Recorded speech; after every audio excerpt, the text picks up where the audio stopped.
This child is the daughter of the Duke of the killer whale family. The strongest, yet she possesses no mana. To her grandmother, who specializes in hydraulic power, the little girl is nothing more than trash. She is considered the family's reject. The grandmother carelessly gave the girl the name Calypso. Then, she coldly left. Just then, Calypso yelled loudly, "Grandma, wait," which startled both of them. The grandmother whirled around. What? Did it just speak? She's only 2 years old. Normal children of the killer whale family don't learn to speak until they are 5 years old.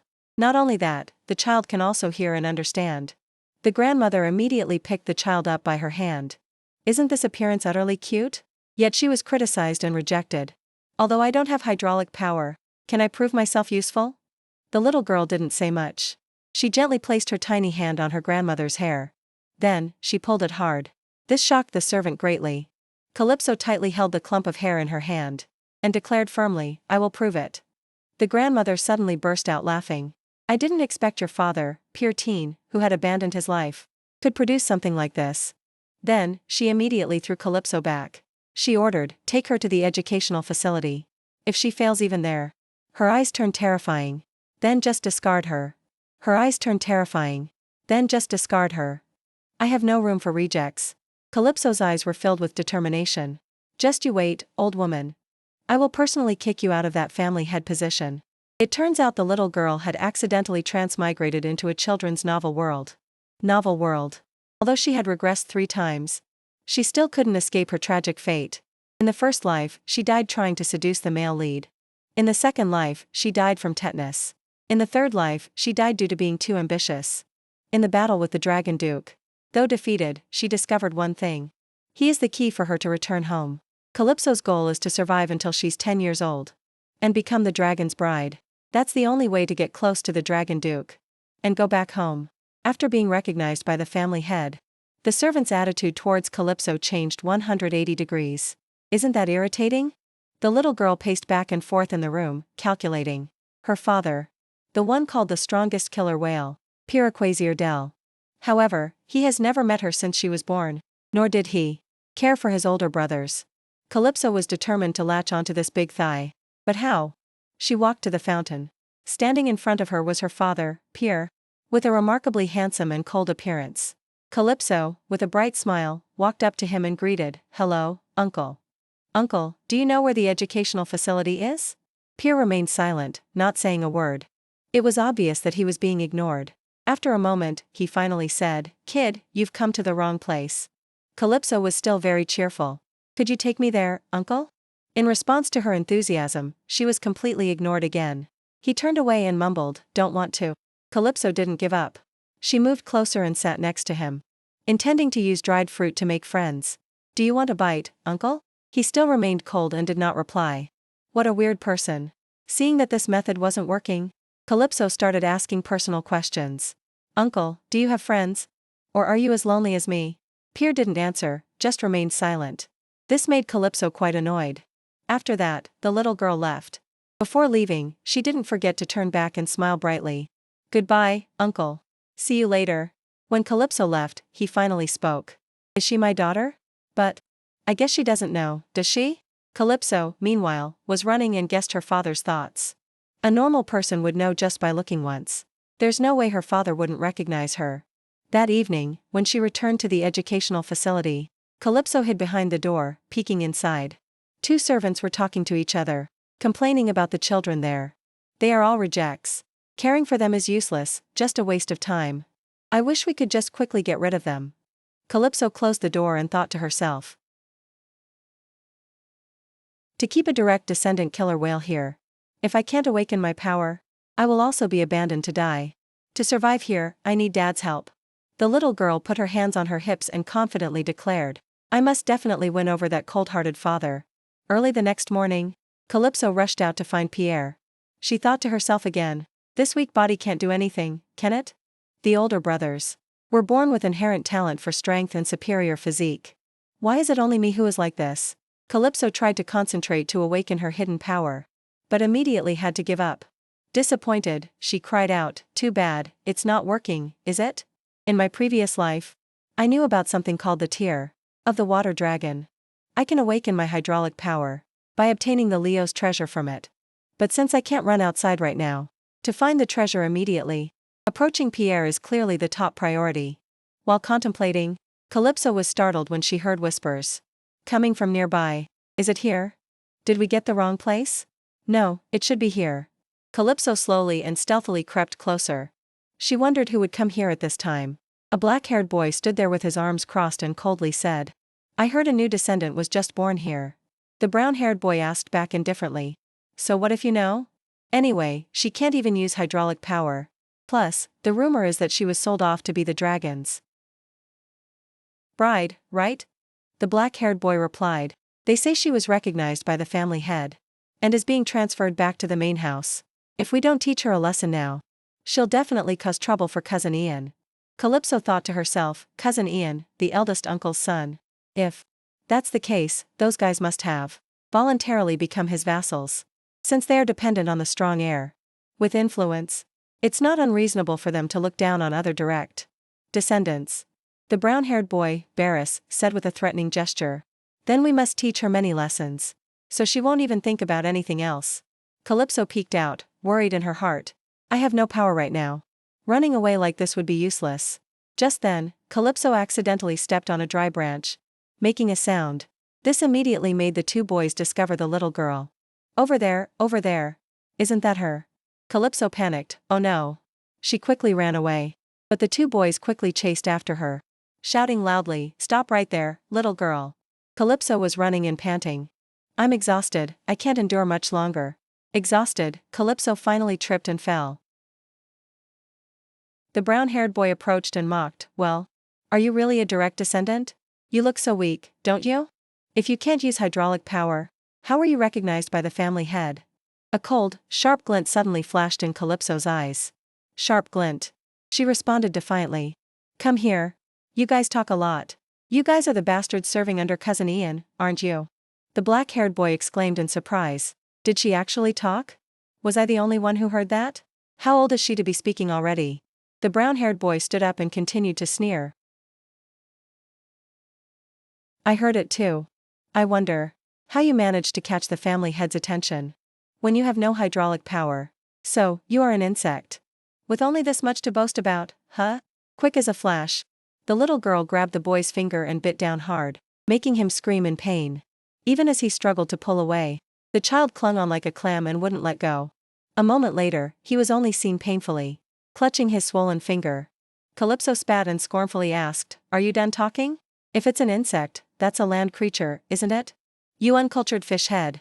How dare you compare me to something from the land? Both boys scoffed. What is she saying?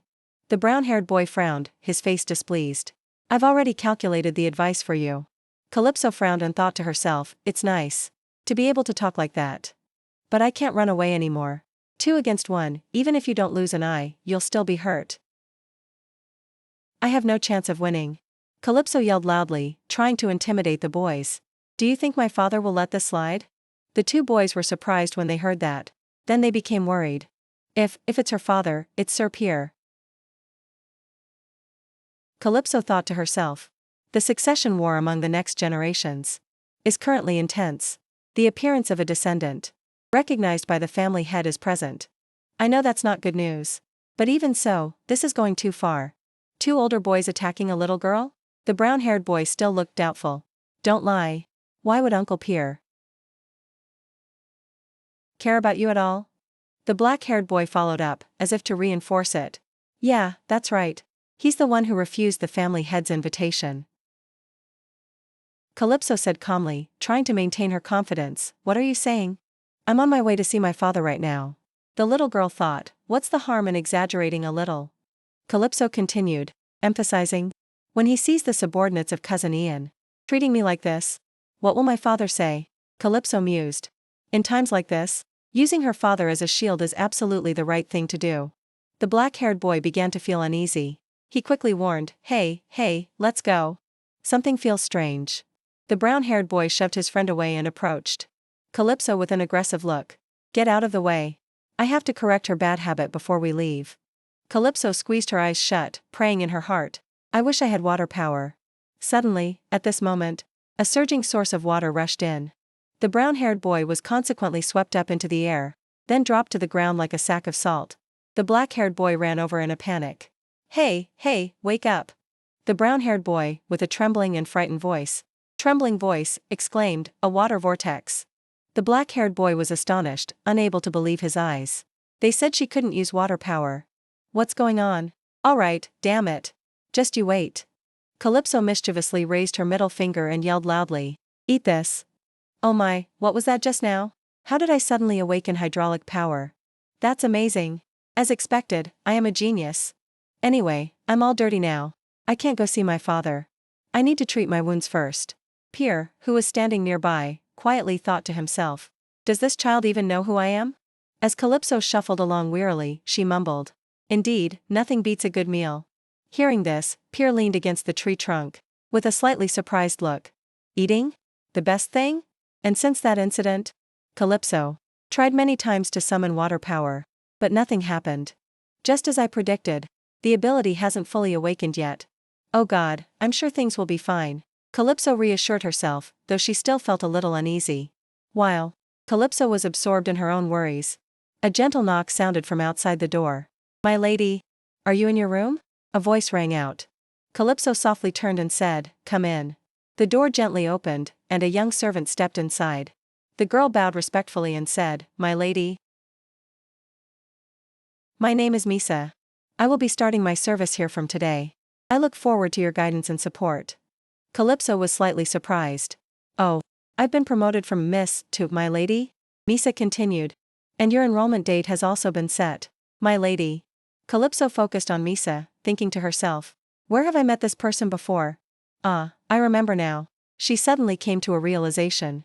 To fight against land animals and beast men on the land, 2 prerequisites are needed. An excellent commander with the ability to control hydraulic power, and a beast man who can search for a water source within a certain range. If a commander with hydraulic power is missing, the ability to find a water source becomes extremely important. If my memory serves me right, Misa in the future will possess an extremely exceptional ability.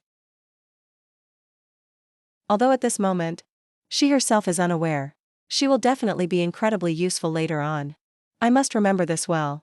Misa gently asked, my lady, where are you planning to go at this time? Calypso calmly replied, I plan to take a short walk. Misa looked clearly worried. My lady, many buildings have collapsed recently. Going out alone might be dangerous. Please allow me to accompany you. Calypso looked at Misa. The image of those who had spoken ill of her in the past suddenly flashed in her mind.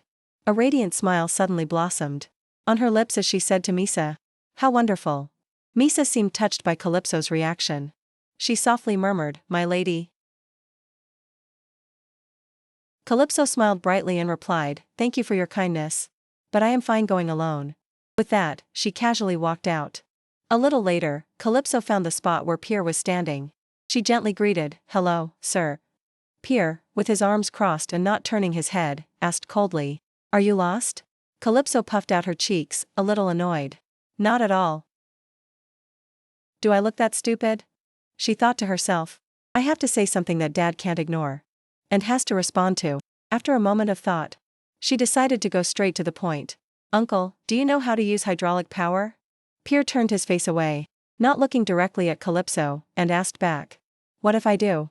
Calypso hurriedly said, please, teach me. I feel like you would be a very good teacher. To instruct me. Pierre raised an eyebrow and asked back. What makes you say that? Calypso immediately replied, don't you notice? Based on what I've observed, that's the case. I really want to learn. Can't I? You have a golden opportunity to nurture a genius disciple like me. Pierre turned completely to look at the little girl, his eyes slightly puzzled. Who do you take after to be so shameless? Calypso confidently puffed out her chest and said, I guess I take after my father. My father is super handsome, possesses unparalleled powerful abilities, and is always the most amazing man in this world. Pierre put his hand on his chin, his eyes thoughtful. I really a man like that? Calypso continued casually, and father loves me immensely. I also love him very much. Please always love me. I'm very afraid of being hurt. I am a fragile little girl. When hurt, all I can do is cry. In that moment, memories of her life before transmigrating into the novel suddenly flooded Calypso's mind. My parents loved me so much that I almost forgot myself. Nothing can replace my family. No matter what happens. Just to see my father and mother again. I must find a way to return home. Pierre, with an expressionless face, asked. Then why don't you learn from your own father? Calypso crossed her arms and pouted. Father is very busy, uncle. And you look like you have nothing to do. So, help me out. Suddenly, an invisible, heavy force pressed down on Calypso, startling her. She thought, he's using hydraulic power to put pressure on me. Despite this, Calypso maintained her composure and continued. In just a little while, I'll be going to the educational facility. If I want to win first place there, I absolutely must possess hydraulic power. Pierre warned in a serious voice. If you try to awaken your power too hard, you might have to pay a price, with your very life. Calypso maintained her confidence, even lifting her chin. Fine. You only live once. What's the big deal about dying? Moreover, I don't know if that educational facility has anything to do with hydraulic power. Why wouldn't I have that ability? To become the leader, one naturally must possess that power. Pierre couldn't help but wonder to himself. Who exactly raised this little brat? What kind of teaching led to this? Calypso continued in a somewhat innocent tone. Father wants me to become the most outstanding killer whale. Hearing that statement, Pierre frowned slightly, his mind filled with thoughts. Why is she lying? Even though she clearly knows I am her father? Calypso looked straight into Pierre's eyes, and said resolutely, So, uncle, please help me. Pierre remained silent, not saying a word. Seeing this, Calypso became sulky, her tone slightly pleading. Look at me, uncle. You'll see that I'm very smart. Just help me a little, okay? Pierre subtly used a bit of power to affect the little girl. Wondering to himself, this ambiguity, this lack of clarity at the last minute, what's it about? If she finds out, what should I do? Then Pierre easily used hydraulic power to lift the little girl, asking, her father wants her to be strong, but doesn't help her at all. Do you think your father genuinely loves you? Calypso gave a slight, knowing smile, replying without hesitation. Then I love father very much. To me, father is number one. The greatest and strongest person in this world. After hearing Calypso's words, Pierre still didn't show any emotion. He gently placed Calypso back on the ground and said, You may decide the time, but I warn you, I won't go easy on you just because you're young. Come here at the same time every day. When Calypso heard those words, she was stunned for a moment, then came to her senses. Her face brightened with immense joy. That's wonderful. So what should we call each other? Should I call you Master? Pierre sighed, as if accepting reality. Up to you. 1. Calypso trailed behind him, excitedly saying, Then I'll call you Master. The little girl thought to herself, since Master has agreed to help, it's only a matter of time until my hydraulic power is awakened. I absolutely will never regret this encounter. And this decision. Never. She recalled her past life. In my previous life, thanks to a treasure, I awakened my hydraulic power. However, merely awakening it was not enough. I needed to learn how to control it skillfully. Fortunately, I met someone who guided me. That person argued that if I continuously exposed myself to water, I would naturally learn how to control my ability. Perhaps it was thanks to that I quickly mastered how to control my power. But at the time, I thought I was going to die. Pierre decisively ordered with his arms crossed. We will begin by exposure to water. Dive in. Calypso was still a bit confused by the sudden command, but still obediently replied, Yes, sir. Pierre, with a cold expression and his arms crossed, firmly declared, Dive in. There are many cases where abilities are awakened when life is threatened. Calypso immediately protested, her voice full of panic. No, no way. But if we do it that way? Pierre interrupted her without hesitation, saying firmly, If you don't like this method, there are many other methods. Calypso quickly asked, her eyes full of hope. So what other ways are there? Then Pierre immediately listed a series of other methods. But all of them were extremely difficult challenges. Almost impossible. Finally, Calypso sighed and said resignedly, I'll go diving now. With that said, the little girl leaped into the water with a loud splash. While sinking down, Calypso thought to herself, It seems like the intensity of this training is a bit too much. For my age. If I am training my body to withstand hydraulic power, then I'm doing very well. But why does something feel vague? Never mind. But Calypso's eyes gradually closed. Her heart thumped violently, as if about to burst. Then, she suddenly choked on the water, and frantically shot up to the surface. She gasped, I'm really going to die. Pierre pondered for a moment, then asked a strange question. Are you an aquatic insect? Calypso, who was coughing violently at this moment, spat out a large mouthful of water. Pierre, with his arms still crossed, continued, no. Even if that were the case, you wouldn't react this strongly to a minor irritant. Irritant. Aside from you, no one has more potential to awaken hydraulic power than you. Ha. Calypso replied with a hint of sarcasm. Master, those are just words of encouragement.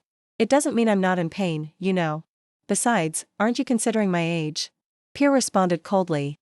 If you can endure all those training courses, what does age matter? Calypso clenched her small hands, thinking to herself. Father just said that. But I felt something very small moving inside my body. Although it's nothing compared to my older brothers, who are hailed as geniuses in this life, I will definitely become a superior person. The scene shifted to another location. A voice rang out, My lady, we have arrived. Calypso's eyes widened, her heart filled with emotion. I can't believe the day I officially enter the academy has come. In my second life, I was sold off immediately. In my third life, I was suspended midway. I've been through so many ups and downs. Just then, a woman walked up and spoke. I've heard a lot about you. I am Lila, the manager in charge of the elementary level. Calypso looked directly at her.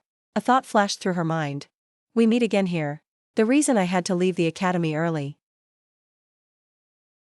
in my third life was because I fell into a conspiracy by my relatives. I met Lila for the first time in that situation. Despite her reasonable excuses, I still ended up being suspended. Later, when I returned to the academy after becoming the family head, she had disappeared without a trace. Calypso then stepped closer, bowed politely, and said, It is a pleasure to meet you, Lila. Lila's eyes flashed with surprise. She said, Although I've heard about it, it truly is astonishing. You are only 3 years old, yet you can speak and articulate perfectly, and you are so well-mannered. Please allow me to guide you to your classroom.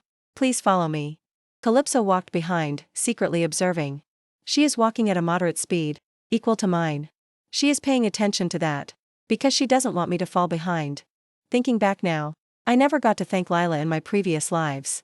Lila stopped, turned around, and said, We're here. Please go inside. After Calypso stepped inside, Lila raised her voice, drawing everyone's attention. All right, everyone, please pay attention. Starting today, our class will have a new member. That is Lady Calypso Aquadello. That new lady is so pretty. Another child chimed in. I heard she can talk very well. Could that be true? Lila stood still, silently assessing in her heart. But a killer whale who cannot control hydraulic power is truly a fatal flaw. Due to the species' slow development, children usually begin to speak at the age of 7 or 8. It seems the rumor about the eloquent genius lady is not just idle talk. However, if this is just a play staged with some kind of trick, I will definitely find out what they are hiding. That's right, a little girl with purple hair whispered. Miss Lila, with this situation, we won't be able to continue the current teaching program any longer. Meanwhile, the other children could only babble, calling the lady Abu. Abu-o. Calypso rested her chin on her hand, looking bored. Playing with blocks? Excuse me, I don't play those childish games. Tisk, tsk, look. Grown-up whales don't cry. Oh. Is this plankton candy? Thank you. Calypso turned to Lila, her voice full of confidence. Well, Lila, do you need more time to test me? Lila was startled and sighed. No. I will arrange for you to study in a higher class. Is there a specific class you wish to join? Calypso smiled radiantly, cheering inwardly. Excellent. Everything is going according to my plan. This is the moment I've been waiting for. I have to get Grandma's attention. So first, I will definitely become a genius. Then Calypso spoke, her tone firm. The class that gathers the most excellent children is the class of 8.5-year-old whales. In that class, half of them are those likely to be selected, and half are the oldest ones in the elementary facility. So, classmates, is anyone more articulate than me? Lila slightly bowed her head and replied. No, my lady is the most excellent. However, you must take responsibility for your own choice. Do you agree? Yes. Calypso immediately looked smug. Your meaning is? You don't consider me a 3.5-year-old child, right? Lila replied, Yes, it is truly surprising. Since the lady's third older brother appeared in this facility. It's been a long time since I've been this astonished. Anyway, who told you about the educational stages here when? Calypso glanced at the people who were secretly talking, then replied, my father told me. My father loves me very much. I've told you everything, okay? After Calypso finished speaking, the atmosphere became strangely quiet. Lila, after a moment of silence, spoke. First, I will guide my lady to the class you requested. Calypso replied, okay. Then Lila led Calypso away. Lila secretly watched Calypso, thinking to herself, Sir Pierre has been taking care of the child? The fact that Sir Pierre has never visited his child, even once, is something everyone knows. This means that my lady and Sir Pierre have met and interacted. The rumors seem to be faster than words. Although she still can't control hydraulic power. If she has Sir Pierre's help, awakening is only a matter of time. This is probably no longer just a simple case, but the appearance of a direct descendant of a genius. It's possible that the challenger to the new heir has emerged. Not long after, Calypso laughed, her face full of excitement. It went smoother than I thought. Pierre asked curiously, what went smoothly? Calypso grinned widely and replied, I was successfully recognized for this amazing ability. Pierre looked at the little girl, his tone still calm. I don't understand why you're so delighted. But if you can't control hydraulic power, you will be eliminated. Calypso crossed her arms, looking displeased. Hey, master, look at you pouring cold water on me. But I'll forgive you. Even for people with poor social skills like master. Because I'm a 3-year-old child. With excellent conversational skills. Pierre asked in return, want another round today? Calypso immediately tried to dodge. I just want to write poetry, that's all. But, master. Look at me. My muscles have gotten much stronger, so I can even smash rocks. Pierre considered, his voice low. It truly is very strange. Although you can't generate water, your physical abilities are still improving well. Pierre stood up and sighed. Follow me. I have new training requirements. Not long after, they arrived at a very beautiful mansion. Calypso's eyes widened in astonishment, her mouth agape. Wow. Master's house is amazing. She looked around, thinking to herself. Compared to Pierre's power, this is a rather shabby place. Maybe because it's out of Grandma's sight. A moment later, they arrived at a room inside. Calypso cried out in astonishment again. Master, what kind of pigsty is this? Pierre looked displeased. That's very unpleasant. Why do you compare it to land animals? Calypso looked apologetic. I'm sorry. But what is this messy room? Pierre said, this is my room. From now on, we will use hydraulic power to clean it up. Calypso was taken aback. What? What are we going to do? No, I said you have to clean it up. Pierre answered calmly. Calypso quickly interrupted. No, I heard that, but is this some kind of training? To use hydraulic power to become the strongest when confronting someone? Or is hydraulic power related to endurance? Or is hydraulic power related to endurance? Or is this a sensory training exercise? Pierre looked at Calypso with suspicion. Sometimes, you speak as if you already understand that power very well, as if you've used it before. It's certainly not that, is it? Calypso pouted. Maybe it is. In my past life, I was the most amazing aquatic creature. The little girl then spoke up again. So, I have to reorganize everything? After cleaning up this mess, I'll probably get dizzy. Calypso was shaking with anger. That killer whale must have forgotten that I'm only 3 years old. Calypso shouted. I don't want to do it. Does master mean I have to use hydraulic power to clean up? Pierre calmly replied. That's right. There are many ways to apply hydraulic power. First is fear, using intimidation to threaten an opponent. Second is materializing water and controlling it at will. Third is releasing the suppressed power of merfolk on land. Fourth is using hydraulic power to enhance the body. Currently, you can only use the body enhancement power among these. If the awakening ability hasn't arrived, you must continuously use power. Calypso thought to herself, Master, did father intentionally mess up this room to train me? What a strange father.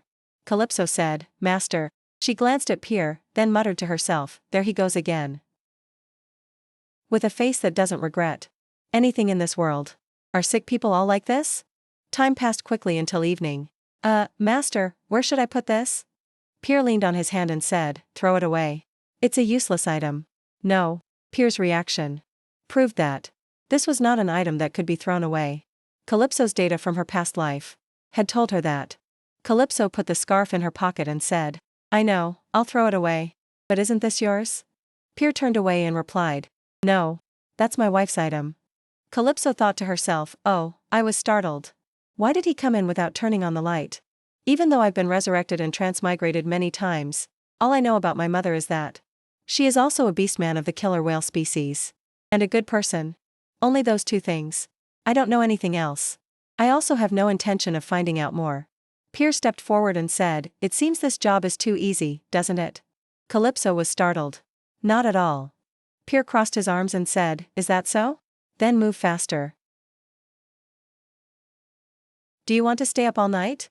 Calypso frowned, thinking, this father is truly, no matter what, continuously using power. Helps me accumulate experience.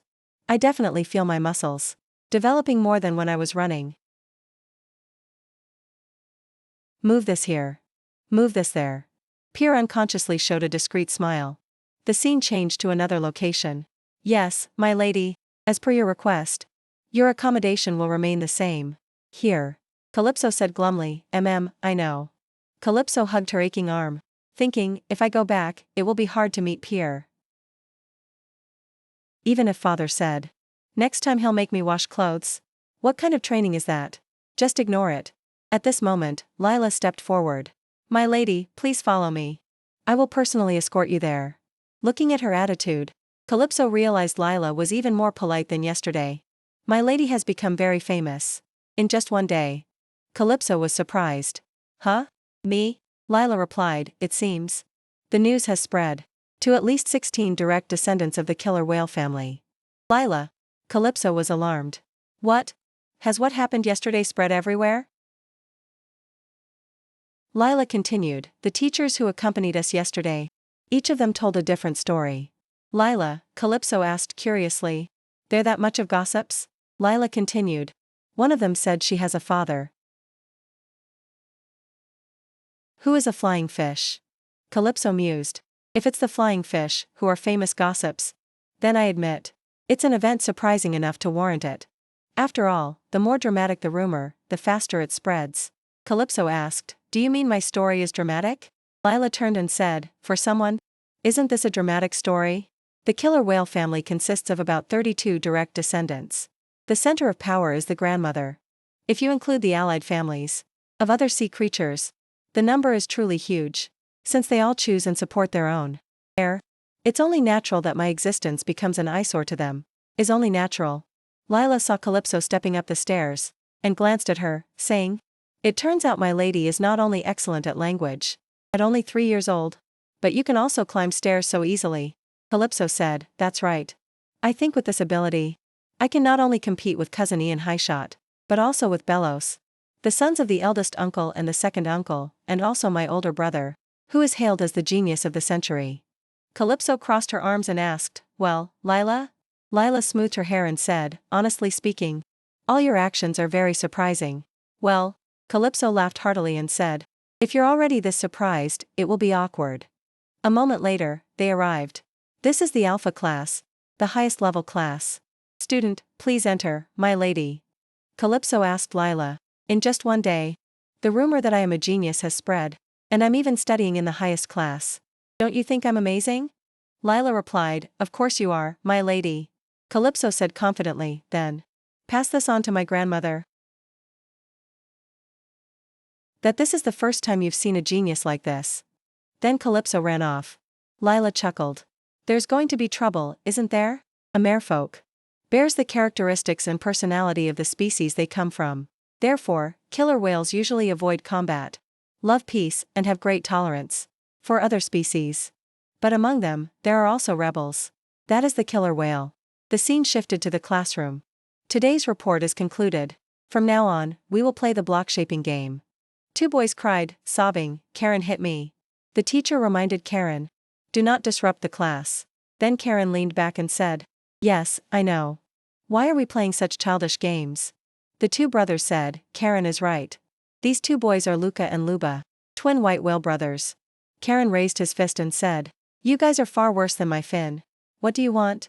The twins nodded. He's doing it again. Doing it again. Karen frowned. Hey, you two white whale twins. Will you shut up? The teacher raised her voice and said, "Attention, students. Today, our class has a new student, Calypso. Please give her a round of applause." Karen was startled. What? Is that kid a descendant? If she's a girl, then certainly. Karen recalled what he had overheard. That's Pierre's daughter, right? But I heard she hasn't awakened hydraulic power. What a useless brat. I heard she's going to be sold off as the dragon's bride. That's great. Why would someone like Pierre give birth to such a useless person? The teacher turned her gaze to Calypso, her tone gentle but full of expectation. Now, please introduce yourself first. Hearing that, Karen chuckled softly. His eyes filled with contempt. She's just an ordinary brat. I'll make her cry. Despite the whispers, Calypso flashed a bright smile and confidently stepped forward. It's a pleasure to meet all of you.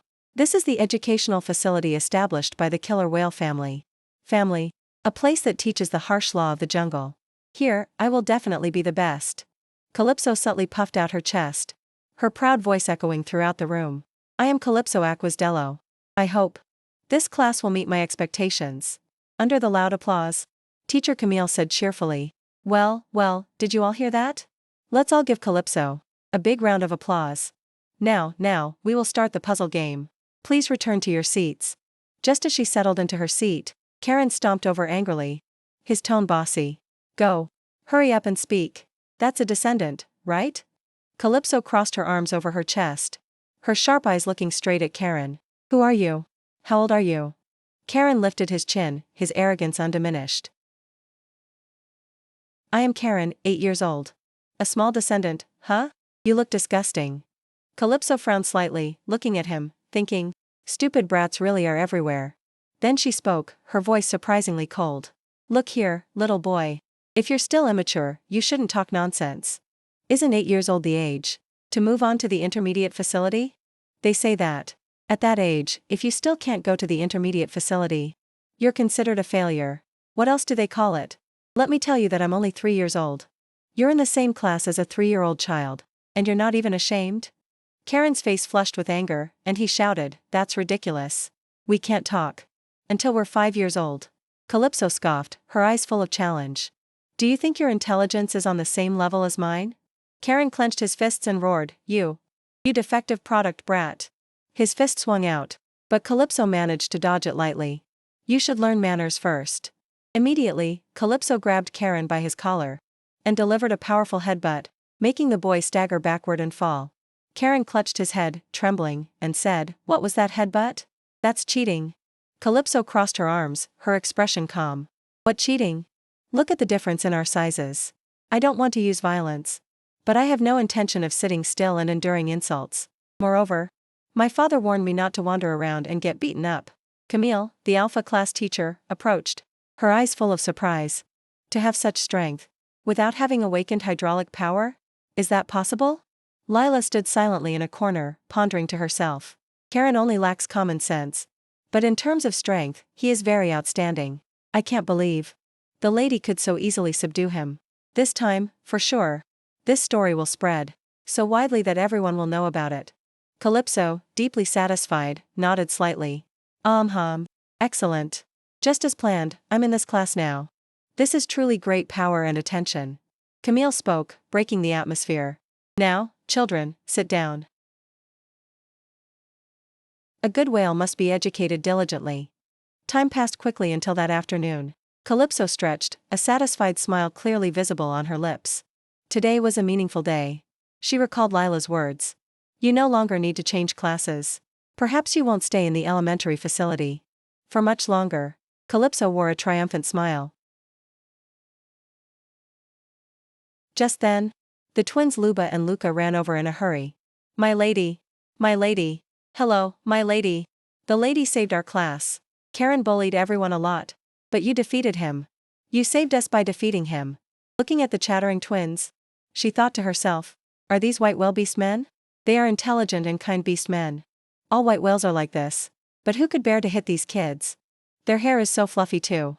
Calypso gently asked, what are your names? Both replied cheerfully, this is Luba, and this is Luca. Combined, it's Luca Luba. Calypso was slightly confused. Luba? The two corrected in unison, Luca Luba. Calypso chuckled faintly and said, I'll count on your help later. You are the first ones to befriend me. Calypso suddenly remembered something. She muttered to herself, please don't say anything weird like asking for help. Did she think that would make her work harder? The person who tricked me in my third life was also a white whale. Although unlucky, he was also an intelligent person. The twins continued, their voices full of enthusiasm. We must repay Our Lady. Mom said we must treat people we meet for the first time well. Therefore, we should also treat her father well. That's right. Well done. Calypso replied, her eyes full of scrutiny. It doesn't seem like this is the first time. You guys have said things like this. Why are you suddenly like this? Luba asked, his face full of concern. My lady, climbing the stairs must have been tiring, right? Luca chimed in, equally worried. Do you have any energy left? Calypso laughed and waved her hand. No. It's not tiring at all. What else? Wait a moment. The twins ran away, shouting loudly. Whales help their friends. From today, my lady is our friend. Then, to Calypso's astonishment, the twins lifted her onto their shoulders and ran all the way to the car. Calypso sighed softly, thinking to herself. It seems I have some cute subordinates. Just arriving home. Calypso's face showed extreme surprise. What is this? Everyone is here. Some I've never even met before. A man who looked like a butler, with golden hair and a calm smile, stepped forward and bowed, saying, It is an honor to meet my lady. Calypso asked curiously, What is happening? The blonde-haired man gently replied, During your stay in this building, to meet the wishes of my lady Calypso, we have been assigned here. To make your life more convenient. Calypso looked at the line of servants standing solemnly, thinking to herself, So that's why the expressions of the servants here are like this. Excellent. By the way, I'll slowly find fault with all of them. Then she spoke, her voice full of authority. I like it very much. I will choose my own nanny. Misa is the only one who is gentle with me. I choose her. And especially, the person who prepares my meals is the most important. The blonde man repeated softly, looking a bit flustered. Meals? Do you mean? Calypso stated frankly, I guess you might not know. There are many cases where the staff here doesn't even provide me with proper meals. The blonde man immediately interrupted, his tone firm. But my lady, that is the survival rule of the strong. Calypso sighed. The rules of the killer whale family, right? I know that. However, is enduring hot water baths to the point of possibly scalding me also a rule that my family adheres to? I feel abandoned and overly abused for a child. Also, I don't think I'm currently overcoming a challenge. The blonde man was utterly surprised. Did that happen? What? Calypso continued, her tone resolute. So, I will definitely tell my father about this. The blonde man immediately panicked, his face draining of color. Why you mean Sir Pierre? Calypso put her hands on her hips, her face confident. Father is very curious about me, you know. The blonde man stammered, quickly bending his back. We? My lady Calypso. If you permit it, we beg your leave to correct our practice starting now. Calypso then thought to herself. If I don't take the initiative to act, I'll be in big trouble. I will make you all pay for your sins. Then she spoke, her voice full of power, but still maintaining the innocence of a child.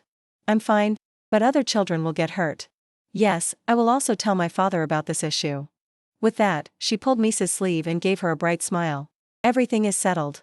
Let's help each other, Misa. Misa sat down, her face radiant, and bowed her head, replying, Yes, my lady. I will try my best. Time flew by quickly. Misa was working under the blazing sun and quietly thinking. The young lady said she was a genius, right? I remember now, she thought to herself.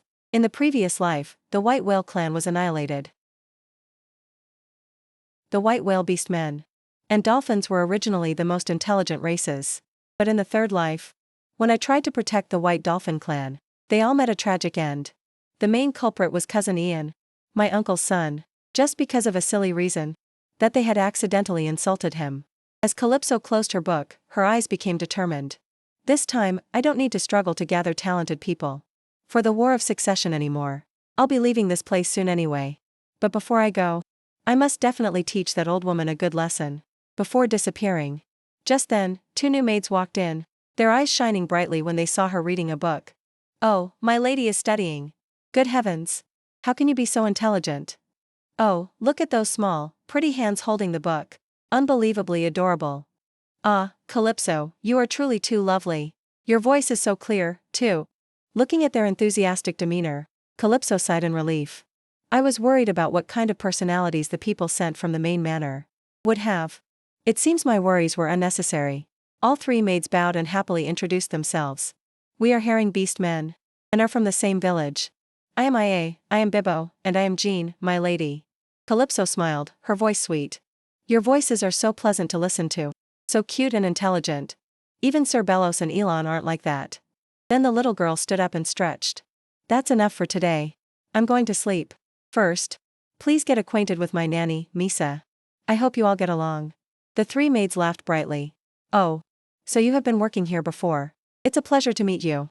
Misa, the gentle nanny, replied. I'm just a nanny. Please feel free to make yourselves comfortable. Well, you all stay and chat. I'm going to see my father. Calypso said, quickly finding an excuse to leave. If she stayed any longer, she wouldn't have time to escape. Because they wouldn't stop talking. A few days later, life has been truly peaceful recently. It's the most peaceful of all her lifetimes. Of mine.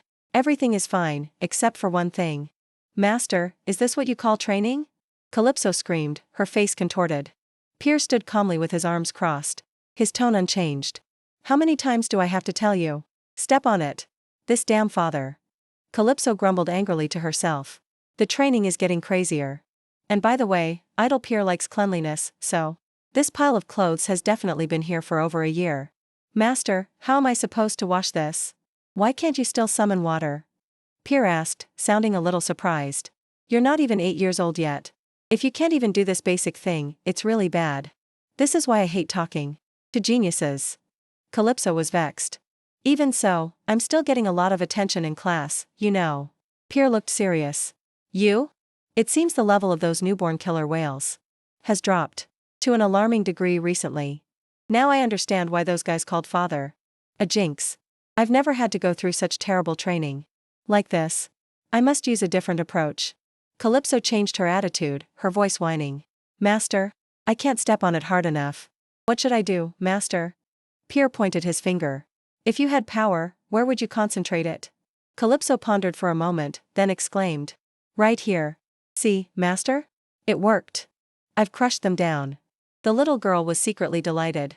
If I continue to apply my power this way, I can compensate for this small body. Just like master taught, master is the best. Hearing the little girl's praise, a warm, indescribable feeling surged in Pierre's heart. I'm sure father has realized I'm his daughter. Calypso glanced at him. All his life, he has always received attention from everyone, but has never been interested in anything. We'll see. Killer Whale Prince. The day will come when you will be astonished by someone exactly like you. Master. I'm not even done yet, and you're already going down. I'm almost finished. The little girl said proudly. Anyway, I still can't call him father. I've done it all. I'm amazing, right? It's nothing special. This isn't difficult to begin with. Pierre replied indifferently. I wonder whose daughter I am to be so talented. Calypso said cheekily. The little girl gave a bright, sunny smile. Of course, I'm my father's daughter. Pierre paused for a moment, then said coldly. A father who has never shown up to take care of his 3-year-old child? Doesn't father know that he is taking care of his daughter right now?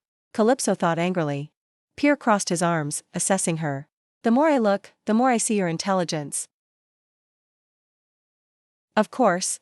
Because I am a disciple personally taught by master. Calypso was overjoyed. Why do you have to mention me every time you open your mouth? Master is the one who taught me, and yet you make that face. A face as if nothing in this world can bother you. Why are you always alone, master? Is it because you don't like crowds? Pierre faintly recalled the whispers from years ago. It's a pity about Sir Pierre's power. His body is too weak to contain such extraordinary power. He gazed into the distance. It's best if I don't get involved with that troublesome family. So that's why master always wears such an indifferent to the world expression? It's like you could disappear at any moment. That's not wrong, Pierre replied quietly. No. Calypso stretched out her tiny arm and lightly punched his leg. How can you say such things so easily? Don't speak so casually. In front of a 3-year-old child. Are you crazy, master? Tomorrow is the day this father must compensate. His regressed daughter. Daughter. No. Calypso clenched her fist. Master's life is too boring. You must learn to feel the beauty of this life. What? Pierre was bewildered. Master taught me, so we are partners. Trust me, I will show Master how exciting life is. With that, the little girl cheerfully ran off, leaving Pierre standing alone. A servant's words echoed in his head. Sir. Pierre, I don't know if you are aware, but your daughter has been going everywhere recently, boasting that you love her very much. It must just be a rumor, right? What is that child plotting? Pierre mused. A child that cautious would never mistake her identity. At the academy. My lady, are you done arranging? We are done too. The twins ran over excitedly. The teacher smiled and said, if you are done arranging the blocks, we can play hide and seek. No, I don't play such childish games. Calypso replied, her tone mature. The twins' eyes lit up. Oh. The way she talks is exactly like our father. We want to be like that too. Wait until you are a little older before you talk like that. The way you speak must match your age. Calypso reminded them seriously. Yes, my lady, the two boys said in unison. Mom said she wants to meet my lady wants to thank you. Before, we were bullied by Karen a lot. But now we don't get hurt anymore. It's all thanks to my lady. So, should I hit him again? Calypso asked nonchalantly. My lady, we will be loyal to you for life. The twins cheered. Loyalty is a given, Calypso nodded. You don't need to give me anything. Just answer one question. The little girl leaned closer and lowered her voice. Have you ever cooked fish dishes? The twins' eyes shone brightly with excitement as they looked at Calypso. Then they looked at each other, not understanding what she meant. Not long after, a servant brought food right to Calypso's mouth. Dear Calypso, say, ah. How can there be a young lady with such plump cheeks? And such an adorable face? Bibbo, standing nearby, also nodded in approval. Exactly. I've never seen a child this cute. Calypso thought to herself. People say the herring clan is very friendly. But this enthusiasm is a bit excessive. Anyway, nutrition is crucial for development. All I need now is to grow up fast. And deal with the dragons. Just then, Jean spoke up, interrupting her train of thought. Thinking back, the Dragon Festival will be held again this year. Right? The Dragon Festival? A major event organized by the royal family in the Dragon Empire. In reality, it's a display of power. To assert that even the mighty Dragon Duke family is under the royal family's control. I sighed with regret. This time too, only land animals and beast men are invited. What a shame. I wanted to attend once just to see. But it's never happened before. That aquatic beast men were invited, right? My father also wished to meet the Dragon Duke. At least once. Calypso quietly recalled. Suddenly, Bibbo excitedly announced the news. Has everyone heard the news? The family head is coming back soon. Coming back? Calypso was curious. Immediately, the maids became extremely excited. Ah, how adorable. My lady, did you just wink? No, I didn't. Calypso denied it. Can you do it again? Jean pleaded. Calypso winked slightly. Only this once, okay? A moment later, Jean leaned closer and whispered. The family head has instructed that a family meeting will be held as soon as he returns. It seems you know a lot of gossip, Calypso wondered. Jean smiled proudly. The network of our herring clan is everywhere, my lady. My lady. A family meeting? How can I participate? Calypso pondered. Right now? I can't suddenly awaken my hydraulic power. Perhaps the best way is to introduce. Ah. I suddenly remember what my older brothers from the previous life said. You defeated us. We will follow you on the path to becoming the family head. Just step over our corpses and advance. Which one of the three idiots? Should I approach first? Jean offered a spoonful of food again. My lady, say, ah. I don't eat carrots. Calypso asserted. Jean immediately looked dejected. I apologize. Perhaps I didn't cook it to your taste. The little girl Calypso felt awkward. Huh? No need to apologize. No. I mean, a lady like me shouldn't cook. No, never mind. Fine. Just this once, okay? The little girl reluctantly took a bite. Immediately, everyone around burst into applause. After the meal ended, the group of servants left. Lady Calypso, see you again at lunch. Tomorrow. I will prepare an even more delicious dish tomorrow. Calypso waved back. But her mind had drifted elsewhere. A family meeting.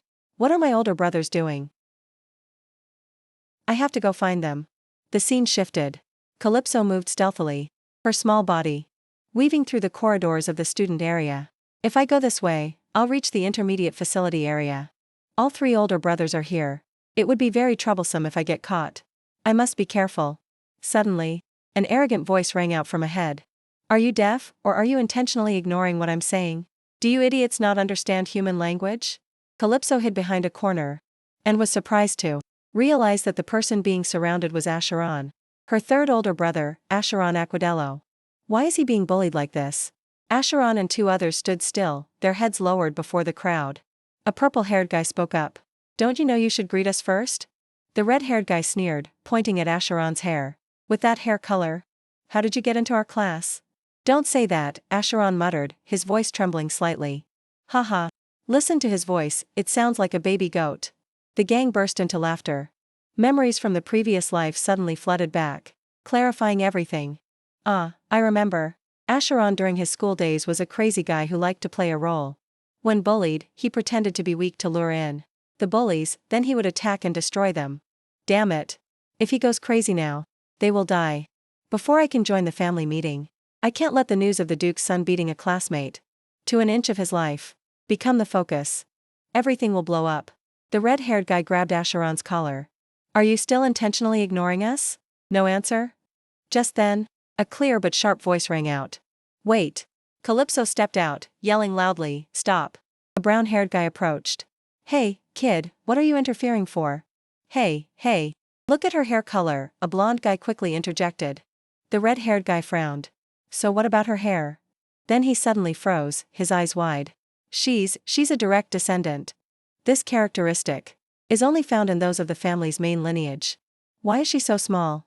But there's been a rumor recently that the Duke has another daughter. The purple-haired guy muttered, fine. Anything related to a direct descendant is very troublesome. Let's go. The red-haired guy shoved Acheron away, and the gang turned and left, not forgetting to throw back a threat. You got lucky today. Calypso crossed her arms and stuck out her tongue at them. You immature brats. Hey, kid, what are you doing? Acheron asked angrily. His hair slowly changed color. Why are you interfering in other people's business? Another memory flashed in Calypso's mind. It was the image of the future Acheron, more mature, saying to her, you know, Calypso, if you had met me when I was little, I would have died of shame. I did so many childish and unfair things. I regret that very much.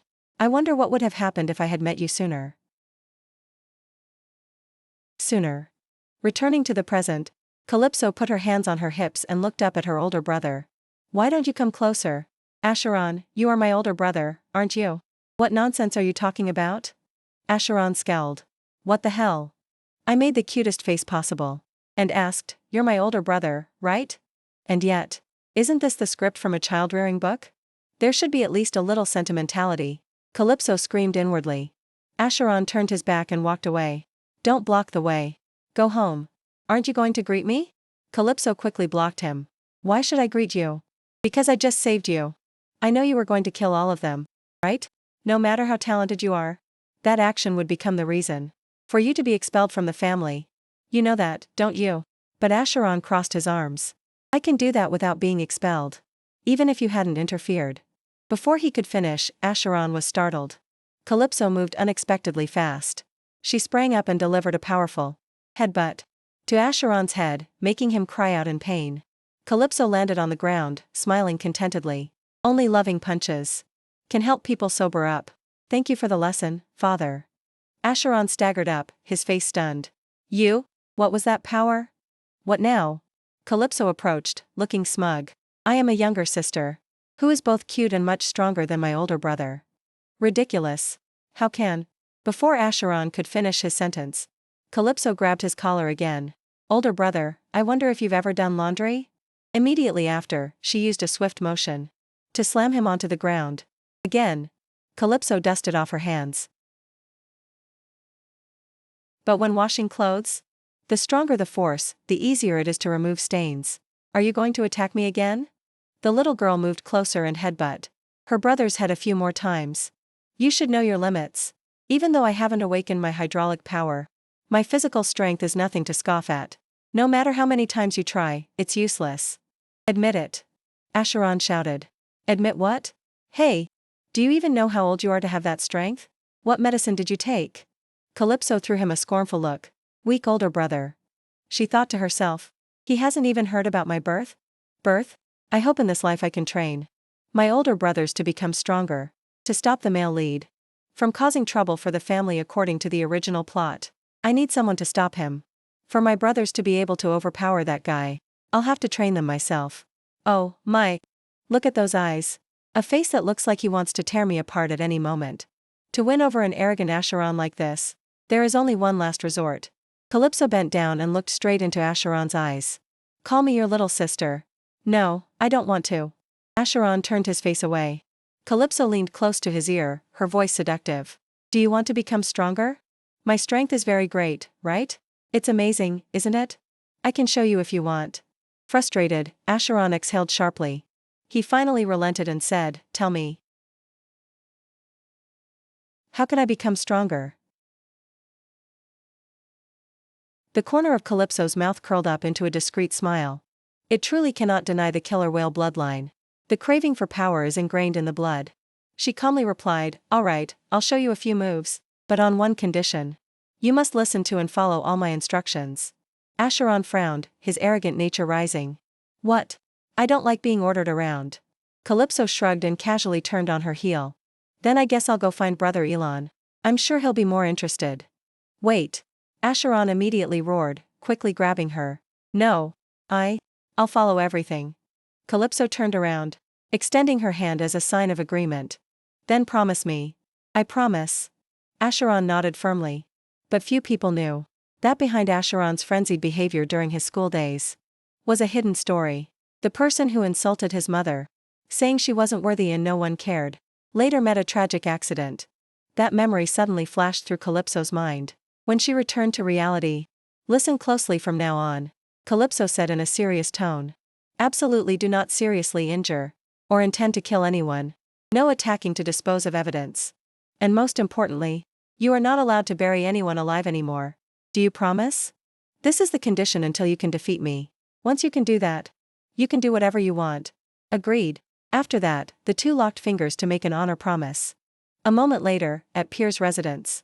Master, do you want to take on another disciple? Calypso introduced him with a bright smile. This is my older brother. Pier squinted, grumbling, what kind of trick is this now? I don't need one. Go away. But I won against him today, Calypso said with a hint of pride. I've enlisted him as my subordinate. But I don't know what to do next. So I had to bring him here. This person is as lonely as me. The last words seemed to have touched something in Pier's heart. He sighed, shaking his head wearily. You win, child. Do whatever you want. He turned and walked away, but his mind was full of thoughts. I truly cannot understand this child. The third boy of the Yukila family is following. A girl. She pretends to be innocent, but in reality knows too much. What exactly are they plotting? But in another place, the twins cheerfully ran up to Calypso. My lady, we've prepared food. Let's eat together. Let's go. You two are always full of energy. Calypso smiled and followed them. Looking at the sumptuous dining table, she couldn't help but think. How can 3 children eat all this? My lady, one of the boys spoke up. Father told us we should invite you to our house. He also promised to prepare many delicious dishes. Please accept the invitation. All right, Calypso agreed happily. A moment later, the other boy held out a letter, his face full of pride. This is the thing you asked for the other day. I personally had to ask Father for it. That's great. Thank you so much. Calypso took the letter. Just then, their father appeared. Father is here. Hello, my lady. Safe trip home. They look exactly alike. Calypso murmured to herself, looking at the twins' father. The white dolphin beastmen, the white whale clan. In my previous life, I had almost no contact with them. Before I became the family head, their entire clan suddenly disappeared. 3 lines of memories flooded back. The killer whale family has a tradition of matriarchy. But the clan leader Yukila did not have a daughter. She had announced, one of my grandchildren, regardless of gender, will be the heir. Use your real power to claim that position. This news opened up an opportunity for those who never dared to dream. The most prominent candidate was cousin Ian. Her uncle's eldest son. A powerful but extremely brutal person. The White Whale clan had unintentionally offended him. And the result was the annihilation of the entire clan. Ah, so that's it. Now I remember the horrific crime that cousin Ian inflicted upon the White Whale clan. Calypso's train of thought was interrupted by an arrogant voice. Hey, how are you walking? Are your eyes on your feet, Karen? Someone from the clan intentionally bumped into her. If you want to pick a fight, find a smarter way. Calypso retorted coldly. You don't look cool at all. Do you think I'll jump up like you? Karen's face turned red with anger. Since you're a girl, you should have a gentle, polite appearance, not this reckless attitude of holding your head high. Holding your head high and looking straight ahead. That's the basic rule of politeness. Don't you know that? Calypso sneered. In that case, let's fight. Let me see what you've got. You're about to be expelled anyway. Karen yelled. Calypso crossed her arms, thinking, what nonsense is this guy talking about? There must be some reason why he wants to drive me away. Karen continued aggressively. Who gave you permission to defeat Sir Ian's subordinate? Get ready to regret it. Oh, so you're one of Cousin Ian's lackeys? Calypso looked amused. Is that so? Then expel me. I'm curious to know how I will be expelled. Do you think I'm joking? Karen trembled with rage. Who said you were joking? Go run back to Cousin Ian and tell on me. Hurry up, or you'll be too late. Mocked, Karen lost all reason. He reached for a nearby ornamental sword and swung it towards Calypso. I won't let you get away with this. Calypso slightly leaned back to dodge. I really don't want to fight. But getting hit hurts a lot. And I hate being hurt. But in one swift motion, she sprang up high and used her heel to forcefully kick Karen's head. Immediately after, she delivered another kick, knocking the sword out of his hand. That was dangerous. Just then, Lila appeared and picked up the sword. What is going on here? Karen, an ornamental sword is not a weapon. Her voice became sharp. We will continue this conversation in the disciplinary room. Strength is important, but using a weapon to attack others is absolutely forbidden. After Karen was led away, Calypso politely said, Thank you, Mississippi. No need to thank me. Lila replied. As the head of the educational facility, this is my responsibility. I need to maintain a neutral and fair attitude. Anyway, thank you very much. Calypso smiled brightly. Lila sighed. I feel like I'm talking to an outstanding student from the intermediate school. Do you need to explain anything? Or should we go to the disciplinary room together? No need to go, Lila interrupted. We heard everything. You don't need to go to the disciplinary room, my lady. Moreover, he instructed me to take good care of you. This is the first time. I'm truly surprised. He? Calypso wondered. Your father, Lila replied. Sir Pierre. Those words struck Calypso like a bolt from the blue. Returning to her room, her mind was in turmoil. What should I do now? Lila's words kept echoing in her head. I owe Sir Pierre a favor. I am also one of his servants. Lila is Pierre's subordinate? What the hell is going on? Calypso held her head. He knew everything from the start. He even knew my naive lies. He was happily playing along with me all this time. It's time to stop this play. She took a deep breath, deciding she had to face him. But when she pushed the door open and saw Pierre sitting there, her courage suddenly vanished. She felt like a betrayer.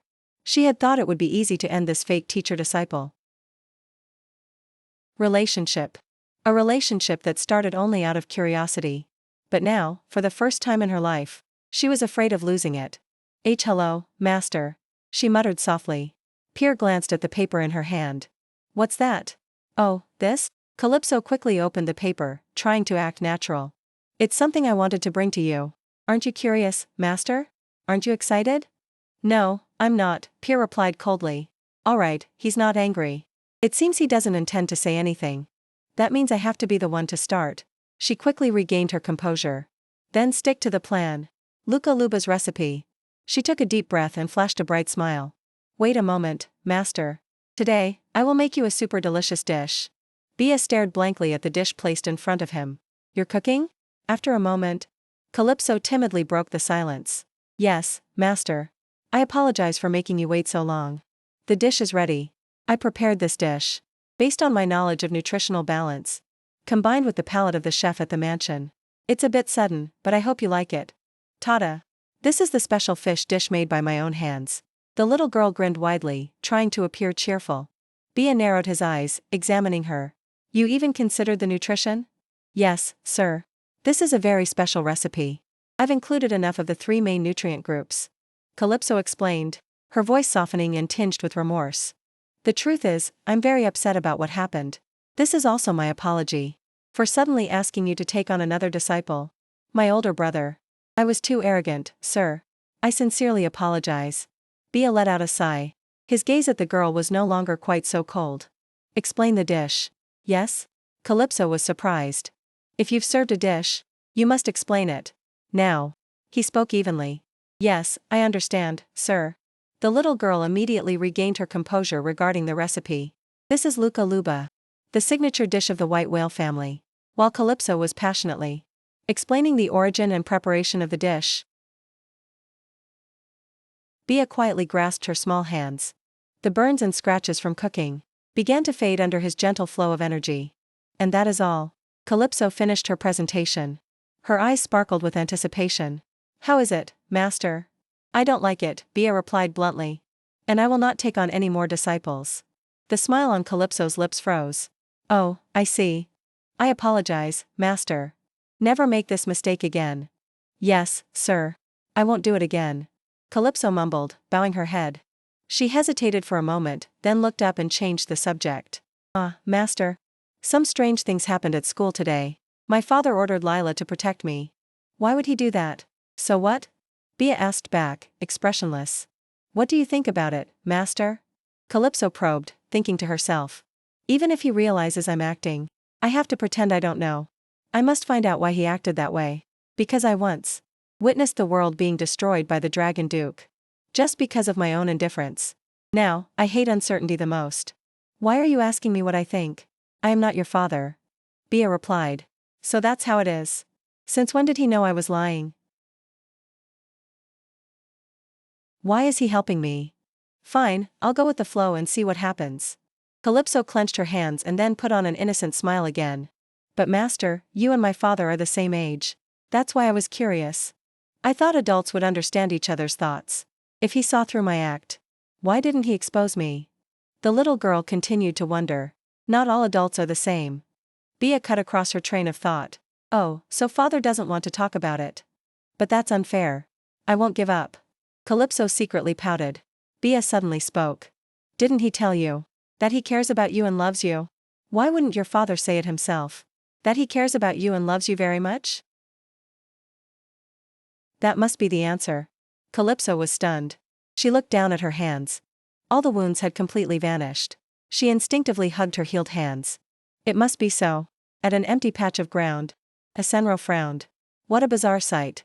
In front of him, Calypso, a little girl who was only 3 years old, was carrying a giant rock, 335 times her weight, on her shoulder. The little girl shouted, sweating profusely. Put your strength into your legs. Bia stood next to her, reminding her coldly. How much does that rock weigh anyway? A 3-year-old child lifting a rock over 335 times her weight. The girl is even using hydropower to boost her strength. Asenro's face darkened. Master, you're not going to throw that, are you? It will kill her. Calypso screamed in panic when she saw Bia lift another rock. I will throw it. Guess what, this is also part of the training. Bia said and hurled the rock at the little girl. Asenro witnessed everything, secretly admitting that his defeat to the girl was inevitable. Asenro, Bia's third son, was a genius recognized since childhood. He always longed to find his own limits. He wanted to confront the strongest. But his reputation meant no one dared to challenge him.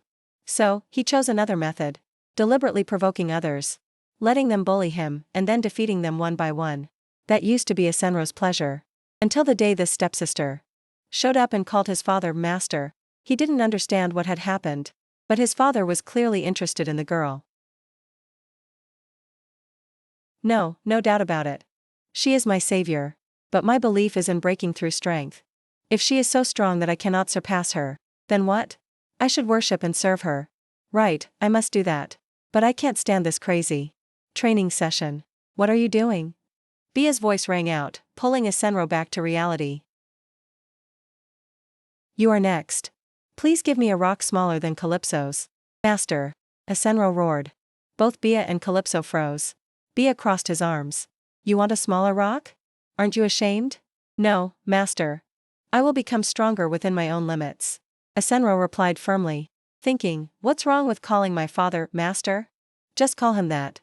He will definitely accept my request. Calypso asked, trembling. Is my training finished, master?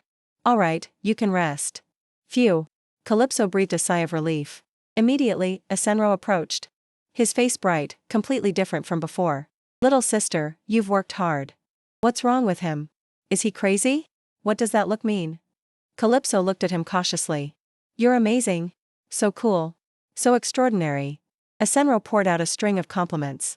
Seeing you reminded me of something. Could you grant me a request? What is your request? Just say it, Calypso replied while wiping away sweat. I have 2 older brothers. One of them is named Atlan. Therefore, I hope you will also take care of our second brother, too. Calypso gasped. That unlucky, short-tempered second brother? Compared to me, that look is really hateful. Fine. I can't be the only one suffering. Asenro smiled brightly. Make sure he can't get up at all. Calypso sat alone, reflecting on Asenro's words. What happened between Asenro and Atlan? Second brother Atlan has a personality quite similar to Bong, but is more mischievous. Both hate losing, so they definitely aren't close. How strange. In the previous life, the 3 brothers were perfect partners. So close they would sacrifice their lives for each other. It seems this life and the previous life are completely different. Anyway, I haven't had a chance to meet Atlan yet. I'll just put Asenro's crazy request aside for now. At this moment, the twins Luba and Luca ran over. Milady, what are you doing here? Come to think of it, you 2 are brothers, right? Calypso asked. Yes, is something wrong? Haha, are you 2 getting along? Not at all, they both answered. Luba always insists he's the older brother. He's totally wrong. Just ask Mom, you'll see. Calm down, I understand. Stop it. Calypso quickly separated the 2. But milady, Karen hasn't arrived yet, Luba said. Oh, right. He's been absent for a few days. Calypso replied, noticing the change since Karen's absence. The atmosphere here has become really strange. It feels like everyone is divided into 2 factions. That's right. I'm also wondering what caused the rift between them, Lila spoke up. When did you get behind me? Milady, are you leaving now? Is there something you need me for? Please come here for a moment. You know about the upcoming family meeting, right? Yes, I know. I will attend as a candidate. For the family head position. Calypso said firmly. Lila anxiously instructed. Yes, please be extremely careful. Potential candidates are often nominated, but many have mysteriously disappeared. Right before the meeting takes place. Thank you for your concern, but I'll be fine. Father will protect me, and I also have Lila here, right? Yes, that is true, milady. But please, never let down your guard. There are too many loopholes in this great family. I will be careful. Calypso turned and left. She thought to herself, Father won't protect me. I have to prepare everything myself. And that divisive atmosphere. I'm very worried about it too. But on the way to the training grounds, Asenro unexpectedly appeared beside her. That's because they will follow different heirs, he said, as if reading her mind. Why are you here? Calypso frowned and complained. Because we are going to see Master together. Asenro grinned. Do you have to come with me? But you come here every day. I was very surprised when you showed up. Do you already have followers? How many people are there? Am I the first one? If I defeat the ones before me, can I become the first one? Calypso glanced at him with an icy gaze. If they dare to bother me, they will die by my hand. Calypso frowned slightly, her thoughts racing. Where is their conscience? What about the poor little twins? Beside her, Asenro was going on and on about the bright candidates for the heir position. If I had to choose someone to follow and back, it would definitely be Balian and short of our family. Calypso casually said, lightly dusting an invisible layer of dirt off her skirt. The atmosphere at the intermediate facility is also tense, just like this. Little sister, what are you planning for the upcoming family meeting? Asenro turned to her, his eyes slightly worried. This is your first time attending, right? Seeing his sister's bewildered expression, he quickly reassured her. Don't worry, I'll be there to introduce you to everyone. Having Asenro introduce me isn't bad. Calypso secretly calculated. The best. is still to have father's backing. But that's impossible. As if reading her mind, Asenro continued, his voice full of confidence. Before every meeting, everyone has to prepare carefully. I faced off against both my eldest brother and my second brother. But I have never seen you as a rival, Calypso. Have I spoiled you too much? Just take advantage of me wisely, okay? Calypso chuckled, reaching out to lightly pinch her brother's cheek. Don't talk like that, brother. A few peaceful days passed until one afternoon. Calypso received a strange piece of paper. She muttered softly, "It's been eerily quiet lately." A scribbled handwriting on the paper appeared, full of threat. "Quietly follow me to the back garden. If you don't come, the twins you cherish will be in danger." Calypso gritted her teeth, crumpling the note in her palm. Empty rhetoric, like a third-rate villain. "All right, I'll go meet that bastard and see." When she arrived at the meeting spot, Karen's voice rang out from behind the bushes. She actually came. No mistake. Second brother Atlan, the mastermind, arrogantly slicked back his hair. "She's just a brat. I thought she was something special. Turns out she's just a filthy rat dropping." "Rat dropping?" Calypso said darkly, her eyes blazing.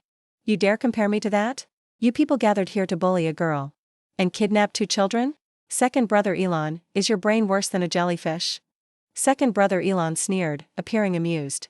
"Oh, so you can talk back, huh? The rumors about you made me quite curious. It seems mother has been too lax with you. 01A warning." Calypso lunged forward, gripping second brother Atlan's wrist and slamming him backward. "If all you can do is talk, I wouldn't even bother. Idiot. Release the twins immediately. I will make you pay for this action." "How funny." Second brother Atlan sneered, standing up and brushing off his clothes. "It seems you weren't lying about being Sir Pie's daughter, huh?" "That's right." Calypso puffed out her chest and declared loudly. "My father is the great Sir Pie Accordello." "So what?" Second brother Atlan spread his arms in challenge. "That only proves you are a girl who only knows how to hide behind her father's shadow." "Not at all." Calypso retorted sharply. "I inherited all of my father's talent. And I will definitely make you remember that." She shouted, breaking the silence. "Luca! Luba!" they screamed. "You dare play dirty?" Second brother Atlan turned back furiously. The killer whale tribe are supreme hunters, but not invincible. Every sea creature has its own weapon for survival. The weapon of the white whale beastkin, like Luca and Luba, is the supersonic shriek, a sonic attack that can destroy the opponent's eardrums. As soon as the deafening shriek rang out, Calypso ordered, "Asenro, save the twins right now." Asenro darted like an arrow. "Leave it to me. He's here too." Second brother Atlan was stunned. But before he could collect himself, Calypso was close, grabbing his collar. "Who are you looking at? Your opponent is me." Bam! A devastating punch made second brother Atlan stagger. A stream of fresh blood came out of the corner of his mouth. He wiped the blood and growled. "Brat. Just petty tricks." "So, what do you think of these petty tricks?" Calypso countered, then yelled towards her brother. "Asenro, you must protect the twins no matter what." She took a stance, an overwhelming aura radiating from her body. She waved her hand provocatively. "What are you standing there for? Are you all scared now, you cowards?" Witnessing this scene, Asenro was astonished. Is this a battle? The fights of the killer whale tribe are usually very bloody because they use hydropower. But this scene, it looks more like a chaotic brawl. But the power of this little girl, even before awakening, is this terrifying? Maybe even more than the eldest brother. Seeing the unfavorable situation, second brother Atlan frantically ordered his subordinates, "Catch her. You can't take her down? Use hydropower." Then he spun around towards the twins. "If you can't catch that girl, then recapture those 2 as hostages for me." Just then, a commanding voice rang out, causing second brother Atlan's men to clutch their ears in pain and collapse. "Sir Asenro. As soon as I received the message, I rushed here immediately. What is happening here?" The twins hurriedly ran to the man who had just arrived. Father. Luca won't open his eyes." "Please calm down," Asenro said. "Everything is almost done. Milady is handling it." On this side, Calypso had anticipated everything. This place is quite close to the main mansion. With this mess, they will surely... Her thought was interrupted by a loud shout. "Stop! What is going on here?" Chief Maid Lila had appeared. Calypso faintly curled her lips into a secret smile. Everything was going according to her plan. A little later, in the infirmary, after being carefully bandaged, Calypso sat opposite Miss Lila. "Milady, please explain everything clearly," Lila said seriously. Calypso put on a weak, downcast demeanor. "Miss Lila, please give me a moment to calm down." Taking a sip of water, she began her story, her voice trembling as if still afraid. "First, I must clarify that they were the aggressors. The twins of the white whale tribe were kidnapped and beaten by them.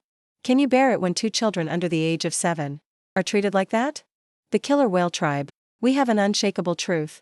That is to protect children. Not only that, their actions also severely violated the whale fishing law, the code of conduct that our education system always upholds. The rule is that more privileged students are not allowed to oppress weaker students. This is a law established by the family ancestors themselves. It cannot be easily overlooked." She looked up, her eyes resolute. "For these reasons, I, Calypso Accardello, demand that a formal disciplinary trial be held. Given what second brother Atlan knows about me, he surely thought I would be afraid and stay silent." She thought to herself, but he was wrong. Compared to violence, I hate those who break the rules much more. That's why. You should never look down on someone who has returned. Like me. My dear second brother Atlan. Lila pondered for a moment, then replied. "As milady wishes, a high-level disciplinary trial will be organized. As a person involved, milady is also required to participate." "All right, that's not difficult." Calypso nodded. And Lila continued. "Milady's guardian must also be present at the trial. In other words, milady will have to invite Sir Pai." The smile on Calypso's lips froze. She looked bewildered, then stammered. What the heck?"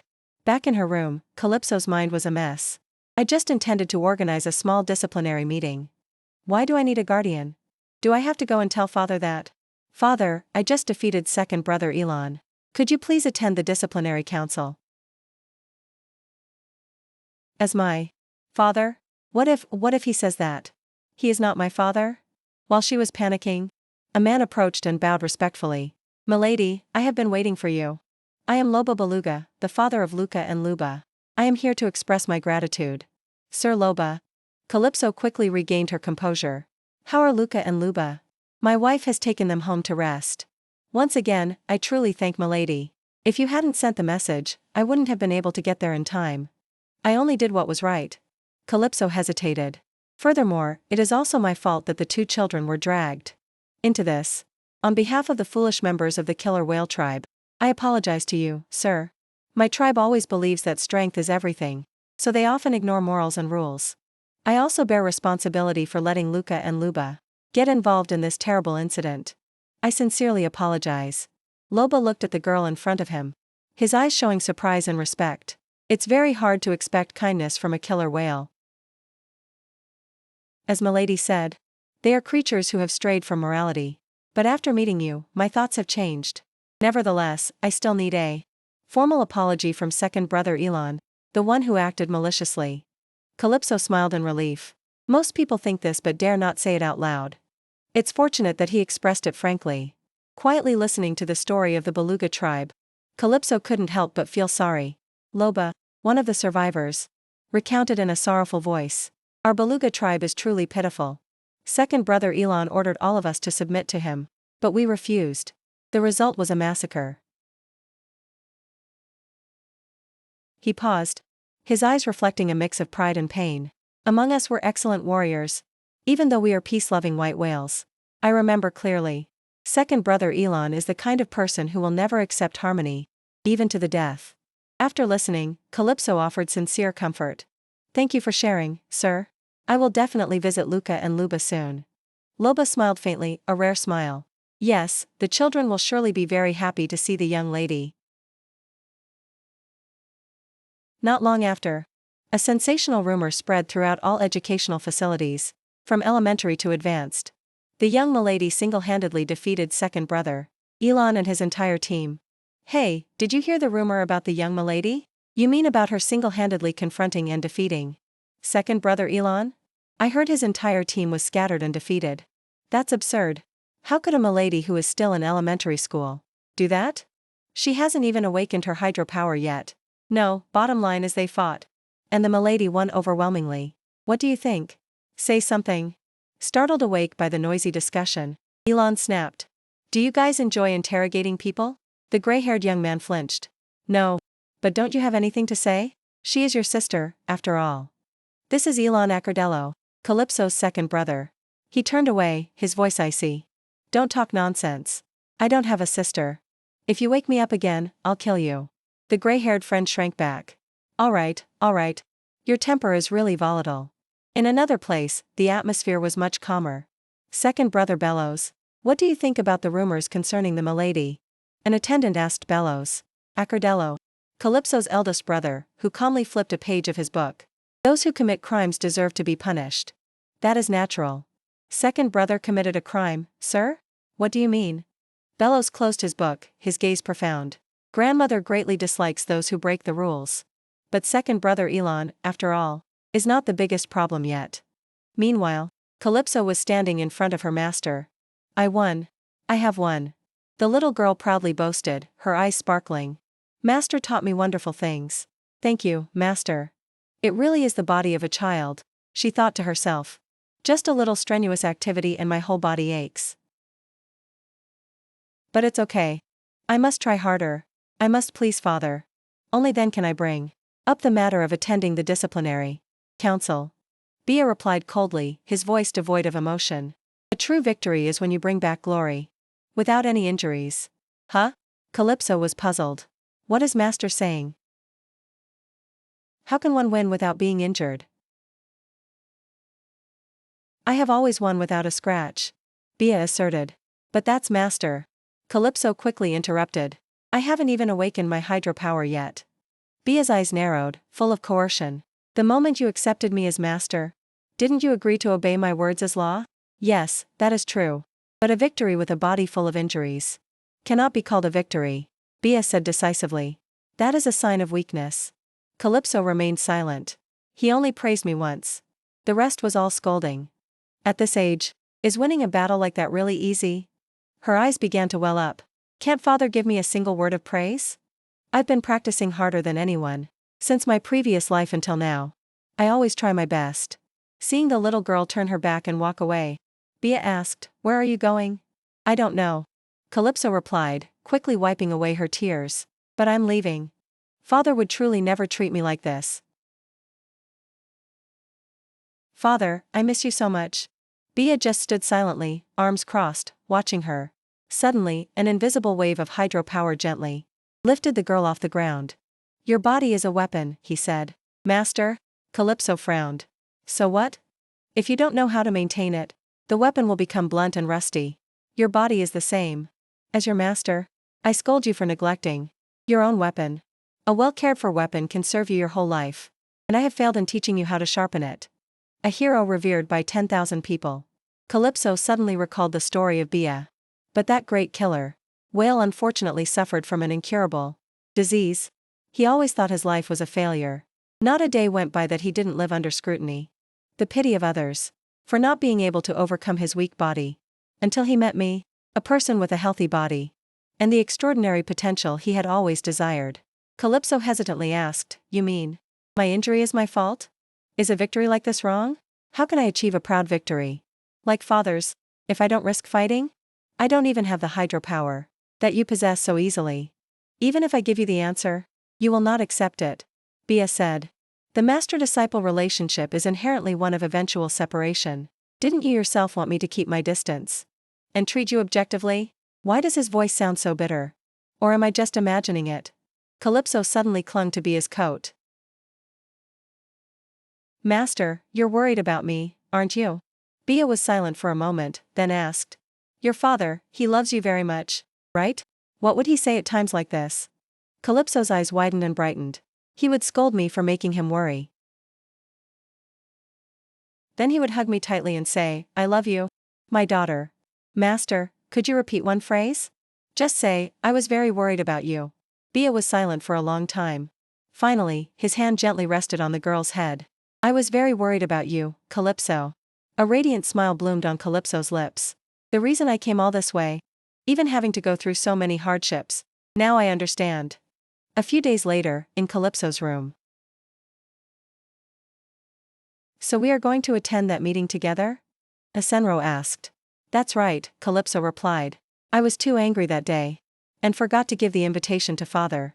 Now there's no other way. We'll have to go by ourselves. I can't suddenly ask master for help. Without a good reason. Second brother Asenro worried. But is that okay? The highest position requires the presence of a parent. We'll manage. It's just the two of us siblings. Or should we just tell father the whole truth? Absolutely not. Calypso shook her head decisively. Until I meet the Dragon Duke. I still want to live with Master Bia as I am now. Asenro smiled, showing his trust. I'm not worried. My little sister must have planned everything already. By the way, it's really unexpected that the high-level disciplinary meeting and the family council meeting are held on the same day. With the rumors I've created, just my presence is enough to attract all the attention. Calypso thought to herself. I want to see the expression of grandmother, who has always ignored me. Second brother Elon surely won't attend, so I have to resolve this matter properly. If it weren't for Asenro, second brother Elon's faction would have caused a lot of trouble. She turned to her brother, Asenro. Thank you for always helping me unconditionally. Asenro smiled brightly. What are you talking about? This is a lot of fun. This is the first time I've fought to protect someone. Oh, Calypso smiled too? Really? Then let's wait and see. Many interesting things will happen. Just then, a few maids walked in, exclaiming, Oh, the young master is here too? Look how harmonious the two siblings are. Oh my gosh, young master, you're so handsome. You two look so alike. Second brother Asenro cleared his throat and quickly changed the subject. Little sister. We need to discuss the disciplinary meeting tomorrow in more detail. Calypso understood. All right. Ladies, you may step outside now. After the maids left, Calypso leaned close to Asenro's ear and whispered. Tomorrow, you must do exactly what I tell you. Listen carefully. First, I will, then you. A moment later, I understand. I will do exactly as you say, Asenro asserted. But are you sure we don't need to call father? Calypso smiled confidently. Trust me, Asenro. We can handle this ourselves. Asenro nodded, but worry lingered in his heart. I completely trust her. But will everything truly be fine? The day of the Supreme Council finally arrived. Standing in front of the mirror, Calypso admired herself in the meticulously prepared ceremonial dress. Let's begin, she whispered to herself. A discreet smile played on her lips. This outfit truly suits me. Although she initially refused, thinking it unnecessary, the dedication of the maids had won her over. I can feel their sincerity, and besides, this gorgeous outfit is now a kind of weapon. She secretly breathed a sigh of relief. Luckily, there was no mandatory requirement for a parent's invitation. The teacher-disciple relationship with Bia is not a father-daughter relationship. I must maintain this. Her determination became even more firm. I will do it. I'm used to solving everything by myself anyway. When the grand doors of the meeting room opened and Calypso stepped in, all eyes turned to her, followed by surprised whispers. Oh my God, is that Calypso?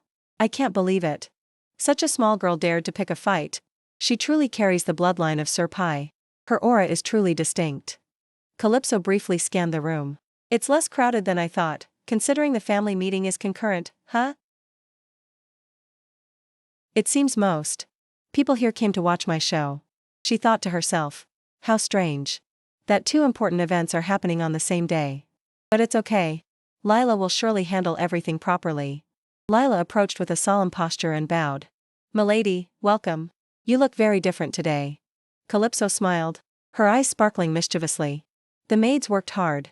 Do you think it's beautiful? Lila nodded approvingly. Very beautiful, milady. Please take your seat over there, next to young Master Asenro. In her heart, Lila couldn't help but compare. Her appearance similar to Sir Pai is already captivating.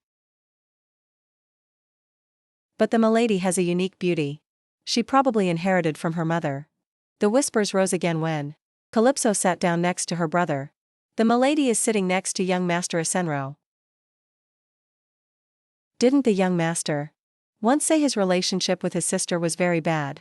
It seems the rumor that Sir Pai's children fight whenever they meet is false. Calypso discreetly observed her surroundings, her mind quickly analyzing the situation. Let's see. Second brother Elon is present. Just as I guessed, Uncle Gaius hasn't come.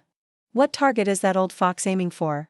He must have had to keep an eye on grandmother at the family meeting. So he sent a representative here. Trouble, the one who came instead, is the core power of Uncle's faction. A talented heir is always valued more than an incompetent one. Just then, a solemn voice rang out, cutting off all noise. Silence, please. The Supreme Disciplinary meeting is now open. Here, everyone, regardless of rank, has the right to participate. I require everyone, in the name of the sea, to swear to speak only the truth. First, I call second brother Atlan, the perpetrator of this incident. Second brother Atlan folded his arms and spoke arrogantly. I swear on the sea. Next, the victims, Calypso and Asenro. Both replied, we swear on the sea. As soon as the oath was finished, an elderly man suddenly spoke up. Wait. As the chairman of the disciplinary committee, I have a few motions to propose. That was the chairman of the board of directors of the intermediate academy belonging to the killer whale family. He continued sternly. This meeting is organized to judge the actions of student minors. Therefore, I believe everyone has been informed about the requirement for a guardian to accompany them. So why are Calypso and Asenro unaccompanied? Calypso's hand unconsciously clenched. What was bound to happen has happened. I had hoped Lila's presence would help me avoid this. She must have tried her best when she saw father didn't show up. But the opponent is grandmother's old friend, and a person who is extremely principled. Without a moment of hesitation, Calypso stepped out of her seat, her voice calm but resolute. I do not have a guardian. A guardian is necessary for minors, but Asenro and I do not need one. We will be our own guardians. Her declaration caused another wave of murmurs. What reason is there for Sir Pai not to come? But this is the law. Or is he ill? Lila quickly spoke up. Silence. Please, everyone, be quiet. In this special case, Calypso and Asenro are allowed to be without a guardian. Bang. Chairman Tra slammed his hand down on the table. Absolutely not. Law is law. The meeting cannot proceed with a person who doesn't even comply with the basic rules. Calypso, summon your guardian immediately. Damn it. Calypso cursed silently. Grandmother's close friend is truly no help at all. Second brother Atlan smirked, a look of triumph on his face. Why don't we just continue? If the girl says she has no father, we can't do anything about it. The surrounding people burst into pleased laughter. Second brother Atlan has a point. Sir Pai is probably busy with the family meeting or business. Chairman Tra's face darkened. Silence. Calypso and Asenro, do you really not have a guardian? Anger surged in Calypso's heart, but she tried to restrain it. Calm down. I foresaw this. I must be calm and think. There must be a way to turn this situation around. Just as the atmosphere was tense, the meeting room door burst open again. A tall figure walked in, his deep voice echoing throughout the space. No, of course we must comply with the law. I am the guardian of my son and daughter. May I be allowed to participate in the meeting? The entire room fell silent. Calypso was also stunned. What the heck is happening? This shock is more intense than anything she had experienced in all 4 regressions. Asenro next to her also looked equally astonished. I don't know why or how father is here. But if I show panic right now, it will be very strange. And there are too many rumors that need to be suppressed. Damn it. In this situation, there is only one way, smile. The bewildered expression was immediately replaced by radiant joy. Calypso cheered. Father. In her heart, she was screaming, please cooperate with me, father. With that, she rushed forward and hugged Serbia. Serbia looked at his little daughter and placed his hand on her head. I apologize for being late. Calypso tightened her embrace, pouting playfully. Father. Are you alright? I was worried you wouldn't make it in time. Bia gently replied, I am better now. Sorry for making you worry. Hearing these words directly from Bia's mouth, both Lila and Chairman Tra were so astonished they couldn't speak. Bia continued, his voice full of authority. Do you require me to confirm my presence separately? Lila quickly replied, oh, no, sir. We confirm your presence. Chairman Tra cleared his throat to hide his embarrassment. Long time no see, Bia. We thought you wouldn't come. Bia calmly explained. My daughter was so worried that she forgot to inform me of the time. That's why I'm a bit late. Second brother Atlan sprang up furiously, grinding his teeth. This is invalid. He did not arrive on time. Lila spoke in a cold voice, young master second brother Atlan. Please remain calm. Mr. Chairman is the most knowledgeable about the law. You think I'll just stand here and watch? Second brother Atlan roared. His mother, sitting nearby, immediately admonished. Her son, calm down. Didn't the chairman already approve it? Second brother Atlan had no choice but to swallow his anger. And sit down resentfully. Calypso secretly sighed with relief. Such actions are not beneficial to him at all. The punishment for him is already obvious. Does he not realize that this meeting is only to decide the details and severity of the punishment? If he self-destructs, even better. And if father had used his power, I probably would have seen his corpse on the floor. Too bad. Bia walked over and sat down in the empty seat.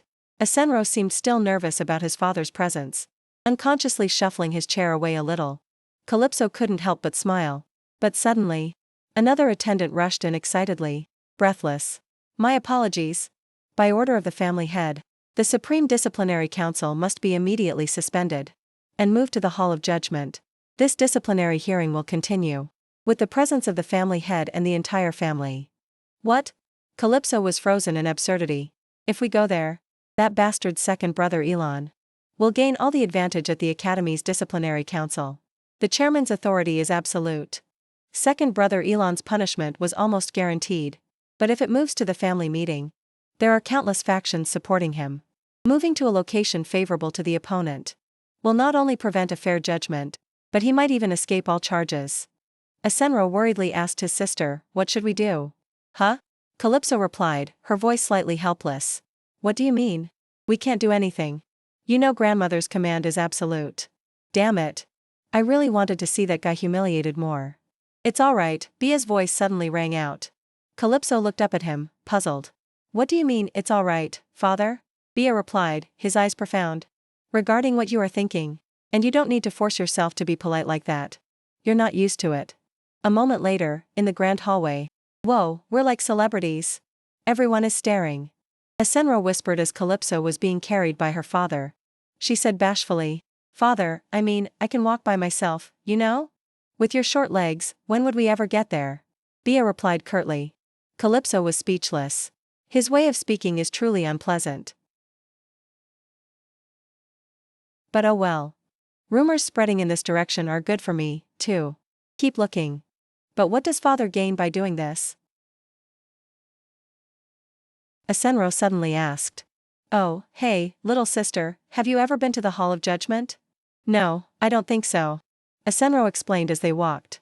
The family meeting, by tradition, is usually held at one of the 3 main halls. And the Hall of Judgment is one of them. We've arrived. That's it. The name Hall of Judgment carries 2 meanings. One is its dazzling blue door. And 2, this is where judgments have taken place throughout the history of the killer whale family. Every major incident originated here. And it is also the birthplace of the name Kuan. And now I return to this place. As soon as Bia stepped into the hall, an announcement voice rang out clearly. Ladies and gentlemen, Sir Pai, along with young Master Asenro and Lady Calypso, have arrived. Immediately, gasps of astonishment rose from the crowd. It's Sir Pai? Wow. This is the first time we've seen him in person. From the chair, the family head Yukila sneered, her voice full of sarcasm. Look who crawled back here. Isn't this the son I thought had died and rotted away somewhere? Bia calmly walked up and bowed in a perfectly standard manner.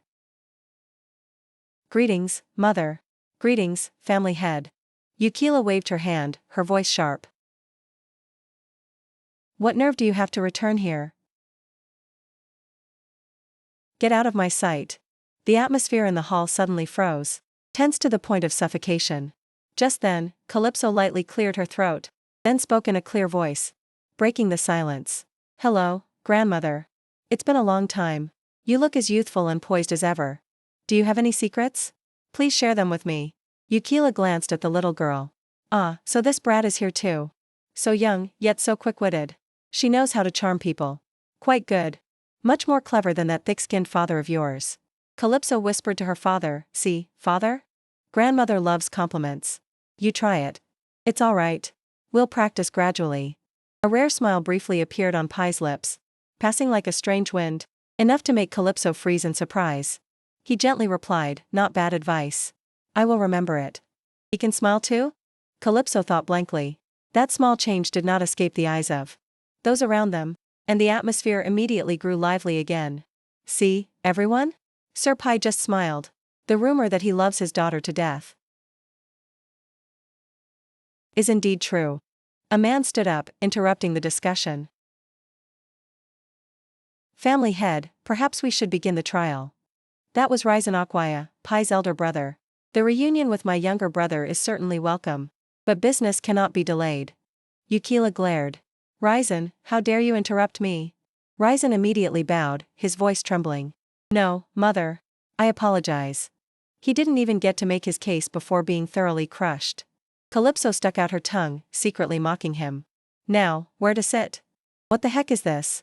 Why are father and I relegated to this far-off corner? So distant? That old hag is clearly doing this on purpose. This is blatant humiliation." The little girl nudged her father. "Father, what should we do? They are looking down on us. Sitting this far, can she even hear me?" "Don't play deaf at this crucial moment, father." Sir Pai sighed. "Quiet, daughter. You complain too much. But you don't need to worry about whether they can hear you or not." Pai interrupted, his voice calm. "Everyone will clearly hear every word you say. I am here to attend a disciplinary trial, not an intimate family meeting. Never forget the reason you are here." Just then, Calypso's eldest brother, Bellows, walked in, attracting all eyes. "Oh. Young Master Bellows is here too. Of course. How could he miss this event?" Bellows stopped in front of the family head's chair, bowing gracefully. "Grandmother, there must be an important reason for you to convene such a large meeting. Everyone is gathered. I humbly ask grandmother to bestow her golden words to enlighten us ignorant descendants." Yukila looked satisfied. "Thank you, my boy. Your tongue is as smooth as ever." "You flatter me, grandmother." "All right, go take your seat." "Yes, grandmother." After settling down, Yukila spoke with authority. "I hear there was an incident that caused disorder in the family's education system. Is that true? Those involved, step forward and explain to me the chaos you caused in my precious facility." Second brother Atlan was the first to speak. "Family head, please allow me to present first. First, please do not call it chaos. It was just an unfortunate incident. This matter is not worthy of bothering you over. For us killer whale tribesmen, survival is a constant battle. Every moment is precious. Anyone who dares to waste your time over a personal conflict has demeaned the dignity of the entire beastkin tribe, the strongest creatures of the ocean. Did a dog gnaw off his conscience? He dares to fight a 3-year-old child and still act self-righteous? Let's see how much longer he can keep up this act." Calypso thought to herself. Yukila narrowed her eyes. "So, you mean the rumors were exaggerated, and the truth is just a minor accident?" "Yes, ma'am," second brother Atlan replied. "I merely wanted to meet my cousin. Recently, she has been involved in many unsavory rumors. So, I secretly arranged to meet her to give her some advice." What a way to talk. "After kidnapping and threatening my people," Calypso thought contemptuously. Second brother Atlan continued his performance. "However, as soon as she saw me, she immediately insulted me and father. Perhaps she wanted to prove she is the daughter of Sir Pai, the strongest tribesman. That bastard." Calypso ground her teeth. "Insulting me wasn't enough. Now he's dragging father into it too. Who gave him permission to call father by his first name like that?" Furthermore, second brother Atlan said, "Unlike the malicious rumors, I have witnesses ready to recount the truth." The two men accompanying him immediately shouted. "We only wanted to help young master second brother Atlan mediate. But for just that, the young lady attacked us without provocation. Isn't the young lady Sir Pai's daughter?" It was an unfair fight from the very beginning. I was a little worried when I saw them. But are these two witnesses? Are they proudly boasting about being defeated by a 3-year-old child? Calypso sighed wearily. "That's right," the other man added. "The young lady insulted young master second brother Atlan first. The young master was completely in the right. Second brother Atlan concluded triumphantly. As you can see, the witness's testimony is fully consistent with what I have presented. Yukila coldly asked, in short, you claim you are innocent? Yes, that is completely correct, grandmother. Second brother Atlan affirmed. I brought this matter to the family meeting, fair and square, to expose the true face of this rebellious cousin. What right does she have to be the daughter of the great Sir Pai? She has no strength and no dignity. Just look at how she lies and brags. You can tell she was never properly taught. The opposite is true. He insults others as naturally as breathing. How boring. When will it be my turn to counterattack? Yukila suddenly stood up, her voice sharp. So, according to you, this brat is uneducated and dared to disrupt the family discipline? Yes, exactly so. Yukila slowly approached Calypso. I understand. An inferior creature who is not recognized dares to challenge my future heir. She doesn't know her place and acts recklessly. As she finished speaking, an invisible wave of power burst forth from Yukila, tightening around Calypso and lifting her into the air. Her throat constricted. Calypso thrashed in pain. Damn it. This is the family head's power, my grandmother's. I must hold on. This is a battle of wills. I'm suffocating. I can't take it anymore. Just then, another stream of energy, even more formidable, intervened and neutralized Yukila's pressure. Her power has vanished. It was blocked by an even greater source of energy. Bia's deep voice rang out. Family head, the girl is only 3 years old. Yukila sneered. Don't worry. If she can't endure this much, she is a disgrace to the family. How did you raise her, Bia? Didn't you even teach her the most basic rules of our tribe? To let her become a weakling? Who doesn't know the immensity of the world? A burst of rage ignited within Calypso. This old woman almost killed me, and now she says those words? Yukila asked Bia directly. Bia, did you truly raise her yourself? Father. Calypso's heart tightened. Wait, if father says no. If he denies my existence, what will become of me? All the lies I constructed about father loving me will crumble. Please, father, don't abandon me now. In the dead silence, Bia spoke, every word clear and sharp. I raised her my way. That once you enter the fray, you must win. The girl did exactly as I instructed, not deviating by an inch. Yukila stiffened, then slumped into her chair. I can't believe it. I've lived this long to see you speak up to defend someone else. It's no fun. Bia looked straight at her. Then listened to the story from my daughter's side. That is the role of a just family head, isn't it? Calypso's eyes were fixed on Bia. The family head. A wave of silent excitement surged within the little girl. This is it. He is giving me an opportunity. The opportunity one have longed for. To prove myself. To demonstrate my own ability. I absolutely cannot let it slip away. With iron resolve, Calypso stepped forward. Her voice, clear but sharp, rang out in the silent space. Grandmother, I only have one question. According to the laws of the killer whale family, the strong are not held responsible for their actions. Is that correct? Family head Yukila, who looked weary, nodded slightly. Yes, that is true. Then, Calypso continued, her voice full of confidence. The focus of today's meeting is about that battle. People can discuss how my dignity was insulted, but that is not the core issue. If grandmother is ready to judge fairly, I will show everyone an interesting truth. Immediately, second brother Atlan raised his hand, his voice panicked. Wait. Family head. Please allow me to speak. That bastard second brother Atlan. Calypso cursed internally. A flash of disdain flickered in her eyes. It's too late for you. Enough. Yukila interrupted, her sharp gaze directed at Calypso. You may continue. With permission, Calypso declared loudly. On the day the battle occurred, how many people did second brother Atlan bring? No less than 10 men. Among them, big brother Asenro dealt with 3. The remaining 7 all targeted me alone. Calypso Accardello. And what was the result? The final winner was me. Second brother Atlan, a person many years older than me, was utterly defeated by a 3-year-old child like me.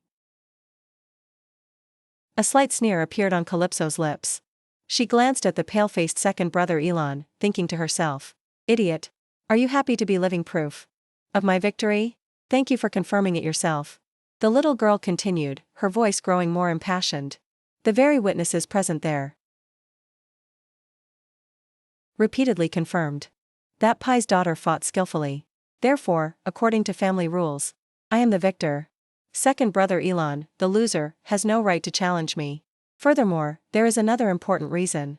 On that day, a friend of mine was accidentally drawn into the incident. Although he is not from the killer whale family, second brother Atlan still played dirty, threatening to kill him. If I didn't accept the fight, all my actions were to protect my friend, my esteemed grandmother. So where did I go wrong? Our family has always been proud to be the protector of other marine creatures. You yourself taught that. Only among killer whales should conflicts be resolved by fighting. We must absolutely not use force against weaker tribes. Yukila burst out laughing, a meaningful smile. This little girl knows so much despite her age. So, you were forced to join the fight and still won. Is that right? Your story is very convincing. But do you have witnesses? Calypso's heart sank into the abyss. That's right. The witness, Asenro, is my brother. His testimony will not be considered objective. Luca and Luba are still recovering from their injuries. Is there really no one who can step forward to testify for me? Just as Calypso was despairing, a calm voice rang out from the vassals' seats. Family head, I request to join the proceedings as a witness. Yukila tilted her head with interest. Oh, someone dares to speak up? Go ahead. A noble woman stood up, her gaze resolute. In the young lady's story, the dear friend whose life was threatened is my two twin sons. Calypso was stunned. Wait, that is the mother of Luca and Luba. The Beluga family have enough authority to attend such an important meeting? The woman introduced herself, her voice full of authority. Allow me to introduce myself to the assembly. I am Ilya Beluga, the head of the Beluga family. My sons have suffered the brutality of second brother Atlan. They sustained very serious head injuries and are currently hanging between life and death. What? Calypso was shocked, overwhelmed with worry. Sir, Loba clearly said their lives were not in danger. Didn't he? The little girl quickly glanced toward Loba, only to see him subtly wink, signaling her to be quiet. A light flashed in Calypso's mind. Her eyes became sharp. Ah, so that's it. A deliberate lie. He did that. Why can't I? The white whale tribe. They are incredible. Ilya continued, her voice filled with urgency. Sir, please consider this a serious matter. Why must my sons face death? Just because of a killer whale conflict? As representatives of all the vassals, we cannot sit idly by. We may be weak, but following this incident, we beg for respect. I believe the great warriors of the Accardello family will not ignore this injustice. Loba also stepped forward, echoing, Sir, I personally reported this incident to the family head. If further evidence is needed, you can summon other members of the tribe. Calypso smiled triumphantly. Does she think this is enough witnesses? The family head. Yukila burst into laughter, the sound echoing throughout the room. Ah, yes. The outcome of a one-on-one duel speaks for itself. A 3-year-old child won. So, what more is there to argue about? Losers who refuse to accept defeat are not worth my attention. Second brother Elon's face was ashen. Grandmother, that's not the truth. Silence. Yukila roared. I have clearly seen your true nature. You try to prove your strength by bullying the child of a major vassal. You violate the rules of the education facility, and then you dare to deceive the family head. Considering all these crimes, second brother Elon Accardello, you are expelled from the education facility and placed under house arrest for 1 year. Reise. Second brother Elon's father quickly pleaded, Mother, please wait. Although second brother Elon was wrong, please consider our contributions and spare him. Yukila raised her hand, stopping Ryzen's words, then turned to Calypso. And you, Calypso Accardello, what is your opinion? Calypso bowed, displaying a smile that was both humble and sharp. I do not object to the family head's ruling. But in this incident, the ones who suffered the greatest damage are Luca and Luba. Therefore, I believe we should listen to the opinion of the head of the Beluga family. And of course, they also agreed with the family head's opinion. The arrogant brat received the deserved outcome. As for the female protagonist, she was recognized by grandmother and received a fitting reward. Bia now stepped forward, his large, warm hand stroking Calypso's head. his eyes filled with pride. Well done, my daughter. Yes, father. We won. Calypso smiled brightly, thinking to herself. The feeling of being the center of attention is truly wonderful. Madame Yukila observed Calypso, a mysterious smile appearing on her lips. This little girl, even when introduced by the family head herself, a normal child would be afraid of the responsibility, but she enjoys the attention. High-level strength enhancement ability, innate fighting capability, yet unable to create even a single drop of water. The development sequence is completely reversed. I know this is a rare genius. She called out, Bellows, come here. Bellows approached, his face cold. You called for me, grandmother? What do you think of this situation? Yukila asked. Before this, you were the youngest person to be recognized. Now your little sister has broken that record. Even Pai, the father who never cared about his children, came forward to protect her. Furthermore, her opponent, second brother Atlan, was defeated by her. Tell me your thoughts. Bellows replied, his voice devoid of emotion. Grandmother's punishment is very reasonable. Those who violate the law cannot be forgiven. However, Calypso Accardello must also bear responsibility. Even with a valid reason, she still injured a fellow student. In short, you believe both are at fault. Yukila thought to herself. A very shrewd answer. You flatter me, Bellows bowed. Standing nearby, Calypso clenched her fist, rage surging in her heart. I heard that, you wretched older brother. Your sister was beaten black and blue. And nearly died, yet he dares to say both are at fault? Just you wait, Bellows. Before I leave this place, this little sister will definitely teach you how to be a person. Just then, Asenro ran over excitedly. Little sister, you worked hard. Congratulations on being recognized by the family head. I thought the meeting was over. Calypso suddenly realized the envious gazes around her were still fixed on her. That's right, it's not over yet. It's best to stay silent now. Unexpectedly, Ilya Beluga spoke up again. Esteemed family head, may I say one thing before the meeting concludes? Go ahead. Ilya turned toward Calypso, bowing formally. I wish to exercise the vassal's prerogative of choice. The Beluga family, led by me, will henceforth vow to follow and assist Princess Calypso Accardello, under the honor of the family head. This oath will never change. Our family supports Lady Calypso Accardello to become the next successor. Calypso was completely stunned. What? What is happening? I'm only 3 years old. Moreover, I never intended to become the family head. The meeting ended shortly after. As the three, Pai, Calypso, and Asenro, walked out, all eyes were focused on them, carrying enough curiosity, admiration, and also envy. Do you want to say something? Bia asked. Everyone is staring at us, Calypso replied. Among those rushing closer, none are sincere. They are all opportunists. In that case, Bia said, his voice lowering, I will chase away all those annoying flies. Why is father suddenly so kind? Calypso was secretly cautious. If father turns back and says, anyone who dares to deceive me will die, then I will have to pay a very heavy price. Suddenly, Asenro flinched when he saw someone approaching. He quickly said, Little sister, I'll go ahead. See you later, master, and ran off. What? Who was that? Calypso asked curiously. Bia glanced towards the approaching person and replied curtly, a person from the third branch. Crossing her arms, Calypso secretly observed the figure belonging to the collateral branch rushing away. Why did he have to run away when he saw me, she wondered.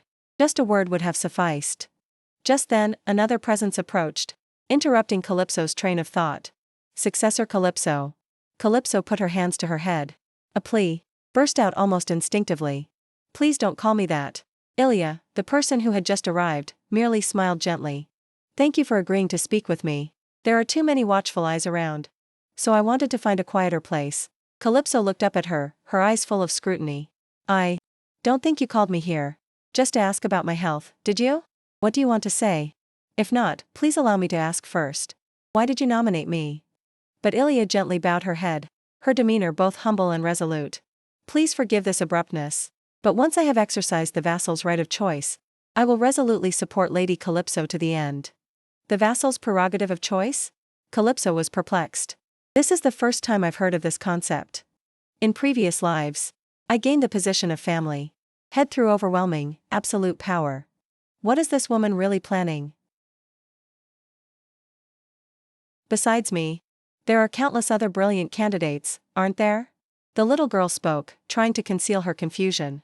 Doesn't one become family head by being passed the title by the current family head, or by building up their own faction? That is true, Ilya replied. But beyond those things, there is also the prerogative of choice of the powerful vassals. However, because the family head personally used hydropower to seal the curse, the information I can provide to the young lady will be limited. Furthermore, this prerogative of choice carries a special weight. Once the oath is sworn, I cannot withdraw it, or change the person I have chosen. Wait, then, Calypso shook her head, trying to organize the chaotic information. Ilya interrupted, her voice carrying absolute seriousness. Therefore, if Lady Calypso falls, we will fall too. But if the young lady becomes family head, you will gain everything. This is nothing short of a life or death gamble. What if I fail? Calypso thought to herself, the feeling of an invisible burden weighing on her shoulders. The little girl covered her head, almost shouting, "Based on what grounds did you bet everything on me? My sons owe the young lady a life," Ilya said, her eyes reflecting deep gratitude. Thanks to the young lady's timely action, Luca and Luba minimized their injuries, both physically and mentally. I know there are many excellent successors, but until now, no one has ever stooped down to look at beings weaker than the killer whale species. That is why I chose you, Lady Calypso. And this is the important thing I'm about to say. I publicly supported you in front of the family head. She paused, then continued. 35 years ago, the family head summoned the 8 heads of 8 families. These 8 families, chosen for different reasons, would be granted a special power, the prerogative to choose the next successor. Regardless of how great or small the candidate's power is, the person who receives the most support from the 8 families will officially become the heir. But you know I'm only 3 years old, right? Calypso tried to argue. You surely understand that the younger the successor, the more disadvantages they face. Ilya smiled radiantly. Of course I know. But today, you reversed that disadvantage. No one but the young lady could have done that. We believe you are a precious gem that we were lucky to find, and betting on you is the right decision. Calypso was completely bewildered. As a mother, Ilya continued, her voice suddenly softening, I couldn't help but lose my composure when my sons almost lost their lives. That sentence startled Calypso. What? You said both children's lives were in danger. I apologize. That my husband did not tell the truth to the young lady. When we brought Luca home from the hospital, the boy had a seizure and almost didn't make it. A cold fury erupted within Calypso. Invisible killing intent emanated from her small body. You should have told me sooner. If I had known, I wouldn't have let that bastard be punished so lightly. No, it's all right, Ilya smiled gently. The boy has fully recovered. As a mother, when angry, I am ready to do anything. All parents are like that. Even Sir Pai, who has lived in seclusion for so long, came out because of his daughter, didn't he? Be that as it may, the next head of the killer whale family will be the young lady. That is truly something to look forward to. Hearing this, Calypso fell into utter panic. Oh my God.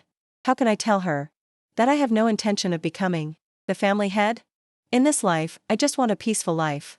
A moment later, after Ilya had left, I'm so exhausted. A familiar voice rang out from behind her. Everything is settled. It seems you were successful. I have something I need to talk to you about. Calypso closed her eyes.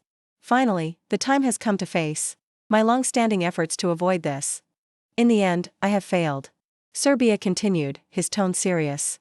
First, we must resolve the issue of address. Does father mean I lied to him? Calypso whispered. You knew I was your father, right? Yes, sir, the girl admitted. I knew from the beginning. Why did you pretend not to know? Calypso clenched her teeth. A torrent of chaotic thoughts surged in her mind.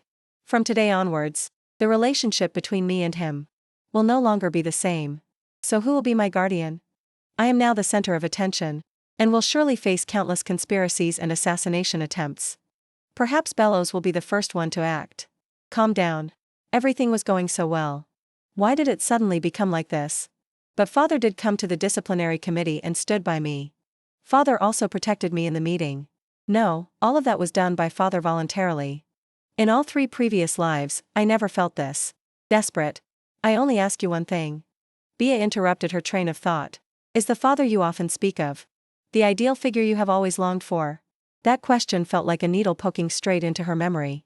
The image of her father in the old world, before she transmigrated here, suddenly surfaced.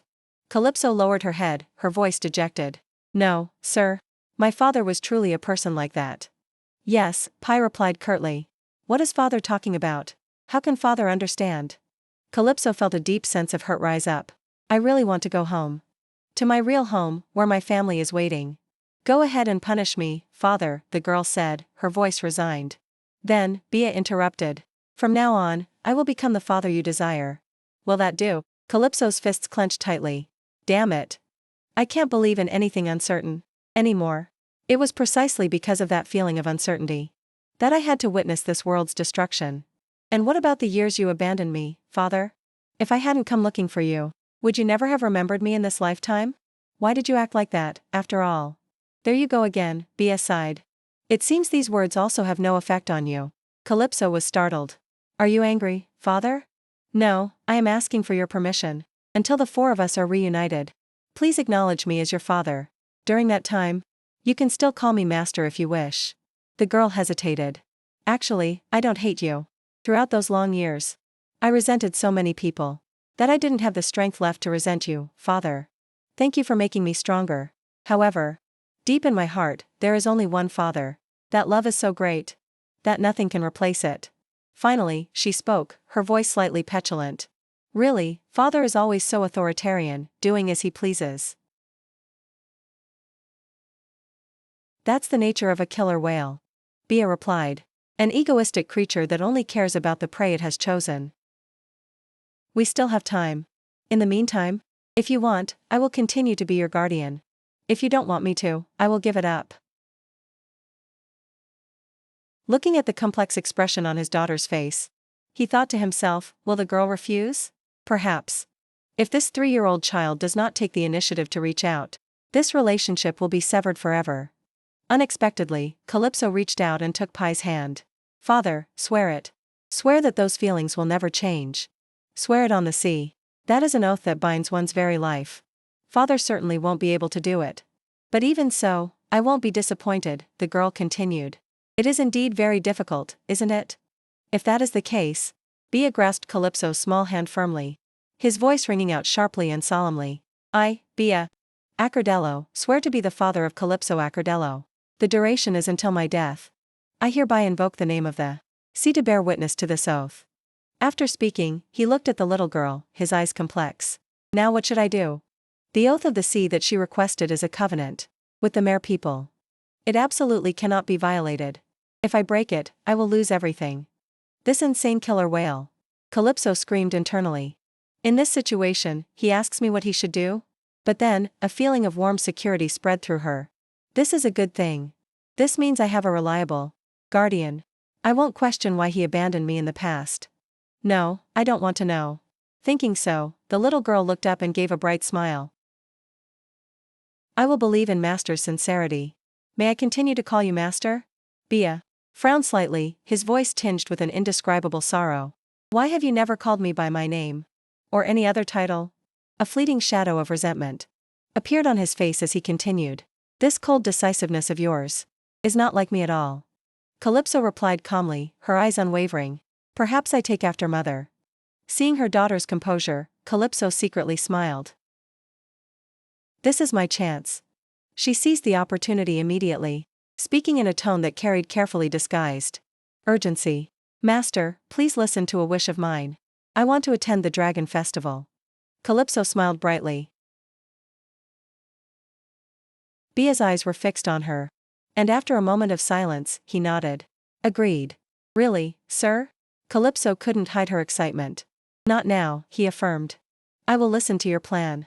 But don't forget this promise either. The day I truly earn your recognition. Stop calling me master. Calypso's gaze flickered away momentarily. But she quickly responded, her voice firm. Of course. That afternoon, as he watched Calypso's retreating back, Bia sank into contemplation. He suddenly realized that Calypso was not a normal child. She was a born warrior, skilled in every gesture of diplomacy and interaction. This was the first time. The child had looked at him with such longing. That's right. That means that until now, she had never expected anything from me. How can a 3-year-old child calculate so far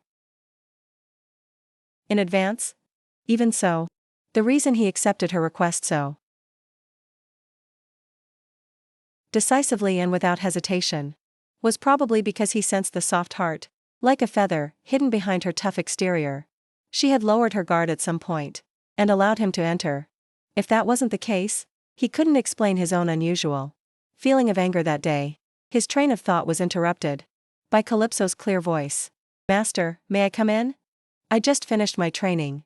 The girl stepped in and asked curiously, Master? Lately the intensity of training has been increasing. Is it because of your mood? Yes, Pierre admitted frankly. Calypso seemed speechless at his honesty. She took a deep breath, then asked a question she had been contemplating for a long time. Master, may I ask you one question? Do you love me like your own daughter? Pierre was silent for a long moment. His deep eyes were like a bottomless abyss. Did I ask a meaningless thing? Calypso thought to herself, her heart sinking slightly. Finally, he spoke, his voice hoarse. I do not know what love is. Yes, I guessed as much. Calypso replied, her voice showing no disappointment. On the contrary, she was very calm. Actually, even if you say you don't know about love, I still have the vow of the sea to prove it. What are you saying? Pierre was startled. I'm just kidding. Just kidding, Master, don't worry. Calypso quickly waved her hand, smiling mischievously. I don't expect much, either. I didn't think you would love me like a normal father. Therefore, I think we should establish a mutually beneficial relationship, protecting the other when needed, worrying when the other is injured. That's enough.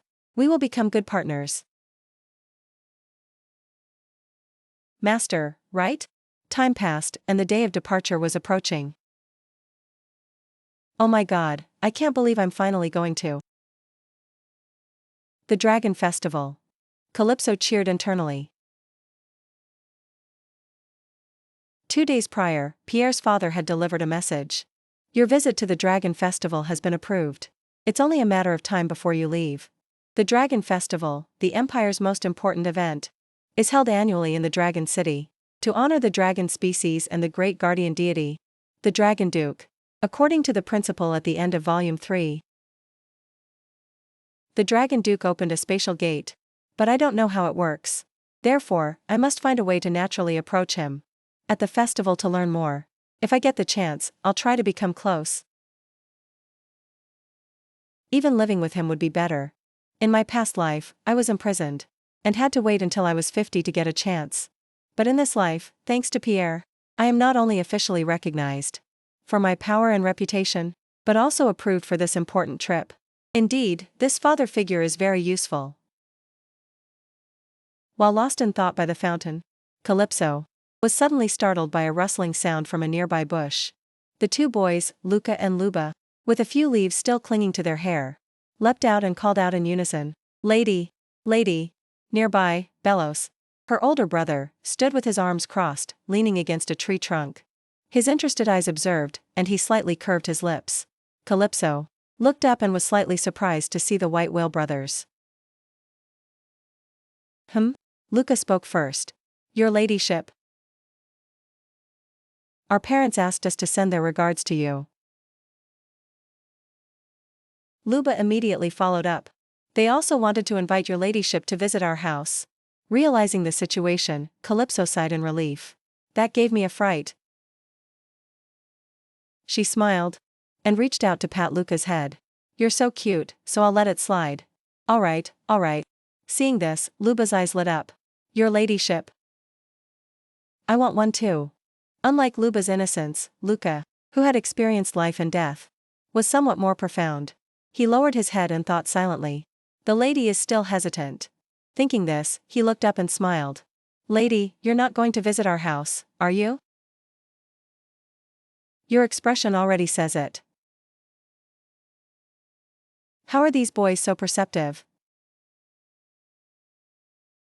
Calypso was startled, then involuntarily sighed. As expected, the White Whale tribe is very intelligent and sharp. Luca continued with a pensive look. I'm worried I might fall for you. Because the lady is a very kind person. Yes, that's right. The lady is the best person. Luba immediately chimed in. Calypso squinted and smiled. Don't say that. I'm not a good person. If I were really kind, she thought, I would have shouldered the responsibility of the successor to your family, instead of secretly planning to run away. Like this. Facing the clear eyes of the two brothers. Calypso suddenly felt guilty. She turned away, an idea suddenly flashed in her mind. Wait a minute. If I publicly support Arsenio to become the successor, she imagined. Her foolish older brother. Asking in astonishment, me? Then the Beluga family would surely side with him. Hee hee. The giggling of the two brothers pulled Calypso back to reality. Luba pointed to her forehead. The lady's forehead is furrowed again. Hee hee. Luca laughed too. My mom is sometimes like that too. Calypso let out a breath. This is exactly why she didn't want to develop feelings. It was too troublesome. She stood up and said, let's go back. Class must be about to start. Oh, I forgot. Luba was startled. Luba is such an idiot. Luca teased, laughing. Luca held out his hand. Lady, hold my hand. Luba also stretched out his hand. Mine too. Me too. The actions of the two boys made Calypso sweat. Can't we just walk normally? Calypso's older brother stepped out from behind the corner. His face showed clear interest. Just as she was about to leave, a deep, unsettlingly familiar voice rang out. Calypso Acquiadello. Calypso froze. She turned her head and looked around, searching. Seeing this, the brothers Luca and Luba also looked curiously. Can you two go ahead? Calypso turned to them and said. I suddenly have something I need to take care of. After the two brothers left, Calypso walked to the corner where the voice had come from. Were you looking for me? Belos glanced over and replied nonchalantly. Yes. Did you recognize my presence? Calypso clenched her fist, her face stern. Even though I don't know why you're here, just tell me briefly, what's the matter? I just wanted to talk to you. Belos looked hesitant. Why are you so defensive? Talk?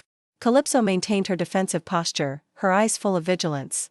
Your way of talking has never just been with words. Not this time.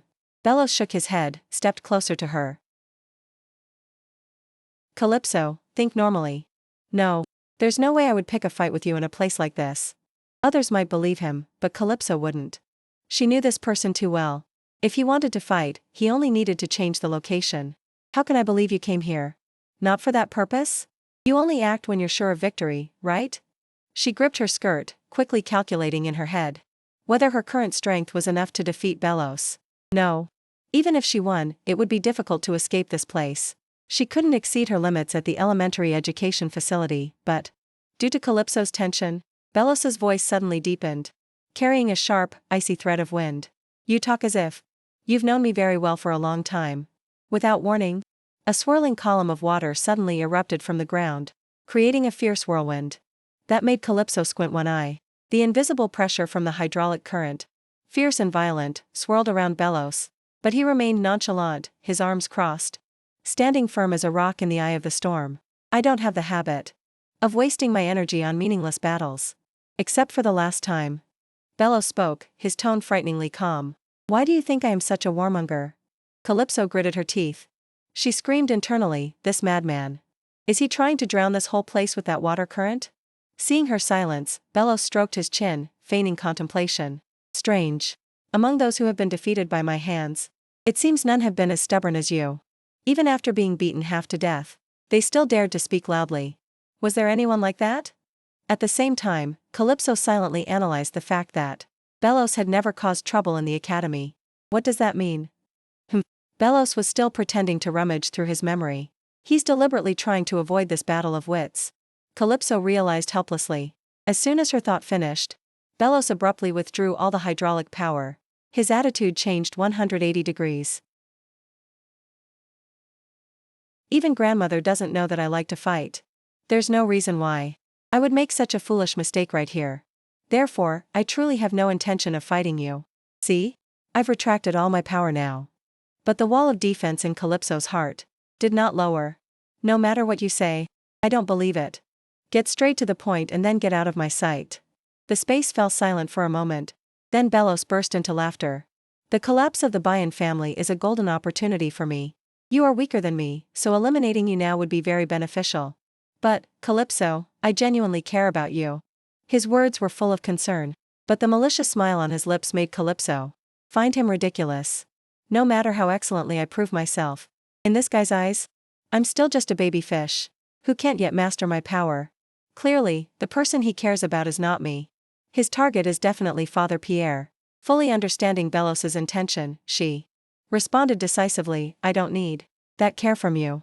The person you truly care about isn't me, but Father, right? Brother Belos raised an eyebrow, feigning surprise. Why would you think that? It's not that I don't care about Pierre Acquiadello, but I don't have a father. What an immoral person, Calypso mentally rolled her eyes. Her reaction seemed to make Belos a bit impatient. He sighed. It seems we're just going around in circles. Fine. I'll be direct. I want to observe you, and when the time comes, I will support you as my successor. Finishing his statement, Belos unexpectedly knelt on one knee, looking up at her with an unbelievably earnest expression. Your performance at the family meeting truly impressed me. That's why I came to see you. To see if you are a person worthy of my support. Or not. What you did could be considered showing a little respect. Seizing the opportunity, Calypso reached out and tightly grasped his wrist. So that's it. Listen carefully, brother. With a bright smile, she tightened her grip. By the way, I have something I want to whisper to you. Could you lean your ear closer? Of course, Belos replied, inwardly astonished. What kind of power is this? As soon as he brought his ear closer, the power in Calypso's hand suddenly erupted. Her voice turned icy cold. Stop playing games, big brother. If you're innocent, swear by the sea. Belos subtly curved his lips, his eyes gleaming with interest. You are cunning indeed. He gently removed her hand, his tone full of sarcasm. But is that all? How shallow. Immediately, a punch wrapped in hydraulic power tore through the air, heading straight for her face. Thanks to the fighting experience accumulated from countless regressions, Calypso leaned back, barely avoiding the punch. Ugh. Immediately, she raised both hands, clutched the hydraulic sphere, and used her own power to shatter it. Belos's attack vanished. But Calypso's hands were also red and throbbing with pain. She clicked her tongue. Damn it. I intended to grab his wrist and break it. But this small body wouldn't allow it. Facing her, Belos casually retracted the remaining energy. See? It's useless. Calypso was disgruntled, her cheeks puffed out. He's truly just a big child. He swung his fist immediately after being provoked just a little. Before her thought was finished, Belos spoke again, abruptly changing the subject. I heard you're going to the Dragon Festival this year. Calypso's heart skipped a beat. No way. He's very close to grandmother, so he knows most of her information. This was a direct request from Pierre Acquiadello. He clenched his fist and murmured, how interesting. Every word of his was like a nail hammered into Calypso's mind. Please, let my prediction be wrong. I'm going with you too. Belos declared, his eyes gleaming with malicious curiosity. I want to know why you are so interested in that place. He guessed right. Why is this guy going there? Calypso gasped. Belos's eyes right now sent chills down her spine. Oh no. This look. It's exactly like the look he had when he beat me until I bled. He is someone who finds pleasure in obstructing his opponents. Big trouble is coming. Before her uneasy feelings subsided, Belos added. Oh, and also, Calypso. Calypso put her hands on her head, feeling a wave of panic wash over her. That's right. The next sentence is definitely, grandmother has summoned you. In Yukila's office, the head of the family was meticulously writing something with a goose feather pen. The family head's building was a huge and magnificent mansion. Stepping inside, Calypso couldn't help but look around. The entire interior was submerged in ebony black, accented with silver-white details, cold and authoritative, just like an orca, the symbol of the family. Opening the office door, Calypso bowed according to proper noble etiquette. I greet you, grandmother. I heard you summon me. Yukila looked up and clicked her tongue in contempt. TCH. Still just an ordinary child. I was summoned just to hear criticism? Calypso couldn't help but suppress her anger. Did she call me here just to pick a fight? Yukila stood up, her tone full of mockery. During the family meeting? I didn't think you were this small. Or, did you shrink up like a rice cake back then? The smile on Calypso's lips remained unchanged, but internally, she secretly called her wicked old woman. Yukila held a stack of papers in her hand and stepped away from the desk. Anyway, sit down. I summoned you because there are a few curious and interesting things. Calypso climbed onto the chair opposite her. The killing intent in Yukila's eyes suddenly surged. I want to talk about the things that happened at your residence.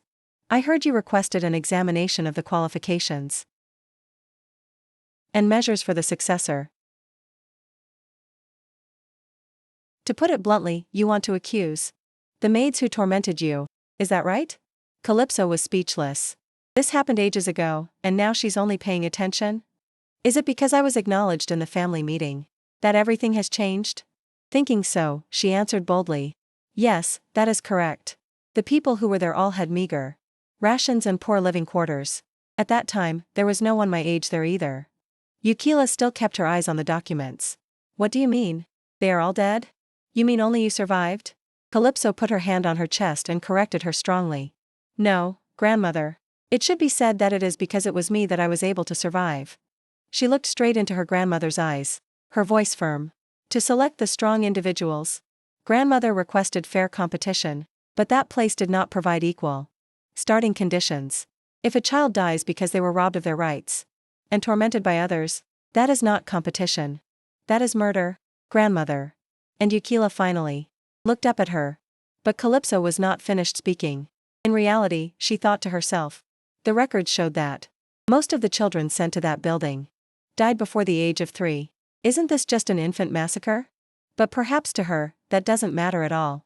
Yukila listlessly picked her ear, feigning indifference. But Calypso continued, her voice sharp as a knife blade. Even if no one pays attention, if all reports record the cause of death as weakness, how can we distinguish truth from fiction? Who knows what hidden talents those deceased children possessed? It's highly likely that grandmother inadvertently missed many talents. In other words, that maid dared to arbitrarily tamper with the family's precious assets.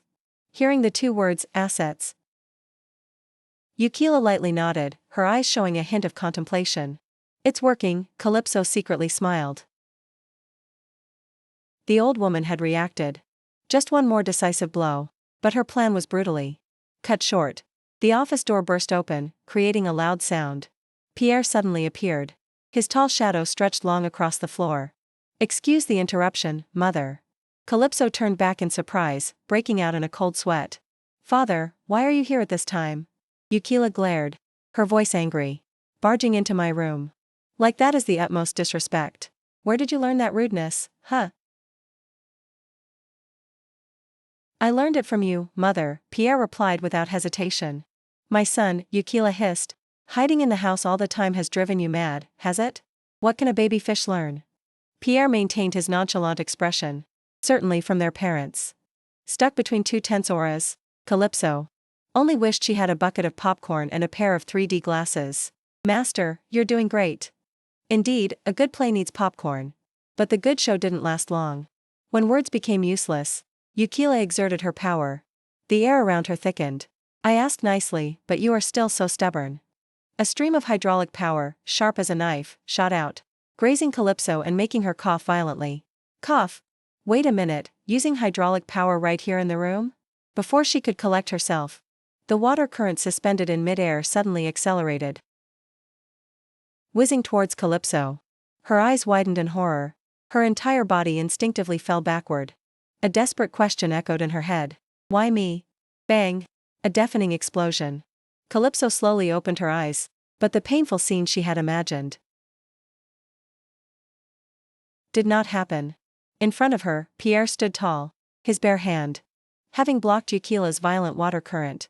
With just a clench of his hand, the hydraulic current shattered into countless sparkling, tiny water droplets and disappeared. Mother, I have absorbed and neutralized your power. If you want to vent your anger, aim it at me. Pierre roared, the resentment clearly audible in his voice. Were you planning to kill your own granddaughter? I knew you would intervene. Yukila replied calmly, as if everything was within her calculations. That's why this little girl is so spoiled. That she doesn't know etiquette. She directed her gaze towards Calypso. TCH, it's been a long time since I found a whale. That interested me. I have decided to cherish and nurture it. Ridiculous. A few seconds ago, you were trying to kill her. Calypso gritted her teeth, infuriated by Yukila's brazenness. All right, both of you sit down. Yukila waved her hand and plopped down onto her chair. So, what is the reason you rushed here? Pierre now sat down next to Calypso. If mother summons my daughter, as her guardian, I naturally must be present. Who knows what might happen? If I let the girl go alone? Unbelievable. Yukila sighed. Wipe your sweat and then talk. My son, you rushed here so quickly that you're out of breath. Ignoring the beads of sweat rolling down his neck, Pierre simply replied, I did not run. But Calypso knew the truth. A warm feeling nestled in her heart. Why? Father ran such a long distance for me. As if by habit, Pierre pulled her into his arms, his voice full of concern. Are you hurt anywhere? No, I'm fine, she shook her head. Even for a father, you find your daughter lovable, don't you? Yukila asked nonchalantly. Pierre just remained silent. All right, Pierre, Yukila changed her tone, returning to the main issue. I will also ask for your opinion, as her guardian. We are discussing the punishment for the maid who abused my granddaughter. What do you think I should do with her? What is grandmother talking about? Calypso's eyes widened. Shouldn't she investigate and verify everything first? Why skip straight to discussing the punishment? And why is she asking Master about this? She subconsciously clutched Pierre's sleeve, thinking, his reaction will probably just be, whatever. But Calypso was wrong. She must be executed, Pierre said in an arctic cold voice. Father. Calypso looked up blankly, and she immediately recoiled in panic, lowering her head when she saw his terrifying face. Pierre looked directly at Yukila, his gaze unwavering. Grant me full authority to handle the matter. But Aquale Rumi always believed she was the most pitiable person in the world. She treated everyone well, but they always shunned her. Just because she was a pufferfish beastkin. The memory of a recent fight came rushing back. You just badmouthed the pufferfish beastkin, didn't you? I heard everything. Rumi yelled, lunging to attack another maid. Surrounding her were shouts of people trying to intervene. You're the one who blamed me. It's because of you that I was fired, the other maid cried. After the incident, everyone gathered to comfort the one who was hit, leaving Rumi alone. Rumi is really weird, one person whispered. Be quiet, she'll hear you. Rumi had no regrets. Why am I the only one being criticized? She couldn't catch the ceramic vase either. She never realized. The reason people shunned her was not because of her race, but because of her extreme selfishness. Eventually, Rumi became a wet nurse at a children's care facility. Looking at the innocent children, her eyes grew colder. My life is already a failure, but their future is so bright. Malicious envy sprouted. At first, she was hesitant, but then taking the lives of the weak children became a habit. Until one day, a child with the distinctive two-tone black and white hair of the Orca appeared. Calypso Acquiadello, a direct descendant of the family. Her future will shine brighter than anyone else. Won't it? That's right. Calypso's clear voice answered her thought. Rumi was startled, and then a terrifying memory rushed back. A memory she shouldn't have. You poured hot water on me. My head is covered in hot water. It's hot. Too hot. Rumi involuntarily screamed, then breathed heavily, realizing she had just shouted something meaningless. Lady Calypso stood there, holding a teacup, her expression innocently puzzled. What's wrong? It's only warm water, and look, I'm still alive. Lady Calypso? Rumi stammered. Yes, it's me. What are you talking about? Calypso smiled, a smile that sent shivers down Rumi's spine. It's okay if you don't remember. Because I remember everything. It's been exactly 15 years. And if you still don't recall, there is a very talented person who will help you remember. What? Wait a minute. Calypso set the cup down, turned, and walked away. The one who gave me spoiled food, poured hot water on me, and deliberately pushed me down the stairs, should also taste everything I had to endure. Oh, what the hell is this? 15 years? Is this girl mocking me? Slandering others just for a petty grudge? As if reading Rumi's mind, Calypso stopped at the door. Rumi, you're blaming someone else. Again, aren't you? Oh dear. The culprit may forget, but the victim will remember until the very end. After saying that, she opened the door and walked out, leaving Rumi collapsing in panic. In the large corridor, Pierre asked, have you said everything you needed to say? Yes, father. That maid will be sentenced as a serial murderer. For the next 15 years, she won't have a single day of peace. Calypso took hold of his sleeve and hesitantly asked, Master, don't you find it strange? 15 years of memories. Don't you think? I'm not like a normal child? Pierre stopped and tilted his head to look at her. Sensing his profound gaze, Calypso quickly looked away. He did not ask anything more, but silently raised his hand to pat her head. His voice was unexpectedly warm and gentle. Even a child will feel pain. That alone is enough reason for those who hurt you to pay the price. He gently lifted her with his hydraulic power. I have no intention of making you explain anything. He now held her close and whispered, I told you. From now on, I will be your father. The anxiety in Calypso's heart melted away. She smiled, letting out a sigh of relief. If I had known it would be like this, I should have sought out Master and clung to him sooner. That assumption no longer matters, Pierre replied, his hand still stroking her hair. Calypso laughed and started to tease. That sounds like an irresponsible gambler saying, I won't bet next time. I'll do better. Something like that. Pierre sighed, his voice carrying unconcealed resignation. I don't even know how much your trust in me has dwindled. Just like that, the two of them walked slowly, their shadows stretching long on the corridor. The investigation into Rumi concluded quickly, in just 3 days, and Calypso knew that grandmother's authority was the reason. She recalled the conversation that day. After hearing Pierre's presentation, Yukila was startled. You want full decision-making power? She looked at her son with a judging gaze. Isn't that obvious? Handle this troublesome matter quickly. Consider it the price you have to pay for daring to burst into my office.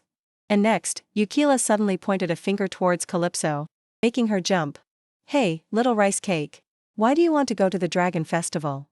And at that moment, Calypso gave an answer that greatly pleased her grandmother. According to the servants, only land animals are invited to the Dragon Festival. Is that right? She began. That is the place that honors the Empire's guardian deity. But strangely, there is no place for underwater beastkin. Elite people like us. Therefore, I must go there to let them witness our greatness firsthand. After hearing this, Yukila burst into a hearty laugh. Ha! Well said. I have no intention of retracting my permission. When do you depart? In 1 week, grandmother. Go earlier. Go there and crush the arrogance of those land dwellers for me. Yukila waved her hand. All right, get out of here, all of you. Pierre did not hesitate to pick up Calypso and leave. But just as they reached the door, Yukila's voice rang out again. Wait. One more thing, little pebble, Calypso. Calypso curiously turned her head. Yukila leaned back on the sofa, her sharp gaze directed toward her. Stay alive until the day your name is spoken by my own mouth. Mother, don't worry, Pierre interjected, his voice strangely dark. I will protect the girl at all costs. Yukila raised an eyebrow. TSK. Oh dear. Stop giving me the creeps. Get out now. She snapped, and the door slammed shut. After that, we entrusted the investigation to Professor Lila and decided on Rumi's punishment. I'm sorry, Ms. Lila. Calypso thought when Pierre approached Lila. She was utterly surprised. You want me to do it in 3 days, sir? This reminds me of my time as a graduate research assistant. Too much, Pierre wondered. Isn't that a worthwhile job? Professor Lila just tilted her head. Sir Pierre, you truly don't know anything. Calypso sat by the window, looking out at the scenery. Finally, that day has arrived. Tomorrow, I will go to the city of the dragon. Equina, the first dragon to appear in the Empire. The city was named after it. The creature that became the guardian deity. After marrying the first emperor. Their 2 children One, carrying the mixed blood of a lion, ascended as emperor. The other, carrying the mixed blood of a dragon, was made a duke. From then on, the dragon duke, who carried the royal bloodline, was thought to live a luxurious and fulfilling life. But the reality was a nightmare. In an old, run-down mansion far from the imperial palace, a maid, her face drained of color. No, it's not like that. She trembled, carrying the food tray, her steps heavy. How frustrating. I was so happy to be chosen as a maid for the Dragon Duke's family. Yet, His Grace called for me and said there was a task only I could do. The butler's warnings echoed in her ears, making her unable to hold back tears. The servants and maids there must act as if they don't exist. It's best not to utter a single word about what you see or hear, unless you want to be torn to shreds and die. Who would have thought that the famous Dragon Duke doesn't live in his own castle, but is hiding in a desolate place like this? Like a true monster. The maid trembled, pulling the bell rope, stammering, Dinner is ready." Inside the room immediately came the sound of violent clashing of objects. She tightly pressed her lips together, her face pale. The moment the door burst open, her heart seemed to stop. Clang! The food platter in her hands fell to the floor, shattering. I'm sorry." She screamed hysterically, in utter panic. The maid turned and ran, shouting, "Help me." The door was now wide open. A large shadow fell over the spilled food. A small hand reached out and picked up a piece of meat, ignoring the shards and sauce clinging to it. The blue-haired boy immediately opened his mouth and took a large bite. In the silent room, only the sound of the boy's frenzied chewing remained. The next day. Today is the day of departure for the city of the dragon. However, the reason I'm still at school is, Lady Calypso, she turned back. Because I have to say one last goodbye. Luca asked anxiously, Lady, are you really going to attend the festival? Are you going to the Dragon Festival? Luba followed up. Calypso waved her hand. Yes. It's almost time to leave, so I have to go now. With my current mood, I could even smile and greet that guy Karen. She thought to herself. Lady. Then let's have lunch together. Luca leaned his head toward her hand to be stroked. That's right. Luba chimed in. Lunch? I have to say goodbye and leave immediately. I can't eat with you guys. Her hand regretfully stroked the soft hair of Luca. This is probably the last time. What a pity, lady. Luca sensed her unusual silence.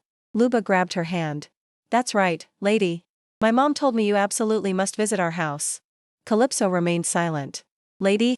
Luca called again. She finally replied. I will think about it if I return safely. Goodbye.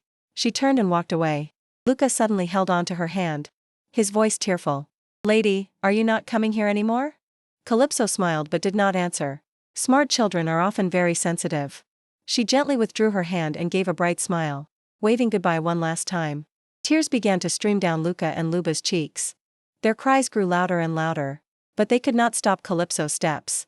Luca, Luba, the time we spent together was truly fun. The carriage procession started to move. Just like that, I sat in the carriage heading to the city of the dragon, and thought seriously. Inside the luxurious carriage, Calypso tilted her head and looked outside. Even for me, if I jumped out of a carriage running at this speed, I would probably die, wouldn't I? Why am I thinking about this? The reason was the suffocating atmosphere inside the carriage, which made her break out in a sweat. She turned to Pierre and asked, Master, today is the third day. Can I go sit in the carriage with the maids? And the wet nurse? No, absolutely not, he replied decisively. What? He really is a tyrannical father. Calypso mentally rolled her eyes, then clung to his arm and whined. For a child like me, being near the wet nurse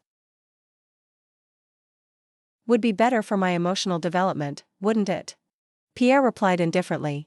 Isn't it better for a child's emotions to have their parents by their side? Knowing she couldn't convince him, Calypso turned away and sighed, phew. Respecting a child's freedom is also an important role of parents, Master. One must clearly distinguish between freedom and indulgence. Between sincerity and neglect, Pierre retorted. A person who neglected his daughter for 3 whole years, talking about this? How rich? Calypso couldn't help but be sarcastic. As soon as the sentence was finished, the atmosphere in the carriage immediately fell silent. Calypso glanced at Belos, who was sitting silently in the corner of the carriage. All this stifling atmosphere is because of his presence. Why exactly is he following me? Instead of dealing with the remnants of the Balian family, he chose to stick to me. Grandmother allowed it, so there's nothing I can do. Suddenly, a hand gently pinched her cheek. Didn't you yourself ask me to become your father? From now on, I will make an effort, Pierre said. Huh? When did I say that? If I do this, even you will mispronounce things, won't you? Pierre continued to tease. Of course. Let go. Calypso angrily pushed his hand away. I thought you would cry and call master, right when you were born. Pierre spoke while making a face as if coddling an infant. Stop it, Calypso shouted. This is the role of a father. Slam. The book in Belos's hand suddenly closed. He spoke in a low voice, each word like a needle piercing Pierre. Are you abusing a child, Sir Pierre? A person strong enough to rival the family head has this kind of perverse hobby? Oh dear, Calypso froze. What the hell is he doing? Is this kid trying to pick a fight? She glanced at Pierre, secretly reassuring herself. It's okay. Father is an adult. He won't be easily provoked like that. See? He's quietly withdrawing his hand. But she was wrong. Pierre slowly stood up. His face as dark as the bottom of a pot. Killing intent enveloped the entire carriage. Do you want to race me? See who's faster? Turns out father isn't a true adult. Calypso's eyes widened. What is this damn atmosphere? Her intuition was screaming that something bad was about to happen. If you two are going to fight, go outside and fight. Calypso hurriedly spoke, her tone switching to sadness. Ah, if someone dies, remember to bury them in the ground, so they won't be discovered immediately. She fiddled with a lock of hair and sighed deeply. But I really want to go to the Dragon Festival. If someone dies from fighting and causes trouble, I probably won't be allowed to go anymore, right? She looked up, her gaze sharp, clenching her fist. In that case, it will be very boring, for both of you. If talking to this extent is still ineffective, I'll switch to Misa's carriage, she secretly resolved. Silence enveloped the carriage once again. This time, it carried a tension that had been soothed. Calypso sighed in relief. The journey continued in an awkward silence. Belos opened his book again. Pierre gazed contemplatively outside. As for Calypso, she felt extremely uncomfortable. Silence is good, but this atmosphere is truly hateful. The smallest sounds became annoyingly clear. Ugh. Involuntarily, mocking voices from the past resurfaced in her head. Is that the woman from the West Sea? Ugh, I think I smell something fishy. Shoo, she'll hear you now. Perhaps it was because they were approaching their territory that these unpleasant memories resurfaced. She sighed. I have to do something to change the mood. Master, she began. What kind of place is the Dragon Festival?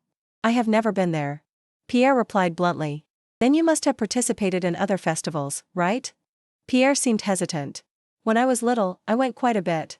When I was older, about twice. What were they like? They were no different from the Orca family's festival. All fighting, and many casualties. Calypso felt uneasy. Are we talking about the same thing? The festival father is talking about. Didn't he defeat a polar bear there? Take down a 50-year-old great white shark? And deal with a venomous fox? All fighting? What kind of strange festival is that? The important thing is that I won, Pierre declared proudly.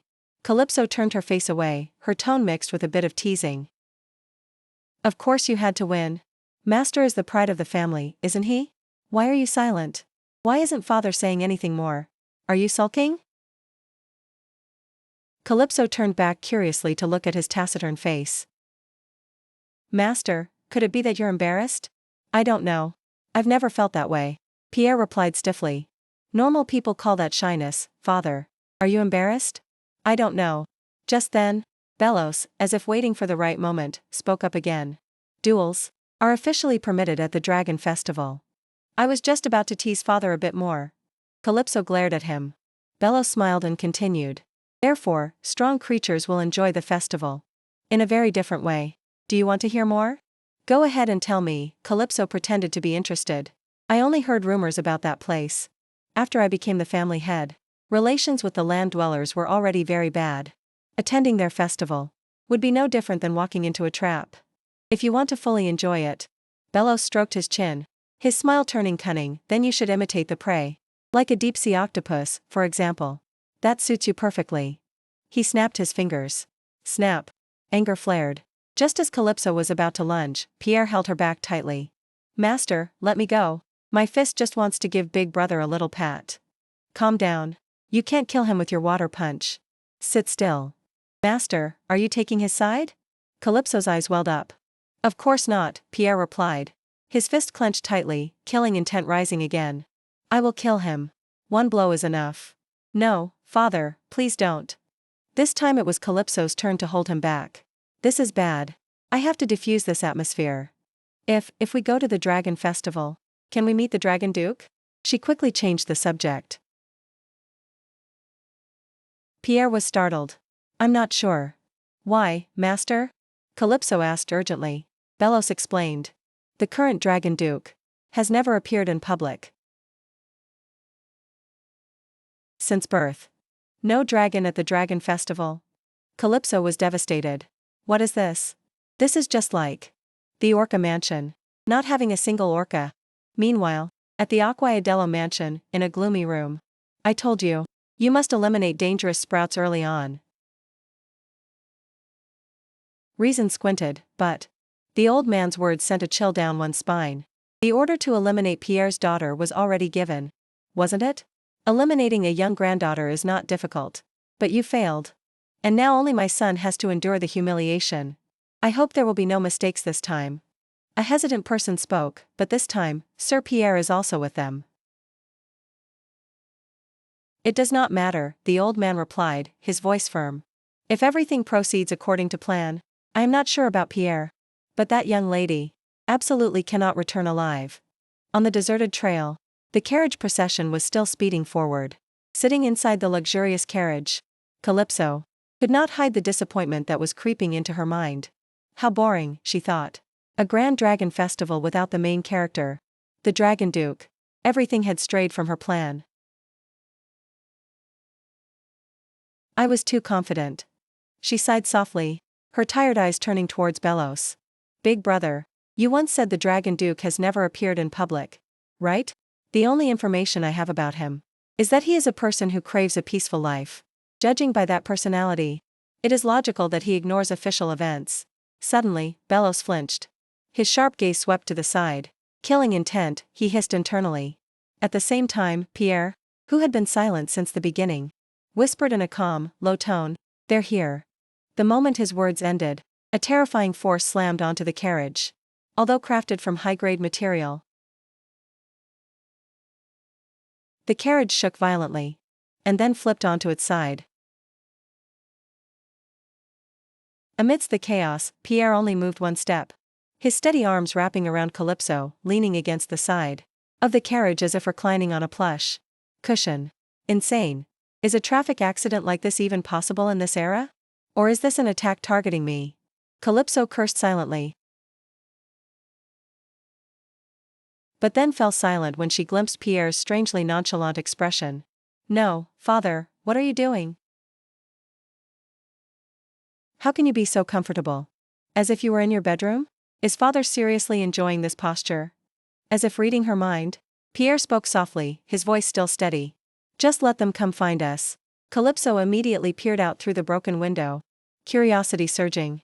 Oh, let's see. Which madman dared to touch this carriage? Just as her thought flashed, Pierre slightly moved his finger. Immediately, a colossal column of water appeared from nowhere. A loud bang echoed, followed by pitiful screams. Ugh, ugh. Hearing those desperate cries. They really are idiots looking for death, she thought coldly. When the column of water dissipated, the two assassins lost their propulsion, their bodies limp as they fell to the ground, making two heavy thuds. Pierre, with one hand resting on the side of the carriage, and the other still tightly holding Calypso, calmly stepped out. Outside, the masked assassins were hesitant and wary. Just then, the entourage also caught up. Sir Pierre. Mistress. Lady, a servant worriedly called out. Pierre. The maid sisters of the swordfish tribe also poked their heads out of their carriage. Biro hurriedly asked, "Lady, are you all right?" Aya added, "I was very surprised to see your carriage attacked." "Yes, all right. Everyone being safe is what matters." Calypso thought silently, then turned to Pierre. "Master, you can put me down now." "You are safer by my side," Pierre replied. "But my maids and wet nurse can protect me, too. Wouldn't that also be very safe?" She skillfully countered. This time, Pierre had no reason to refuse. He had to hand her over to Misa, who was standing nearby. Misa embraced Calypso, her eyes welling up. "Lady, were you not afraid?" "I'm fine, Misa. Father is here now." Calypso reassured her, but she felt a slight tickle inside. "Misa's eyes make my heart feel itchy. It's not that I hate it. It's just that I don't know how to react." She awkwardly asked everyone, "Is anyone hurt?" "No, lady. We are all safe," Misa replied. The three Sprat sisters also gestured with their arms and legs, indicating they were perfectly fine. "Is that so?" Then, Calypso flashed a mischievous smile. "Let's enjoy this great play together." Understanding her intention, Misa and the other maids quickly took action. They spread a rug, laid out snacks and tea, creating a picnic scene, a stark contrast amidst the enemy's encirclement.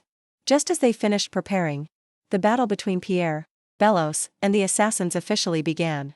Pierre merely waved his hand, and one assassin was instantly knocked flying, whizzing past Belos's head like a bullet. Another, a brown-haired masked man, hurriedly used hydraulic power to defend himself. Calypso leisurely ate a cookie while analyzing the situation. A few of them can use hydraulic power.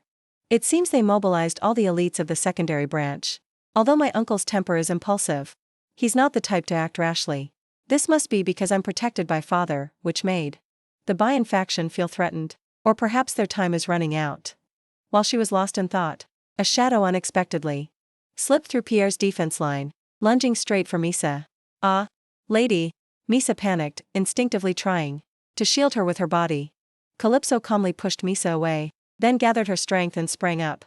With just one kick, the assassin's sword broke in half. He gasped in horror, cold sweat pouring down, gritting his teeth and cursing, "Damn it. This father and daughter are both monsters." Before he could finish his sentence, another devastating kick from Calypso landed right on his abdomen, making his whole body fold up like a cooked shrimp. Having dealt with the attacker, she turned to Pierre and angrily shouted, "Master, you deliberately let him slip through, didn't you?" "Yes," Pierre calmly admitted. He swung his hand. A powerful whirlpool appeared, sweeping away all the enemies around. "This is combat training. You've been fighting for over 15 years. Calypso clicked her tongue and cursed silently. She looked towards Belos and caught her brother's horrified expression. "Laxity can defeat any master. This is the most effective lesson," Pierre added. "Why does he have that expression?" Calypso wondered blankly, seeing Belos's look. Just then, a hand unexpectedly shot up from beneath the ground. Clutching her ankle tightly, Calypso held herself up and looked down. "Huh? An ambush from underground? Ugh." Belos rushed forward quickly, summoning a stream of water to attack. But it was too late. Calypso's body was forcefully pulled down into the ground. "Damn it," she gritted her teeth. "No, lady," the maids shouted in horror. "Lady!" Misa cried out desperately, reaching for her. "Underground?" Calypso squeezed her eyes shut. "Mud waves? Could they be catfish beastkin, too?" Another hand grabbed her other leg. Immediately, a numbing electric current ran down her spine, causing her intense pain and cold sweat. "Electric eel too? No, this is truly disgusting. But I can't give up." Thinking so, she used all her strength to forcefully stomp on the arm holding her. Right after, Calypso's consciousness slowly faded into darkness. "Is this it?" When Calypso opened her eyes again, noisy voices were near her. "Oh, damn it. Where did the lady disappear to? Search carefully over there. There's nothing on this side." Ignoring the chaos around her, she supported herself with her hands and sat up, trying to reorient herself. "Where is this?" The voice from afar still echoed. "Go find her quickly." As long as we kill the lady, the mission will be complete. I sense a source of abnormal energy. From Pierre's direction. Hearing those words, Calypso's expression became extremely serious. The trees and terrain are quite similar. Based on their words, it seems I wasn't taken too far away. If it was instantaneous teleportation, at such a short distance. Her eyes stopped on a corpse not far away. It's a jellyfish beastkin, as expected. Thus, the group that attacked the carriage was just a decoy. The ambushers underground were the real attack. The fact that I realized the existence of the catfish and jellyfish too late proves that someone with the power of concealment was hiding them. This shows that my uncle and the conservative faction underestimated the beastkin with weaker water manipulation abilities. This flexible way of thinking is definitely not my uncle's, she stated with certainty. My aunt clearly had a hand in this matter. Outside, an argument suddenly erupted. My teammate is dead. Damn it, it was only a jellyfish beastkin. What's the big deal? As if hearing her thoughts, one person ordered, hurry up. Split up and search. The whole group immediately scattered. They're gone? Time to act. Thinking this, Calypso tried to stand up. But as soon as she exerted force, a sharp, stinging pain shot up from her ankle. The pain made her break out in a sweat. I can walk. Slowly, but I can't last long. I must find a hiding place, a small cave or something. As Calypso dragged her tired body forward, her foot suddenly stepped on something soft. She looked down. In front of her was a strange creature, a small snake with tiny horns on its head. What is this? A snake, she asked curiously, then blurted out, or maybe an earthworm. The small snake seemed offended. It angrily hissed strange sounds. I'm sorry for calling you an earthworm. Please be quiet. Calypso urgently whispered. There are wicked people in this forest. They will kill anything they see. Please be silent, alright? The little snake seemed to understand her meaning. It immediately lowered its voice, letting out a soft sound, pee, and then fell completely silent. Seeing that the small creature had obediently fallen silent, Calypso was finally able to breathe a sigh of relief. At least it's sensible, she thought. If it's not a beastkin, it must be a creature with superior intelligence. She gently placed the little snake on the ground, her voice urgently instructing it. Time is running out, so I will be brief. I know you understand my words, so listen carefully. This place is about to turn into a battlefield. Hurry up and run to find a safe place. Having said that, she turned her back without hesitation. Now, go. Goodbye. As Calypso forced herself to crouch low, skillfully weaving through the dense bushes, under the faint moonlight, she followed a familiar trail, leading to a secret cellar.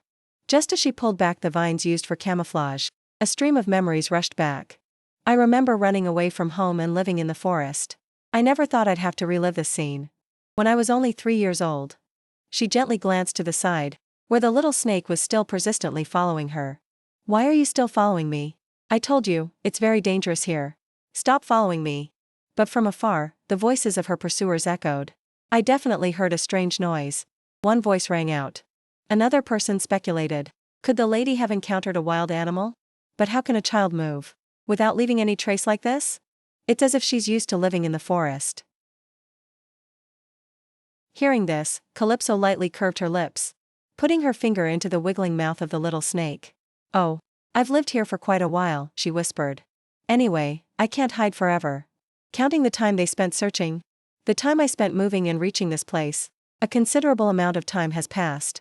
Will father find me? But as if sensing her anxiety, the little snake lifted its head, gazing at her intently with its black eyes. Suddenly, a strange sound echoed from deep within the cave. What was that? Calypso was startled and cautious. A wild rabbit suddenly darted out from the dark corner, flashing past her, and running straight outside. She sighed in relief. It was just a rabbit? But immediately, another thought made her grit her teeth. If they find me while I'm inside here, I'll have no way out. I must leave here immediately. Deciding in a flash, Calypso dragged her aching body out of the cellar. But just at that moment, a sharp scream tore through the night. We found her, The lady is over there. Immediately, commotion arose from all sides. This way, hurry. Damn it, that girl moves too fast. The one who seemed to be the leader roared. Everyone be quiet and chase. Block off that path. We must catch her at all costs.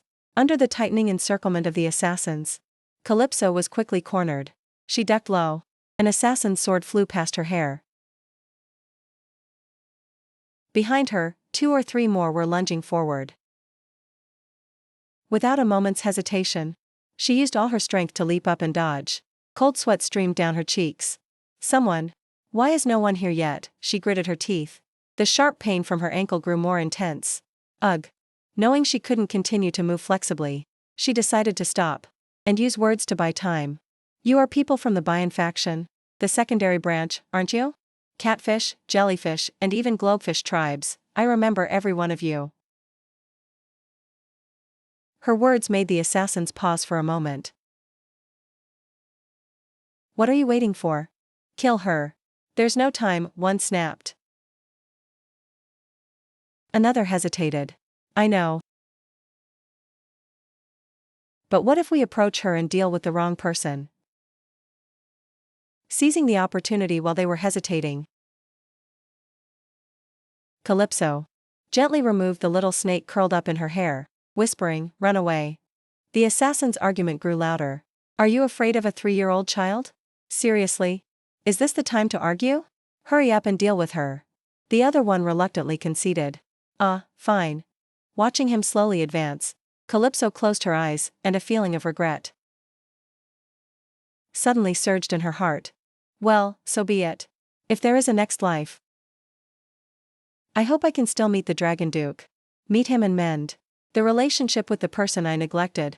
Because our destiny will surely intersect. She fell backward, ready to face death. Just as the cold blade was about to touch her, a streak of deep blue light suddenly tore through the air, knocking the dagger away. The hydraulic stream did not stop there. It pierced straight through the assassin's chest. Huh, his comrades exclaimed in astonishment. The stricken assassin trembled. Could it be? Before he could finish his words, other deadly streams of water rained down. Pitiful screams rang out, then faded away. Ugh. Calypso's eyes widened. She stood dazed, unsteady. Amidst the shower of blood, a figure appeared. Imposing in the protective water vortex, Belos. Looking at his cold face, Calypso sank to the ground. Finally, she could gasp. Oh dear. I almost died for real. She looked up and asked. Shouldn't you have left at least one person alive? We need a witness. You don't need to worry about that. Belos replied, his voice devoid of emotion. He stepped closer, standing tall in front of her, his gaze dark as he looked down. Sensing the hidden killing intent in those eyes, Calypso calmly asked, Are you planning to kill me? She mentally analyzed, this is the perfect timing. If I die here, all the blame can be placed on these strangers. She smiled, a provocative smile. Belos, you will regret it if you attack me here. Do you think father won't know you were the culprit? Her words were like a dagger, thrust straight into Belos's fear. The image of Pierre's furious face. And the words, then you shall die too, flashed in his head.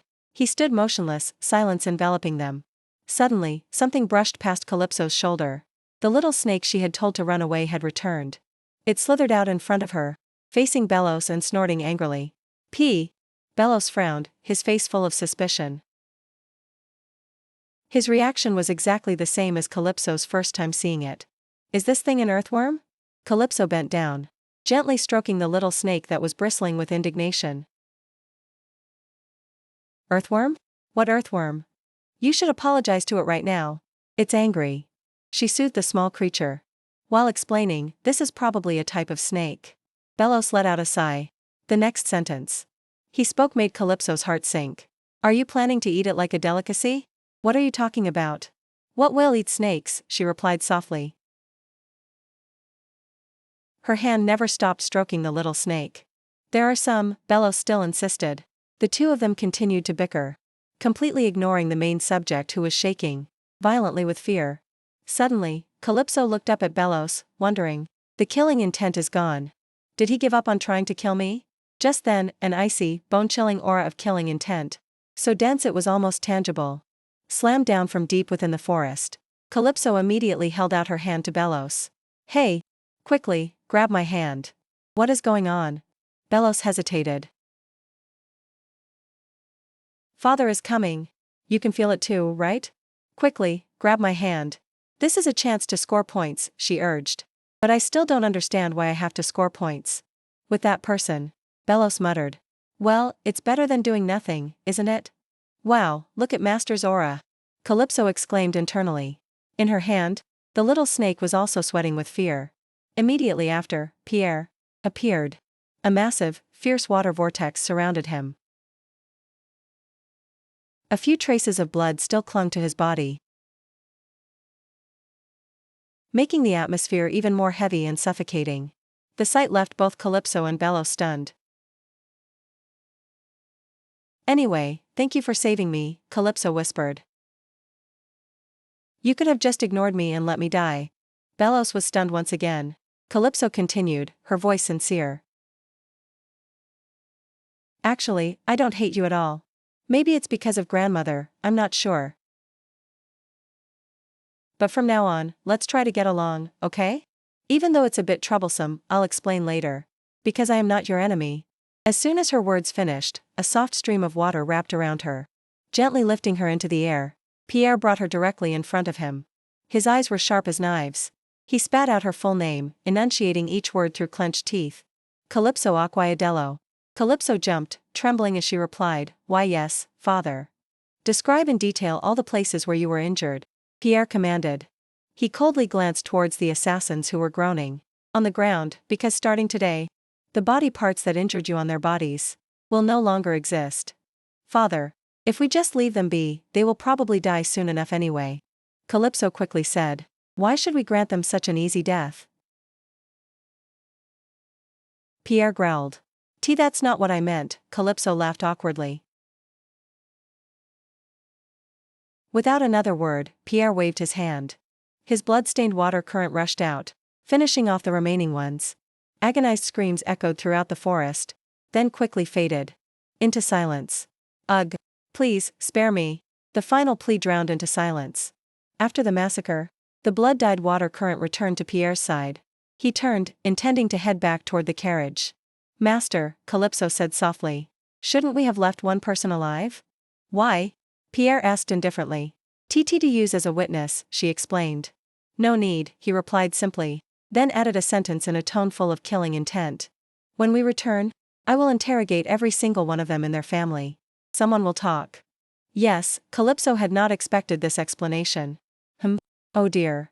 She could only say, if father avenges me like that, I will be very happy. That evening, having returned to the entourage, Calypso, along with Misa and the other servants, chatted happily around the campfire. Not far away, Pierre stood silently beside the carriage, his deep eyes gazing into the darkness, seemingly contemplating the horrifying events that had just occurred. Pierre's gaze followed Calypso's small figure, and he realized her gait, of the little girl's abnormal limp. Her foot, he muttered inwardly. A memory flashed back. It was the moment he asked where the little girl was hurt. Frantically turning her around to check, making Calypso dizzy and shout, Master, who looks for injuries? By spinning someone around like a top, like this? At that time, the little girl dismissed his worry with a cold statement. They are all dead. Are other things still important? Although Calypso had said that, the anger in Pierre's heart had not subsided. The girl is right. They are all dead, he thought, but the rage inside me is still there. In contrast to his heavy heart, Calypso seemed to have forgotten everything, innocently playing with Misa. The little girl was amazed by the flower wreath on Misa's hand. Wow, Misa is so skillful. Misa just replied shyly, Oh, it's nothing, lady. Looking at the peaceful scene, Pierre's heart also softened a little.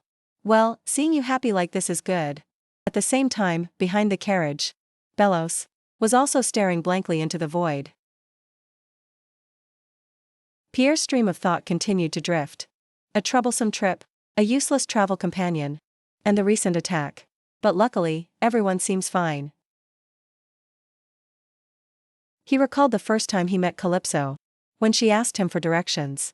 He had coldly refused. I don't like going back. Go back the way you came. Their relationship had started wrongly like that.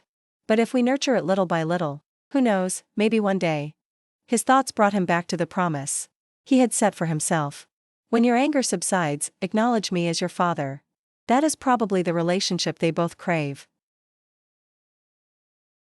Sir Pierre, Belos's voice, suddenly interrupted his contemplation. What is it? Do you know? Which weakness the assassins targeted on Lady Calypso? Acquiadello? At this moment, Calypso was buried under a pile of carrots, only managing an "oh." Jean teased with a smile. Now the lady can enjoy carrots, right? Aya also chimed in, Our Lady is truly remarkable. Belos reached inside his coat and continued. I can provide proof of their identity. Among the attackers, one foolish person carried the family seal. He took out an exquisite seal. This is an item only successors possess. It will be very useful. Pierre did not agree immediately. What do you want? Belos raised 3 fingers. Just answer my 3 questions honestly. Whenever I ask them, and let the sea bear witness to the vow. After saying that, he held out his hand. How does that sound, sir? Pierre looked deep into Belos's eyes for a moment, then solemnly made the vow. His voice resonated with ancient syllables. The vow ended. He took the seal, examining it in his hand. The agreement is established. When will you ask? The first question? Right now. Belos replied, and it is not a difficult question. Meanwhile, Calypso was still wrestling with the pile of carrots. Someone said, Lady, this is the last piece. Calypso pouted and muttered. You said exactly the same thing just now. Belos lowered his voice, asking directly, Sir Pierre? Have you had any strange dreams lately? Pierre put the seal away.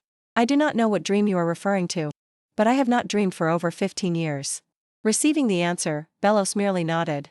Yes, I understand. Is that all? Pierre was surprised. I have obtained the answer I wanted. Belos replied calmly. Next to Calypso, the little girl was intently watching the small snake. It looked strangely exhausted and weak.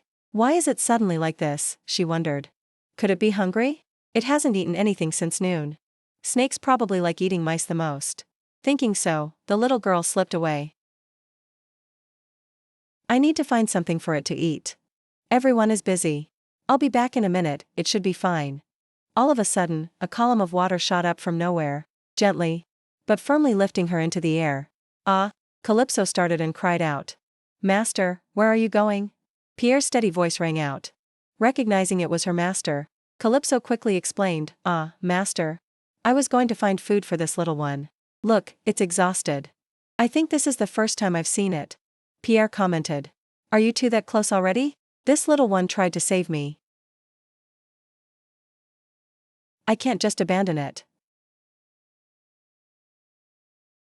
Calypso's voice was raised in an unconscious defense, clutching the snake tightly in her hand. Pierre saw this and secretly worried for the small creature. Is it all right to hold it that tightly? If master is tired, I will go myself. Calypso insisted. With that foot? Pierre interrupted. Ah, you knew. Calypso was surprised. It would be strange if I didn't know, Pierre replied. Hearing that, Calypso froze. Time seemed to stop. Seeing her reaction, Pierre continued, his voice slightly hesitant. In a situation like this, you told me I have to say this. Calypso was bewildered. A giant question mark appeared in her head. He cleared his throat and said awkwardly, I was very worried, Calypso. The little girl was completely frozen. Pierre inquired again. Is doing this right? His awkward manner of speaking made Calypso suddenly recall her father from the previous world. And his warm, caring words. My daughter, I was so worried about you. From now on, you have to be home before dark, understood?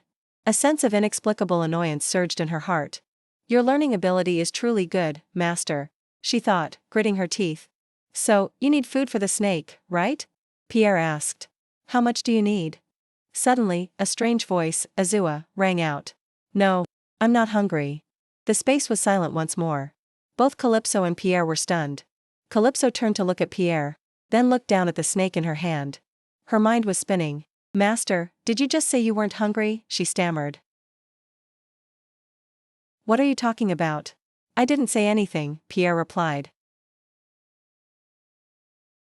She looked at the snake questioningly. So you spoke? The little snake wagged its tail. I am not hungry. It paused, then continued, trembling. My voice can only be heard by those with time-related powers. Noticing Calypso's strange expression, Pierre stared at her. What's wrong with you? No, nothing is wrong. Calypso jumped. It seems only I can hear it. She asked curiously. If I can hear it speak, is it a Dembiskin? Perhaps, Pierre replied. The snake started trembling violently again. Water. I need a lot of water. Please save me. You need how much? Calypso asked in alarm. The snake burrowed into her ear and whispered something. Hearing it, Calypso shrieked in horror. An entire lake of water? While beginning to generate water. Pierre explained, due to various complex reasons. I cannot instantly create a large amount of water like a lake. We are not near the sea. And this will take a lot of time.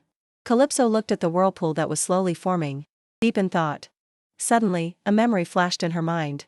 The little girl rushed towards the carriage, calling out loudly. Misa then rushed into her arms, speaking urgently. Misa, please find a water source. The situation is urgent. What is it, lady? Misa was confused. What are you suddenly talking about? Because Misa is a sardine Dembiskin. Calypso stated confidently. Misa was startled. How did you? Calypso recalled her conversation with the female captain of the mercenary troop. A while ago. When she asked how they could survive on land, the captain replied, it's thanks to a member of the team. We are very good at finding water sources. It was Misa. Although she was an incomplete Dembiskin, Misa's ability to locate water sources was extremely sharp. That person further explained, incomplete Dembiskin is a form of mutation that appears in hybrid creatures. They may have no special skills at all, or, conversely, possess an exceptional talent. Fortunately, Misa belonged to the latter case. The ability to locate water sources is characteristic of Dembiskin, living in freshwater environments, like the sardine. However, no matter how excellent their ability is, mutant beastkin will still face discrimination. In other words, an incomplete Dembiskin must live their whole life in hiding.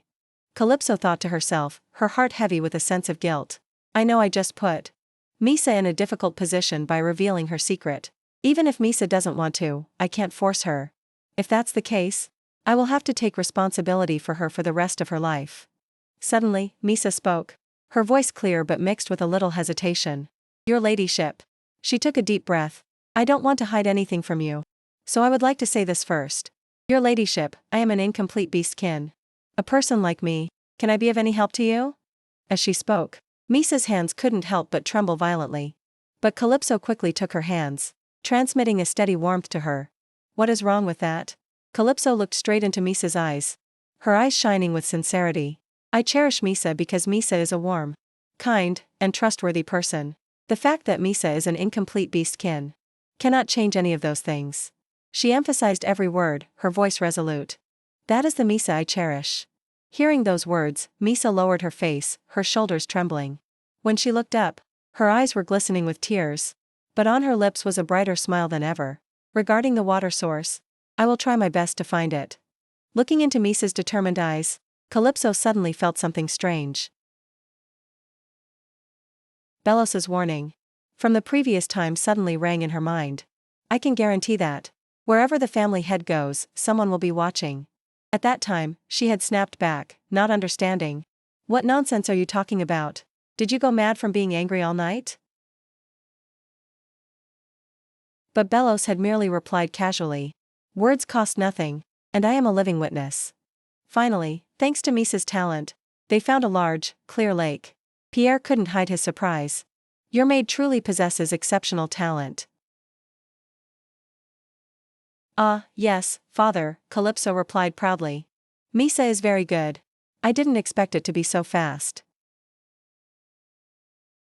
Pierre gently placed Calypso on the ground, his voice steady. Stop marveling. We have work to do. Ah, that's right, Calypso suddenly remembered the main task. She quickly approached the lake shore and released the small snake into the water. As soon as it came into contact with the cool water, the snake seemed to awaken. Its entire body glowed, especially the small horns on its head. Huh? Its horns just glowed? Calypso thought in surprise. Suddenly, an ear-splitting rumble echoed from the lake. The water in the lake began to swirl violently, being sucked away at dizzying speed. The little snake was craning its neck, drinking giant gulps of water. Calypso couldn't help but be stunned, its mouth was moving. Is it really drinking up the entire lake? The water just kept rushing, pouring into the creature's tiny mouth. Misa, after a moment of stunned silence, finally stammered out. Princess, what exactly is that? But Calypso just stayed silent, thinking to herself. I'm just as curious. Seeing a snake guzzle water like a fleet of warships like this. But then, anxiety began to take over her mind. It's drinking way too much. What about the other creatures in the lake? Did a disaster just drop on them from the sky? This won't do, I have to intervene. Determined, she struggled in Bai's arms. What are you doing? Be good. Bai held her back. It's been down there for 30 minutes. We have to do something. The fish in the lake are suddenly, before she could finish, large bubbles began rising to the surface. Immediately after, a black shadow shot up from the water. The once little snake was now bursting with vitality, happily voicing its thanks. All three of them froze like statues. Calypso stood dazed for a moment, then clenched her fists. Suddenly, an ear-splitting rumble echoed from the lake. The water in the lake began to swirl violently, being sucked away at dizzying speed. The little snake was craning its neck, drinking giant gulps of water. Calypso couldn't help but be stunned, its mouth was moving. Is it really drinking up the entire lake? The water just kept rushing, pouring into the creature's tiny mouth. Misa, after a moment of stunned silence, finally stammered out. Princess, what exactly is that? But Calypso just stayed silent, thinking to herself. I'm just as curious. Seeing a snake guzzle water like a fleet of warships like this. But then, anxiety began to take over her mind. It's drinking way too much. What about the other creatures in the lake? Did a disaster just drop on them from the sky? This won't do, I have to intervene. Determined, she struggled in Bai's arms. What are you doing? Be good. Bai held her back. It's been down there for 30 minutes. We have to do something. The fish in the lake are suddenly, before she could finish, large bubbles began rising to the surface. Immediately after, a black shadow shot up from the water. The once little snake was now bursting with vitality, happily voicing its thanks. All three of them froze like statues. Calypso stood dazed for a moment, then clenched her fists. Calypso replied cheerfully, but internally she thought otherwise. Of course I'm happy. Since this child is the kin of the Dragon Duke, after all. She recalled the conversation from that night. Thought, explain in more detail, she requested. You want me to explain in more detail? Thought looked pensive, then recounted. The Dragon Duke used his power to create me. I am his only kin. There is a special bond between us. In other words, a kin like me will be absolutely loyal. And the master, the Duke, has the responsibility to protect my life. Thought narrated with a voice full of pride. Although Calypso knew nothing about this Dragon Duke, she could feel his admiration. Then she drilled back into the main question. So why were you in the forest alone? Seeing Thought immediately look downcast, Calypso decided to change the subject. All right then. First, I will take you to the Dragon Castle. Really? Thought exclaimed joyfully. Returning to reality, Calypso was still absorbed in her plan. I still don't know why Thought was left behind, but thanks to that, I have an excuse to meet the Dragon Duke privately. If I bring this child there myself, he will surely have a good impression. This is a golden opportunity to build a relationship. Whether it's an exchange of information or friendship, it's good. Thinking of the bright future, she unconsciously hummed a tune. Suddenly, Bellos, sitting opposite her, flinched. His expression abruptly changed. Where did you hear that song? Bellos urgently asked. Calypso contemplated. I can't say that this is a song my subordinate sang in my past life. She recalled that the captain had teased her then. Bored, are we? Master, don't lie. You're humming along too. From someone I used to know, she replied dismissively. Bellos was startled again. What is it? Does it bother you? Calypso asked. No, it's nothing. Receiving a vague answer, Calypso was so annoyed that she squeezed Thought in her hand, nearly suffocating it. It's nothing, yet you react like that, she mentally scolded. Just then, Bai spoke up. Calypso, I forgot to tell you this. This year's Dragon Festival is a bit special. Not special? Yes, the seventh prince will only arrive on the final day of the festival. Wasn't it supposed to be different? Calypso was bewildered. Usually, they would arrive in the middle of the festival and stay until the end. Because of this change, the person responsible for reading the opening speech this year will be the Duke Peterian family. The name Peterian struck Calypso like a bolt of lightning. The Black Panther Duke family, a power second only to the seventh prince, and also the place where the original story's main characters appeared. Painful memories rushed back. She remembered the stinging slap and the cold shout of that man. Get out! I utterly detest the fact that you are my fiancé. That was the family that bought her for an engagement in her previous life. She gritted her teeth, and fire erupted in her chest. No matter how many times she was reborn, this hatred would never subside. I noticed the expression on her face, but he merely looked silently out the window. And I have some good news. What is it? Calypso turned back, suppressing her emotions. We've finally arrived at the Dragon City. Just then, Thurston in her hand suddenly cheered. The Duke is approaching. He is calling Thurston. Wait a moment. We'll be there soon, Calypso reassured it. It then whispered back proudly. The Duke is the one who came. He couldn't even hold the meaning. If the Duke wasn't there, so why did you leave a master like that? Calypso asked again, touching the sore spot.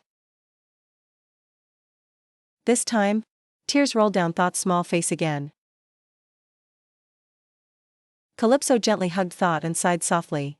There, she whispered, we'll find out soon. Whether this little creature wanted it or not. The imposing castle gate of the Dragon Castle was slowly opening, welcoming them. In that moment, Calypso made a firm resolution. I will definitely return you to the Dragon Duke. Inside the castle, an old steward, with a falsely warm smile, was already waiting. I'm sure you had a difficult journey, esteemed guests. The old man spoke in a honeyed voice. However, many distinguished guests have arrived before you, so I am not sure if there are any vacant rooms left. He bowed very low, both to hide his smug smile and to deliver the polite refusal. Please understand. They just arrived and they're already flexing their power. Calypso thought to herself. Her mind quickly analyzed the situation. The hostility between the land beast men and the beast between the underwater beast men had been simmering for a long time. No one remembered exactly since when. The tension reached its peak during a summit meeting, where anger and disgust were the main themes. That chaos only ended when Yukila Aquila, her grandmother, appeared. She became the family head. After shedding the blood of her own siblings, an extremely aggressive woman. With brute force alone, she quelled the meeting, silencing the land beast men in fear. In complete contrast, de aquello de lo, Chaco lived a very peaceful life. Compared to his notorious strength, Belos quickly glanced towards Bai, full of doubt. Would such a person be able to keep his composure when faced with this blatant discrimination? The old steward repeated the same refrain, his tone even more patronizing. Many distinguished guests arrived earlier. I am not sure if there are any vacant rooms left. Please understand. But are you implying that we cannot stay here? Bai asked coldly, his voice devoid of emotion. Huh? What? Can't stay? Calypso exclaimed in surprise, playing the role perfectly. She had been busy comforting the trembling Thought, so Calypso. I don't like the people here, hide me. Only just noticed this scandalous situation. We can't stay at the castle? Absolutely not. Thinking this, Calypso clung to Bai's sleeve and whined, Dad, not even you? Bai looked down, his eyes gentle. What's wrong, dear? Calypso looked up, her eyes sparkling as if they held 1,000 stars. Why can't we sleep at the Dragon Castle? Is it true? Is it really true, Dad? It is true, Bai replied curtly. Hick. Calypso pretended to sob a sorrowful gasp. Even though he was still bowing, the steward couldn't hide his triumph. Ha! Absolutely cannot let them stay here. He thought contemptuously. You stinky fish people. By what right do you dare step into the noble Dragon Castle? I mean, there's no room left for you. If they object, I just need to pretend to be distressed and condescendingly offer them a shabby room. Thinking that, the old man smirked invitingly a beating. Without warning, Bai swung his leg. A dark shadow flashed past the steward's body. He shot up into the air like a puppet with cut strings, then slammed hard into the stair banister with a dull crash. Calypso was stunned. Belos, standing next to her, casually mocked. Fighting won't earn us any more money, will it? Move aside. Bai growled, his eyes icy. If we just keep fighting, we'll eventually get a room. The steward finally knew what fear was. His whole body shook uncontrollably. I'm dead, I'm really dead. If you just die like that, who will lead the way? Bai said in an even but threatening voice. Or how about, I let you taste the feeling of near death? Please. The moment he opened his mouth, a whip of clear water struck with terrifying speed. It grazed the old man's ear, leaving a small streak of blood, then deeply embedded itself in the wooden pillar behind him. The steward's hair stood on end. He's a predator. He slammed his head onto the floor, his voice trembling like a rake on soil. I'm sorry. It seems there has been a misunderstanding. Misunderstanding? Bai raised an eyebrow. Countless other streams of water began converging around him. How do you intend to apologize for that?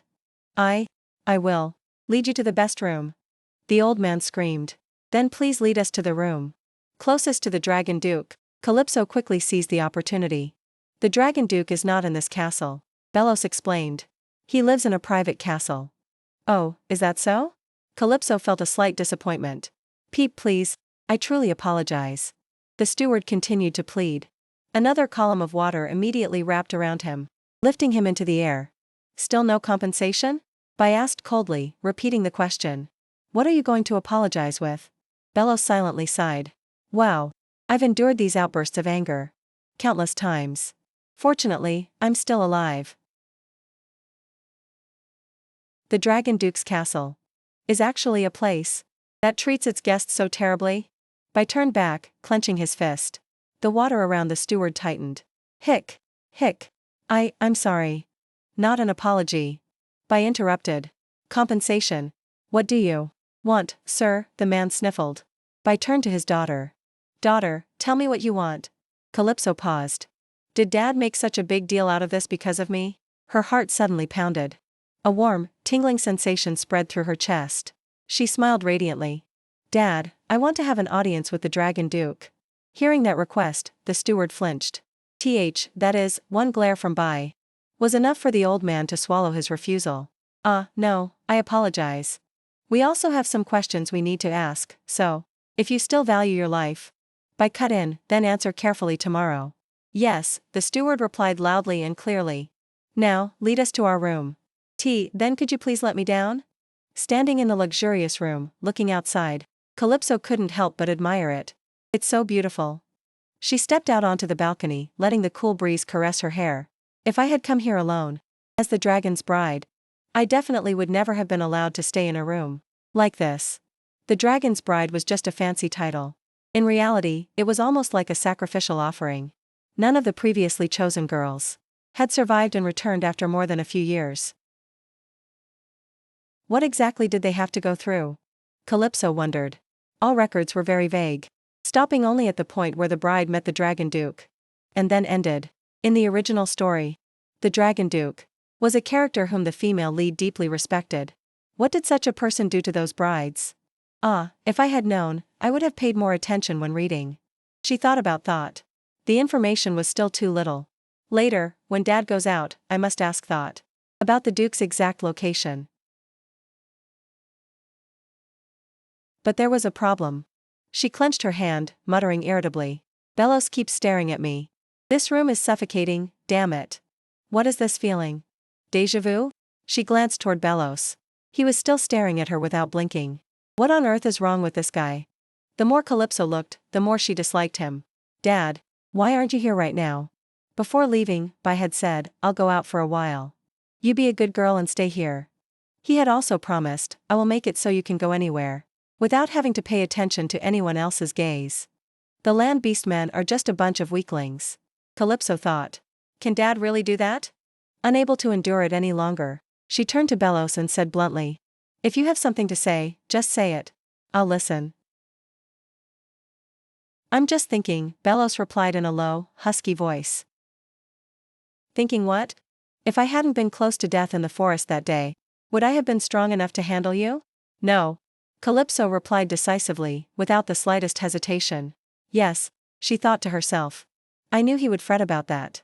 Calypso looked straight into Belos's eyes. Her voice was sharp. Unless you are stronger than Dad, don't expect any retreat. But first, I have a question.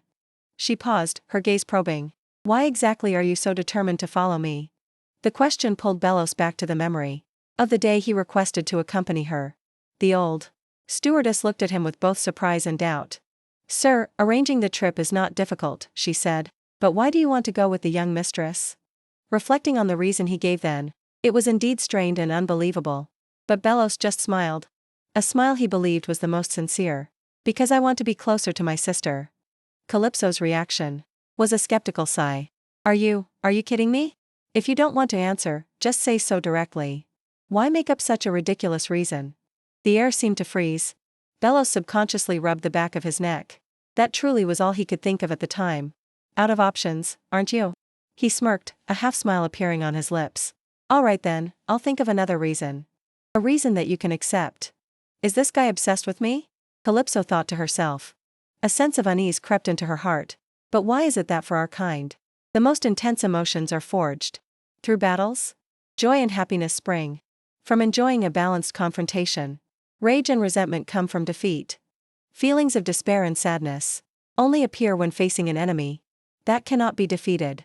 Loyalty and reverence are reserved only for the absolutely stronger. But the problem was that in the previous life, Belos had surrendered. The relationship between her and him did not fall under any of the above cases. But memories of the previous regression suddenly rushed back. Belos, the one who was always calm and rational, said to her after surrendering, I know you doubt my loyalty. You think that my becoming your subordinate is ridiculous, don't you? At that time, she only snapped, Big brother. If you know that, then behave appropriately. To prove himself, Belos snatched the document folder from her hand. I will take on this mission. You're worried because it's dangerous, aren't you? They are always overly obsessed with the object of their interest. What Belos should be focusing on in this life is the position of family head, not a member who is about to leave like me. This time, I will definitely leave this world to return to my true family. Bye. Calypso lifted her head, her voice resolute. Don't worry about me anymore. When the right time comes, I will disappear. What are you saying? Belos's voice visibly chilled. Like I said, she answered slowly and distinctly, I will disappear. Seeing him still staring at her, she decided to clarify her plan, to completely cut off his attention. Listen closely, Belos.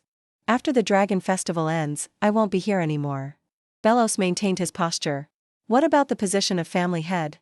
I won't become the family head. Calypso replied casually. What? She ended the conversation with a sentence that made Belos's eyebrows almost stick together. You just do your own thing. But he still insisted, but what about you? Oh dear, that look. Calypso thought helplessly, but she chose silence. The room fell into a tense silence. Just then, the door abruptly opened. Recognizing the person who just entered, Calypso cheered happily. Master, come here quickly. Belos turned and walked away coldly without saying a word. The sound of the door slamming shut echoed throughout the room. Is he angry because things didn't go his way? Calypso wondered. After all, he is the most promising candidate for the position of family head. It seems difficult to rely on him to look after Asenro, Luca, and Luba then. While she was still thinking, Bai spoke up, his expression serious. I have bad news. What is it? Calypso immediately asked. I heard that the Dragon Festival might not be held this year. The unexpected information made Calypso jump up. What? What happened? While you were out teaching those land beast men a lesson? Mr. Bai flinched a little. I didn't explicitly say I was going to fight them. Just giving them a proper lesson and coming back. He quickly corrected himself. Besides, I said this is only a rumor. Nothing has been confirmed. But where there's smoke, there's fire. Calypso countered. What's the reason? Why wouldn't they hold it? Bai slowly listed, there are all sorts of rumors. That the Dragon Duke is critically ill. That the 7th Prince cannot attend, or that the Peterian family voiced their opposition. In short, there's no clear reason. Calypso concluded in her mind. She pulled on Bai's sleeve. Master, let's go to the dining hall. I need to eavesdrop directly on what they are discussing. On the way, Calypso whispered into the cloth pouch hanging at her waist. Thought, do you know anything about the festival? From inside, an innocent voice piped up. What is a festival? Calypso felt a bit helpless. But looked down at the pouch. Clearly, it was still an immature creature. How could it know? She peeked into the pouch. Saw Thought curled up dejectedly, and then said, "That's right. This child doesn't know anything either. I must quickly bring him back to the Duke." At the same time, Thought was also lost in his own thoughts. I left the castle for the Duke, but ended up failing miserably. I almost lost my life. Having failed, I must quickly return. But I can't get to the Duke myself.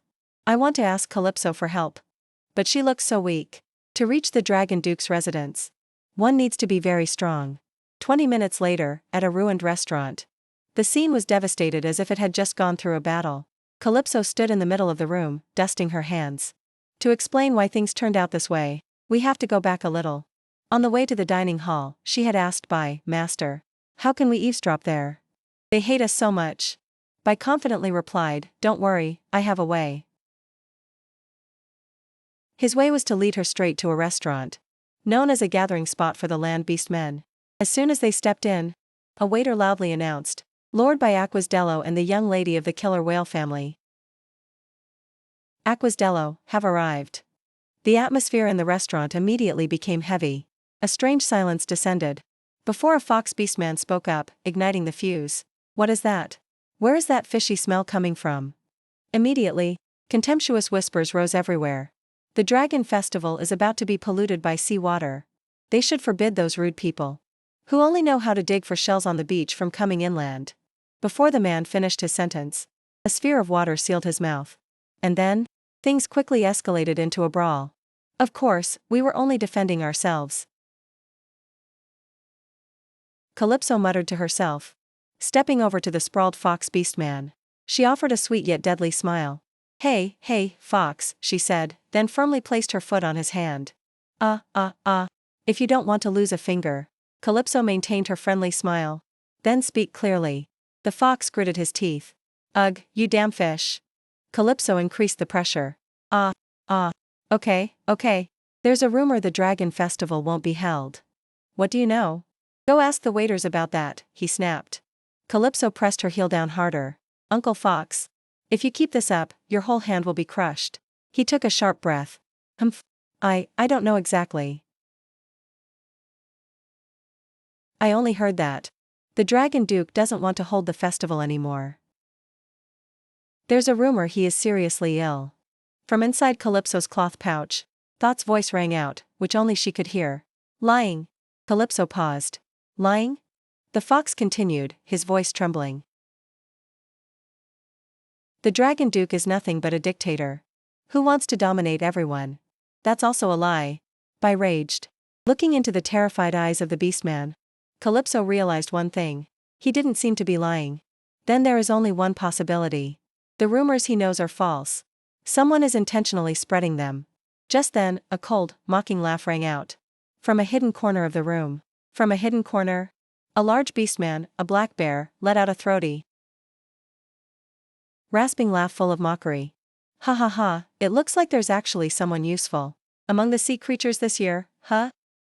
It's a black bear beastman." Calypso thought to herself, her eyes chilling. Defeated so miserably, yet still so arrogant. The black bear ignored her. His challenging gaze was fixed directly on Bai Aquasdello. "I've heard of you for a long time. They say you are as strong as Yukila Aquasdello. But if you encounter the black leopards of the Duke Peterian family, you can only lose." Calypso stepped forward, her tone both innocent and provocative. "Master, are you going to let the loser keep barking like that? You must show them their place." A smile flickered across Bai's lips. "My daughter is right." He simply waved his hand gently. An invisible current of hydraulic power shot out, striking down the black bear beastman in the blink of an eye. Watching his soul slowly fade away, Calypso immersed herself in her own calculations. If this is what I would have to face every day, as the dragon's bride, then the plan to kidnap the Duke and bring him back to the territory seems increasingly feasible. While she was gloating, Thought's urgent voice rang out in her mind. "Calypso, help me. Take me to the Duke." After the chaos at the restaurant, Calypso returned to her room. As soon as he was released from the cloth pouch, Thought immediately asked, "Can we go tonight?" Calypso rested her chin on her hand, looking pensive. "All right. But can I ask you something?" "Anything," Thought replied without hesitation. "Can I communicate through thoughts? Like you do?" she asked, while gently poking Thought's small head with her finger. I don't want Dad or Belos to hear our conversation. Thought replied happily, of course you can. Since Calypso can hear my voice, you can do it too. Calypso closed her eyes, focused her thoughts, and sent them to Thought. Like this? Can you hear me? Thought's eyes squinted with a smile. I hear you. Calypso is so clever. Of course, I am smart, she replied smugly. Wait a minute, when we were under the sea, I used hydraulic power to communicate with the beast men. Could it be that besides creating water, I can do everything else? While Calypso was still contemplating, Thought suddenly flinched, his small eyes fixed on the window, filled with anxiety and urgency. The Duke is calling Thurston. Your Grace, I miss you. I want to see you. Calypso gently stroked and comforted him. It's okay, don't cry. Just tell me everything, I will help you. She wondered, what exactly happened to the Dragon Duke? Thurston replied through Thought, his voice full of worry. Thurston needs a very strong beastman. The Duke's residence is very heavily guarded. Guarded? Why is strength needed? The ones supervising the Duke are very strong. I have to defeat them to be able to see him. The Dragon Duke is being supervised? Calypso was astonished. Why? Thought continued. At first, I thought Calypso was weak. But that's not the case. You are very strong. Calypso broke into a cold sweat upon hearing this. You thought I was weak when we first met? Is that why you rushed out to protect me then? Yes. Thought admitted frankly. Calypso grabbed Thought's small body and shook him back and forth. Hey, you are truly a hateful creature. I saved you. Thought was shaken until dizzy. A moment later, Calypso stopped and began her interrogation. Alright, answer me. Why is the Dragon Duke being supervised? If you cherish him so much, why were you wandering alone in the forest? Why didn't he personally come looking for you? And why, right from the start, didn't you ask the people in this castle for help? Faced with a barrage of questions, Thought dejectedly replied, Thought cannot say anything more here. The air in the room became still. Calypso leaned back on the bed. Thoughts churned in her mind. Sure enough, Thought's story and the rumors outside are completely different. Even with Master here, I don't trust those hostile servants. To tell the truth, the only way is to go check for myself. Thinking that, she jumped up. We'll go tonight. Yay! Thought cheered happily. Really? That's great. Thank you. I like Calypso very much. Alright, do you know the way? Yes. Very good. Calypso jumped off the bed. I have something important to talk about with Dad. I'll go for a bit and then come back. As she opened the door, Thought suddenly called out, Calypso, be careful. Calypso smiled. The hallway was wide and silent. Calypso stopped in front of Bai's door. She was about to raise her hand to knock when a deep, warm voice came from inside.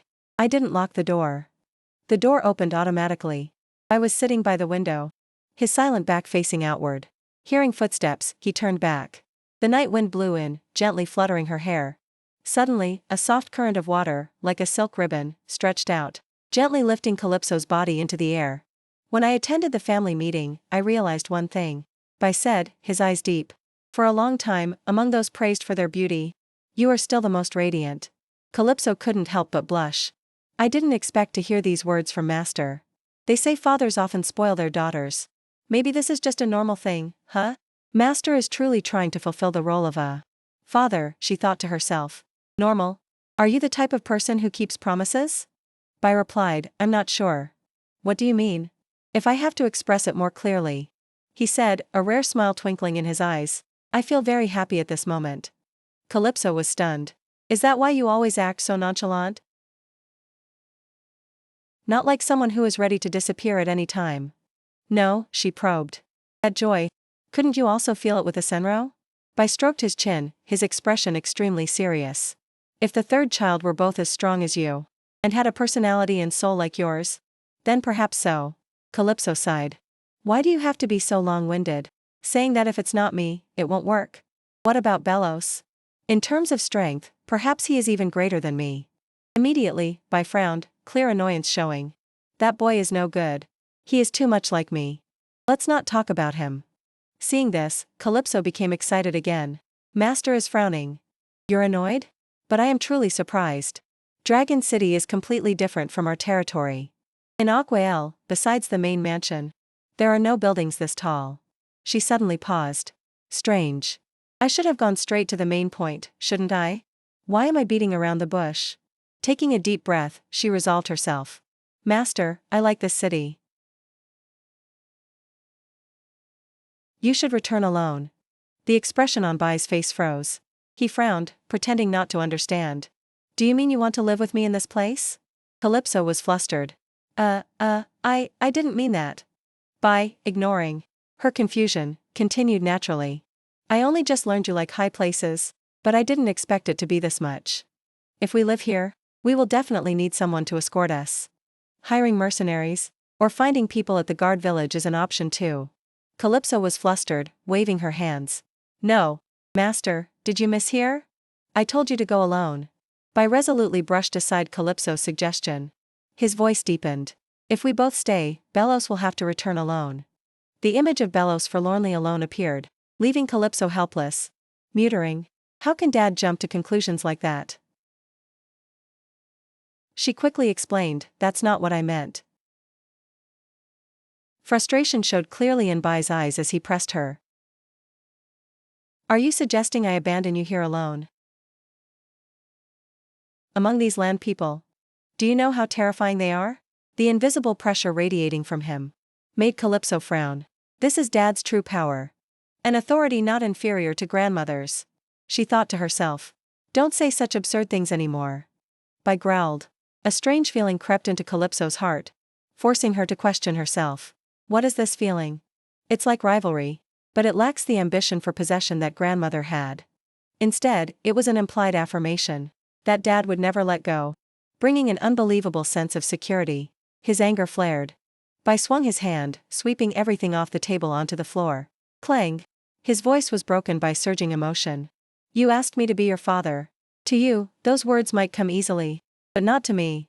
From now on, your duty is to be protected and trained by me. You just need to grow up the way you want. That is enough. He gently stroked her head. Calypso's heart skipped a beat. What an autocratic and complicated affection. She thought. But ironically, I don't hate it at all. Seeing his daughter's complexion, Bai asked tenderly. You look tired. Is it because of the journey? Calypso silently looked at him. Thoughts from her previous life surged. Master, do you know? If, in my previous life, you were the father who loved me from the moment I was born, I wouldn't have let you die from illness. Suppressing her emotions, she looked up and smiled. Master, please take care of me from now on. Bai gently tilted his head and replied, all right. From today on, think about how to be better every day. I apologize, Master. I wasted 60 years of my life just because of a single obsession. Memories of the old world once again surged into her mind. That night, a small shadow nimbly darted out from the castle window. The figure lightly clung to a branch to slow down, then performed a graceful somersault. Before landing, as lightly as a leaf, Calypso, in a cape and child-sized belt, a similarly sized dagger tucked at her side, turned to ask Thought. You said west, right? Yes, but we have to run very far, for a very long time, Thought replied. Calypso smiled decisively. Thought tilted his small head, puzzled. Hold on tight. Calypso finished her sentence. Her small feet immediately darted forward like an arrow. Taken by surprise, Thought could only let out a shriek. Ah! After moving at a dizzying speed for a while, Calypso stopped. Before her eyes was a desolate, barren cliff. Absurd, really, she thought, bewildered. The Dragon Duke lives in a place like this? It was completely different from what Belos had described. She lowered her voice and asked, how do we get in from here?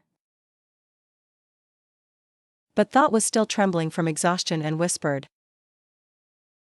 Calypso, we must be absolutely silent from now on. Calypso's eyes widened instantly, and she quickly crouched down into a thick bush.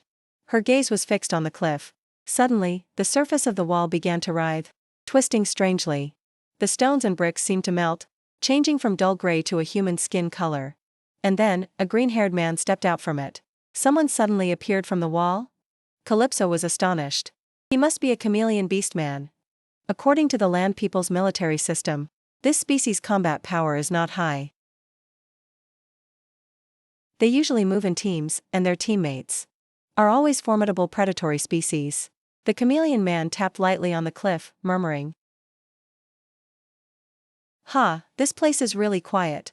Just then, another figure appeared right next to him. It was a woman. She rubbed her neck while grumbling, "Ugh, you know. Border Patrol. This shouldn't be the mission for me." Lying in the bush, Calypso gritted her teeth. Hyena. Why would such a prestigious beastman family have to do this job? The beige hair speckled with black spots, along with the jet black fur around her ears. There was no mistaking it. The hyena is one of the 5 most influential families on land. There is no way they would be dispatched just to guard a dilapidated building. At this moment, Haura, the hyena girl, was still complaining. "Our family?" The chameleon man chimed in. Exactly. A few days ago, I even saw people from the Peterian family come to supervise." "The black leopards are coming too." Haura looked dejected. "They were also dispatched here?" Calypso was startled. "Peterian?" Thought's voice echoed in her head. Thought needs a strong beastman to be able to get to the Duke's residence. She suddenly understood. Perhaps this was why Thought had said that. The chameleon man curiously asked, "By the way, Miss Haura, is this year's Dragon Festival really not going to be held?" Haura spread her hands helplessly. "Just look at the situation. Do you think it will be held? The distinguished guests who arrive will just have to go home empty-handed. The 7th prince has imprisoned and supervised the Dragon Duke. And outside? They erected a fake castle to deceive the public. Well, we just have to endure a little longer." "Oh, it won't be long?" The chameleon man looked impressed. "That's right," Haura replied with confidence. "The current Dragon Duke is about to die. The successor we are about to meet will be a reincarnated individual. This is my mother's speculation. The clan leader, so it is completely trustworthy. Now, let's go check the other side." "Oh, thank you for this wonderful information." When the sound of footsteps faded, Calypso gently soothed.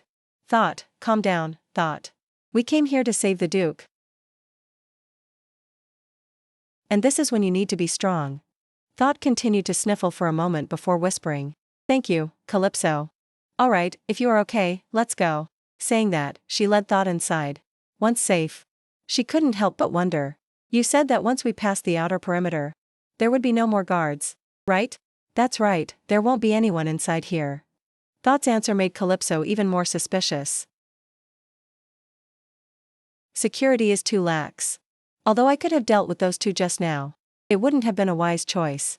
Killing them would cause a huge problem. And if I just knocked them out, with this body, I would be the first suspect. Silently sneaking in is still the best option. But why are there no guards inside? Wouldn't the Dragon Duke be able to escape easily?" She lowered her voice and asked, "What exactly happened to the Duke? You still can't say?" Thought sadly replied, "Thought was only recently born. But ever since I was present, the royal beasts have been there. So, in short, you don't really know, do you?" Calypso sighed. Suddenly, footsteps nearby startled her. She quickly looked for a hiding place. She noticed a maid walking by, her entire body trembling uncontrollably. Why is she so scared? This direction leads to the Duke's room. Quickly, follow her. Thought whispered. Calypso tiptoed after her. Under her gaze, the maid suddenly stopped. She grabbed a bell rope and pulled it hard. Cling, clang, cling, clang. As soon as the bell stopped ringing, a gust of fierce wind suddenly erupted from deep within the room. Calypso quickly raised her hand to cover her face in horror, thinking, "What is this? It's like Dad using hydraulic power. Over there." The maid let out a shriek and fled in panic. At the same time, violent rumbling sounds came from inside, freezing Calypso in place. A terrifying hypothesis flashed in her mind. The 7th prince ordered the imprisonment and supervision. Security inside is lax. The maid is utterly terrified. And now this fierce wind. Could the reason? The Dragon Duke is imprisoned be that he has lost control of his power? Pushing aside all hesitation, Calypso gripped the doorknob tightly as if seeking support, then spun around toward Thought. Her voice was sharp. "I want to ask one question, and you must answer truthfully." Her gaze was piercing. "Is the Dragon Duke losing control? Or not?" Thought hesitated. "No. He is completely normal." As soon as he finished speaking, the door Calypso was holding suddenly creaked open. Her heart sank. "I didn't open it." A giant shadow slowly fell over her. Horror surged in Calypso's heart. How terrifying. If the shadow is already this large, how colossal must the real entity be? However, when the owner of the shadow appeared, she was left speechless. His body isn't as huge as I imagined. Calypso stroked her chin, making a deduction. Is this rage because the food dish was spilled? Perhaps the reaction is because he is still a child. The moment the Dragon Duke bent down to pick up the food, Calypso stepped out of her hiding spot, decisively holding onto his arm. Looking at the tomato juice streaks running down, the unpleasant sour smell assaulting her nose, she confirmed internally. The food is clearly spoiled. I recognized it immediately. This taste. I had to taste it when I was sold to the black leopard family. Calypso gritted her teeth. Put it down. This food is spoiled. No sooner had she spoken than she suddenly flinched when she caught the Dragon Duke's gloomy and cold expression. Damn it, I forgot my honorifics. Suddenly, the boy looked up. Although his face was much younger, the familiar features were almost unchanged, causing a fragment of memory to surge in Calypso. But this situation is far from what I predicted. The scattered pieces suddenly clicked together in her mind. The shabby residence, completely different from the rumors, the imprisonment and supervision by the seventh prince, and the meals that were intentionally spoiled. Hara's words echoed like a vicious prophecy. The current Dragon Duke will soon die. No. Calypso bit her lip. Could it be that the Dragon Duke is being slowly murdered? Right here. Why? She quickly shook her head to reassure herself. No, calm down. I don't know anything for sure yet. Pushing away the chaotic speculation, she spoke in the softest voice possible to the dazed boy in front of her. You are the Dragon Duke, aren't you? I'm not an enemy. I just want to talk to you for a moment. The reply she received was absolute silence. Hello? Calypso tried again, then turned to the snake sobbing on her shoulder. Hey, thought, stop crying. Do something. Completely ignored, she angrily cursed under her breath, this useless snake. But surprisingly, immediately after, the Dragon Duke whispered a single word. Thought? Calypso quickly seized the opportunity. That's right, I brought your kin here. Shall we talk for a bit? The boy asked back, bewildered. Talk? What is talk? Calypso, flustered, helped him up, while speaking like an older sister. Yes, talking. Stand up straight. Oh dear. I told you to throw away that rotten tomato. If you just sit on the floor like this, your clothes will get dirty. Now, stand still so I can dust you off. She grabbed his arm and pulled him toward the room. Since we don't know when someone might come, it will be safer if we talk inside. The door slammed shut behind them, revealing a space that was ruined and desolate. Thought's sobbing didn't stop. Calypso began to feel a headache. How much longer are you going to cry, you damned snake? I told you to be strong. Thought trembled as he spoke to his master. Your Grace, the Duke. I apologize. Calypso silently watched the boy. He really showed no reaction at all. She spoke up, well then, Your Grace, the Duke. Thurston's incessant crying continued, annoying her. Fine, whatever. I just want to talk comfortably. Please wipe the tears of your kin, Your Grace. He has cried a lot because he misses you. The Dragon Duke remained motionless like a statue. That's not right, Calypso thought. In the original story, this character wasn't like this. Where is the courteous Duke, who elegantly enjoyed tea with the female lead? He's gone. In this state, communication is impossible. Out of options, she had to appeal to the snake she had just scolded. Thought. Explain, quickly. A moment later, after listening to Thought's explanation, Calypso gasped in surprise. So, you mean the Dragon Duke right now is mentally no different from an infant? Thought stammered, yes, but our Duke is still very good at using a spoon. Calypso bluntly poured a bucket of cold water on him. Forgive me, but in the killer whale family, at his age, I was already sitting in family meetings. She stroked her chin thoughtfully. In summary, the current Dragon Duke only has a developed body, while his mind is blank. Because dragons are born spontaneously, without parents. So they need to be taught everything. But the caretakers only taught him the bare minimum for survival, teaching nothing about emotions or knowledge. Looking at the boy's emotionless face, Calypso suddenly understood. It's not that he's ignoring me, but that he doesn't know how to respond. She lowered her voice, the question filled with quiet indignation. Why? Who pushed things to this extent? Thought tilted his head. Thought heard many things outside, but couldn't fully understand. No, it's okay. You just recount it, and I will piece it together. And Thought began to recount a story tinged with tragedy. The lion once said, "We must engrave the fear." Several hundred years ago, the dragon's wrath nearly destroyed the empire. That fear became the guiding principle. All newly born dragons are carefully controlled. They are not considered members of the royal family, but emotionless weapons to be easily manipulated. Weapons don't need to be educated. If there is any problem, just let them die. Then a new dragon duke will be born again and raised in the same way. Upon hearing this, a bitter memory rushed back into Calypso's mind. Someone's wild laughter still echoed in her ears. Fiancé? A truly sarcastic way of speaking. That thing the Peterian family is raising is just a puppet. I see. So that's how it is. Calypso thought to herself. Dragon Duke. I thought it would be very difficult to meet you in this life. But it turns out your situation is no different from mine. She suddenly asked. Thought, when you were discovered outside the castle? Thought dejectedly replied, yes, I went out to find help. Although I nearly died, I was lucky to meet Calypso. Those words made Calypso clench her fist. Hey, Thought? She probed. Can the Dragon Duke use his power to transcend space and time? Yes, he can go anywhere. At any time. Calypso's fist clenched even tighter. So, can he use that power right now?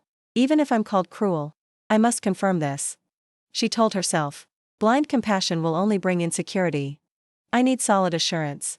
Thought replied frankly, no. He cannot use it. Because he hasn't been taught anything yet. So, that means he can when he reaches maturity, right? Yes, that's right, Thought nodded. A sense of relief, bordering on irony, crept into Calypso's heart. So, we can form a mutually beneficial relationship. She turned her face away. All right. The most important thing has been confirmed. Suddenly, her hand was gently pulled by another hand. The Dragon Duke was mimicking her earlier action of clenching her fist. Calypso was surprised. He is mimicking my actions? That's incredible. This is an attempt to survive. A gentle smile blossomed on Calypso's lips. She lowered her voice and asked, What is your name? The Dragon Duke tilted his head, innocently repeating, What is your name? I am Calypso Aquasdello. The Dragon Duke patiently repeated, his voice naive, like a child learning new words. Is Calypso Aquasdello? Calypso smiled gently, extending her other hand. That's right, she affirmed. My name is Calypso Aquasdello. So it is, the Dragon Duke muttered, seeming to engrave the name into his mind. Seeing that he understood, joy spread through Calypso's heart. Yes, I am Calypso. The Dragon Duke's eyes were fixed on her, as if trying to capture every feature of her face into his memory. Is Calypso? Suddenly, Calypso turned to the bird. Thought, perched nearby. Thought, what do you think of me? Thought affectionately nudged his small head into her hand, his voice chirping happily. Thought likes Calypso. Calypso is a kind beast man. Calypso's smile widened. Is that so? Then, please entrust the Duke to me. She looked straight into Thought's eyes, her gaze sincere. I apologize, but in this place, the Dragon Duke will not be able to learn anything. If he comes to my home, I guarantee, he will receive proper food and rest. I will personally take care of him with devotion. Saying that, she extended her hand toward the Dragon Duke. A solemn invitation. Come with me, Dragon Duke. Let us make a covenant. I will show you the wide world outside, and you shall make your own choice. When you are able to act freely as you wish, please bring me home. In a luxurious room, Bello sat silently, his gaze cast out the window, through the dense forest, as if he could see through everything. At the same time, the Dragon Duke's hand gently squeezed Calypso's hand. A silent agreement. No words were needed. Her smile brightened. Excellent. We will go to Aquasdello together. After receiving his consent, Calypso suddenly realized the harsh reality. She looked around anxiously. It would be difficult to do this alone. Even if I managed to bring the Dragon Duke back safely, I won't be able to explain it to Dad and that Belos guy. In that case, a thought flashed in her mind. She turned back to look at the Dragon Duke. If I use telepathy near this building, will you hear me? Thought, perched on his shoulder, quickly answered. Of course. This is the dragon's territory. So Thought can sense Calypso's presence very clearly. Hearing that, Calypso breathed a sigh of relief. Wonderful. Then I will come back tomorrow. At that time, I will prepare everything to take the Duke with me. Thought's sparkling eyes widen with anticipation. Yes, Thought will wait for Calypso. The next morning at the Dragon Castle. The morning sun filtered through the window. Calypso sat across from her master during the meal. Master, she declared loudly. I want to return to Aquasdella with the Dragon Duke. Clink. The piece of meat Bai was about to put in his mouth fell onto his plate, creating a sharp sound. He stared at her blankly. His eyes were a mix of surprise and doubt. It seems I chose the wrong timing, Calypso muttered to herself, casually chewing her mouthful of food. After a few seconds of composure, Bai spoke in a low voice. I was wondering where this girl was sneaking off to last night. It turns out she went to meet the Dragon Duke, huh? Calypso flinched. Oh, I was discovered. My intuition is never wrong, Bai stated confidently.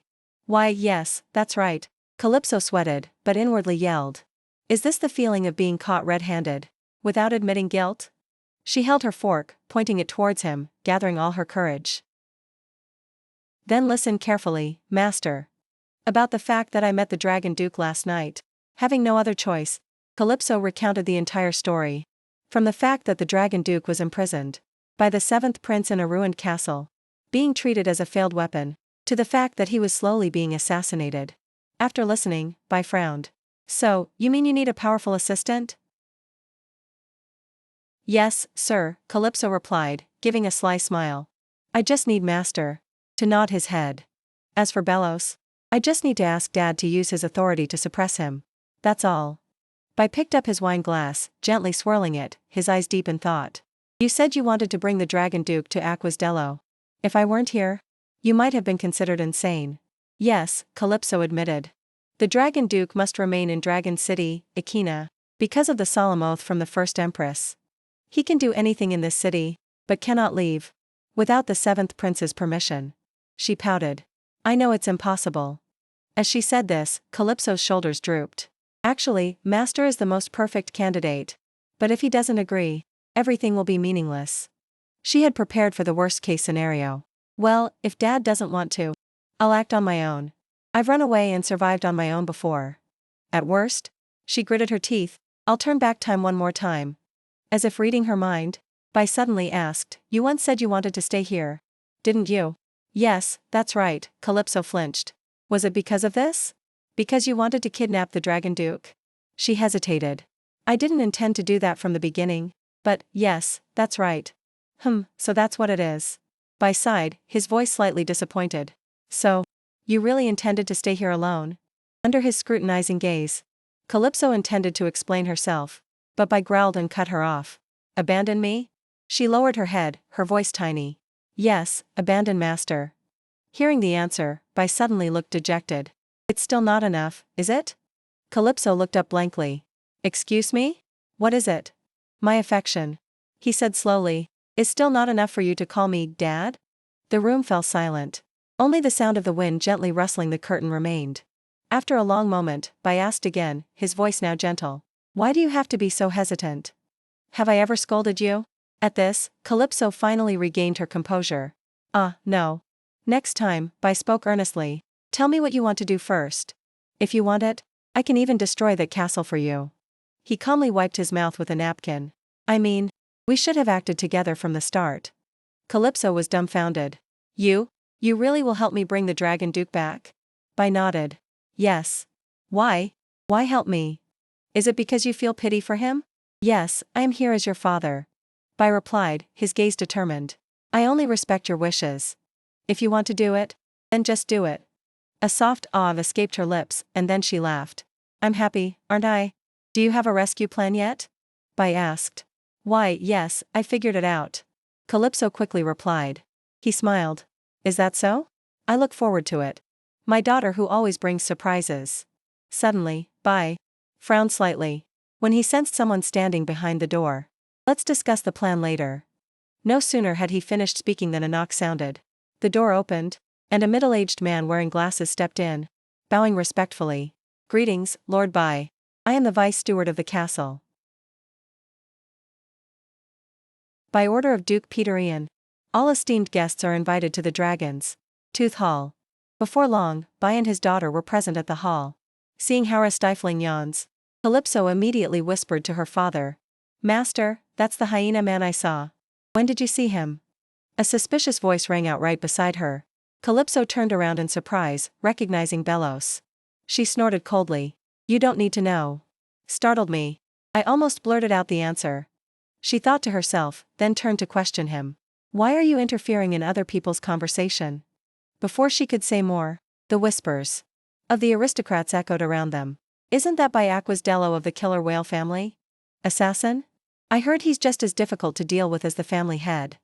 It's best not to provoke him. How strong can a creature that lives underwater be on land anyway? Whisper. If they hear us, they'll make a fuss rudely. We can't have a commotion in a place this dignified. Calypso was speechless upon hearing this. They still haven't grasped the situation, have they? Daughter, you look unwell. Bai said calmly. If they bother you, I can make them silent. Calypso looked up and quickly waved her hand. Huh? No need, sir. I'm fine. If you want, I can destroy the entire ceiling. Bai declared, his tone completely serious. Calypso chuckled. Wow, Master can joke too. But when she saw his face darken, she grew uneasy. Are you joking, sir? Why are you staring at the ceiling like that? After a moment of silence, Bai honestly nodded. Calypso was speechless. You are exactly like grandmother. Always wanting to solve everything with brute force. Isn't it Belos who is more like my mother? Bai retorted, his voice utterly unsubmissive.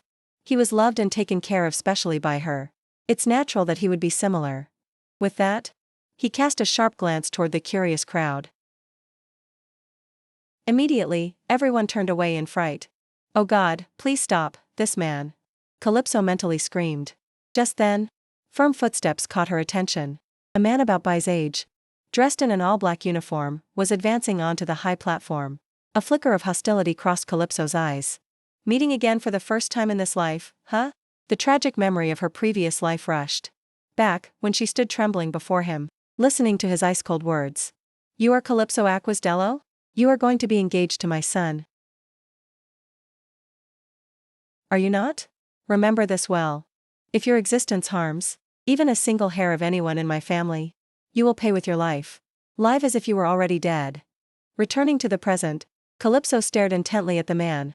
The name etched deeply in her mind. Black Leopard Duke Divana Peterian. I absolutely cannot forget you. Why are you frowning, daughter? Bai asked curiously, interrupting her train of thought. I just don't like that uncle, Calypso replied curtly. Bai's eyes immediately chilled. I see. I will remember that. On the high platform, Divana spoke, his voice echoing throughout the hall. On behalf of the 7th Prince, I would like to extend my deepest gratitude to all the beast men who have traveled great distances to be here. However, I must announce some unfortunate news. He paused, creating a dramatic silence. This year, the Dragon Festival will not be held. Esteemed guests, please arrange your departure within the specified time. A fox-eared beastman quickly raised his hand. Your Grace, the Duke. Why was the festival suddenly cancelled? That is a good question, Chief of the White Foxes. Divana replied, his expression still composed. I'm sure everyone is curious, so I will announce the reason. The incumbent Dragon Duke is currently not in good health. Therefore, after thorough consultation with the 7th Prince, we have come to this decision. Consultation? Calypso sneered internally. A blatant lie. That even a 3-year-old would realize. What a heartless bastard. Divana continued. The status of the next festival cannot be determined yet. The schedule will be announced later. It looks like next year's Dragon Festival will also be postponed. In other words, tonight is the first and also the last opportunity. Things have become simpler now. No other choice. Thinking this, she subtly tugged on Bai's sleeve. He immediately understood and nodded slightly. We must kidnap the Dragon Duke and quickly leave this place. After returning to the room, Belos immediately interrogated, what are you plotting? You looked very suspicious in the hall.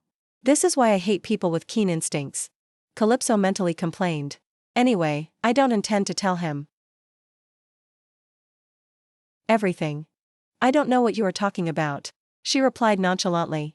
But first, sit down. I also have something to say. Belos glanced at his sister's short legs, and then sat down on a chair. What do you want to say? I probably won't be able to keep my promise with you about one of the things I said. Calypso began, swaying on the chair. Sit up straight. Belos annoyingly reminded her. Your skirt is practically lifted up. Even Master doesn't nag me.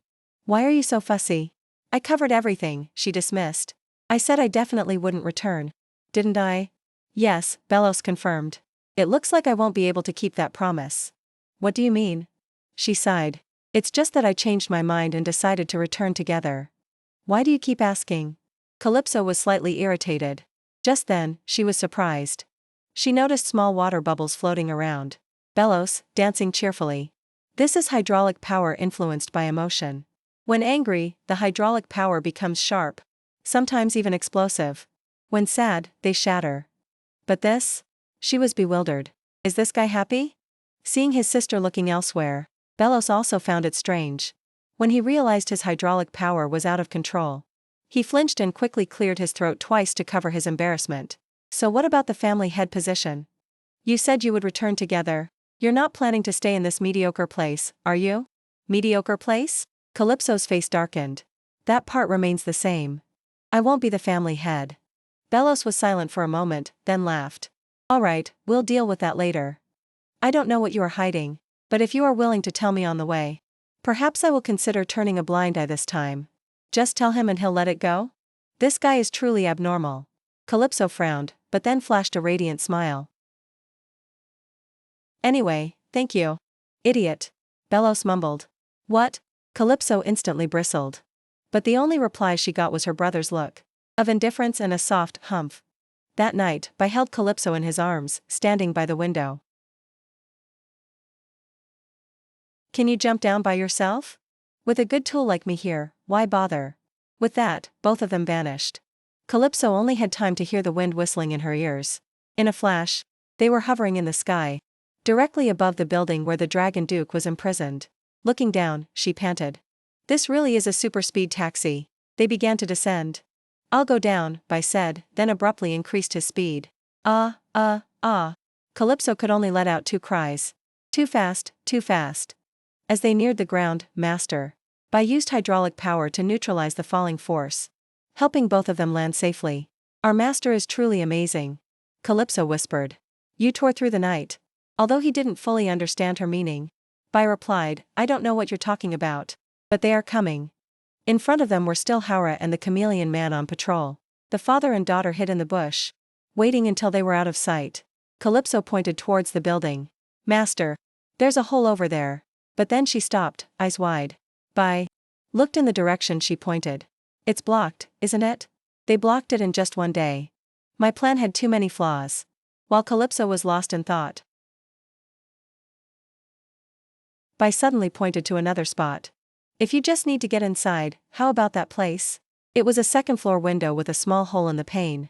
Oh. Calypso cheered. It looks like a small hole. I think I can fit through. She decided, I'll throw myself through it. Master, what are you doing? Bai took off his cloak. You might be injured by the broken glass shards. If winning without getting hurt is too difficult, then I will protect you as a father. Wrapped tightly in his cloak. Like a newborn baby, Calypso thought to herself. But isn't this a bit much? Before she could object, Bai used hydraulic power to lift her up. Well then, I wish you a safe return. Yes. Immediately after, she was thrown into the air. The wind howled past her ears. The hole was getting closer. It will be fine, she reassured herself. Swish. She passed through the hole, performing a skillful somersault, got out of the cloak, and landed on the floor. Perfectly. She looked at the torn cloak in her hand, her heart heavy. Master's cloak is torn, but I am completely unharmed. Now I have to admit it. Everything Master does is the special affection he has for me. Calypso silently rolled up the cloak and hugged it.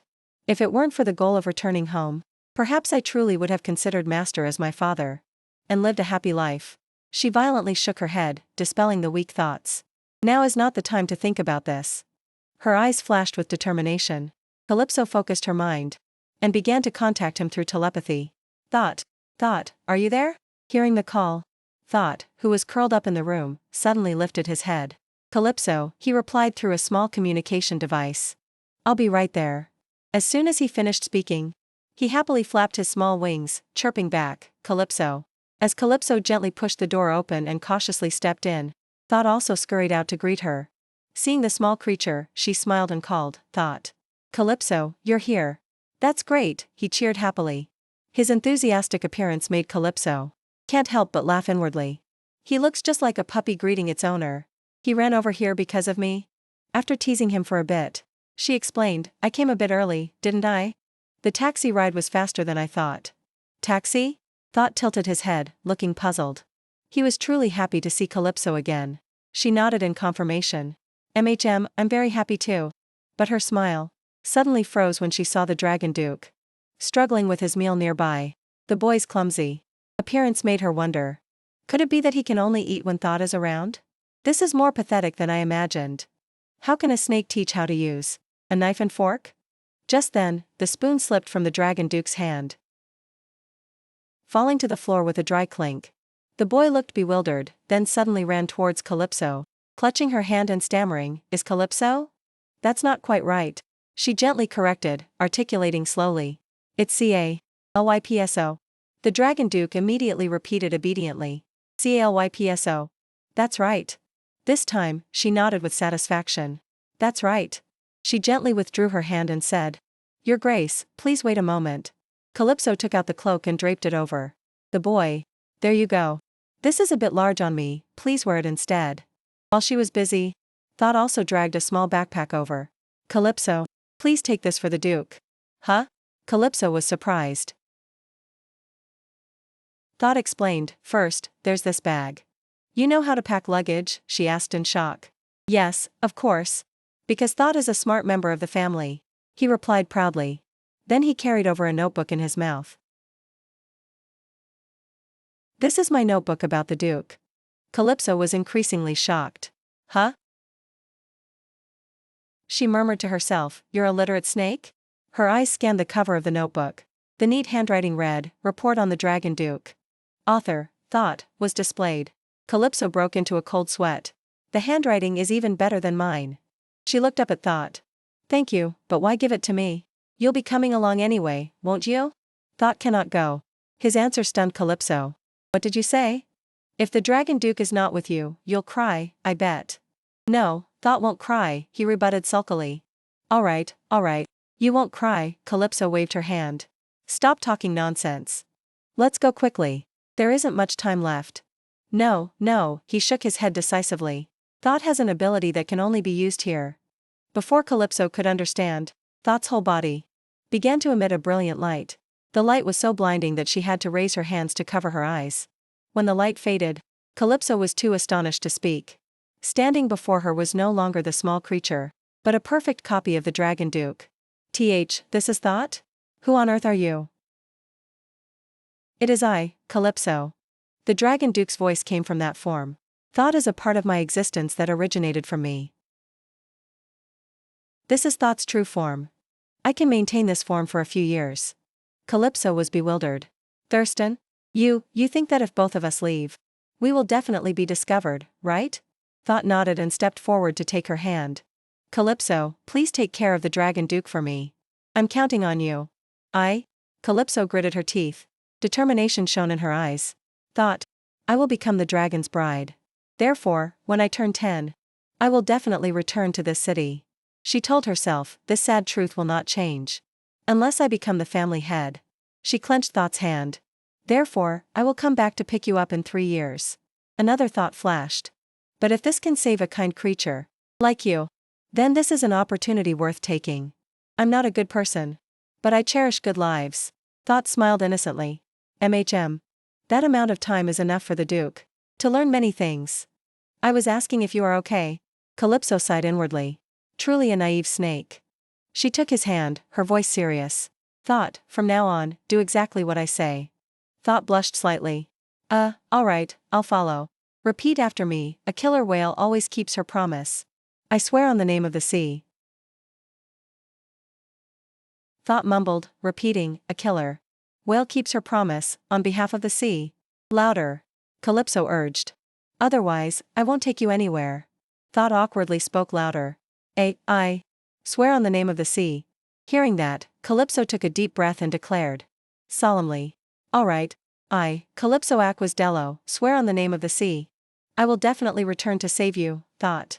Under Thought's radiant smile, Calypso led the Dragon Duke away, running. Reaching the room with the broken glass window, she resolutely pushed the door wide open. If Master is nearby, he will notice this signal. Just as she predicted, a current of water immediately flowed in from outside through the opening, gently lifting the Dragon Duke up. Seeing the boy frantically clinging to her hand, Calypso was surprised. Huh? Is he afraid of heights? No. It seems he doesn't want to leave my side, that's more like it. The stream of water carried both of them down into her master's arms. She grinned widely. Master. This girl is taking too much time.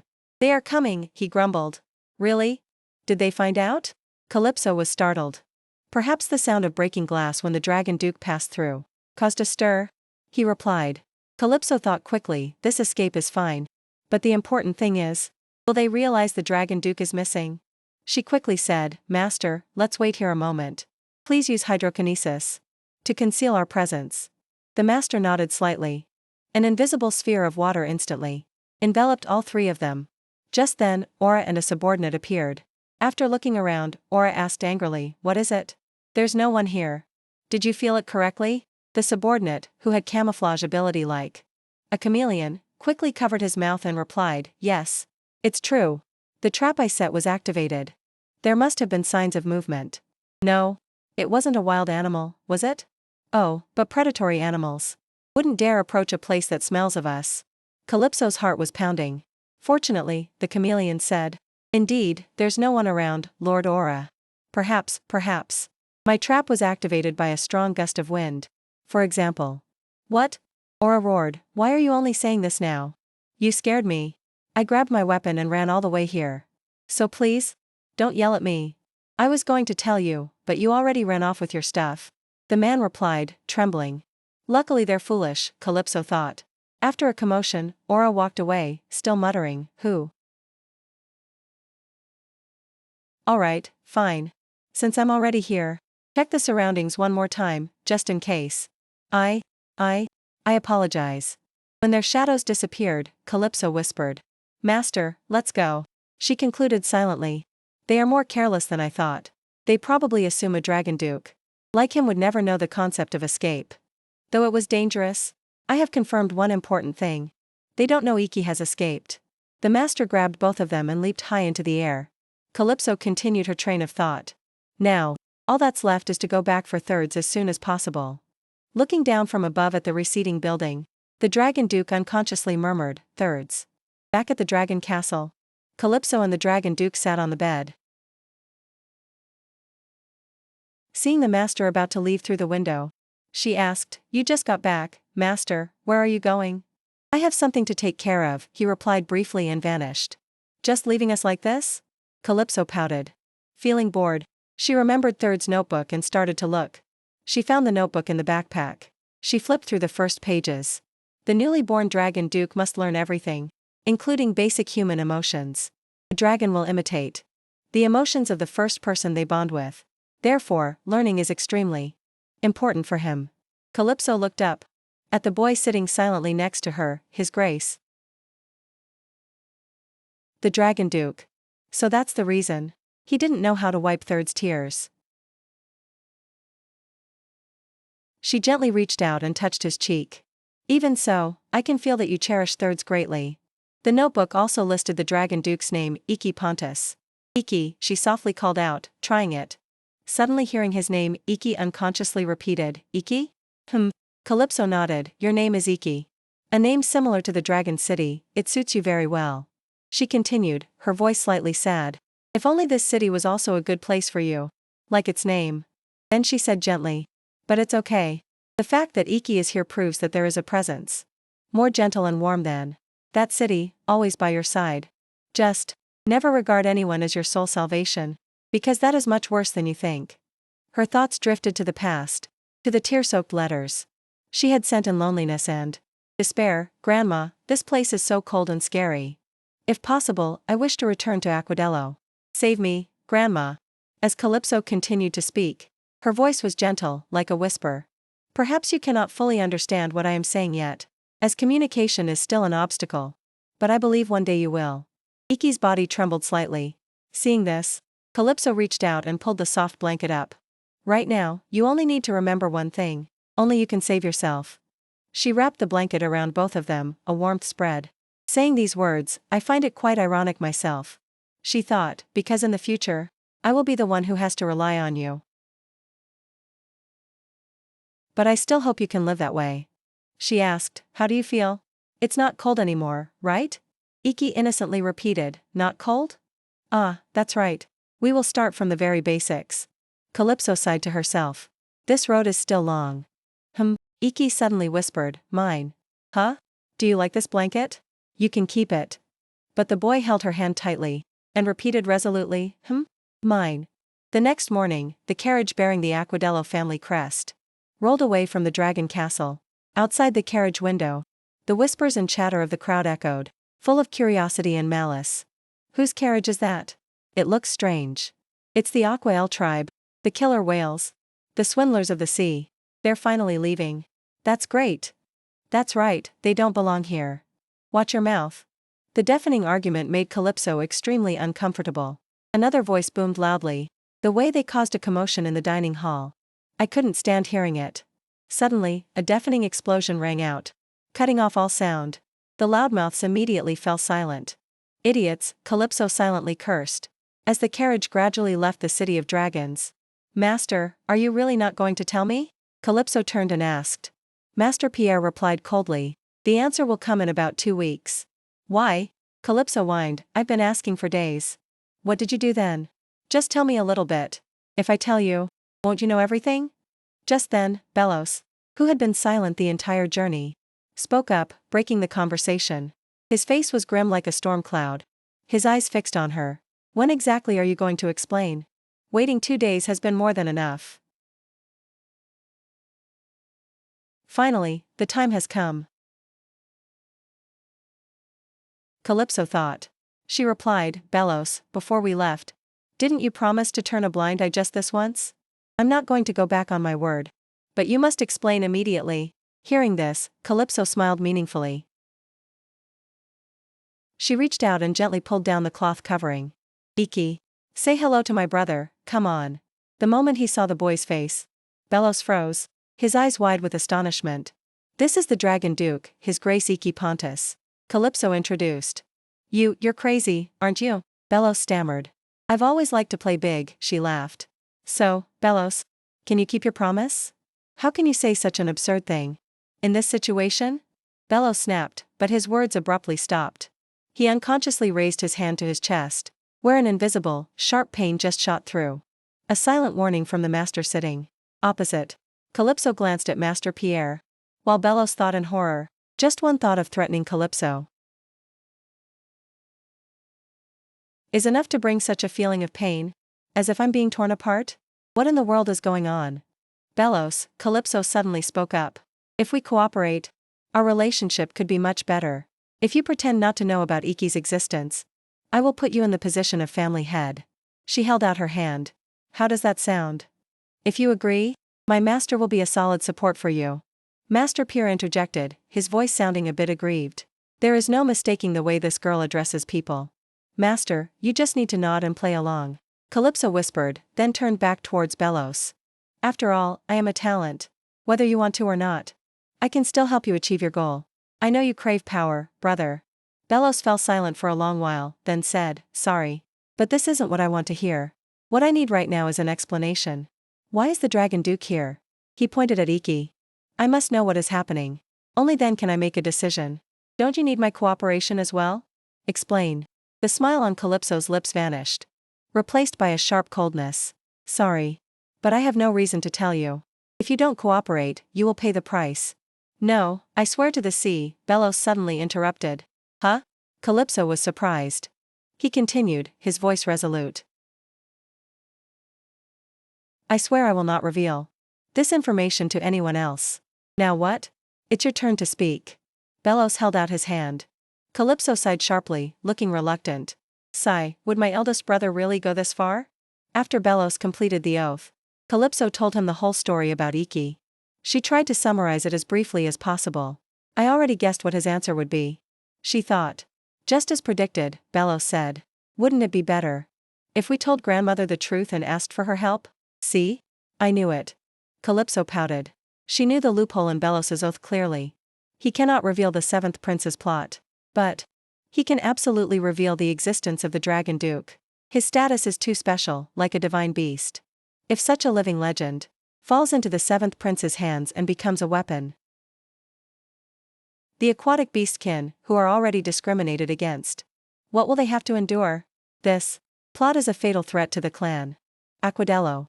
Even though Belos's conclusion was logical, Calypso still replied coldly. I don't trust the family head. How much do you think she would trust the words of a child like me? Unfortunately, the only people I trust here are Iki and Master. Is that so? Belos replied. Fine then. As you wish. I will not reveal the existence of the Dragon Duke. His words took Calypso by surprise. Master Pierre asked, is that enough? Why did he agree so easily? She was suspicious. Seeing her expression, Belos added. If you want, I can also swear to the sea about this. What are you plotting now? Calypso glared. Seeing she was about to lose her temper, Belos sighed. Hey, at times like this, just take the opportunity. If you're going to do it quickly. Master Pierre interjected, his eyes looking out the window. Things are about to get busy. Say it quickly. Calypso urged. Belos smirked. I actually intended to tease you a bit more. After the ritual was completed, Calypso lifted the window curtain to look outside. Wow, our eldest uncle is really hardworking. The carriage convoy suddenly stopped. Master Pierre and Belos stood up together. You stay in the carriage. Master said. Huh? And me? He pointed at Iki. Just stay like that. Any knife that flies in will hit him. Can't deny that. She nodded. Seeing her obediently sit down, Master Pierre opened the door. He'll go and come back. The door opened, Pierre and Belos stepped out. Immediately, water power exploded. The assassins surrounding them immediately raised their weapons. Their faces clearly showed terror. The moment Master Pierre's heel touched the ground, a terrifying killing aura exploded. Water power swirled into sharp spears, razor sharp, tearing through the air towards them. Miserable screams echoed throughout the mountains and forests. Dodge. But his water flow showed no mercy, sweeping everything away. Meanwhile, an assassin had stealthily crept to the side of the carriage. The moment he reached out to touch the door, another burst of hydrokinesis knocked him away. Ugh. Belos clicked his tongue. A flash of annoyance at seeing Master Pierre act first. Damn it, one step too slow. Too careless. Inside the carriage, Calypso calmly opened Third's notebook. Maybe I should reread the notebook, while waiting for everything outside to be cleared up. A line of text caught her eye. The Dragon Duke can utilize the power of space and time. Calypso gasped. The letters seemed to dance before her eyes. After a few seconds of silence, she turned and softly called out, Iki. Calypso gently took Iki's small hand. Third's instructions echoed in her mind. He once said Iki possesses an extraordinary ability, which can overcome the barrier of space and time. Although the boy's power is still weak, not enough to perform a complete teleportation, there is one thing he can still do right now. To do that, Calypso recalled, we need to hold hands tightly and touch foreheads. She looked deeply into Iki's eyes, her voice pleading, can you let me see my parents? Just one more time? Third said, when space and time achieve compatibility, he can let others see the moment and place they yearn for. Please, let me see them once more. Iki's eyes drooped with sympathy. Immediately after, a brilliant golden aura flared up, enveloping his small figure. I will help you, a young but resolute voice said. The moment Iki's eyes returned to their original blue color, the surroundings around Calypso dissolved. She found herself hovering in the air, above a city, luxurious and modern. This place, she exclaimed in surprise. Looking down at her translucent hands, she realized this didn't seem to be a real return. Her transparent body still maintained the appearance of a 3-year-old whale girl. But these streets felt incredibly familiar. My house is right nearby. Without a moment's hesitation, Calypso darted away, flying towards the house of her memory. Just cross this field of flowers, and through that gate, and I'll be home. When the cozy house appeared before her eyes, her heart pounded wildly in her chest. A mix of joy and fear surged up. I must suppress my expectations, she told herself. If it were a normal day, my parents probably wouldn't be home. But then a warm, familiar voice sounded, dispelling all doubt. Honey, I think we forgot to close the window. I feel a draft in the house. Her mother's voice gently replied as she carried over a tray of hot tea. No way. I closed all the kitchen windows. Here, drink some tea to warm up. The image of the happy young couple appeared in Calypso's eyes. Tears streamed down her face, her call caught in her throat. Mom, Dad. Inside the house, filled with beloved belongings, her parents were happily chatting. Though she couldn't clearly hear every word, happiness still flooded Calypso's heart. Thank goodness. Then she raised her translucent hand, trying to touch her father's face. It's a relief. My parents are still doing well. They are healthy and love each other. I wish I could truly return quickly. Suddenly, a baby's cry, wah, wah, came from the next room. Her father started, his voice full of affection. Oh dear. Our little princess is awake. You stay here. I'll go get her. Those words were like knives cutting into Calypso's heart. No. It can't be. This must be a trick. Sweet memories flashed back, sharp as blades. My daughter. From now on. You are my only daughter, Chi. Just then, her father carried a baby girl out, his voice tender. My princess, stop crying. The baby responded with two innocent sounds, A blast echoed in Calypso's mind. This truly was a nightmare. Her father affectionately handed the baby to her mother and asked. She must be hungry, right, dear? It's time. Yes, darling, her mother replied, while the baby also cried out, yes, Mom. Calypso muttered in despair. Even in that world, she had thought of the worst possible scenario. She moved closer and looked at the child's face. She really looks just like Mom. The painful memory resurfaced. Why do you think so negatively? You are the child I carried and gave birth to. So it's natural that you look like a copy of me. Back to reality. The father who once said he only loved her was now gazing thoughtfully at another child. I'm sure this nose is like yours.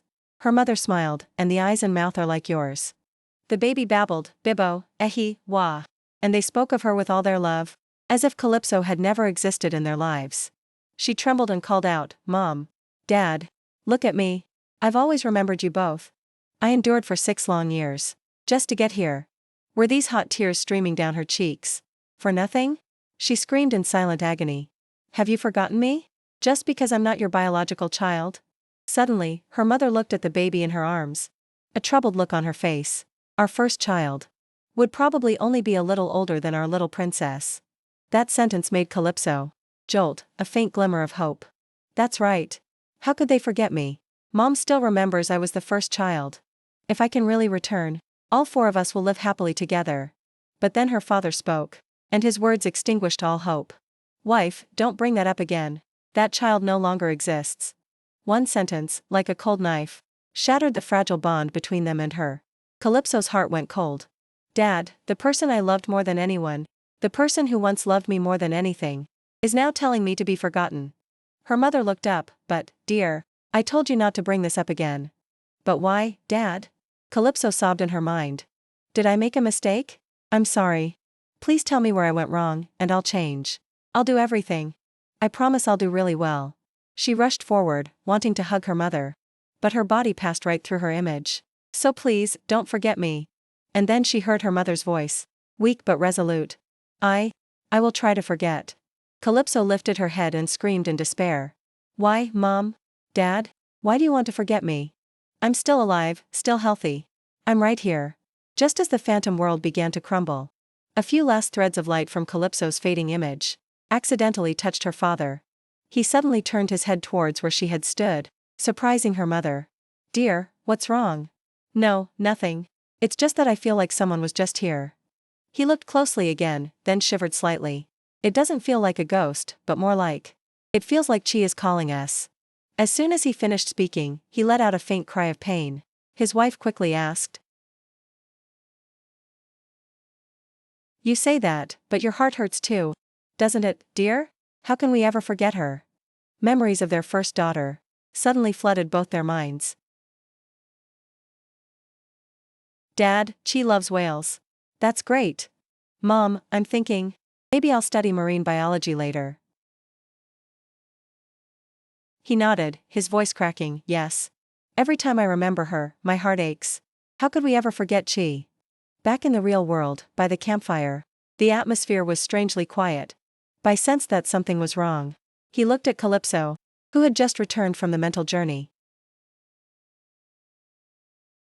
If you are feeling pain, tell me, he said gently. I'm fine, Calypso replied, her voice lifeless. Look in the mirror yourself, Bai said. It's been 2 days since then. And your face is still this pale. It's probably just because I'm not in a good mood. She avoided his gaze. I'll go for a walk in the forest for a bit, then I'll come back. Saying that, she awkwardly walked away. Her small figure gradually faded into the night. Bai stood up, intending to follow, but Iki suddenly tugged on his robe. The boy gently patted his own chest and stammered. Calypso, here. Don't worry. Hearing his fragmented words, Bai understood. So the girl is in a lot of pain, isn't she? You can feel Calypso's emotions? Iki only replied with one word, wait. He nodded, his eyes full of gratitude. I understand. Thank you, Dragon Duke. After that, Bai also walked into the forest. In a secluded clearing, he found Calypso. She just stood there, head bowed and silent, lost in her own grief. She looked up at the poetic sky. Countless constellations were like fireflies, trapped in the sky. At the same time, she heard a rustling sound, as if someone was approaching. After meeting my parents, I kept thinking, no, it can't be like that. Here, the footsteps moved closer and closer. Of course it is. My parents loved me so much, after all. As she continued, I also feel like what had to happen, finally did. Memories now began to materialize in the girl's mind. Calypso was immersed in contemplation. My parents treated me well, but still, the truth that I am adopted hasn't changed. If they turn their backs on me, I'll become an orphan again. That anxiety never left my mind. I have nowhere left to return to. No, did I even have anywhere to return to in the first place? Actually, did I just imagine it all? Then what was I struggling for 6 years? 3 times abandoned. 3 deaths, including the deaths of my brothers and comrades. At this moment, the girl rubbed her eyes and reassured herself. Now is not the time to cry like this. I must quickly think about the next step. Because now I have nothing left. So, I'll just cry today. Starting tomorrow, things will be different. Calypso sat there, crying in endless solitude. But unexpectedly, a voice sounded, startling the girl. You even cry in your own way, don't you? A man stepped out from behind the tree. Beside the girl. It was none other than Pierre. He had been standing there all along, which greatly surprised the girl. Seeing him, Calypso stammered again, Master, that. I fell, so I was just crying a little. Master, the girl stammered. But Pierre said nothing and took steps toward the girl. Gentle ripples suddenly lifted the girl up into the air. The person who, despite having a bruised face from a brawl, didn't cry, but while floating in the air, the girl still had tears in her eyes looking at her master. Crying just because you stumbled? That's hard to believe. Then she said, as expected, that was a terrible excuse, wasn't it? Pierre silently looked at the girl in front of him and said, come to think of it, you're like me. If you don't cry in front of others, you probably only truly cry when you're alone. How pointlessly perceptive of you. The girl replied after hearing him. If you know so well, then just let me cry, can't you? Intentionally starting a conversation, intentionally exposing me. There was no need to point it out. Exactly when I'm feeling so vulnerable. As Calypso spoke, her body trembled constantly in his arms. Then, she suddenly hit his wrist hard. Master, just be quiet and leave me alone. Don't say anything. Just ignore it, can't you? But facing the girl in his hands, Pierre still didn't show any resistance or annoyance. Simply, he just let the girl freely do whatever she wanted. At this moment, after the girl had expressed her inner turmoil, he finally spoke. You feel wronged, but not because of that, right? It's just not fair. No one lives as diligently as you. Yet why is your life like this? Hearing this, the girl burst into tears, even louder than before. Then why do I also want to live well. Remembering her former family, the girl sobbed loudly. My heart wants to be happy, too. You probably won't tell me what makes you feel wronged. Suddenly, Pierre replied. I just need to create a world where you no longer feel wronged, right? If so, will your tears stop falling? When she heard these words from her master, Calypso suddenly stopped crying. Instead, she was very surprised. As if she were thinking about events in the past. She recalled her childhood, when she was crying in her father's arms. Our daughter, what are you sad about? Even if it was a lie. I still remember the face of the person who loved me so much. That face looked exactly like the master's now. Pierre continued, Calypso? I won't know if you don't tell me. The girl looked at her master with sparkling eyes. The corners of her eyes were still wet with tears. No, master knows very well. Touching her chest, he thought, even though you only show an ugly appearance like this, master still tightly holds and embraces you to the end. And this is exactly what you want.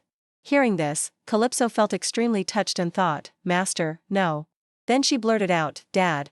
That word made Pierre involuntarily fall silent. In his arms, Calypso held out her small hands and pleaded, I'm so tired. Please hold me. Responding to her request, he immediately hugged the girl close. Perhaps Calypso felt incredibly warm. Pierre continued, It's obvious I've been waiting for this day, but that's not what I want to hear. With that expression, his hand slowly reached out and tentatively touched the girl's small back. And then he touched and patted her for comfort on that shoulder. The girl felt it. So warm. That's right, this warmth has always been with me. In her memory was the image of her master. He looked very affectionate, treating her gently. Well done. And without her knowing, he did this countless times. Because you're a child, you don't feel pain? Didn't you ask me to fulfill the duty of a father? Master, please give me a little more time. Protecting you is starting to become complicated. Just tell me what you want, Calypso. A father usually spoils his daughter. So it's not strange, right? You look tired. Is it because of the trip? You always come up with new things, don't you? I'm not like that. I just need to protect you as a father. That's enough. Truly like a fool. In the girl's mind were a series of beautiful images between her and Pierre that were hard to erase. I already received love, without having to beg for it. Like a dream, he stood there without saying anything, and Calypso was nestled in her father's arms. At that time, she was whining, making both her father and eldest brother feel helpless. Dad, that guy is glaring at me. I'll chase him away. Even if I ask you to stay, you'll still leave. While she was lost in a daze, another hand suddenly reached out and softly wiped her tears. Seeing the boy in front of her, she softly said, Iki. The boy felt very worried and immediately replied, Tears. Calypso was now sullen. I don't know. I just want to talk comfortably. At least wipe the tears for your subordinate. He cried a lot because he missed you. Then, immediately after, she reached out and took Iki's hand, saying, Thank you, Iki. Thanks to you, I was so surprised that I stopped crying. If tears stop because of surprise, then he should have thrown it at a tree. Then she turned back to Pierre and said, Father needs to learn how to raise a child from scratch. He just pretended to cough and replied, I'm trying. Under the flickering firelight. In the end, I'm relying on uncertainties, aren't I? But he's almost a certainty that I can trust. First, what should I do now? That's right, I must raise Iki well. I have given up on returning home, but I must keep my promise to thirds. After she thought, Pierre suddenly covered the girl's eyes. He said, Don't think about anything. Now is the time for you to relax your mind and rest. The girl asked herself, Is that so? This moment, I can trust Father. And rest a little, right? Between Pierre's fingers, a flickering light unexpectedly appeared. Like the break of dawn. One eye was closed, and the other was slightly open, as if she was anticipating some miracle. Pierre continued to speak. Until you find something else, I will protect you. Pierre frowned and softly asked, So, is there a problem with the carriage wheel? The carriage driver quickly replied, Yes, Master Pierre. It seems there's an invisible crack in the axle that was replaced after that attack. So we can't move immediately. In this condition. As Calypso sighed in relief from a corner, she thought to herself with extreme excitement, I've escaped the hell of attention. I thought my face was about to be drilled through. The girl recalled her brother's face. She thought irritably. That damn eldest brother of mine also looked at me like that. I really wanted to die. The girl heard an intense discussion happening behind her. So she turned around to listen. The serving ladies were standing around Iki. The ladies continuously praised the boy. "Oh my, blue suits you so well, Your Grace. How about trying on the jewelry we bought in the city?" "Oh no, the size doesn't fit. Sister." Calypso quietly walked away from the area. In her ears, she could still hear the voices of the maids. "Duke, let me try putting this on you, okay? It suits you so well." Truly the Duke. The girl recalled the past. Before, they had seriously asked her, "The Dragon Duke? Is that a dragon? Is it really a dragon?" Calypso nodded, "That's right. That is the Dragon Duke." The ladies exclaimed in surprise, "Really?" Misa bravely shielded the princess and spoke seriously. "Princess, I'm not entirely sure. But this must be kept a secret, right?" Little Princess Calypso quickly replied. "That's right, Misa." Misa pursed her lips, held out her hand, and said, "Thank you for trusting us and telling us. We absolutely won't disclose it," as the princess instructed. The lady spoke with conviction, continuing, "We also want to earn the trust of the princess. Everyone here will take the oath to the sea." Calypso sat absently on a nearby rock. She sighed, thinking to herself, "I was going to ask for their help. But I didn't expect them to offer first." She looked at the lively and bustling place over there. Not far away. She pursed her lips and thought to herself, "It's not for nothing that I noticed them the third time." The girl exhaled sharply and contemplated. "I want people with such talent by my side. To live peacefully. Though it's a bit regrettable, but..." Calypso shook her head, crying out, "No." The girl smiled with satisfaction, thinking to herself, "They are already mine." Having said that, the girl looked at Pierre and softly asked, "How's the carriage wheel?" The man replied sluggishly, "It can be fixed. Just needs a little time." Pierre gently stretched his muscles and told the girl, "Take a rest for a bit, then we'll continue." Calypso comfortably lay stretched out on the nearby green grass. She gazed blankly at the sky, gently falling into contemplation. "The weather is beautiful." The girl sighed and pouted as she spoke. "So how long are you going to stare at me like that?" Bello stood by the nearby tree trunk, casually replying, "I've never been able to see you." Calypso clicked her tongue, "Fine, assume that's true, but stop staring. You keep staring at me, even when we were in the carriage." With that said, the girl slowly sat up. She glared at him, enunciating every word as she continued, "Don't tell me you want to end this?" Bellos casually continued, "You can't defeat me right now, can you?" Calypso shrugged and replied, "I'm sorry, but I won't hesitate to use every means to win." The girl spoke seriously. "If necessary, I will drag all allies to my side and secure victory. Don't forget that father is always behind me." Bellos frowned and softly asked, "If you can talk like this, then why were you like that yesterday?" Calypso clicked her tongue and continued,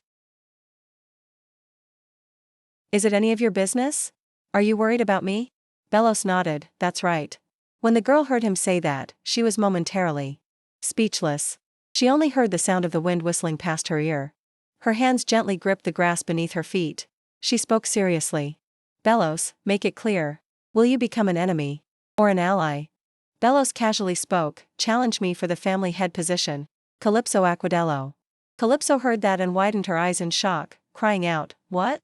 Bellos said nonchalantly, "You're looking for a goal now. Are you trying to make me your opponent?" He continued, "Confronting someone older and a perfect heir with proven ability like me?"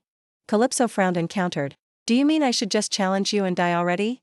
Bellos stood under the tree and answered her leisurely, "The perfection you speak of? There is no killer whale who is born perfect." He spoke in a low voice, "None of us are perfect. If someone looks perfect in grandmother's eyes, that person will be chosen and become the next family head." He was serious. "And I am not making this offer without reason." Bellos sincerely spoke. "I want to see you when you are my age. If you are stronger than me at the same age, I will follow you." Calypso frowned in confusion, lost in thought. Did this eldest brother take the wrong medicine? Is he saying that because it's time for his medicine? Calypso let out a breath, muttering to herself, "Fine, then. I'm tired of doubting." The girl smiled brightly at her brother. She said cheerfully, "I just want to say one thing. My future self will definitely defeat your current self." "Yes. Belos replied excitedly. Then all the better. She watched his retreating back and thought to herself. He truly is a person who doesn't know what he's thinking. If so. Suddenly, a voice spoke up, interrupting her thoughts. Have you finished thinking? She looked at her father and asked in surprise, Huh? Dad, when did you get here? She gradually regained awareness, looking around blankly. She asked in a daze. The sun had set a while ago? Pierre was patient. The carriage was fixed an hour ago. He said gently. It's been a while since I advised you to rest. This expression on your face, you must have found your answer, right? Calypso was startled and countered, You're amazing. How did you know that, Dad? Pierre smiled brightly, I can tell from your expression. Calypso smiled brightly. I will become the family head. Pierre was not very surprised. He said leisurely. If you want it, you can do it. His attitude made the girl a little dissatisfied. Calypso shook her head. No, what I mean is, I will seize it. While grandmother is still in office, I will claim that position myself. And become the family head. The girl continued firmly. Definitely. I will take that title right before grandmother's eyes. Ending her golden era. Pierre was slightly swayed. He looked at her with interest and asked, Is that your revenge plan? Calypso nodded, That's right. Pierre stepped forward, gently picking her up. He softly asked. And then he tried asking his daughter, And? How will I have to suffer your revenge? Calypso heard this and smiled brightly. I forgot everything the moment I called you Dad. The girl thought to herself, moreover. How can I plan revenge against someone who, at this moment, is worried about me being dirty? Calypso hugged him tightly and murmured softly. I will always treat well those who stand by my side. Pierre gently patted the girl, softly continuing. All right. It's good that you have a clear goal. Calypso spoke seriously to her father. This time when we return, there will be countless things to do. Dad, the leisurely life ends now. Pierre played along, pouting, That's so scary. Pierre softly asked her. So, what is the first thing you'll do when we get back? Calypso smiled and immediately said. Of course, it's to become stronger. Belos sat across from Pierre, with Calypso leaning against him, asleep. Belos softly asked, Father, can I ask the second question now? The one you promised? He pursed his lips and softly added. Even now, have you not dreamed any strange dreams? The boy patiently waited for his father's answer. His eyes were fixed on him. Pierre shook his head. Not yet. Not even once. Belos nodded. I understand. Pierre continued, You always do that. When someone repeatedly asks a question, it's because they want to verify if others have had the same experience as them. Exactly what did you dream of? Belos hesitated a bit. He said reluctantly, I'm not forced to answer, right? You don't care anyway. Pierre raised an eyebrow and continued seriously. Because you lowered your voice when you saw the child was sleeping, I will be willing to help you, at least with that. Pierre looked at him seriously and asked, Do you need help? Belos bowed his head and thought for a moment. He softly fell into contemplation. Every time I close my eyes, that sound always echoes in my mind. That girl in the dream asked him, What do you think of Pierre Aqua? The girl's clear voice. I think he's truly pitiful. That's all. Living isolated a whole life because of illness until death. So there's no reason to truly hate such a person. If that person were still alive, maybe I should try fighting them at least once. Belos thought silently. I can feel the yearning from her. The moment I met that girl at the family meeting, I had a premonition that the woman in that dream was appearing before my eyes. Calypso in the dream selfishly told him, Big brother, I want a world where aquatic creatures are not discriminated against. He replied at the time, Of course. I will definitely make that happen. Even if I can't achieve it in my time, I still hope to be able to contribute somewhat to that future. Belos thought deeply about the dream. The feelings I have for her are deep affection and concern. She is my family. Calypso didn't forget to leave him with one sentence. You must not die before me, big brother. At that moment, Belos woke up from that terrifying dream. He jumped up, rubbing his eyes to wake up. Belos let out a sigh and thought to himself, except for the weak voice and the lingering emotions that still remain. He pursed his lips and thought, Calypso thinks I'm trying to kill her. But I just wanted to confirm some things. After a long pause, Belos mumbled his reply to his father. I have no reason to harm Calypso Aqua. Pierre looked annoyed. He frowned. Why are you suddenly talking about such unfortunate things? Bello smiled and softly continued. You don't need to worry, father. He said sincerely. Actually, resisting the urge to follow the advice of the dream is even more difficult. Pierre replied nonchalantly, I don't understand what you're trying to say. But it seems you've already reached a conclusion. For yourself. Bellos glanced over at Calypso and smiled brightly. Yes, it's only a matter of time. He happily thought to himself. I will patiently wait for her to prove to me that she is like the person in my dream, the one who makes it impossible for me not to listen to. That little girl. The sky turned dark. Pierre appeared with a gloomy face and spoke coldly. I intend to hunt down and kill every person involved in this assassination attempt. Calypso was having dinner. Hearing him say that, she was flustered, not knowing what to say. She thought to herself, we can talk about this while cutting steak.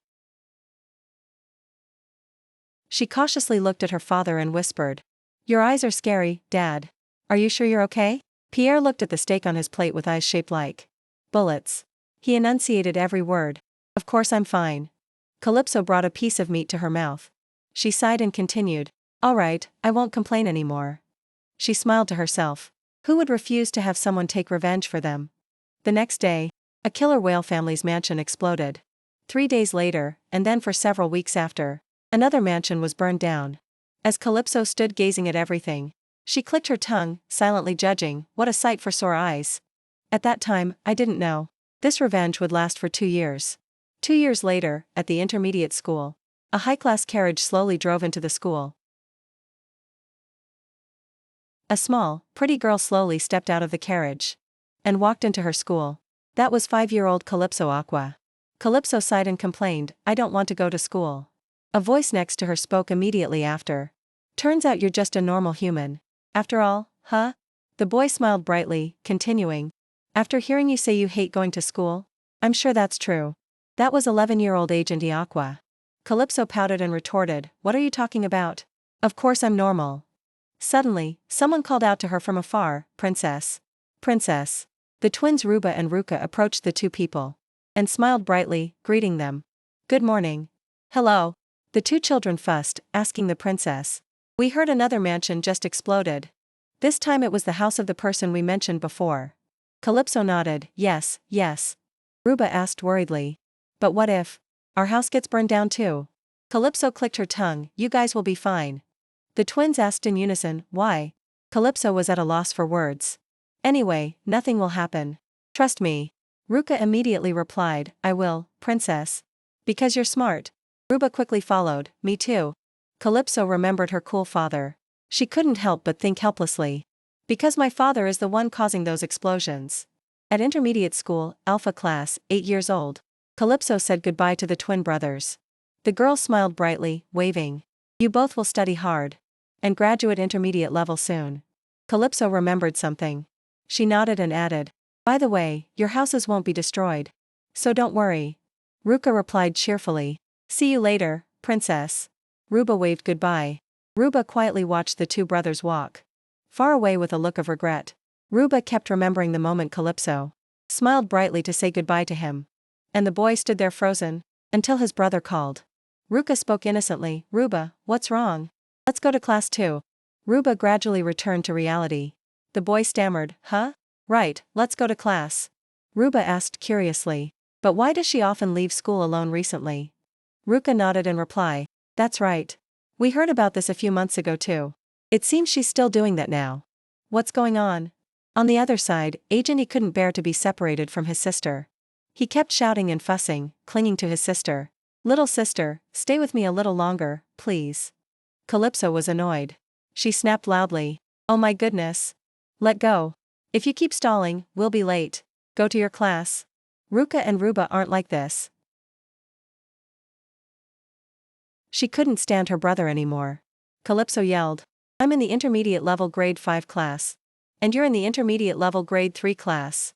The Aqua education system is mostly divided into primary and intermediate levels. Primary level is for children aged 3 to 8. And I attended it when I was 3. At the intermediate level, advancing classes becomes increasingly difficult. And graduating is truly challenging. Unlike the primary level, where students can be promoted early by a teacher's assessment, the intermediate level is completely different. Instead, once you graduate from this level, you are recognized as an adult, regardless of your age. The average age for graduation is around 17 to 18. Last year, I skipped a grade and went straight to intermediate level grade 5. In Calypso's class, 2 sneaky kids looked at her with sour faces. Despite being children, they didn't hesitate to say snide remarks like, "How shameless. Some people are about to leave just because of her," acting like her life was threatened by someone. "Sounds like she's lying." When Calypso heard all these words, she exhaled sharply, then called out, "Hey!" She turned her face to look at the 2 boys who were badmouthing her. She looked at them with sharp eyes. She enunciated every word, feeling indignant. "Why don't you say it directly to my face?" Calypso continued bluntly. "You're truly upset that your families had to pay the price for threatening me 2 years ago, aren't you?" All the students in the intermediate level class knew. They all knew who was involved in the attempted assassination against me. Calypso continued coldly, "But my father is merciful. He only dealt with those who, in the family, directly took part in that act and burned down their mansions." The girl looked at them with murderous intent, making the children tremble in fear. They didn't dare say anything more. Calypso angrily added one more sentence. "You should feel lucky that you still have your lives." Immediately after, the class bell rang. The class teacher quickly walked in. She spoke softly in greeting. "Good morning, class." Suddenly, she paused for a few seconds, looking confused. She tried to ask, "Why is the atmosphere so strange?" The teacher frowned and asked mildly, "Did something happen?" Calypso sat back down in her seat. She flashed a bright smile and replied, "No, ma'am, nothing at all." The teacher didn't say anything more. She quickly began the lesson for the day. Calypso looked at the lecture, but her mind was troubled with thoughts. Although the school was still in chaos due to her father's revenge, the girl sighed, thinking to herself, "That's not what I'm concerned about. For 2 years now, father has been trying to slowly extend the time dealing with the families who tried to harm me. Because of this issue, I have no way of knowing his current medical condition."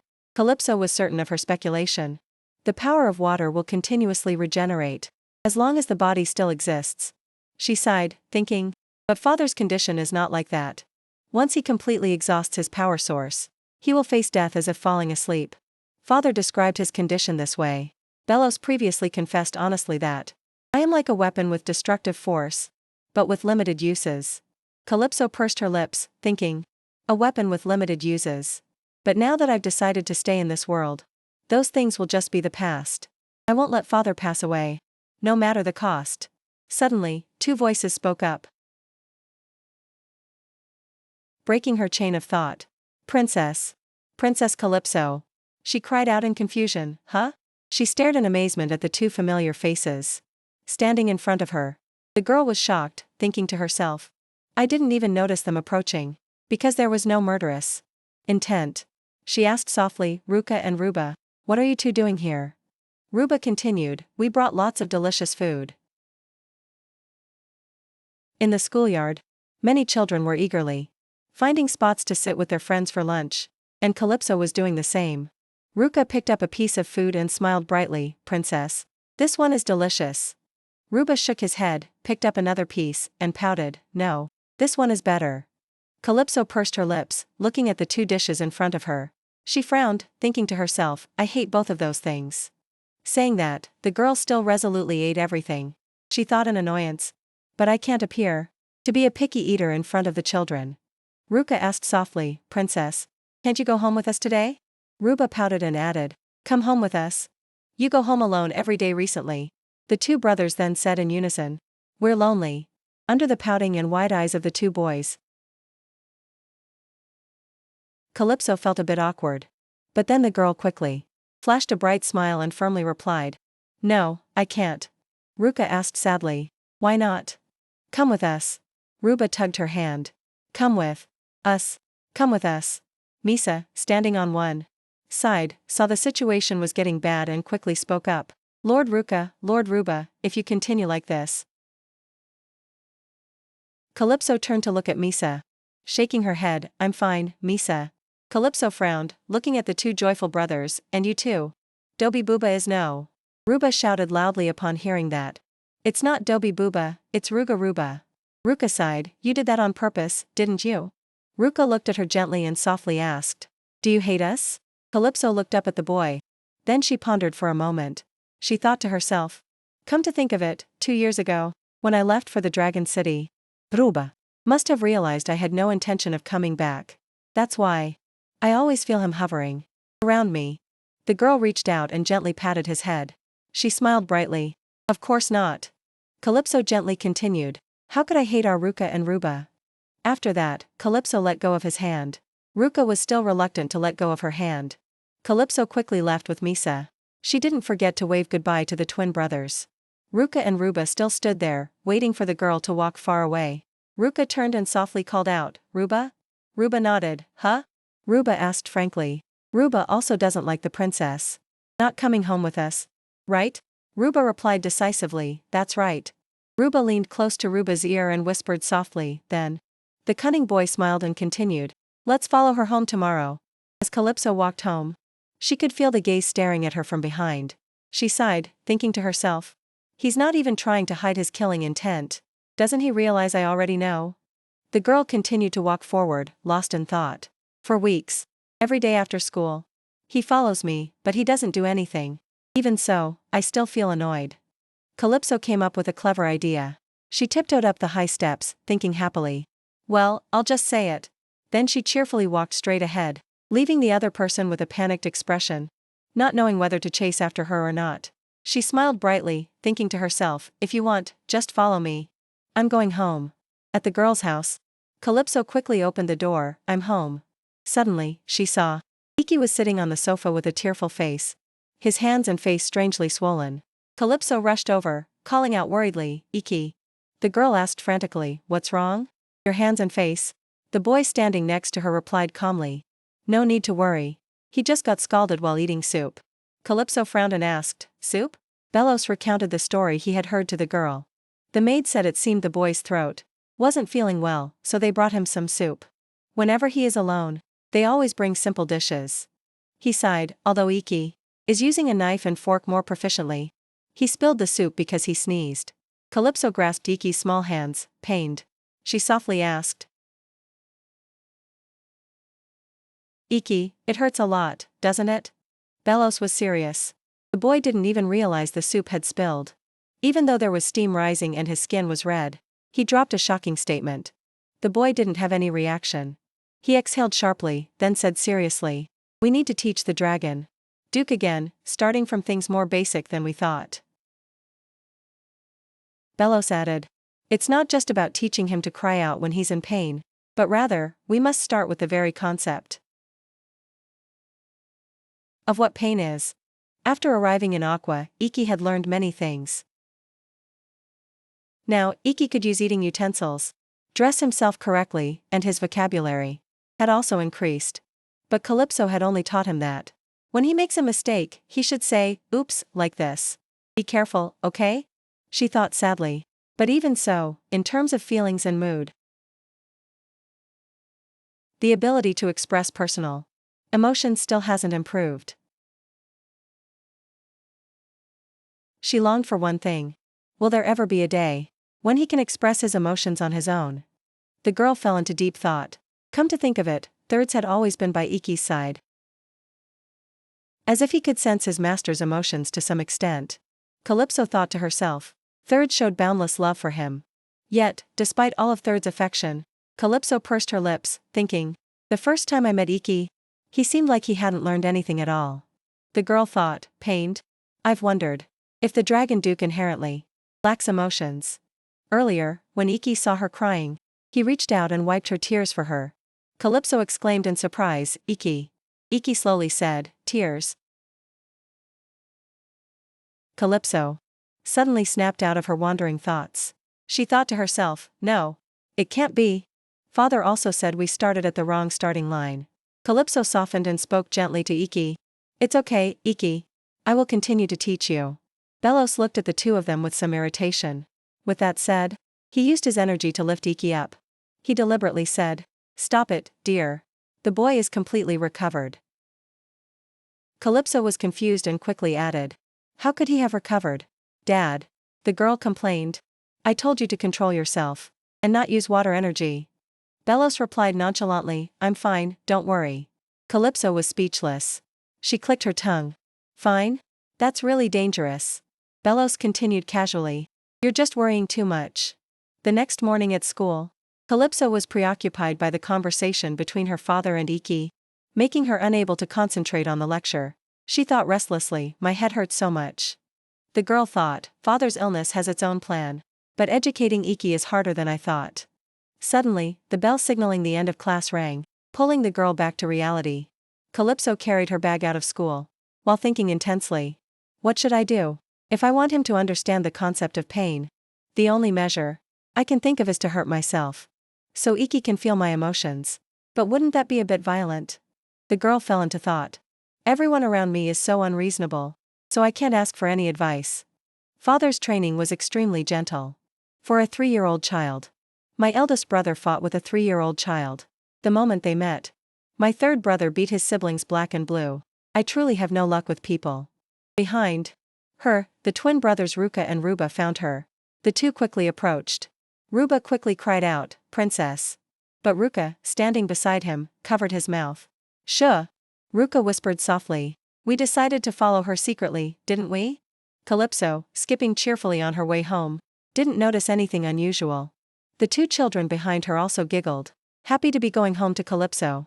Suddenly, Ruka looked up, seeing a man staring secretly at Calypso, with a look full of murderous intent. That made the boy shiver slightly in fear. The man gnawed on his hand and muttered harshly, "That damn brat. Why did my whole family?" He glared fiercely at the girl.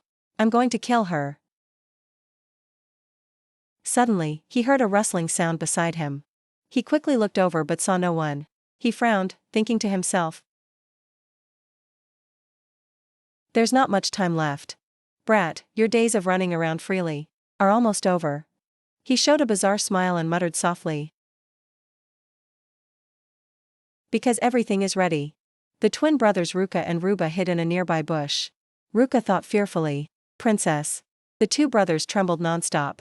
Ruka now understood the problem. The boy worriedly thought, "Is this why she told us not to follow her?" He kept his eyes glued to the girl. Suddenly seeing her walk far away, he stood up. He exhaled sharply and quickly followed. After confirming that he was no longer there, Ruka let go of Ruba. Ruka panted. He looked worriedly at his brother and asked, "Ruba, did you see that scary person?" Ruba nodded, "Yes, I saw him." Ruba asked curiously, "Why is there a person like that loitering around the princess? Is that why she didn't come home with us?" Ruba sighed, worriedly muttering, "What should we do?" Ruka softly called out, "Ruba." Ruka looked at his brother and said decisively, "Let's find out who that person is." Ruba looked at his brother, brushed the dirt off, and stood up, bewildered.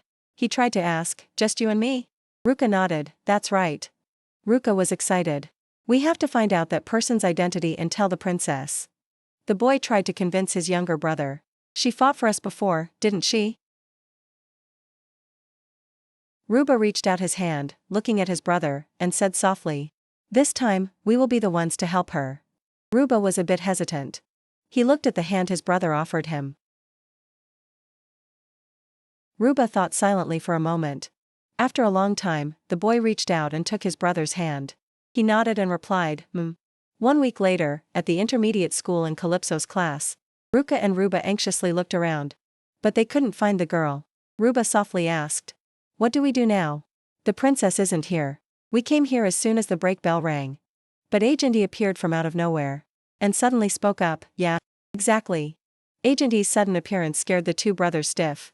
The boy asked indifferently, "What's up?" I approached quietly, "Why are you so startled? Are you guys looking for Calypso too?"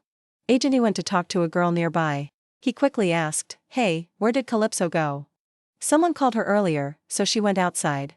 Agent E nodded and asked again, "Who called her?" The girl replied politely, "Grayson Harrington."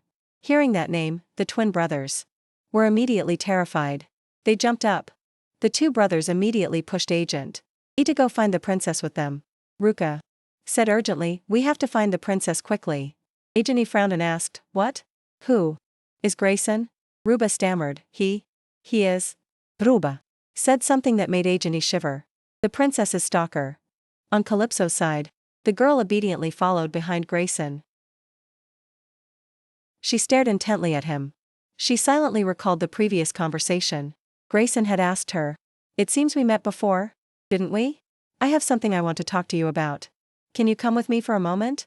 Calypso was silent, thinking to herself, "This face really looks familiar, but I still can't remember where I've seen it." She frowned and thought, more importantly, Calypso sensed that boy's killing intent toward her. She frowned, thinking to herself, "This kid doesn't have good intentions toward me. Whether he's looking forward or at me." Now Grayson pointed to an empty classroom. The boy quickly said, "This way. This place is quiet enough for us to talk." He looked at her and went in. The girl slowly followed him in. As soon as the girl entered, someone with a stick lunged at her. Calypso was one step ahead.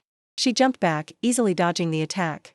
Another person also continued to swing a stick at her.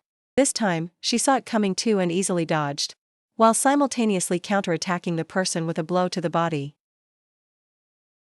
The two people behind advanced simultaneously. Calypso gently jumped high, allowing the two people to hit each other. They couldn't hit her. The stick struck straight down onto the floor. Calypso calmly looked at the frightened expressions of the kids. She softly exhaled. She heard the kids using a chain to lock the door. She raised an eyebrow and muttered, "I see." The children quickly surrounded her, locking her in. Grayson stood outside, looking at her with a smug smile. "I've got you, Calypso Aqua." He laughed loudly, then continued. "How foolish to dare follow me. Those who want to show off their talent like you will ultimately only expose all their weaknesses." Calypso calmly replied, "Yes, that's exactly right." The girl looked up at Grayson, frowning slightly as she asked, "Who are you again?" Grayson was utterly surprised and softly cried out, "What?" He yelled irritably, "Don't play dumb. You don't recognize me." Calypso shrugged and continued leisurely, "I usually don't remember obscure people." Grayson gritted his teeth and yelled irritably, "You wretched brat." He tightly clenched his hands, his voice trembling. "I should have fixed that habit of biting my fingers back then." The girl recalled his previous words. "I wonder why you managed to catch the master's eye when you have no hydrokinesis. So that's it. You're just a useless nuisance." Calypso finally remembered. She thought blankly, "This boy." The girl fell into thought. "He's the guy from 2 years ago." Calypso looked at him grinding his teeth irritably in front of her. She thought amusedly, "But I still can't remember his name." Calypso spoke up, "So what do you want with me?" He quickly continued, Do you know what Master Pierre did? He relentlessly destroyed mansions, including mine. In the past, Grayson's father held on to Pierre and asked, "Why are you doing this, sir?" Despite his bloody body, he still tried to ask, "The financial aid for my family is also being cut?" Belos replied coldly, "So what if it is? What are you going to do?" Pierre glared at him, enunciating every word. "You think you can harm my daughter and still get away with it?" Pierre spoke coldly. "You may only belong to a collateral branch of the family, but as a true killer whale, you should know better than that. A killer whale never lets go of what belongs to them." He was absolutely furious. He used water energy to suppress Grayson's father. He glared, his voice chilling. "But you dared to lay a hand on my person." He felt his neck being squeezed, unable to breathe. Behind him, his wife and son were terrified. Grayson's father huddled in his mother's arms, hearing Pierre's voice. "I will give you a break. And some funds to move out." And he coldly enunciated every word. "Even in death, never set foot in Aqua again." Grayson's father cried out in agony. "Why do we have to leave? What did we even do?" Calypso listened to Grayson recount the story, then spoke calmly. "So what? My father spared all your lives, and even gave you money. If you want to keep living, you better get out immediately." The children around her were intimidated by her cold and composed attitude. Grayson was no exception. He stammered, continuing, "But how can we survive outside? Aqua with just that money?" Calypso frowned, thinking helplessly. What did I just hear? The money. Father gave them to move, what did they use it for? The girl sighed, clicked her tongue, and asked. So you wasted the money for moving on luxuries? He yelled loudly. Just a few carriages. Clearly weren't enough to carry all our belongings. And we couldn't just buy any random one, could we? Calypso heard his reply and was speechless. She silently judged, a bunch of idiots. You are literally carp, not killer whales. A friend behind him stepped forward and patted Grayson's shoulder, looking serious. Enough. Everyone's houses were destroyed by Master Pierre, right? Another kid quickly agreed. That's right. Grayson regained his composure, then gritted his teeth. We gathered here to teach this brat a lesson she'll never forget. Another kid quickly added. The blue-haired boy was excited. Only we are witnessing this. You are not even affiliated with the primary academy anymore. So when summoned to a council meeting, just our testimonies will be enough to condemn you. Another kid happily continued. And there's a rumor that you've become weak. We've been following you for a long time now. They added. And all you do is travel back and forth between home and school. The kids were convinced. We've never seen you use hydrokinesis. Who would have thought? You'd be stuck in intermediate grade 5 for so many years. Someone like you doesn't deserve for us to lift a finger. Calypso was silent, thinking to herself. It's true that I've tried not to attract attention, as they said, but that's because I still have Iki next to me. I can't attract unnecessary attention. The girl sighed, thinking, if they start investigating and monitoring my actions regarding this, Iki's existence might be exposed. I can't let things get out of control like last time. Grayson quickly ordered, grab her. One kid obeyed and swung the stick at her. Calypso agilely dodged it. She ran to the back, silently thinking, first. She aimed at the sticks the kids were holding. She decisively kicked and broke them. She thought, I must destroy their weapons first. This move completely startled the kids. They shivered and looked at her in fear. They watched the girl's quick and skillful movements and couldn't help but gasp in admiration. They cried out, ah! One by one, the wooden sticks were shattered by her kicks. They lay scattered on the ground. Calypso gently wiped the dust from her ear, listening to the kids whispering about her. They picked up the wood fragments and commented, how can a 5-year-old brat be so strong? Did you check thoroughly? You said she couldn't use hydrokinesis. The girl looked toward the door, slightly lost in thought. Dealing with them like this is enough. Time to retreat. I'll have to break a window or the wall. Suddenly, she heard someone call her name, Princess. Behind the door were Ruka and Ruba, banging on the door and tirelessly calling for her. Princess, are you in there? Princess. The kids in the room began to panic. They quickly discussed among themselves. Hey, what do we do now? This will ruin the plan to standardize our testimonies. Another kid nodded and replied. If the primary academy gets involved, it will just turn into a family meeting. We will be at a disadvantage. Grayson thought of something, then smiled oddly. Then he spoke. No, this is actually advantageous for us. He dropped a shocking statement. We can hold them hostage. 1. Grayson looked at Calypso, smirked, and ordered. If you don't surrender obediently, we'll have no other choice but to give them a beating, and then dump them in the back alley of Aqua.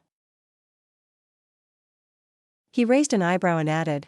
White whale children disappear in a flash, you know. The boy smiled grotesquely. That's the territory of the great white sharks. Calypso clenched her fist. She thought irritably. What the hell is he talking about? The girl exhaled sharply. She looked seriously at Grayson, angrily thinking. Should I charge forward and erase all the evidence? Another kid quickly spoke up in protest. No. I don't want to do that. Grayson exclaimed in surprise. What? The kid replied honestly. I only wanted to join because I thought I could hit her once. Calypso stood watching him, slightly lost in thought. This kid looks familiar. Was he there 2 years ago? He was serious. I never heard anything about roping in other people. Grayson yelled angrily, Isaac. Because your family moved out smoothly. You think this is none of your business, is that it? Isaac countered, that's not what I mean. Calypso intervened now. That brown-haired boy is right. The girl saw the kids simultaneously turned to look at her with astonishment. She continued, the kids outside are different from you guys. The girl raised an eyebrow, smiling brightly as she continued. They are the heirs of the white whale family. She spoke honestly. They sit close to the family head in family meetings. Unlike some others, if they go home late even by a little bit. No. Isaac said seriously, continuing her sentence.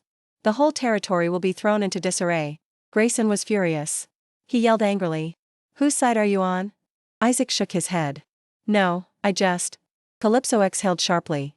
She thought to herself. Should I take this opportunity to evacuate Ruka? And Ruba?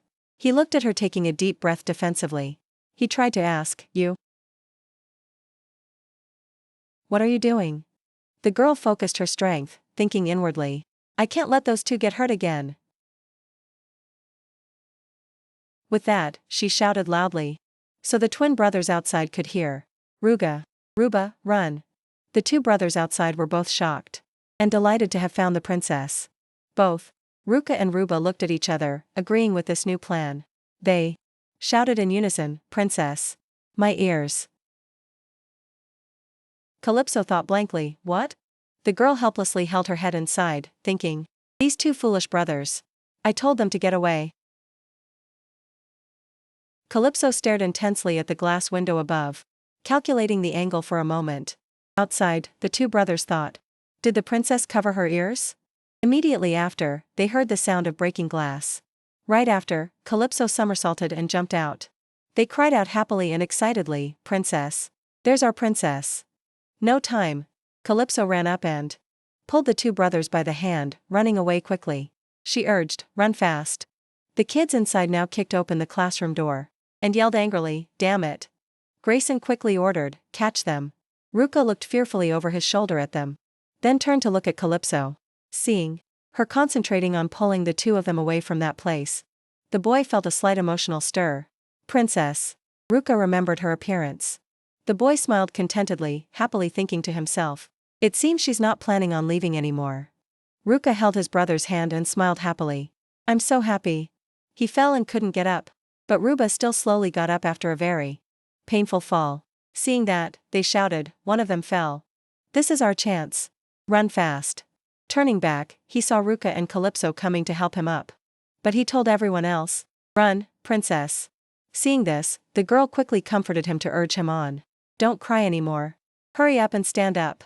Ruba still resisted a bit, but he stood up tremblingly, looking pitiful. But I run slowly. My wound hurts so much. Seeing this, Calypso reminded him. Instead of sitting there talking, get up. The girl looked behind her. She didn't know what to do. This is bad. Even if I can help the boy stand up, I can't carry him. We'll be caught immediately. Damn it. When will this body grow up, huh? And seeing these two poor siblings. What? Immediately after, he smiled and showed off, saying, I showed up just in time. Hey, pretty cool, right? Put me down first. I can run. Now what? Just keep running? Calypso casually replied. Those idiots. After hearing that, he had a little plan of his own. Then we have to catch them red-handed. To leave them no room for denial. At this moment, back in this peaceful and comfortable room, Lila was casually drinking tea and reviewing some work here. But while drinking, she felt something strange, and asked why everything was shaking. The more she thought, the more Lila felt the earthquake. The shaking grew stronger and stronger. Just moments after, a loud sound burst into her room. Lila, along with many documents, was sent flying by the impact. Immediately after, she recognized who it was and called out, Princess Aqua. The girl and everyone greeted Lila. Long time no see, Ms. Lila. She asked the princess about the current situation, confused. You are? Then Grayson also caught up, panting heavily. Finally got you. He paid no attention and kept following, cursing nonstop. You crafty brats. This time I'll beat the two twins black and blue. Not only that, Grayson laughed at them and threatened to throw them to a place no one could find. As soon as he looked up, he saw the angry teacher. Teacher. And this time isn't like the last time. This time, the truth is clear right before your eyes. We brought the evidence straight to Lila. Everything is fine thanks to Ruga. And Ruba honestly testifying about what happened. Lila reminded them. That is the victim's statement. She even picked up Luba and asked the accused students, "Do you have anything else to say?" Even better. The issue was resolved according to Lila's decision. Lila turned and said, "Fortunately, this matter has been resolved smoothly. But from now on," Calypso stammered a bit. "Yes, I understand, I understand." After finishing 1 hour of nagging, the girl was very tired. Just as the girl stepped out, Luca happily greeted her. The princess and them saw Calypso step out and joyfully welcomed her back. However, the girl saw that his leg was still injured and trembled. Calypso stepped forward, confused, and asked, "Why did you use your super speed power? I told you to run quickly." Seeing this, Luca explained, "You already have experience. But we are still amateurs." Luba also added a few words, "So we thought it might be better for you if we got involved." At the same time, they also did not want to cause trouble, which deeply touched the girl. We also didn't attract the attention of the adults. The princess saw Calypso had no reaction, so they felt strange and looked around to see. Calypso became even more determined. "I don't want to let this pair of twins get hurt any further." After thinking, the girl looked down and saw the wound on his leg. The more she thought, the more determined Calypso became. She gritted her teeth and bent down. Then the girl turned, preparing for one final decisive battle. "Should I burn everything down? Even if I teach those bastards a lesson, there's still a chance to fix the car, right?" Unexpectedly, right at that moment, a pair of feet were quickly running towards them. Agent appeared, wasted no time, and flew over, grabbing the three of them to run to another location. Grayson saw the scene and was shocked, unable to believe it. At this, Calypso saw her older brother and was happy. Agent also turned back and smiled at his younger sister. Unexpectedly, the girl got angry and yelled loudly. While running, Agent looked back with a bit of confusion and asked, "Are definitely busy trying to cover up the scene." But the girl smiled, but her tone was very strange. "From now on, promise me, don't get involved in dangerous things anymore, okay? Can you? Can you?"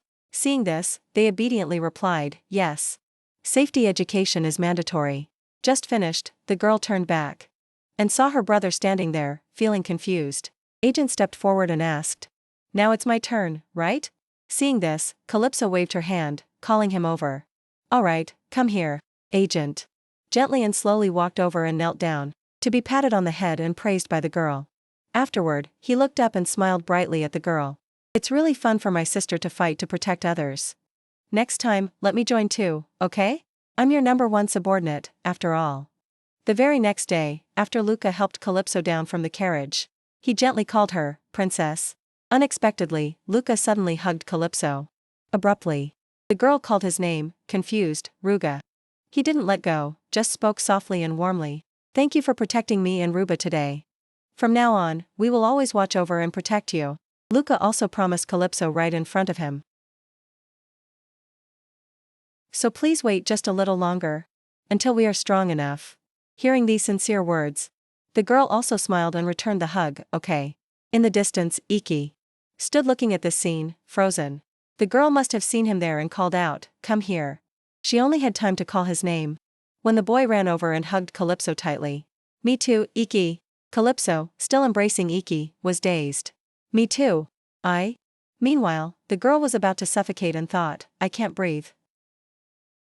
But while feeling uncomfortable, Calypso also recalled the earlier moment. Is he trying to imitate what Ruga and I did when we hugged? He's still the same. He kept hugging the girl even tighter and continuously called out, "Me too. Hug Calypso. Calypso. I want to hug you." Looking at the person who was constantly hugging her, the girl realized that Iki was trying to express that he only wanted to play with him alone. It looks like he's jealous. Calypso suddenly realized something and thought, "Wait, jealous?" The girl was delighted when she found this out. If that's true, then this is proof that Iki is feeling emotions. When she was let go, Calypso smiled and said to him, "That's great, Iki. I truly feel relieved." Iki, seeing the girl smile, also felt happy. Calypso is smiling. I like seeing that. Calypso was praising him when someone opened the door and walked in. Iki. You're smiling now. He took a step forward but was a bit stunned. Iki was in a very awkward position, which froze him. Calypso called out, "Dad." But Pierre angrily put on his gloves and demanded that the two people. "First, the two of you separate, all right?" However, the girl still didn't understand anything. "But did I do something wrong? Why are you angry, Dad?" After he was done, the girl stood down and asked, "Now tell me. Why do you look so angry, Dad? What happened?" He said coldly and directly, "Mother called me." Hearing this made Calypso flustered. "Grandma called? What did she say, Dad?" At this moment, Pierre recounted her words. "You useless son. Do you really think I wouldn't know? She seems quite satisfied with what you did. She asked me why I had been silent all this time, and whether you would consider becoming the true successor." Then he said something else. That made Calypso angry. She clenched her fists. "Of course I refused, Calypso." No one intervened, and the girl rushed forward, continuously hitting Pierre and scolding, "I told you a long time ago." Immediately after, the girl raised her hand, which made them happy. They looked on. Calypso walked over, stroked their heads with both hands, and showed gratitude. "Thank you both very much." Unexpectedly, right after that, the girl changed her tone, causing the two people to tremble. Right at this moment, Calypso accidentally spoke out and recounted the story. "Do you know what happened to me at school today? Those who were devastated by you." Hearing this, Pierre's face darkened, and he asked sharply, "What?" He moved closer to ask the girl about it. "What did they do to you? Tell me the details." But Calypso puffed out her cheeks and refused to listen. "I have to throw them out of the territory immediately." The girl refused and angrily cursed. "No way. I won't tell you, Dad." The next day, at the mansion, the servants were setting out food for everyone. Calypso happily came down and greeted them. "Good morning, Missa, Princess." The girl also happily greeted her back. "Did you sleep well yesterday?" At this moment, Calypso stretched sleepily. I slept very well." At this moment, the girl still yawned and asked, "So how many people died last night?" 3 years later, Calypso Aqua, 8 years old. Missa pulled a chair for the girl to sit down and also replied, 5 people, Princess." Hearing this, Calypso was surprised and asked, "2 more people than 3 days ago? Is he feeling uncomfortable?" But the girl paid some attention to this time. "That's right, he must be worried. Anyway, they won't live much longer." It turned out that 3 days ago, Calypso was having some trouble. "That day, I was able to reach a dramatic agreement with Dad." The girl angrily continuously hit Pierre. "Even if it's for revenge, there must be a limit." Seeing this, he soothed her, "Calm down a little." But the girl didn't care and just continued with a straight face. "More importantly, why are you forcing yourself so hard when you're sick?" But he was unperturbed. But they were the ones who started it. Unexpectedly, Calypso asked a question. "What would you do if you suddenly went to the next world and I was left alone?" But Pierre didn't answer and just looked at the girl. "What's wrong? Why are you looking at me like that, Dad?" He gently asked Calypso. "Are you really worried I'll get hurt?" After a while, at this sparkling mansion, Calypso turned away shyly, not wanting to speak. "Isn't that obvious? You're my father." And he was affectionate, and looked shyly toward the girl. Then Calypso bowed down and gently patted his head. "As a father, I should listen to my daughter, right?" So, and that's how Dad promised to only quietly take care of one family each year. Thanks to that, the Balian and Sot families, who have lived longer, have been striving to assassinate me for the past 3 years. But Dad is sick, and one day he will pass away soon. They keep thinking that if they can just kill me, this game will end. However, despite knowing my abilities well, they still act so recklessly. That's because another rumor is spreading around the mansion." She remembered being asked, "You mean Princess Calypso is actually not a genius? I heard she has stayed in the 5th year of the Intermediate Academy for 4 years now. I thought she was a prodigy when she skipped grades at such a young age. Maybe it was just a brief moment of brilliance. It seems like she's run out of talent. Don't you think so? I feel sorry for Sir Pierre." putting so much faith in his daughter. The two siblings smiled and called the girl Princess. It seems you don't like attracting the attention of adults, do you? Except for Dad and Agent. So, until now, only Ruba and Ruga understood my intentions. Calypso finished recalling and put her teacup down. Those fits of anger are enough. Are you just pretending not to hear me, Dad? I already said your youngest daughter wants to become the head of the family, Dad. Are you trying to become my rival now? That's dangerous. Unexpectedly, he carried her down and reminded her. Sit down first, then hit me. I'll put you on the sofa. Seeing this, the girl didn't know what to do and said, I apologize for not keeping in touch. I didn't want to stand out unnecessarily. But Lilia comfortably called back. It's okay. I've figured out your intention through the children. Hearing this, Calypso smiled proudly and confirmed. Right? Speaking of that, I'm really happy that Ruga and Ruba worked hard to attract attention, skipped to the 5th year of Intermediate Academy after 3 years, and topped the class for 3 consecutive years. What adorable little darlings. Hearing this, the lady happily drank her tea. As a mother, I am also very proud. Right at this moment, Lilia asked something. But the fact that you came to see me means. Unexpectedly, the girl quickly confirmed, yes, that's right. Then Calypso confidently told Lilia Beluga, I came here to answer you. Then the girl timidly wanted to ask for a little favor. To become the head of the family isn't the only way to inherit from the current head, or to become strong on your own. And the lady confirmed, that's right. But there is still one more powerful way. That is the selection by the vassals. But Lilia had a little more to instruct. This choice also carries another meaning. The declaration cannot be retracted or the chosen successor changed. After hearing for a while, the girl called out again, wait. Therefore, if Princess Calypso fails, we will all be doomed. At that moment, Calypso was very confused and loudly asked, why do you trust and choose me? Recalling that, Lilia smiled and looked toward that girl. Suddenly, Calypso reached out to Lilia and asked her for some hints. You can't disclose the 7 families that hold the power to choose the head of the family, because of the golden rule. But you can give me a hint, right? Hearing this, Lilia quickly confirmed, yes, exactly. The girl was also happy and looked forward to it. So, give me the hint now. Although on the surface Calypso smiled confidently, let me become the head of the family. I apologize to those who want me dead. She thought inwardly. But my time in hiding is over. Now is the time to act. At this moment, on the other side, a person was thrown away with curses. You useless bastard. This person fearfully grabbed his leg and begged Balian. Just one time. Please give me one more chance. Just one more time. This time.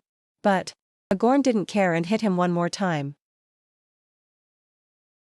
Then he cursed and asked, not only did you fail to kill that damned brat, but you even dared to argue with me? The continuous punches were accompanied by curses. How dare you? You weakling who only talks and doesn't act. You think I'm pathetic too, don't you? Just as Agorn was about to hit again, he stopped. His hand paused and he looked up. The group of people who had been tied up were still watching him. A small child was terrified looking at this brutal scene. Crying and trembling, he called, Mommy. Another person, although not crying loudly, called out tearfully, Mommy. Seeing this, Agorn still showed no mercy and asked with murderous intent, who should I choose next? Suddenly, there was a dark silhouette lurking behind the window. Outside, there were sounds of sobbing and wailing. The tall back of that man belonged to Rodison, who was silently observing. The man angrily clicked his tongue, furrowing his brow in tension, thinking silently. Damn it. I can't believe the boy has fallen so far. He recounted that after 4 months of being given a suspended sentence, Balian gradually deteriorated. And now he is completely beyond saving. And said, the future of the Aqua family doesn't look very promising. Lilia asked back, confused. Why are you suddenly saying these things? Did I do something wrong? Seeing this, Calypso apologized, oh, I'm sorry. But the lady was normal and smiled. It's fine. I'm just very happy that after 5 years of my continuous urging, you finally came to see me this morning, while your son was being tried by the family council. But Rodison was momentarily tense. and couldn't speak. Balian, as if impatient, asked, "Huh? Answer me." The boy beat an adult male servant to death. Clearly, his power is increasing day by day. If that is really the case, then Rodison immediately tried to adapt. He gave an awkward smile, flattering Balian, "You are my son. I will bring you some new toys. So you can beat or stab them to death, without suffering any consequences." Rodison stood there in fear, witnessing the scene before him. If the boy can vent his murderous desire on the children from other weaker beast families, maybe one day he will return to his senses. Suddenly, a voice called out, breaking the atmosphere. "Brother." The two of them arrived together. Hyla cheerfully spoke first, "You're with Balian again." The beautiful girl was a bit cold. Next to her was Laris Ben. Seeing this, Rodison was a little flustered and awkward. "What can I do? As a father, of course I have to worry." He continued, "We need 10 more. No, 15 more children from small families." Hearing this, Hyla replied, "You've brought back too many children again." Her tone sounded like a slight reproach. "Didn't you say the boy would be fine if all his needs were satisfied?" "Huh? Who would have thought he would use his power like that?" At this moment, Laris Ben, as if noticing something else, spoke up. "Father." The girl's voice was sharp and a little cold. She asked, "How long are you going to neglect my brother like this?" Hearing this, Rodison was very surprised. He nervously sweated and stammered, "Laris Ben. You grew up pampered, so you wouldn't understand. But this is exactly how we raise killer whales." Laris Ben looked coldly at Rodison with no expression, who was still explaining.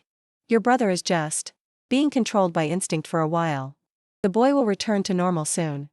The girl replied bluntly, "But you've been saying that for 5 years now, father." Laris Ben spoke up again.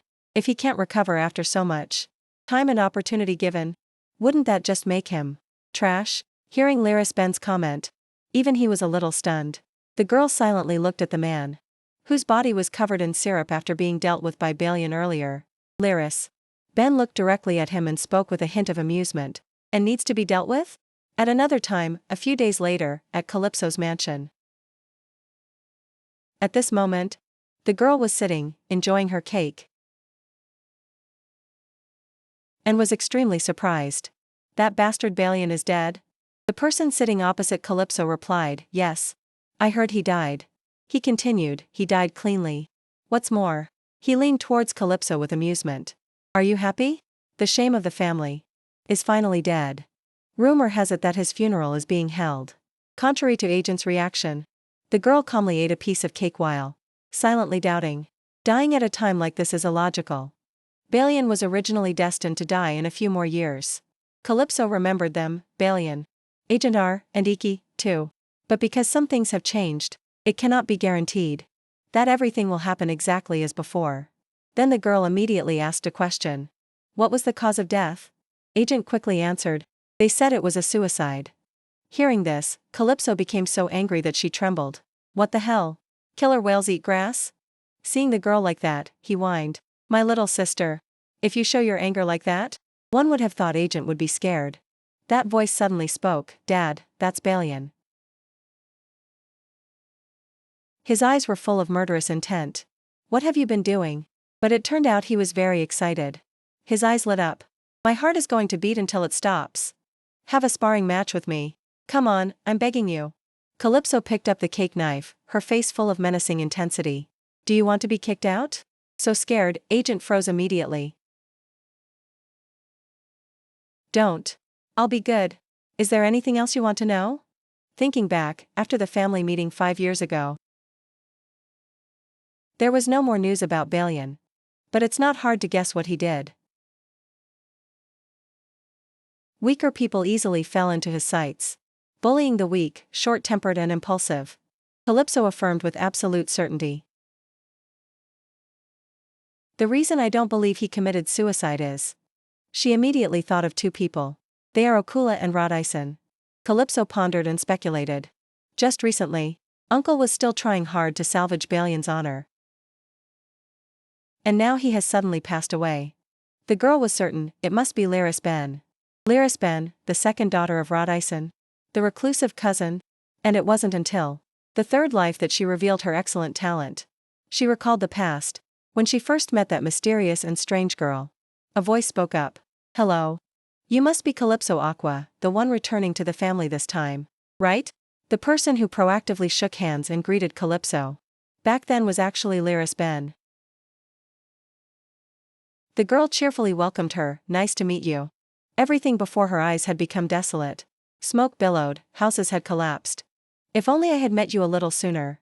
Lyris Ben was covered in syrup from her injuries. She screamed in frustration, if only this defect hadn't held back my body. Then I definitely would have won this battle.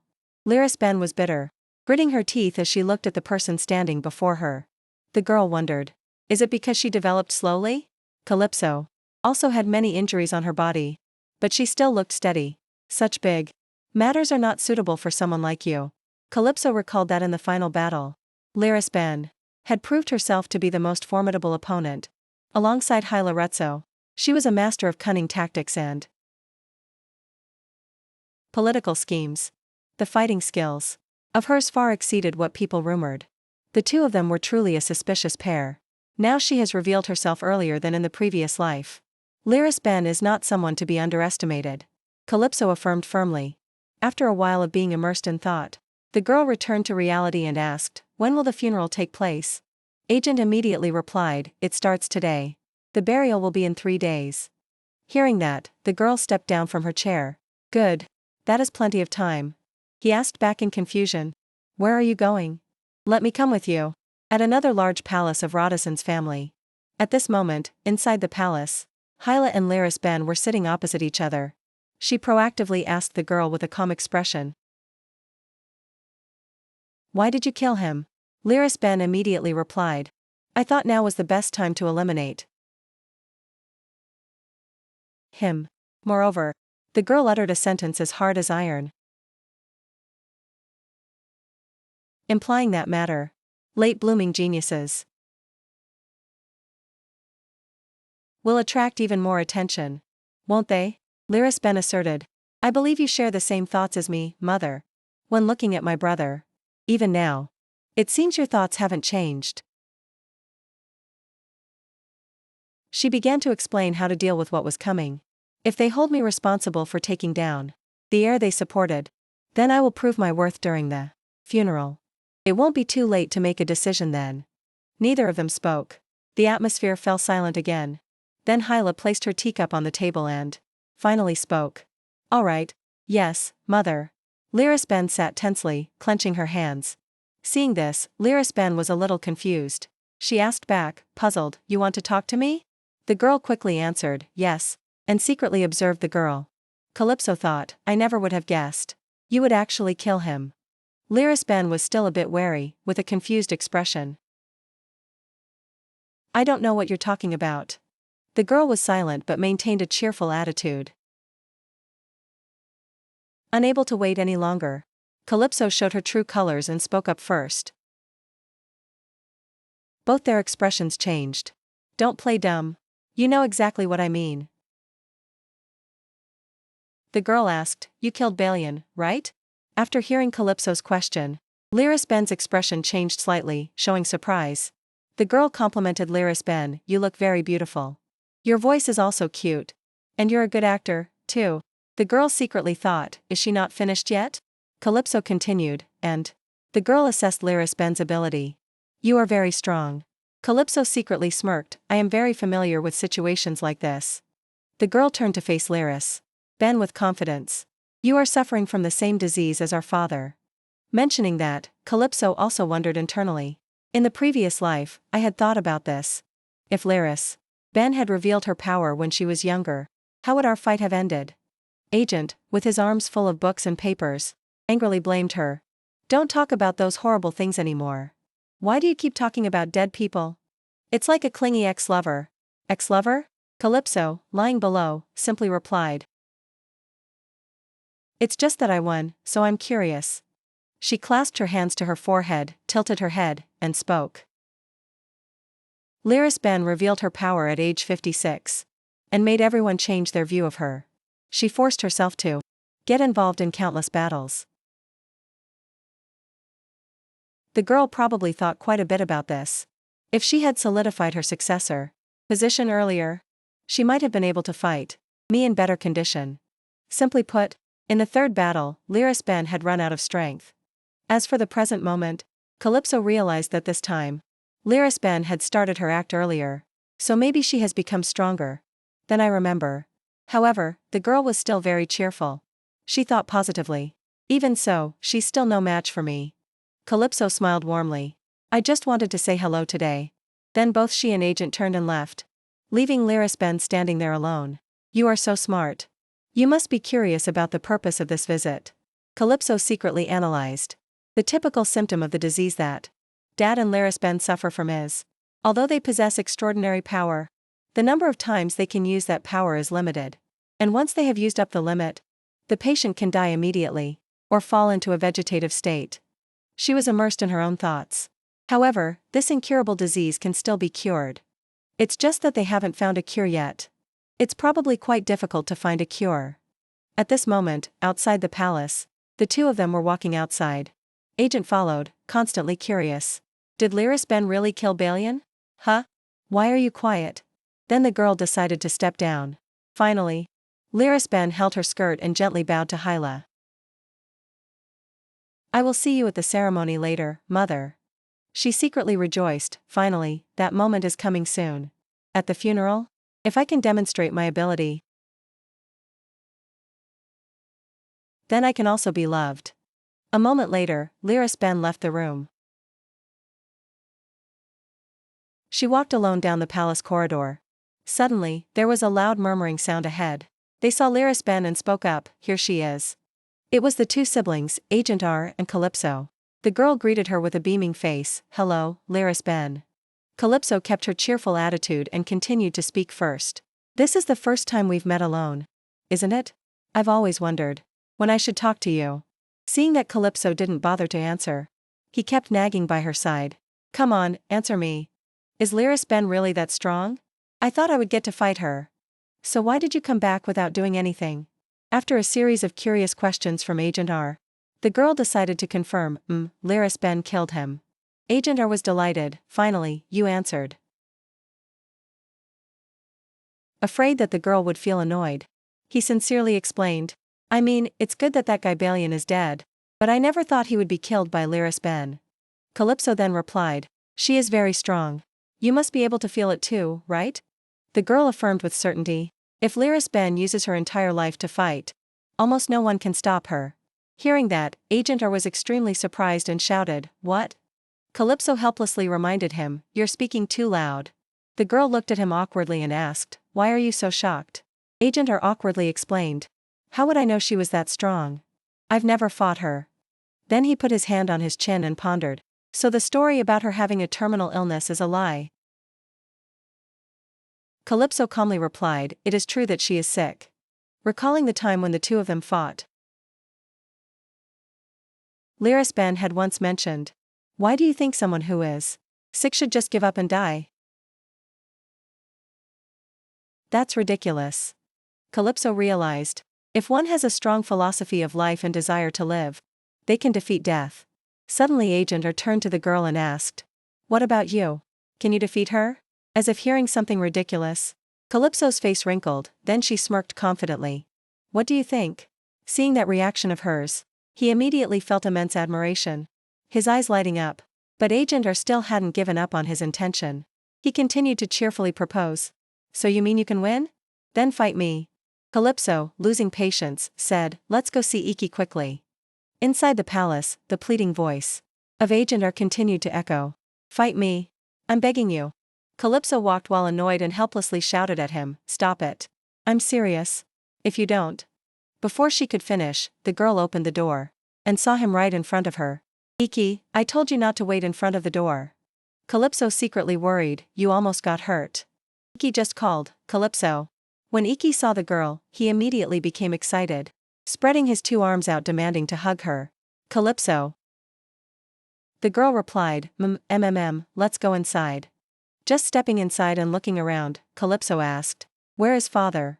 Iki innocently replied, he went out.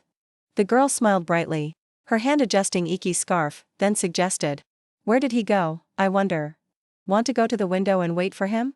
At this moment, Agent R stood in a corner silently observing the two of them and thought to himself, little sister, as long as he gets to be with you, that kid will agree to anything. The master is absent? That kid doesn't care. That is what I have observed. And concluded over the past 5 years. A moment later, Iki lay obediently on Calypso's lap. The girl tenderly stroked him. 3 years ago, the language skills of Iki improved a lot. Compared to living next to a father who is so silent, it is already a significant step forward. Looking at him so cheerful, Calypso was happy too. The girl's inner thoughts. Since that day, I have focused on helping Iki learn about emotions. Iki spoke, Calypso is smiling. Like, teaching him about emotions is going quite smoothly. Iki really likes following the girl. Like the phenomenon of a duckling imprinting on the first thing it sees. Perhaps he has already considered me as his mother. But there is still one thing that bothers me. That is a rather bad and terrible thing. Iki cannot leave this mansion. Calypso recalled Pierre's words from before. Being confined in a place created to kill you. And a place I believe is safe with people I can trust. Are of course completely different. The girl thought to herself. Father tried to help me resolve. You need to help the Dragon Duke. I'm counting on you. I keep repeating what Tut used to say. After a period of being lost in thought, suddenly Calypso's hand gently rested on his soft hair. Iki looked up blankly at the girl. Calypso promised, Iki, don't worry. I will definitely bring you back to Tut. I am certain that both you and Tut can live freely. Suddenly, there was the sound of a door opening. Someone was walking in. The man's voice rang out. Here you are. Seeing him, Calypso happily asked right away. Dad, where did you go? Pierre replied, I just went down to the mansion's basement. We discovered another spy. Seeing the Dragon Duke, Calypso exclaimed. Then we must take good care of him. Also in another place. Right now, in the basement, the crocodile man is undergoing hypnosis. The other is the spy. Pierre quickly came over and hugged Calypso.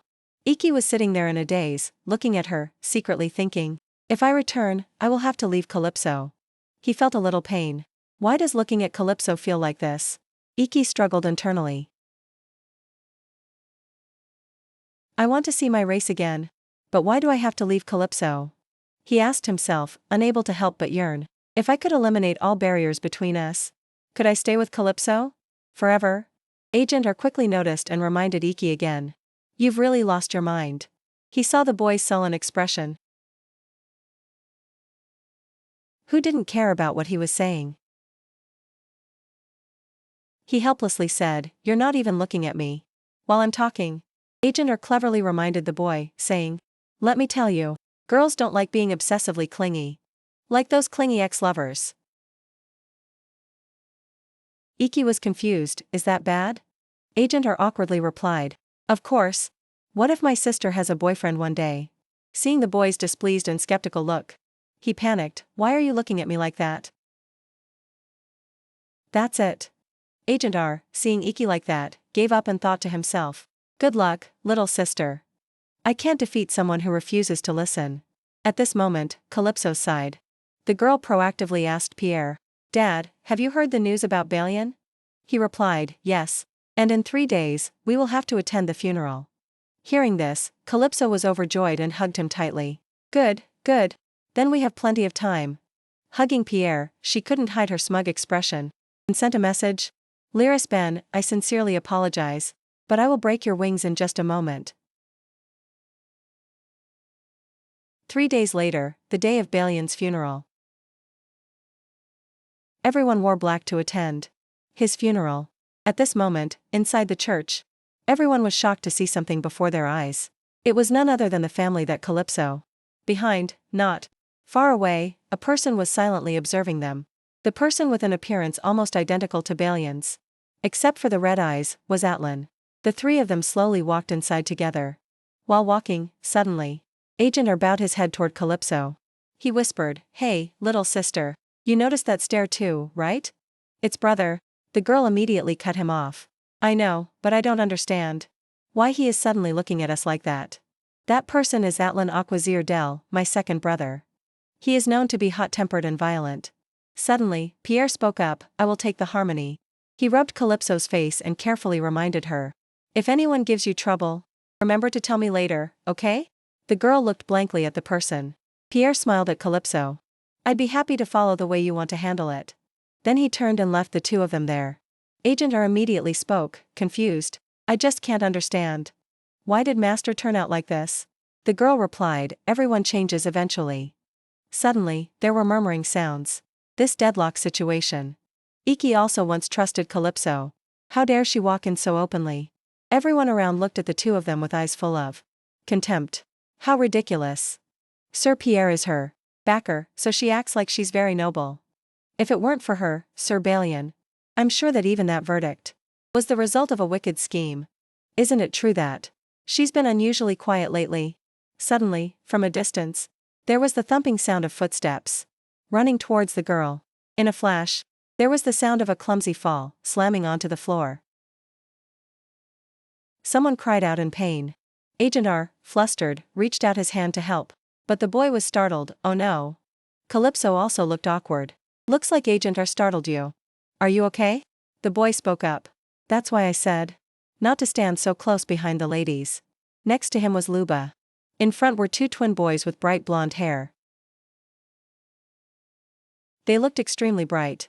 They were Ruga and Ruba, 12 years old. Ruga put his arm around Luba, teasing, Princess Luba is an idiot. He always forgets. Luba irritably replied. Did you just call your own brother an idiot? Substitute Dubus is here too. Seeing this, the girl also joined in, teasing the two siblings.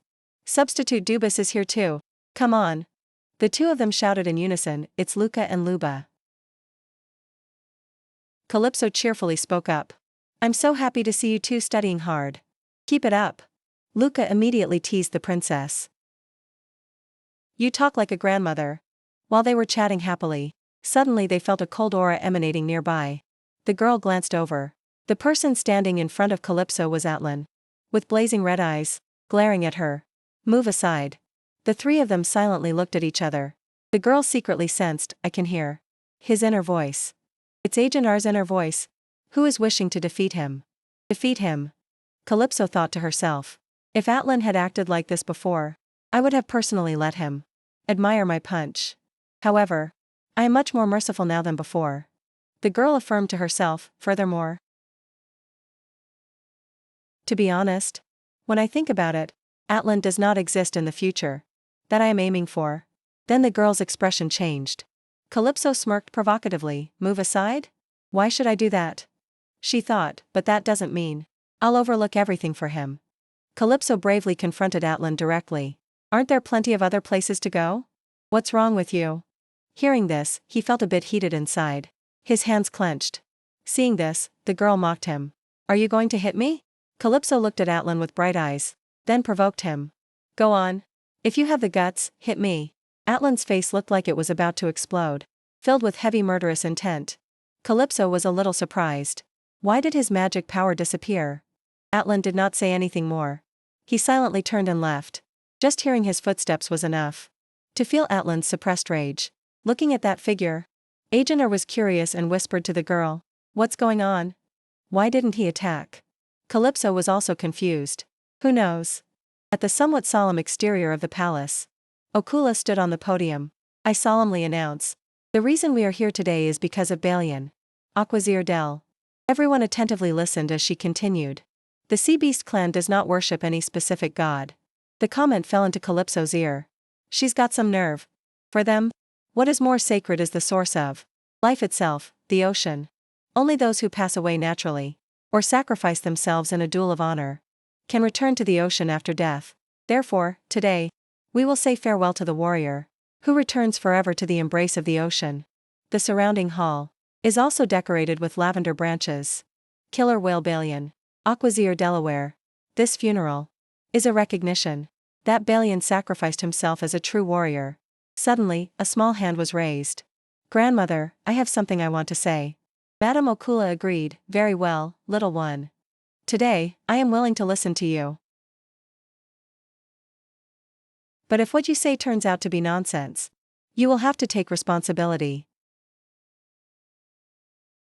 The girl quickly replied, "Of course, grandmother." Calypso, hand still raised, spoke with a bright expression. "Although this is a solemn ceremony, I still have to say this." Seeing the girl like that reminded her of the past. "Looking at you is exactly like the first day you debuted at the family council. 5 years ago."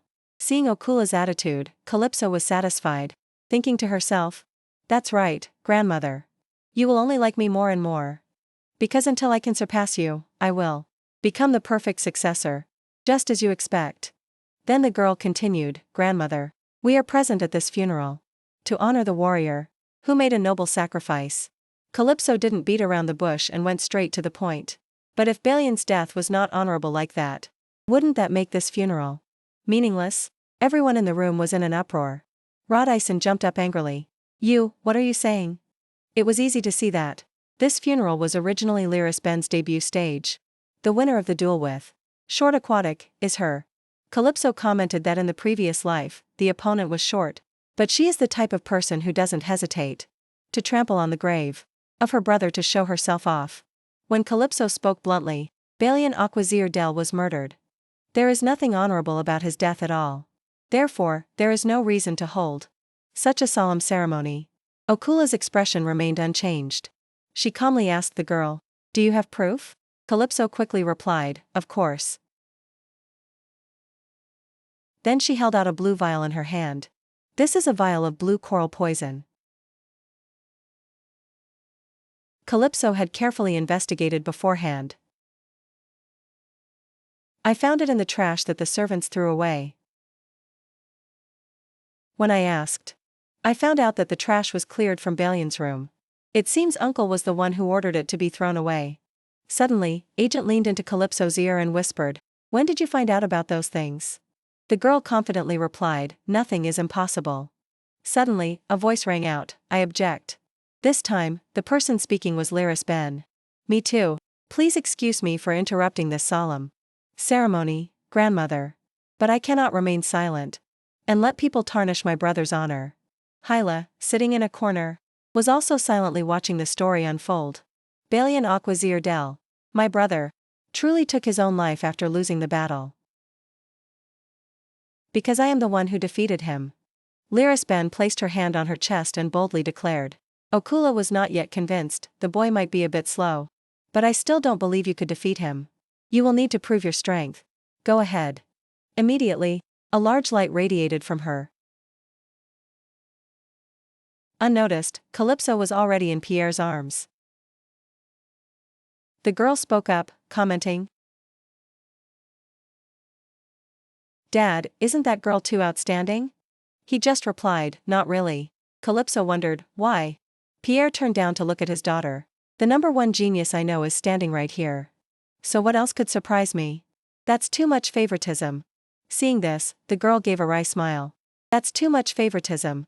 Calypso happily accepted it. "Well, I don't mind carrying that favoritism with me forever." After witnessing Lyris Ben's power, Okula immediately acknowledged, "That's interesting. I'm not curious about the reason why you hid your true strength, but clearly you have proven you are stronger than Balian." The girl politely thanked, "Thank you for believing in me." Lyris Ben quickly returned to the main topic. "What I want to say is, with power like this, there is no reason for me to use poison." The sound of people whispering, "That's right. If she could win with strength, there's no reason to use something like that." She turned to look at Calypso. "More importantly, if you want to make an accusation, Calypso needs to prove one more thing. That is that the vial was truly taken from my brother's room or produce a witness." The mysterious person behind following the servant. Hearing this, Calypso thought to herself, "Even if I had a witness, I wouldn't bring them out." The girl had her own plan from the start. From the beginning, the poison was just bait. Someone from somewhere asked Lyris Ben, "That's amazing. So, we just need to autopsy Balian's body, right? Right?" Hearing that, she suddenly froze. Lyris Ben did not answer. Her eyes became pensive. She thought to herself, if it's grandmother, she will know just by looking. Looking at Okula, who still showed no emotion, whether the fight between Balian and Lyris Ben was truly a fair fight. She questioned that death of Balian. Or was it just a meaningless murder? When continuing to pursue the opponent after they had surrendered, Regressed gave a sullen look, not very friendly towards Calypso. The girl, on the contrary, had a face full of confidence. Recalling earlier, I cannot reveal the 7 families that hold the power to choose the family head, because of the golden rule. But at least I can give a hint, right? Lilia excitedly asked back. All right, then tell me. Which family has the most eyes and ears in the mansion? Could it be the ones everyone ignores? The herring clan. They are not only close to other species, but also have superior reproductive capabilities. Besides, their absolute loyalty makes them the most popular choice for servants. Delving deeper into their character, the herring people look weak, but possess the ability of telepathy. If both sides agree, they can exchange any information. Calypso wondered while choosing clothes. That's great. So how far does your influence reach? Someone chimed in. Dean is actually very famous. She immediately was modest. No, not really. Dean smiled shyly. I only contact my brother. And he is the heir to the herring clan. Calypso recounted. I met Dean thanks to an unexpected connection. The girl attentively listened to the blonde man recounting. I heard from my sister. They said that if I followed you, even a weak beast clan like us could live without worry. Calypso thought to herself. I succeeded in pulling the herring clan to my side faster than expected. Their eyes and ears are now weapons for the succession battle. She realized losing one's life in the battle for succession is common, because fighting and scheming are allowed. In fact, even Rodison was not pleased with the girl. No one acknowledges their existence, even though they play a key role. Even Hyla, looking so calm and noble, is the one exploiting the special abilities of the beast clans. Calypso was satisfied. That helps all the information gathered by the herring clan reach my ears without any effort. Calypso silently asked that mysterious person. Did you witness Balian's death? She immediately replied. Yes, yes. Her legs were unsteady, voice trembling. Around midnight, a scream echoed through the hallway. It was Balian. He was holding one hand, while the other arm was injured. He was covered in syrup, and his legs couldn't even stand steady. Don't kill me. I already admitted defeat. Balian was limping and trying to run away. The girl recounted. Regressed stabbed him from behind. Calypso was confident that the information she received this way had become a weapon for her. Just like now. The girl happily explained. If it were a duel of honor, as Regressed said, then there shouldn't be poison in Balian's corpse. And no wounds on his back. After a while of arguing back and forth, Okula was still listening very calmly. Then suddenly she smirked. It's been 25 years since I last turned over a corpse. That made Rodison startled and suggest, Mother. Silence. Ignoring his words, she turned away. Silence. You have no right to speak, Rodison. Immediately after, Okula personally went to Balian's coffin to verify. She sat for a while observing. Okula flipped Balian's body over to check and discovered there were 3 wounds on his back.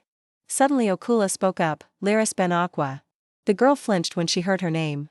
She looked at Regressed with murderous eyes, and gritted her teeth in warning. How dare you humiliate me and do things like this? Huh? Suddenly the surrounding atmosphere became colder. The wind blew whooshing. Maybe it came from her power. Pierre quickly created a protective barrier. Calypso innocently spoke up. Grandmother is pretending to be angry, right? He just gently replied, that's right. Pierre continued. If mother was really angry, that kid wouldn't be able to survive. Maybe it's because she favors Regressed, because of her power. At this moment, her whole body seemed to collapse.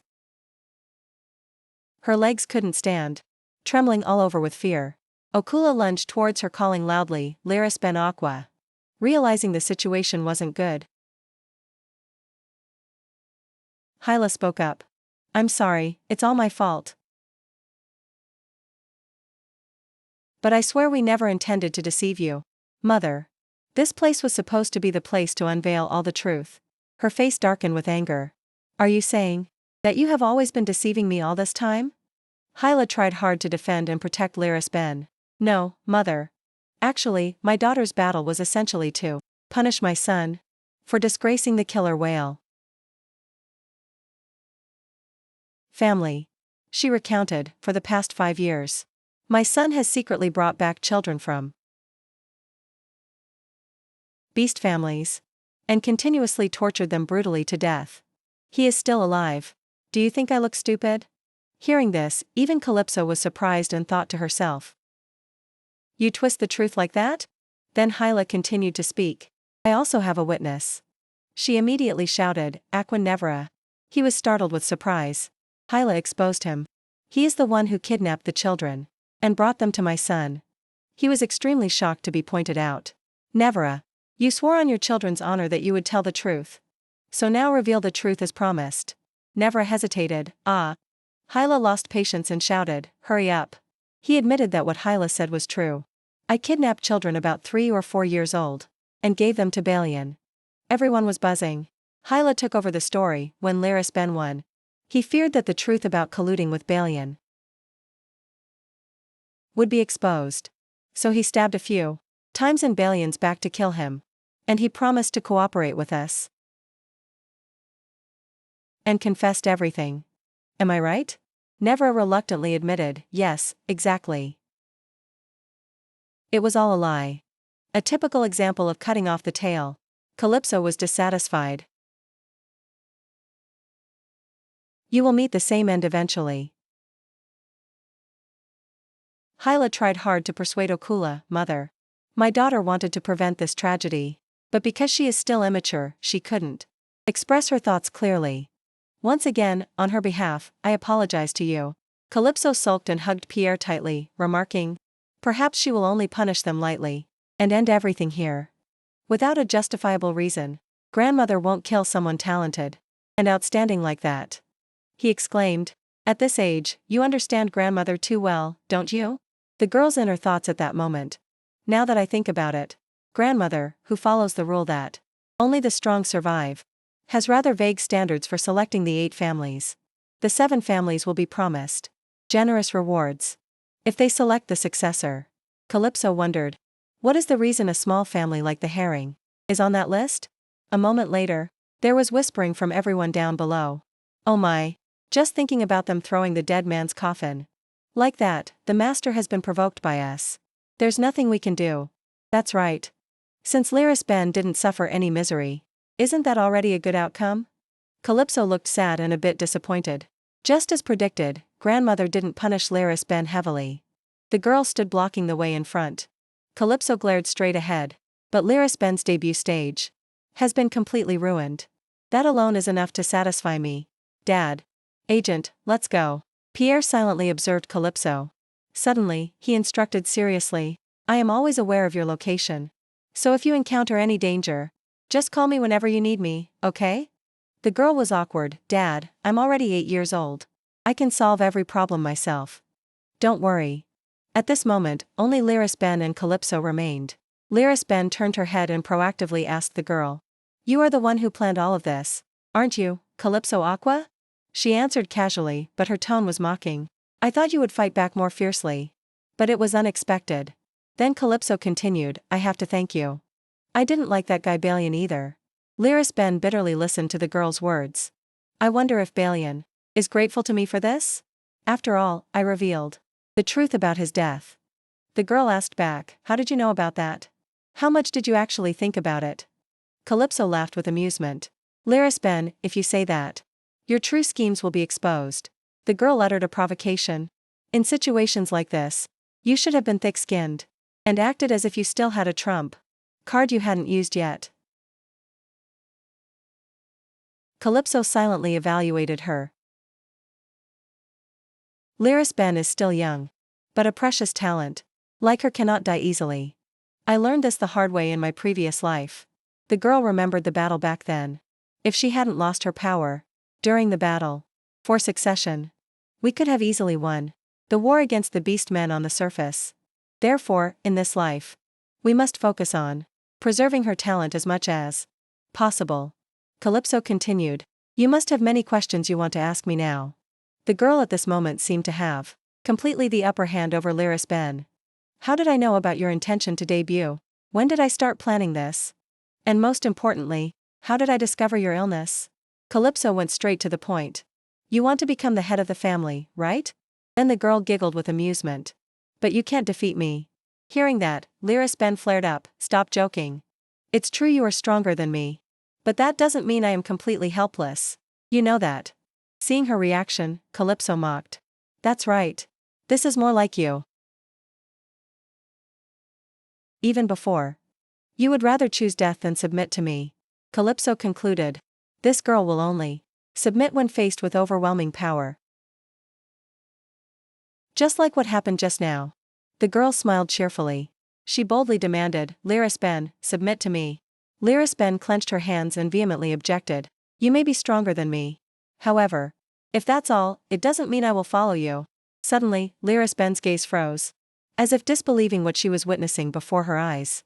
She didn't expect that. With just a few light waves of her hand, Calypso could smash a large area of the ground. Lyris Ben was truly terrified by the girl. Calypso's tone at this moment was no longer cheerful but full of murderous intent. Fine, this time. Let me rephrase my question more clearly. Calypso looked at her with a sharp, cold gaze, smirking with amusement. Come under my command. Or die. At this moment, Lyris Ben could no longer stand and fell to the ground. Mouth wide open in terror. The two of them looked at each other in silence. Seeing her so terrified, Calypso secretly teased. It's not like I would actually kill her. But it's true I am planning to defeat Lyris Ben. The girl looked at the girl in front of her. And remembered the past. My biggest regret in the previous life was not having Lyris Ben by my side. There must be some questions about why, out of everyone, I chose Lyris Ben. That's right, Agent was upset. He kept complaining. Why Lyris Ben and not me? The girl silently explained, I have my own reasons. The story before. A hand reached out in front, welcome back, Calypso. In the third round, when I almost died and returned, only Lyris Ben welcomed me. The two of them had spent time together. Lyris Ben was the one who spoke first, considering everything. Shouldn't we call each other friends? Calypso felt that because of Lyris Ben, she could remember the normal days on Earth, even if it was just for a short time. She wondered, sometimes I even asked myself, if I had a normal friend, would they be like her? But suddenly, things didn't go as well as she had hoped. Lyris Ben's attitude at that time was completely different. Did you really believe that? The girl, mouth full of syrup, smirked at Calypso. I was just using you, idiot. Everything passed. It felt like her heart grew heavier. Those shoes were stained by streams of syrup. That moment was probably etched deep in her memory. Calypso truly felt regret. Even though she mocked me like that, I still deeply regretted it when she died. Returning to reality. Lyris Ben was unwilling, she continuously refused. I'm not crazy. Why should I stand on your side? Calypso drilled into Lyris Ben's problem. Don't you want to be cured? The girl continued to persuade, come on, Lyris Ben. Use your smart head to calculate. If you go with me, you might not become the head, but you will still live. Calypso smiled brightly, painting a picture of the future life. And you can enjoy life without worrying about your illness. The girl secretly recalled. That day was the first time I saw a strong desire to live in her eyes. Do you think I don't want to live? But if I live a life is much more terrifying. That period of time, I want to see her wish fulfilled. Lyris Ben asked back, full of confusion. If that's the case, why bring more trouble upon yourself by recruiting a person with many flaws? Like me? There are plenty of people who are healthier and stronger than me. Calypso laughed easily. No need to talk much about how I feel. Because I think you'll like my plan. The girl was confused. Plan? Seeing this, Calypso explained, Lyris Ben, if we fight each other, it will only benefit grandmother. Meeting your parents' expectations, becoming the successor, is also good. But what then? Lyris Ben felt a little uncomfortable inside. She clenched her skirt tightly. You talk too much. What is your plan? But as if only waiting for this part, Calypso gently smiled confidently. The girl boldly declared, I will depose grandmother. Hearing this, Lyris Ben was extremely astonished. The girl asked again, what? You? Do you really think that's possible?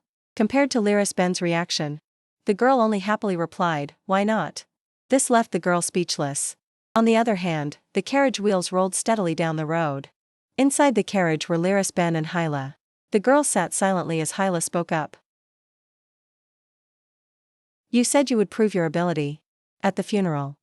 The madam didn't look at Lyris Ben and continued, I think. My protection of you is the clearest answer. Your father saw your strength and accepted it. Then Hyla spoke a cold and harsh sentence. He might not be like your flaw, but he's no help either.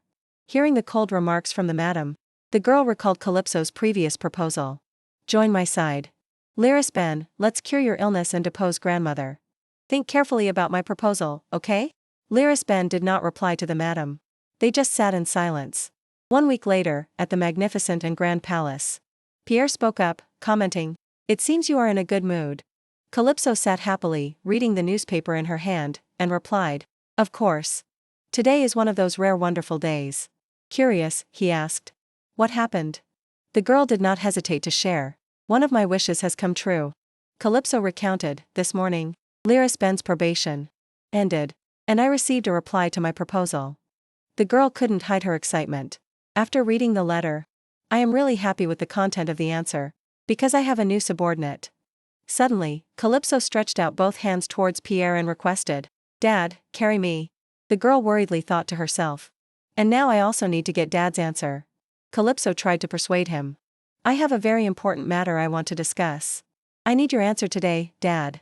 Pierre complained miserably. Why are you talking while pinching my cheeks? Then Calypso sat still and asked Pierre. Dad, have you ever thought about wanting to live longer?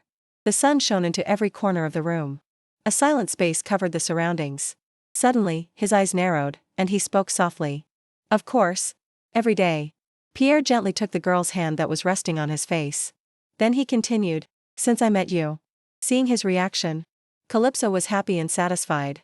That's a relief. Now I can feel secure enough to save you. A moment later, it was dark outside. The moonlight shone through the window panes.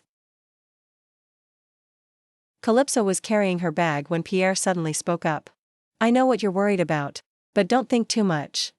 He gently reassured the girl. The power used to eliminate the branches of the family will not affect you. Calypso replied with a slight edge. Dad is really perceptive. Anyway, since I'm not hiding anymore, you also need to take care to be forgotten by everyone. Your power too, Dad. Pierre reminded her. Didn't I clearly prove that when I smashed the ground last week?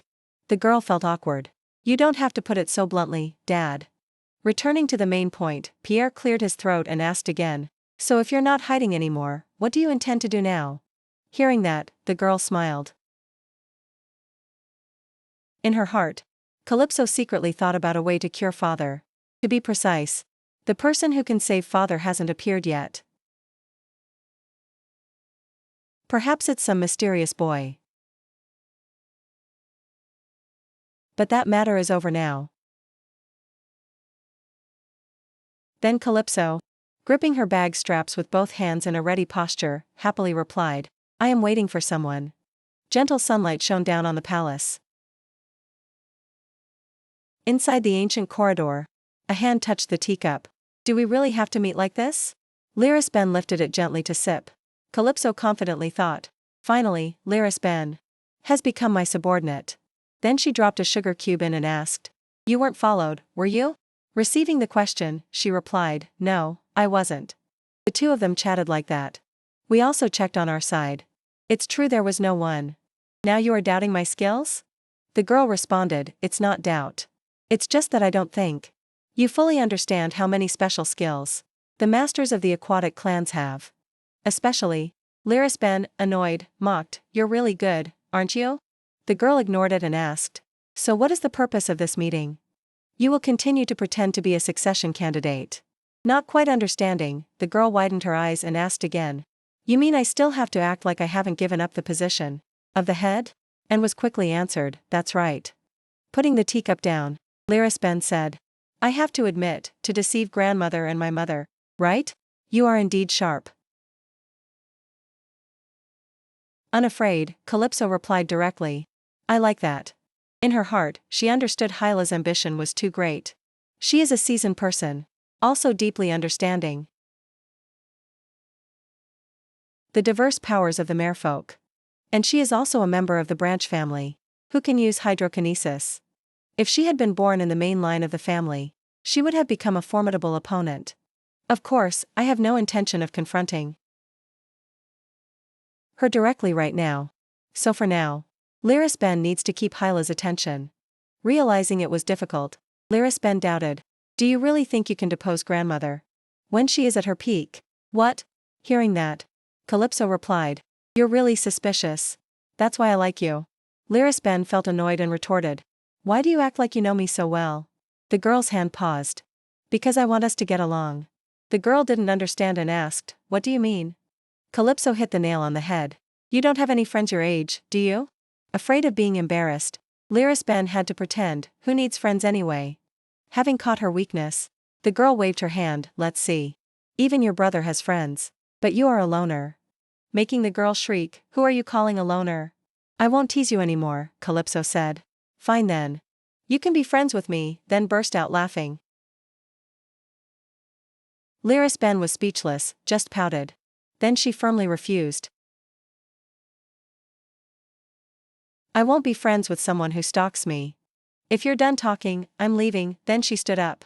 She had only taken a few steps when the girl stopped her. Wait, Lyris Ben. Calypso tapped the table and demanded. Before you go, you need to make an ocean oath. Her eyes looked dangerous as she said. Didn't you say you would be loyal to me? Lyris Ben sighed and obeyed. As for the girl, she was sharp. Do you really think I would trust you that easily? And just like that, I have planted a professional spy in the faction of Rodison. It seemed I just needed to wait for the treatment. Unexpectedly, it made Calypso frown in anger. But an unforeseen problem arose. Since the funeral, Atlan kept constantly following me. He stared at the girl like a laser beam. Agent, noticing this, was very confused. What is it? Is that Atlan? That stupid whale? What is he planning to do now?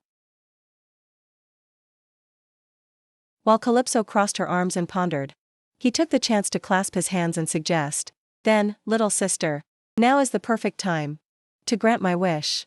Dispose of him, leaving the girl stunned. You still haven't given up on that? Ignoring it, Calypso pointed, whatever, let's go to school. Agent pouted regretfully, you're making me so disappointed.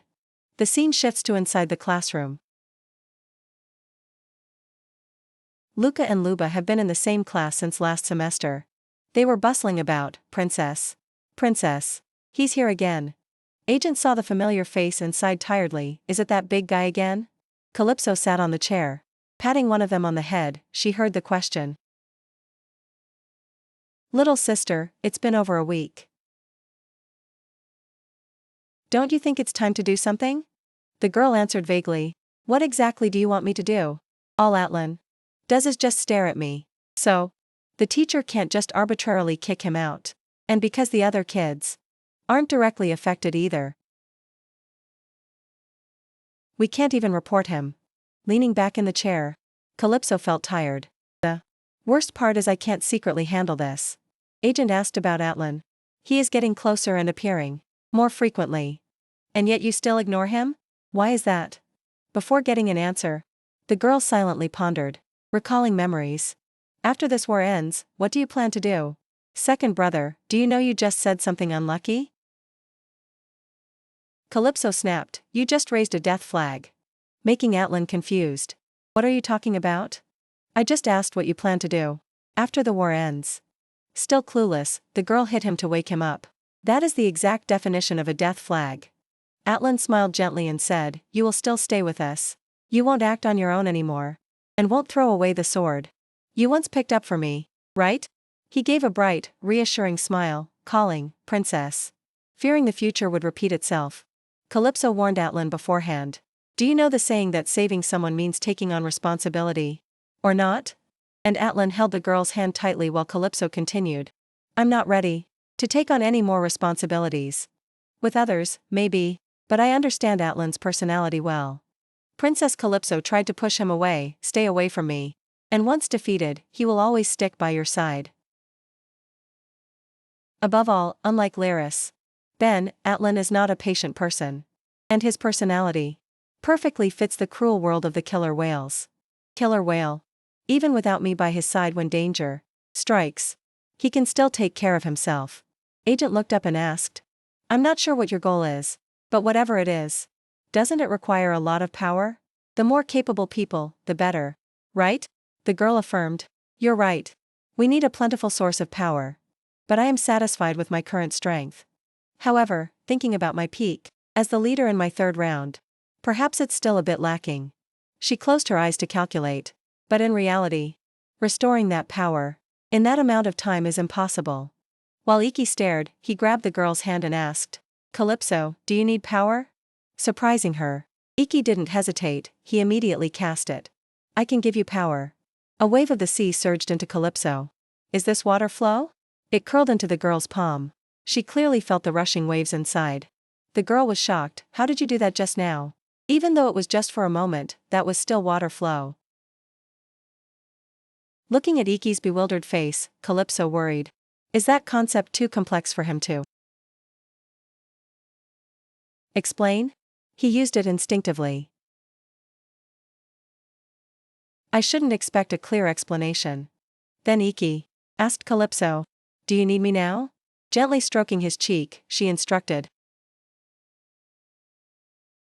Iki, I don't help you because I need you. I help you because I saw you in a place like that. So, no need to try to prove your worth. Just to be recognized as useful. Just eat well, have fun, and grow up strong. Stroking his hair, Calypso instructed. That's right, like right now. If you are sleepy, just sleep comfortably. Her eyes showed concern, he was suddenly sleepy. Is it because he used his power on me? However, Calypso suddenly paused, wait. He was already asleep before I arrived. Isn't this sleeping a bit too much? Suddenly, Calypso pinched Agent's cheek and requested. Agent, let's go out. He, startled, replied, huh? What? Is he sleeping again? The girl pushed him out hurriedly, making Agent extremely curious. What's wrong? Why are you rushing out like that? The girl turned back to look at the sleeping Iki and thought to herself, I'm certain Iki's sleeping time is increasing exponentially. I think it's time to check Tut's notebook. That book is titled Report on the Dragon Duke. Written by Tut. Calypso thought, 3 days have passed since then. But no real action has been taken. The only thing that changed is that Atlan is following me more intensely. I already have too much to handle. And this annoying guy is causing trouble too. The girl angrily slammed the table. Should I just kill him and be done with it? I thought that if I just ignored him, he would give up. But no. He kept following and teasing the girl forever. Princess. Princess, princess, are you crying? Luba also mimicked the princess tone. You're being like that again. Luca also joined in, taking a deep breath. Come on, princess. Please breathe. Calypso got annoyed. You guys are saying that too? Don't learn weird things from Agent. Luba said, that's right, princess. Someone is standing at the front door wanting to meet you. The girl asked, the front door? Not the back.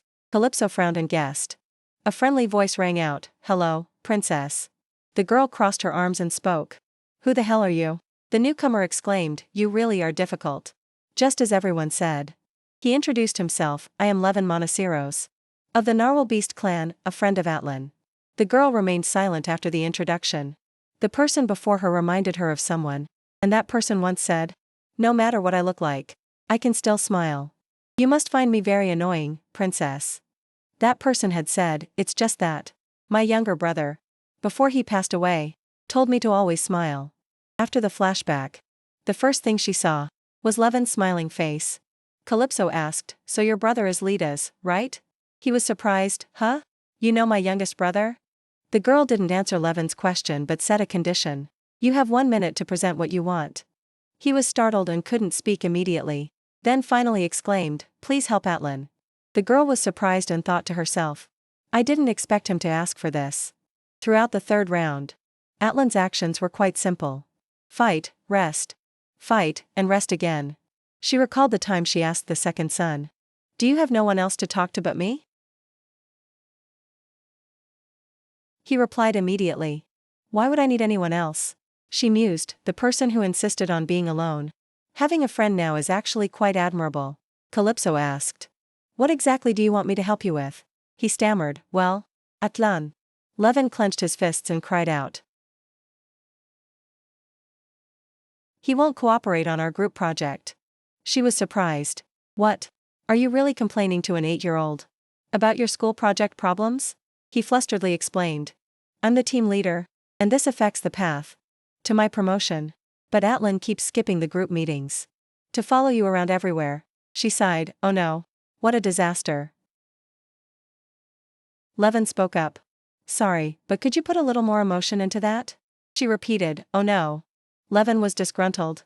Just adding an exclamation mark doesn't make it any different. Levin had once said, our killer whale doesn't bite. But now. He slumped and said, at least Atlan used to pretend to listen to the other tasks. She asked. If he was pretending, that means he wasn't actually doing them, right? She proposed a solution. If he doesn't show up, just leave him out and proceed with the project. He replied, that's impossible. She didn't understand. Why? Is he threatening you guys or something? Is he forcing you to do the work so he can get the credit? Levin hurriedly denied it. No, it's actually the opposite. At that moment, Atlan was lurking in the distance. Levin said, he helped me. She was surprised. He helped you? Listening from afar, Atlan wondered. Why is she speaking like that? Levin laughed, well, it was just a coincidence. The person Atlan wanted to fight happened to be the guy who used to bully me. So in the end, he saved me from them. She thought to herself. How surprising. The second son helping others? Compared to before, he's starting to shed his killer whale shell. Even if only a little. Levin continued. Anyway, I have to get promoted this time. It's the only way for the family to accept me. So please help me. Just this once. She thought to herself, accept him? The narwhal family isn't the type to act like killer whales. Calypso thought. Even if I ignore personal reasons, by helping Levin now, I can ask him to return the favor later. Strangely enough, his strength is invention. She asked, so what exactly do you want me to do? Levin stated his request. Atlan is following you because he wants to fight you, right? Just this once. Please fight him seriously. She smiled. Perfect timing. I was planning to settle things with him soon anyway. Just as Calypso finished speaking, Atlan walked over angrily. Levin leaned close to her and asked, hey, Junior. It seems you and Agent get along very well. And you're close enough with the Belos brothers to be able to go to Dragon City together. So why don't you talk to Atlan? She fell silent and thought. I once told myself that he would be fine without me. She silently admitted, but honestly, I just didn't want to think about Atlan. Because every time I think of him, I'm reminded of Atlan's death. Calypso told herself, I can't always remember the past without feeling anything. She recalled Atlan once saying, my lady, if I could live again, I hope we won't have to fight wars or battle anymore. Back then, Calypso had replied, what are you? A lion with noble dreams? Did you hit your head somewhere right before such a big battle? Bring the documents properly and keep up with me. Atlan wanted to explain. No. He just spoke up. I've fought too much in this life already. So I hope in the next life, I can live a peaceful life. She chuckled. Right, as if you could live peacefully. Fine then. If there is a next life, I won't recruit you anymore. He shouted, what? She walked ahead, making him run after her, calling out, "Why? Don't do that, my lady." She regretted it deeply. If I had known beforehand, that would be our last conversation. I wouldn't have spoken about it so lightly. I once hoped to survive this loop. She thought, with everyone. She remembered that day again. The day she held the blood-soaked Atlan in her arms. At that moment, he spoke, gasping for breath. My lady, you're still alive. She hurriedly called out, Atlan. He said, if you are still alive, then I must be by your side. She panic-strickenly shouted, Atlan. Can't you hear me? He spoke with difficulty. I can't see or hear you anymore. But somehow, he insisted, I must protect you. Calypso thought, among all my brothers, Atlan's death was the most painful. For the first time, Calypso whispered in her heart. I realized that there are departures that leave wounds so deep they can never heal. When I lost him, she drowned in tears and agony. Calypso made a resolution. That is why if we are ever reborn, I swear I will never recruit you to my side. Back to reality. She looked at the Atlan before her and thought to herself. So this is a mutual agreement. Atlan was gritting his teeth in anger. Calypso spoke up, second son. I can hear your breathing. Please step back a bit. She covered her mouth, inwardly gasping. I slipped up and called him second son. But what surprised her more was that he was actually stepping back. In her previous life, she had also told him, second son, this is the perfect distance. Do you understand? She had scolded him. Do you know how huge you are? Barging in like that. See? Just now, you almost hurt someone. Again. Atlan spoke dejectedly. I apologize, my lady. I didn't realize. Calypso had replied, fine. Just make sure you stay behind this line from now on. In the present. She realized with surprise. He was standing exactly behind the line that she had drawn in the past. She questioned silently in her mind, Atlan, don't tell me. Calypso. Seeing his pained expression, she realized. Atlan. Don't tell me. Thinking this, her hands clenched tight. Could it be that he still remembers his past life? Is that why he's acting so strangely? But I hope that's not the case. Then Calypso questioned Atlan Aqua again. Why do you keep following me? Atlan frowned slightly and defended himself. I'm just doing what I want. She reminded him sternly, I don't know why you're acting so high and mighty. But the troublemaker here isn't me, it's you. Calypso seemed very angry now. If you hadn't started following me, then I and the others, including your friends, wouldn't feel so annoyed. Levin, hiding in the distance, curiously watched the scene. Meanwhile, on this side, after hearing Calypso speak, Atlan remained silent for a long time. He looked at her intently. Calypso Aqua. The sister who suddenly appeared one day, throwing the whole family into turmoil. And the person who has occupied my mind for 5 years. At first, I didn't even realize that. They were just memories. Vague images sometimes appeared in Atlan's mind. Atlan, you're here? The scenery here is great, isn't it? Because it feels just like a dream. The girl in the dream always wore a radiant smile. Second son, from now on. But suddenly one day, that dream appeared again. At the moment that dream appeared again, I could feel a distinct pain starting to rise. A feeling of longing for someone I didn't even know welled up in my chest. Memories kept flooding back more and more. At unexpected times with emotions that felt unfamiliar. Even living a normal life became difficult. After being scolded, Atlan, can you really sleep through this entire sacred family gathering? When I was about to be kicked out of those gatherings, I started to feel resentful towards her. I thought that when we met, I would punch her once. But my instincts inside kept conflicting, screaming that I must not harm her. At that time, he was very disgruntled. How ridiculous. I don't even have a sister. So for a while, I ignored her. But even an idiot like me knew that wasn't the solution. In the memories flooding his mind, you possessed incredible strength and a genius mind. You were someone who grieved for a long time over the passing of the weak. No, above all, you were someone who always longed for a certain place. At that time, I felt like, if I looked away for just a second, you would disappear. That's why I chose to become your sword. Because as a warrior, you would never leave your weapon behind. It took me a long time to realize all of that. And finally, when I accepted my feelings and the lingering attachments I still had for you, I believed that you would definitely come find me. But you never came. For the past 5 years. Never. But what if you never came back to me? What should I do then? All I know is how to obey you. After being silent for a long time, Atlan finally spoke up to retort. Then why should I care what others think? Only one person is worthy of my attention and loyalty. Hearing these words, Calypso was slightly startled. Even if I was the one who turned my back on you first, you shouldn't do the same. He thought painfully, I followed you with all my heart. Tears kept falling. Atlan's voice also clearly showed his grievance. Calypso. my lady. I have always given you my best. He reproached helplessly. How could you treat me like that? She froze, looking at Atlan in bewilderment. Then stammered awkwardly. Hey, second son? Then Calypso stepped forward, reached up, and asked gently. Are you really crying? Then she hugged him and comforted him. You're not a child, why are you crying? But Atlan still hugged Calypso tightly, crying ceaselessly. Don't do that to me, my little sister. I was only waiting for you. A long time later, the sobbing gradually subsided. Even now, Calypso was still slightly amazed. I didn't expect to live long enough to see Atlan shed tears. Thinking of this, she remembered her past life again. Hey, dummy. You can laugh at a time like this? As long as I'm alive, it's fine, isn't it?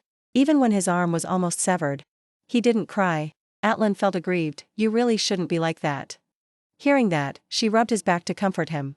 And in her heart, Calypso somewhat understood the reason. I guess he must have suffered a lot. I've forgotten it now. But when I was first reborn, I was just as confused. So for someone reborn for the first time like Atlan, handle it? At that moment, she also understood. But this place isn't appropriate, second son. Thinking that, a second later, Calypso pulled Atlan's hair hard. Come on, stop crying. Raise your head. He weakly resisted, no. She had completely lost patience now. I said raise your head. I'm trying to save face for you right now. But Atlan remained stubborn and sulky. I said no. She scolded him angrily. A guy as big as a blue whale. Crying in the lobby of the intermediate training center? Seriously? He sniffled and replied hesitantly. I don't want you to see me in this pathetic state. Calypso sighed helplessly. What are you saying? Your brilliant plan has already failed, you know? As soon as she finished speaking, her expression turned sad. Then Calypso spoke gently to reassure him. I do care about you, second son.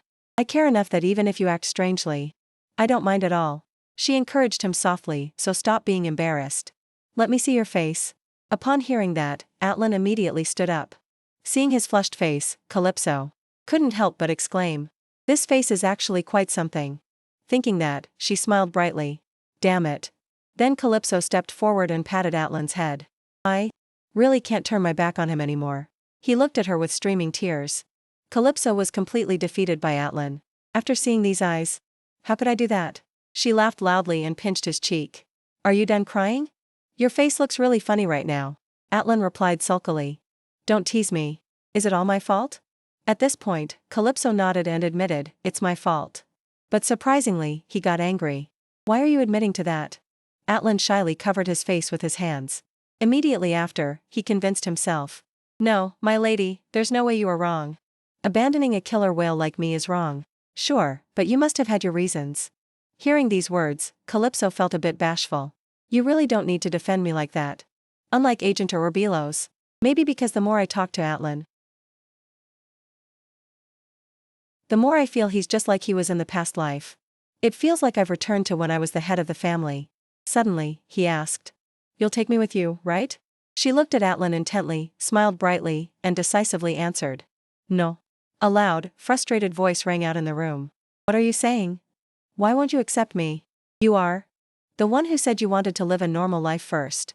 Her response was also very clear. At least from now until you come of age. Think it over carefully. I will think about it too. But Atlan knelt there and shouted even louder. Calypso. No, no. She turned to him, wide-eyed and innocent. Or maybe I won't think about you anymore. Atlan got cranky and sulky. Who says? You must think. If not, I will bother you. Until this is etched into your mind. Calypso put on an indifferent expression and replied. I don't even know how I should act anymore. This made Atlan stunned and silent. A second later, he laughed wickedly. Then he patted his chest and stammered to Calypso, my lady. I know it all. Although you're saying that now, in the end, you'll still accept me, right? She laughed it off upon hearing that. She held up her 5 fingers and replied, listen. Sorry, but in this life, the requirements for scouting talent have become stricter. Seeing this, Atlan. His tone became small, carrying a hint of self-pity. Tapping his 2 index fingers together. Is there someone stronger than me? Calypso pointed a finger at the sky and continued. The selection criteria this time will be different. He asked, confused and bewildered, what is it? Calypso's next answer made Atlan look like he lost his soul, freezing in place. A person with a sharp intellect. From that kneeling position, he bowed down low as if kowtowing. She spoke with grievance. You don't have it. Calypso clasped her hands behind her back, leaning down slightly to speak to her brother in front of her. Second son, you really are an expert at making yourself the object of others' judgment. She fell silent for a moment, then took a step forward. Her serious voice rang out. More importantly, Atlan, I want to ask you this. Calypso leaned close to his ear and whispered softly. Do you remember the day you died? The two of them just stared blankly at each other for a while. Atlan spoke up after those moments of silence. No. Looking extremely clueless right now, he added. I still don't recall that. Calypso gently replied, okay, I understand. Afterwards, she spoke in a stern voice to the person who had been hiding behind the wall, quite far from them. Senior, you can take Atlan away now. He will cooperate seriously now. Atlan stiffened, pointing at that person, his aggrieved voice ringing out again. You're abandoning me again? She didn't let him speak anymore, interrupting directly. Just go back for now. Hands on her hips, Calypso smiled brightly like a little old lady, instructing her brother. I'll call you again later. From now until then, focus on your studies, okay? Atlan, bewildered, could only reply, okay. Standing and watching the backs of the two people leaving, Calypso thought to herself, thank goodness. But that memory came to her mind again. It's good that I'm the only one in this world who remembers your death. I'm really glad. Outside the mansion, a stream of thought echoed. The peaceful, short time we had since that day has vanished into thin air. Suddenly, Atlan threw the door open with a bang, beaming like a flower, and cheered. Calypso Aqua. Inside the room, Pierre looked up from his book. Iki looked out blankly, and Calypso was startled and jumped when she saw the person opening the door. She was stunned, looking at her brother who was beaming brightly like that sparkling sunshine. She was extremely panicked inside. Why did he barge into father's private area? Calypso, wide-eyed and slightly frightened, asked. Father, did you let him in? Pierre showed no emotion, just replying faintly. No. Didn't you say you recently recruited that brat? Yet, she closed her eyes and continued. Yes, but if this giant blue whale gets excited and rushes in like that, our little Yong-Yong will get hurt. Pierre was a bit confused. Yong-Yong? Then he calmly replied. What an unnecessary worry. Seeing that, Calypso sighed wearily, thinking. It's true that I plan to call Atlan to the mansion. But not now. Just as she thought that, Atlan's voice rang out asking. Who is that? In his hand, he was holding someone else tight, who could only groan, ugh, ugh. Calypso stood in front of Iki, answering warily. Don't mind him, he's also family. Atlan stood blankly, stammering, are you dating? Hearing that, her face scowled and she gritted her teeth. If you came here just to talk nonsense, then shut up and go home. But Atlan didn't pay attention to Iki much, and said again, why are you looking at me like that? Never mind. I didn't come here for this kid anyway. The reason I came here is. He paused for a moment. He lifted the person in his hand up, showing him off to her. That person was Levin. His feet weren't touching the ground, trembling with wide eyes, seemingly terrified. Hello, Lord Pierre, and Princess Calypso. Confused upon hearing that title, she thought, what in the world? Is it because we are outside the academy? Atlan was still extremely cheerful. You said you'd only accept me if I was smart, right? Calypso immediately replied. Did you forget that I said I would call you later? Meanwhile, Pierre was staring at Levin, making him feel very anxious inside. So scary. But not hearing Calypso's words, Atlan just continued. So I brought this. A sharp mind. Saying that, he wrapped his arm around Levin's neck, pointing at himself smugly. So if he also comes to your side, it would meet the recruitment requirements, right? Calypso seemed utterly helpless and spoke loudly. Listen to me. At first, her face showed a hint of panic. She opened her mouth to speak but couldn't get a word out, while Atlan's voice kept going. What are you still hesitating for, sister? He still had his arm around Levin, who was frozen with his eyes closed, while he himself put on an incredibly suggestive expression. You will accept us, right? Then he continued to pester and whine. He is the genius of the narwhal family. If you miss out on him, you'll regret it. Hearing this, Levin was confused. Atlan. What are you saying? Calypso was speechless with Atlan, standing there gloomily. Can someone explain this properly? Okay? Atlan, with eyes sparkling, recounted that. In the narwhal family, the eldest child is always the heir to the position of family head. But this guy is so talented that he could completely change that tradition. Even though the relatives all support him becoming the successor.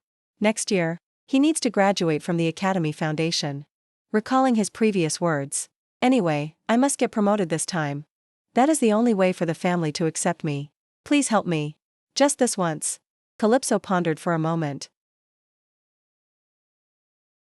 So that's what he meant last time. I thought he was being isolated or something. She spoke up and asked. So what did Levin invent? To make him a genius? Atlan immediately cheerfully replied with a big smile. What was it? An improved ballista or something. Yuba. Suddenly another voice cut in. Solemnly, it's Tagumba. This made Calypso startle. Calypso remembered the past. A hand placed on the table, accompanied by a voice. This is the weapon someone in my family made not long ago. At that time, everyone asked why such a war weapon was needed in peacetime. As soon as he finished speaking, Calypso had replied. But thanks to that genius, we defeated the beast tribe on the mainland. I am truly grateful. Litas, standing opposite her, smiled faintly. If only that kid had lived a little longer, it would have been great. Good for this war.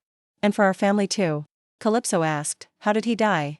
The image of Levin being killed by Ian flashed in her mind. Litas said, murdered. At the hands of a deceased successor. Calypso pondered at this moment. So, he is the genius younger brother Litas mentioned. Levin grumbled. I've told you its name so many times. Atlan scratched his ear and replied to him. How can I remember such a strange name? Suddenly Calypso spoke up. All right, go back now. Levin turned back, bewildered. But Atlan was unwilling. What? Is that all you want to say? She continued. I never said I wouldn't accept you. I said I would call you when the time is right. Didn't I? Atlan scratched his head, recalling. Right, you did say that. Then Calypso asked Levin, and Levin, do you agree with what Atlan just said? He stiffened slightly, just humming a few sounds in his throat. A few seconds later he said. My family has decided to follow Atlan, so I really don't have a choice. Calypso's voice turned serious. So what if I gave you a choice?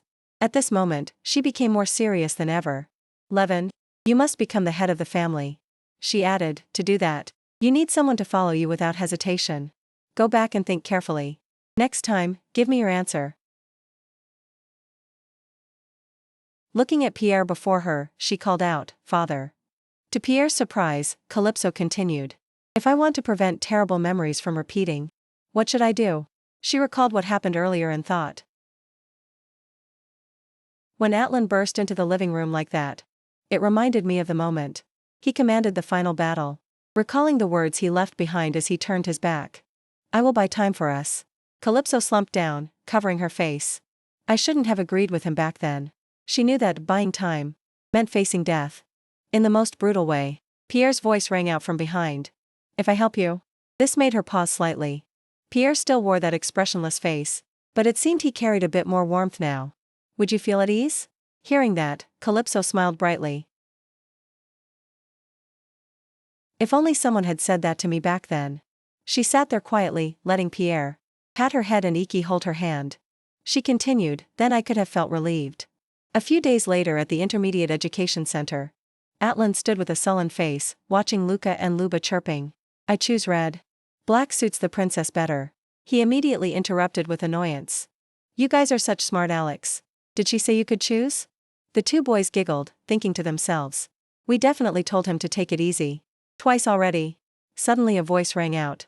Why did you come again? Seeing everyone around warily avoiding Atlan, Calypso thought to herself. It's not surprising that other students are afraid of him. Just like before, whispers and gossip ceaselessly rang out. See that? Maybe the rumors are true. Seems like Atlan got scolded severely by Calypso again. And ended up working for her. Hearing those words, she was even more astonished inside. And now they're spreading even more ridiculous rumors. A few days ago, while walking with the brothers Luca and Luba, a call came from not far away. Calypso. It was Atlan standing with hands on hips. He continued somewhat suspiciously. So do you have 3 boyfriends? His next words made her blush a little. Then her eyes went blank. No, I saw that black-haired guy last time. Immediately after was a flying kick. Straight into Atlan from Calypso.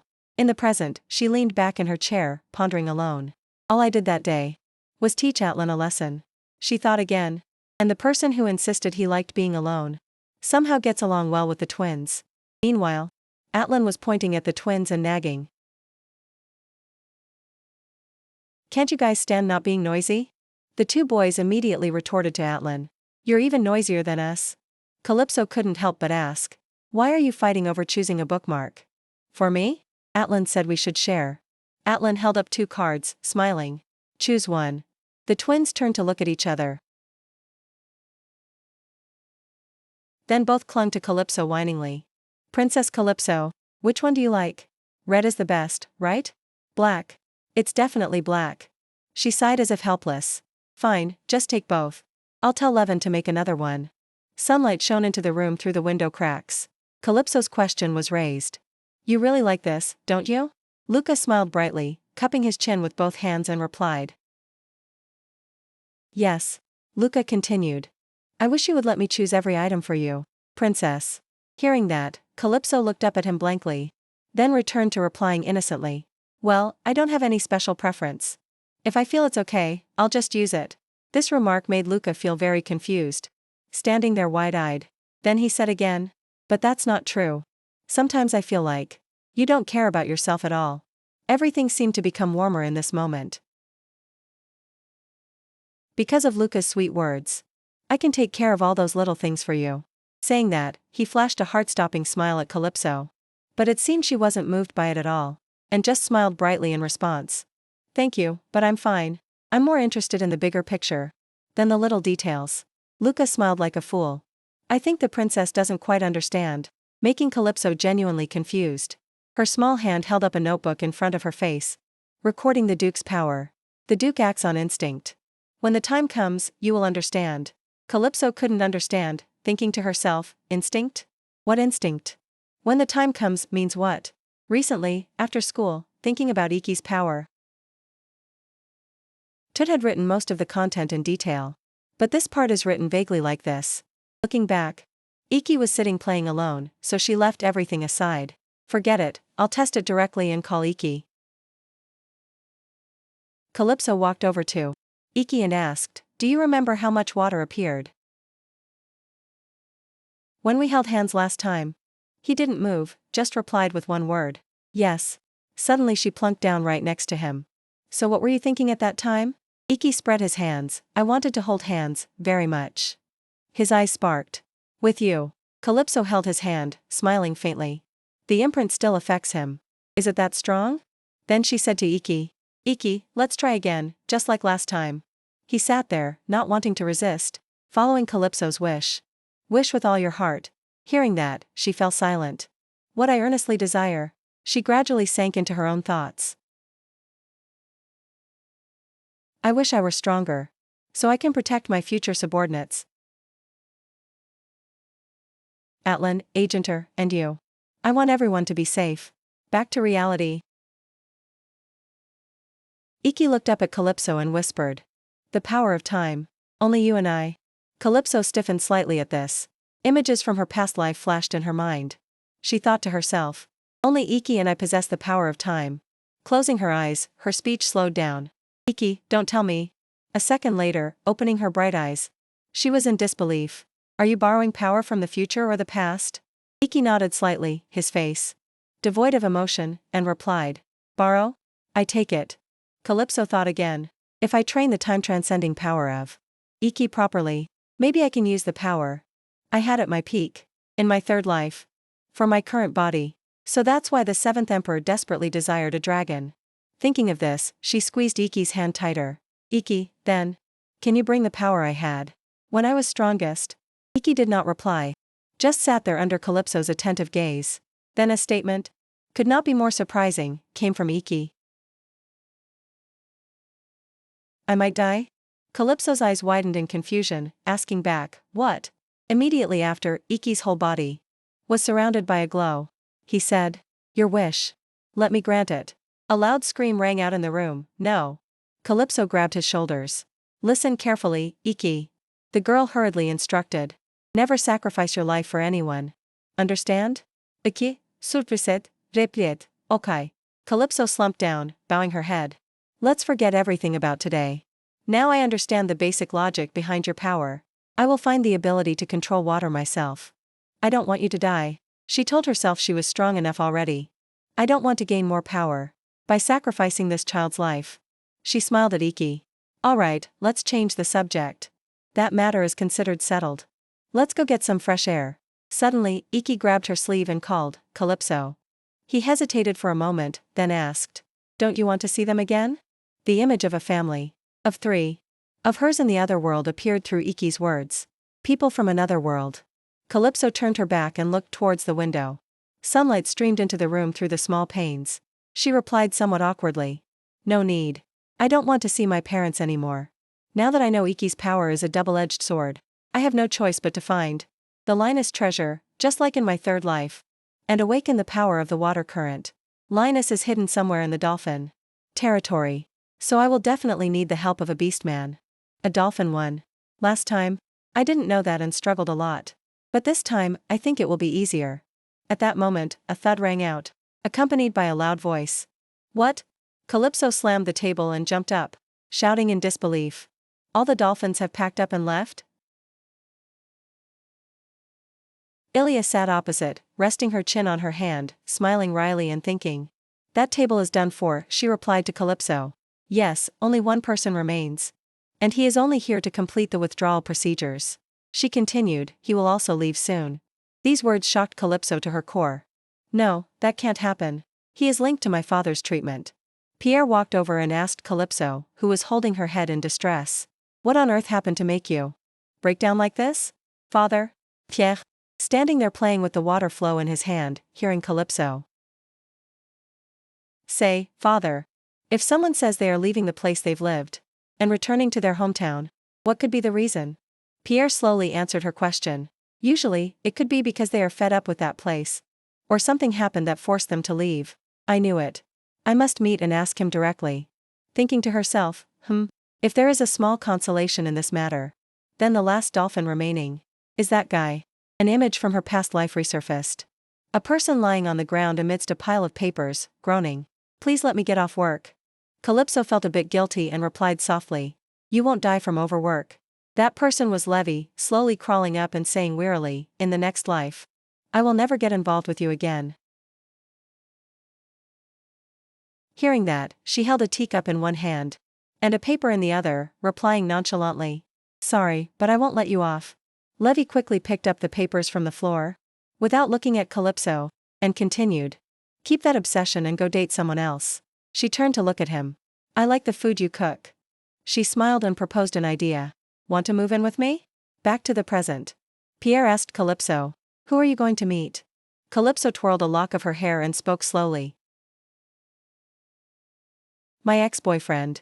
Suddenly, the items Pierre was playing with, hovering in the air, fell down one by one to the ground. He widened his eyes in shock and spoke in disbelief. "You met me when you were 3 years old, and you already had a boyfriend back then?" Calypso laughed brightly and waved her hand. "I was just joking. I meant we were close friends." "Is that all?" Pierre's face darkened, his voice turning a bit colder. "Really? A male friend you are close with?" He paused for a few seconds. He smiled eerily, his eyes sharp, then continued, "I wonder who that brat is." Pierre clenched his fist, approaching, his voice growling, "I must meet him." Calypso was stunned and confused, thinking, "Why is father so angry?" Outside the mansion, at the dining table, a voice rang out. "Dolphin?" Atlan skewered a piece and held it up to his eyes. With a serious face, "You mean your little goldfish poop? Is he the only one left?" Calypso clicked her tongue and grumbled. "You know that's the nickname he hates the most, right?" Atlan didn't care. He stuffed a piece of apple directly into his mouth and chewed noisily. "Not my business." The little girl rested her chin on her hand, frowning at Atlan who was eating nonchalantly. She thought to herself, "He is the only one with memories of the third life, so I tried to discuss everything. Why did I expect this mischievous brat's brain to actually be useful?" Then, Dee's previous words rang in her head again. I heard Balian died early. And since then, the shark beast men from the slums have started causing trouble. Now there aren't any dolphins left. Calypso speculated in her heart. Perhaps the dolphins left because they couldn't stand the sharks taking over.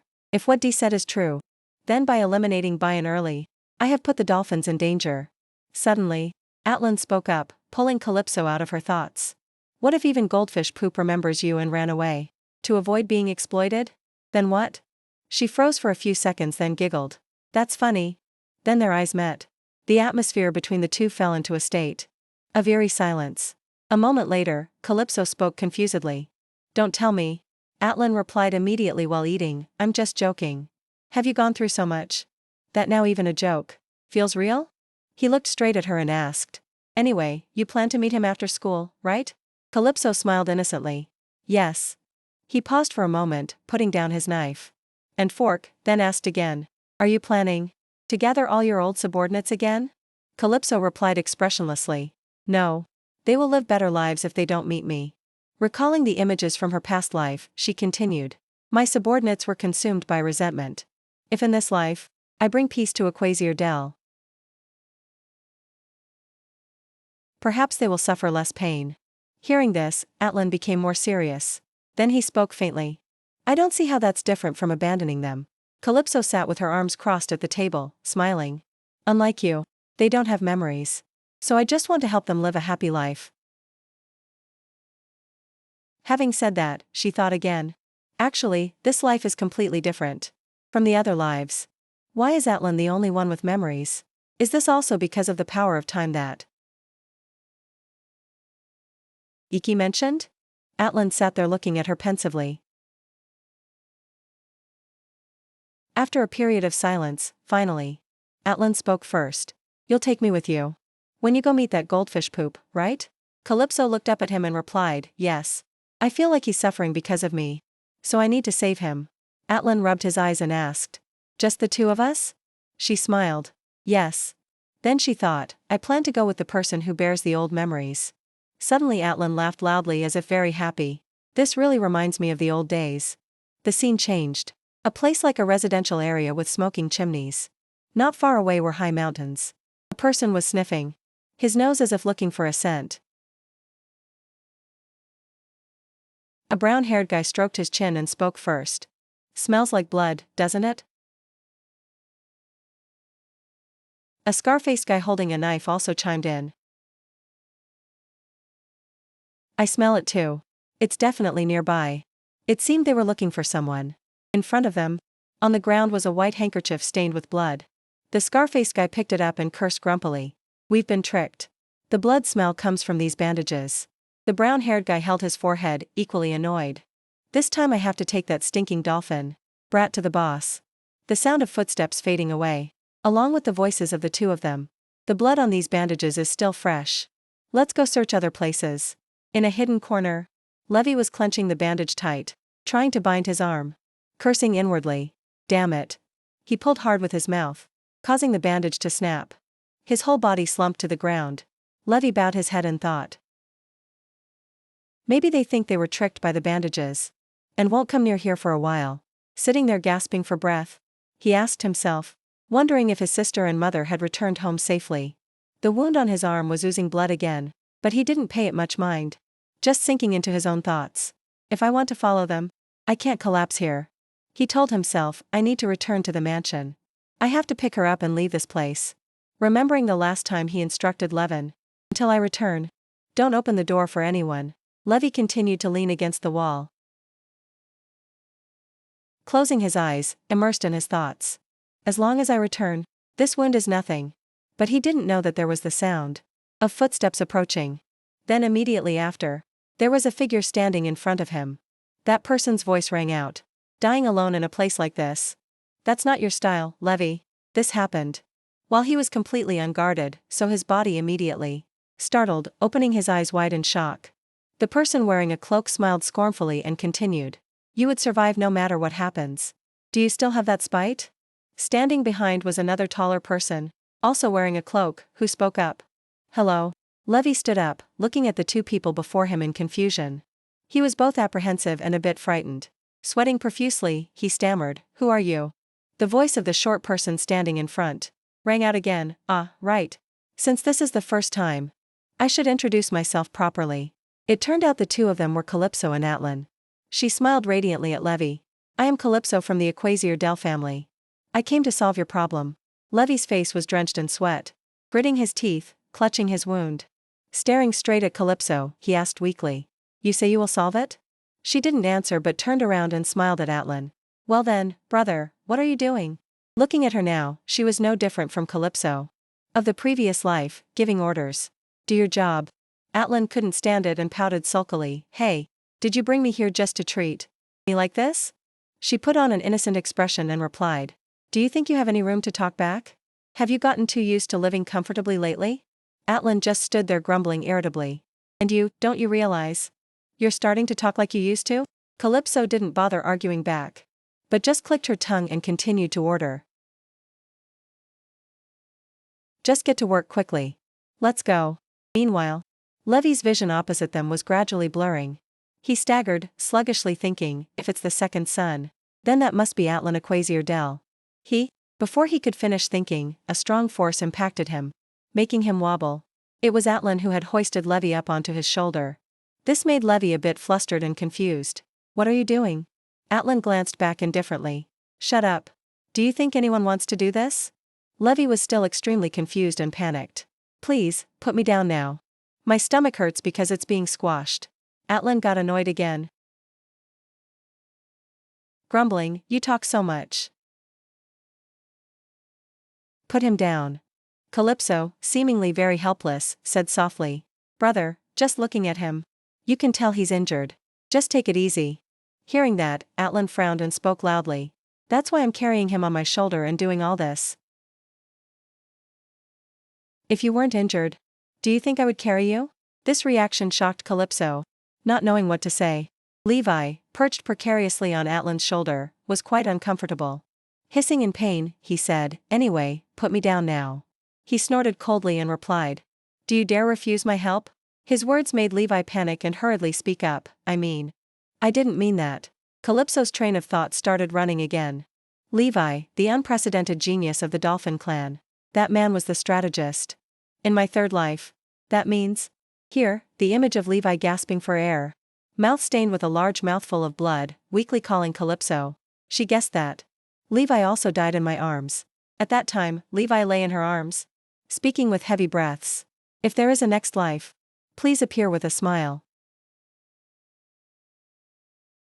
At that time, Calypso froze, confused. "What are you saying? What next life?" Although his body was covered in blood, he still forced a smile and continued. "Now that I think about it, I think I like your smile." Then his hand dropped heavily to the ground. Without any warning, Calypso sat there, her hands still holding Levi's still body. She kept her head down, ignoring the ear-splitting explosions ringing out behind her. In the present, Levi was being noisy and fussy with her brother Atlan, right in front of her eyes. Suddenly, Levi turned his gaze to Calypso, who was standing still doing nothing. Seeing her smile so prettily like that, he froze slightly, thinking to himself, "Why is she looking at me like that?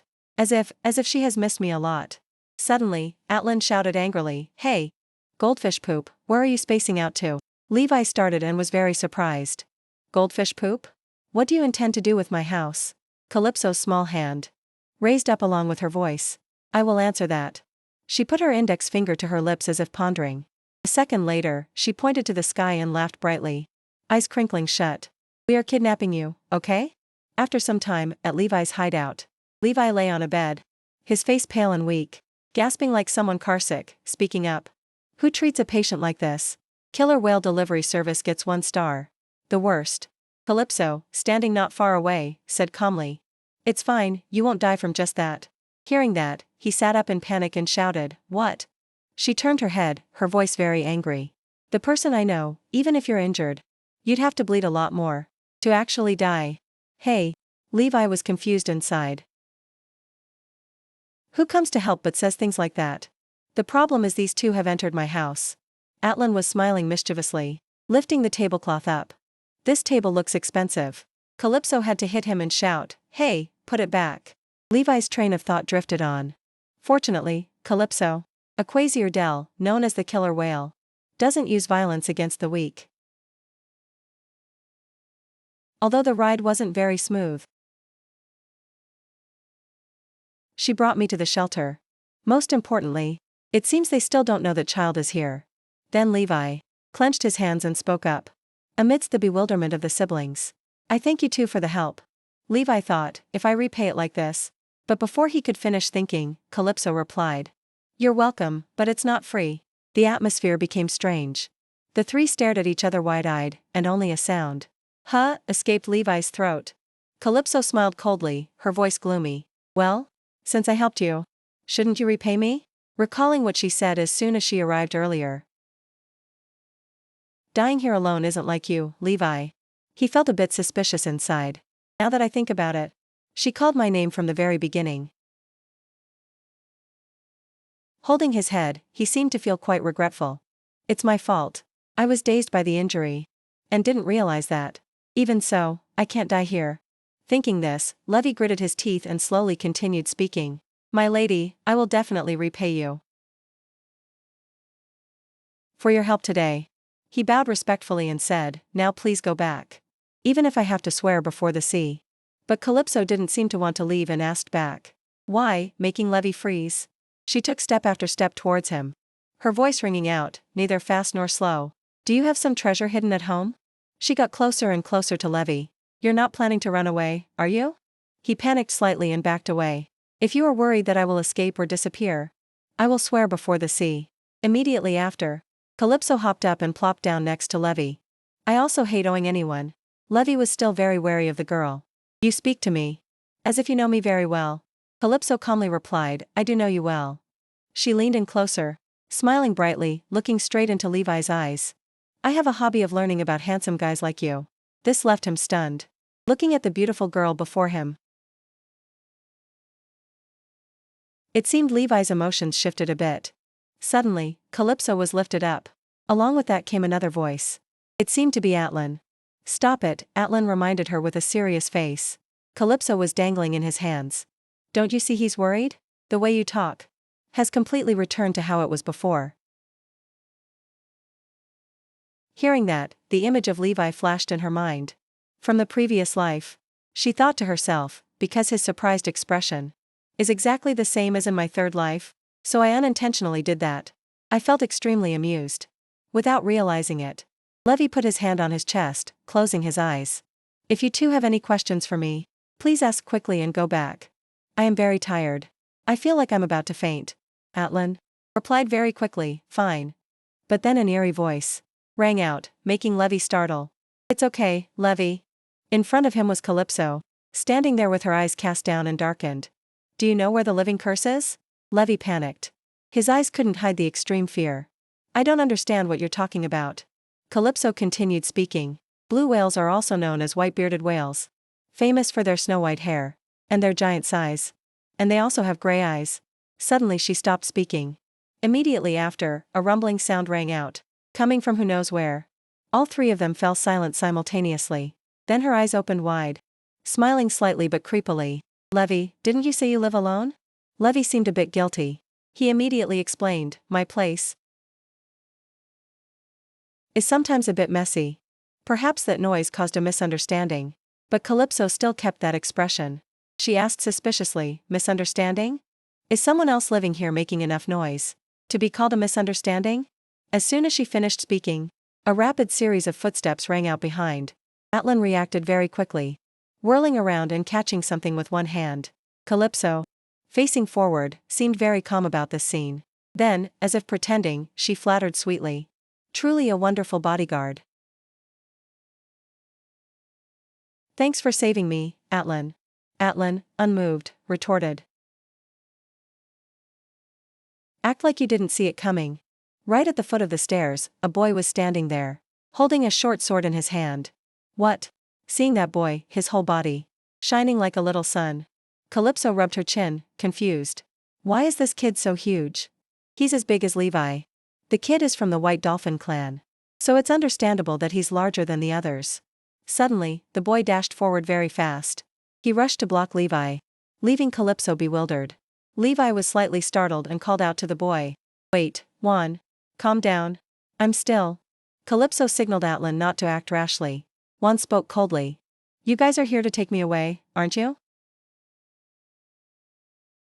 After saying that, the boy tremblingly raised the small sword in his hand, pressing the sharp tip against his neck. Juan became increasingly more agitated. The boy shouted loudly, hand still pressing the blade to his neck. If you try to force me to go, I will kill myself. The power of land beastmen and aquatic beastmen is balanced. For example, killer whale beastmen possess water-based powers, while lions and black panthers are compatible with the land. That also applies to healing powers. The matriarch, a squirrel beastman, possesses healing powers. Theoretically, among aquatic beastmen too, there could be some who possess that ability. Calypso realized. I learned this in my third life. But it was too late. In the previous life, Levi sat holding a teacup, turning to the person next to him. Can I leave a dying message? Calypso was confused upon hearing that. And a bit annoyed. Don't say such ominous things. At this rate, I'm the one who should be writing a will for you. Levi, as if he didn't hear her, continued his words. I am tending to a grave. Seeing this, Calypso became even more irritated. Hey, are you ignoring me?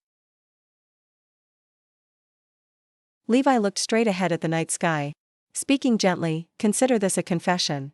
It is the grave of a child who was like a little brother to me, and without me, no one else will tend to it. I will tell you the address. Please visit it once someday. Calypso leisurely took a sip of tea, listening to him continue. That child was the last white whale beastman left in the world. At that time, their species had been declared extinct. Even the rowdy killer whales knew nothing. It happened silently, he was bitten to death by sharks. Speaking of this, Levi's voice sounded sad. He hunched over slightly, no longer leaning on the chair. The day I secretly brought that child to the mansion, I was caught by the sharks. If I had known it would end like that, I would never have brought him back. Sharks, the apex predators of the sea, their cruelty was passed down directly to the beastmen. Only their aggressive nature is reflected in a terrifying way. Killer whale beastmen and sharks fought for territory many years ago, and the sharks lost. Defeated, the sharks fled to the slums of this land and dreamed of rebellion. To achieve that, the shark beastmen used every trick, kidnapping beastmen with rare abilities and forcing them to join their ranks. Juan's tombstone appeared in Levi's eyes. Then he said again, the last white whale beastman in the world was killed by their hands. Back to reality.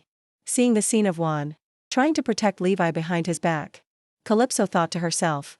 Back then, Sazin was still alive, so they were quiet out of fear of retaliation. But that bastard died early this time, so the sharks are running wild because of it. Levi is still young, and his younger brother is suffering even more. A moment later, Calypso spoke up as if scolding Levi. Is this how you teach children? This made him startle slightly. He tilted his head slightly, asking in disbelief. How did you know I taught him that? Calypso didn't answer but felt smug inside. How could I not know? This is exactly what you would do. You maniac. She took slow steps forward. Then, in the next second, she dashed forward, intending to snatch that small sword from Juan. A loud sound of cutting wind rang out. Calypso's grasp missed in midair. Because Juan, stunned and gritting his teeth, retreated with that sword. This scene made Calypso smirk, thinking, the kid is as strong as his size suggests. Is that so? Not letting Juan recover from the shock. Immediately after, she made the boy startle again with this eerie remark. Can you dodge this move? Not giving the boy another second, Calypso immediately swung her leg and kicked. The small sword in his hand was kicked away. Juan shut his eyes tight, gritted his teeth, and leaned back. The sword flew through the air. Then it fell and stuck into the ground with a clang. As for Juan, if not for Levi catching him, he would have fallen backward. Calypso secretly guessed that they must have been chased a lot. Juan also regained his composure very quickly. Once again, he stood firmly to shield Levi. A call rang out. Levi, causing him to react from his silence.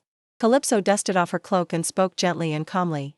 I will protect all the dolphins under my name. If my name is not enough. Pausing for a few seconds, she added. Then how about the name of Pierre Quasier Del? Levi still asked suspiciously. You wouldn't take us in for no reason, right? He put his hand on Juan's shoulder and continued. I don't know how you found out. But do you plan to exploit this child too? Calypso looked up, held out her hand, and replied. Correct. But I want you to see it as a deal, not exploitation. If we protect you, then heal my father's wounds. That's all. As soon as she said this, Juan's expression changed to a somewhat dumbfounded look, disbelieving his own ears. The boy struggled to speak. Is that really all? Calypso widened her eyes and held up 2 fingers. Sorry, there is one more person with a similar condition, so that makes 2 people in total. Juan still couldn't understand. But, isn't that a deal disadvantageous to you? Calypso lowered her eyes slightly and replied calmly. Even you say. It's not a fair trade, right? Trading healing for 2 people to protect the whole clan. A second later, she became radiant and lively, winking. So I am officially ending this crazy charity discount. Right now. Calypso took 2 steps forward and continued, you're still young. So I'll overlook the fact that you don't know how to bargain properly. Hearing this, Levi exhaled sharply and laughed mockingly. I understand. Finally, you reveal your true intentions. Fine. So what do you really want? The girl didn't rush to answer, just smiled. Suddenly, a thought crossed Atlan's mind. Why do I feel so uneasy all of a sudden? Suddenly, she leaned close to Levi, her tone extremely calm. To answer my question. You. This made Levi stunned, eyes wide looking at her. But everything else didn't matter. What mattered was Calypso smiling very brightly. I want you. Meanwhile, a large hand kept making cracking sounds.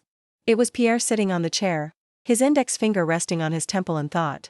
I feel something is wrong somehow. Suddenly, a loud, ear-piercing scream echoed. No. It was Atlan flying into a rage, fists clenched in anger. Take back what you just said. Right now. What did you say you wanted? Calypso innocently retorted immediately. What?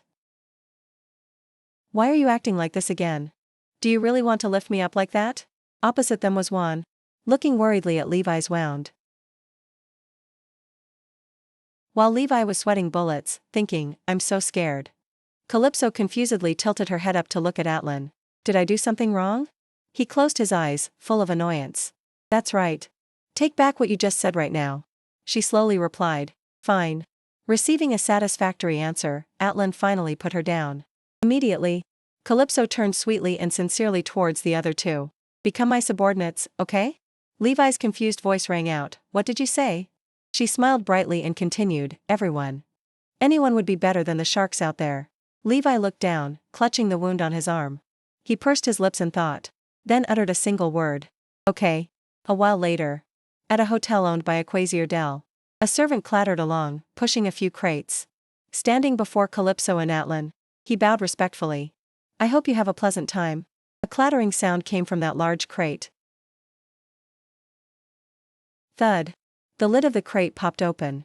Levi popped his head out from inside, gasping for air. Over here, Juan was in a similar state.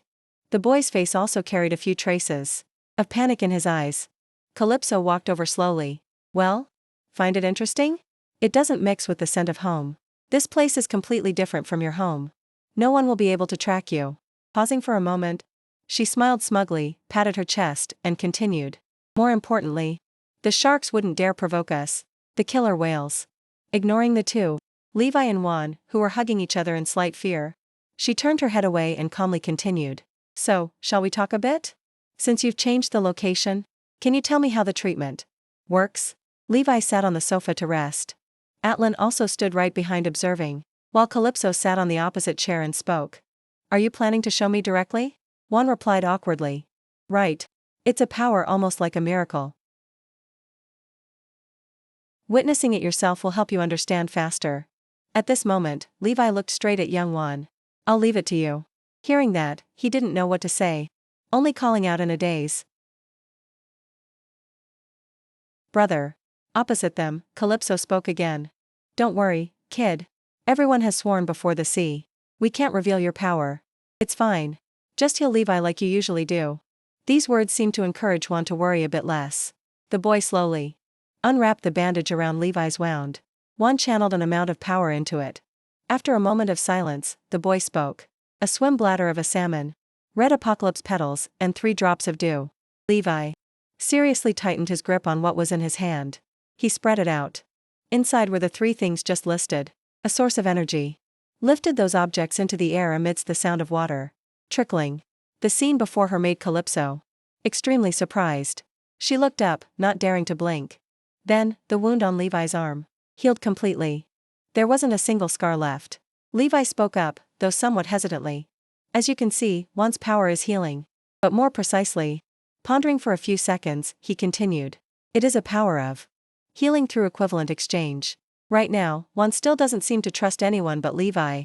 So he just sat there hugging his arm tightly. Levi added, depending on the wound or illness. Juan specifies the price he needs.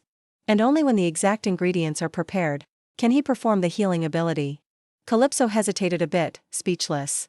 A second later, as if a switch was flipped, she panic-strickenly jumped up and shouted loudly, "Why is it so complicated?" She couldn't understand at all, thinking. In other stories, the heroine gets healed instantly like magic. Why do we have to prepare every single thing?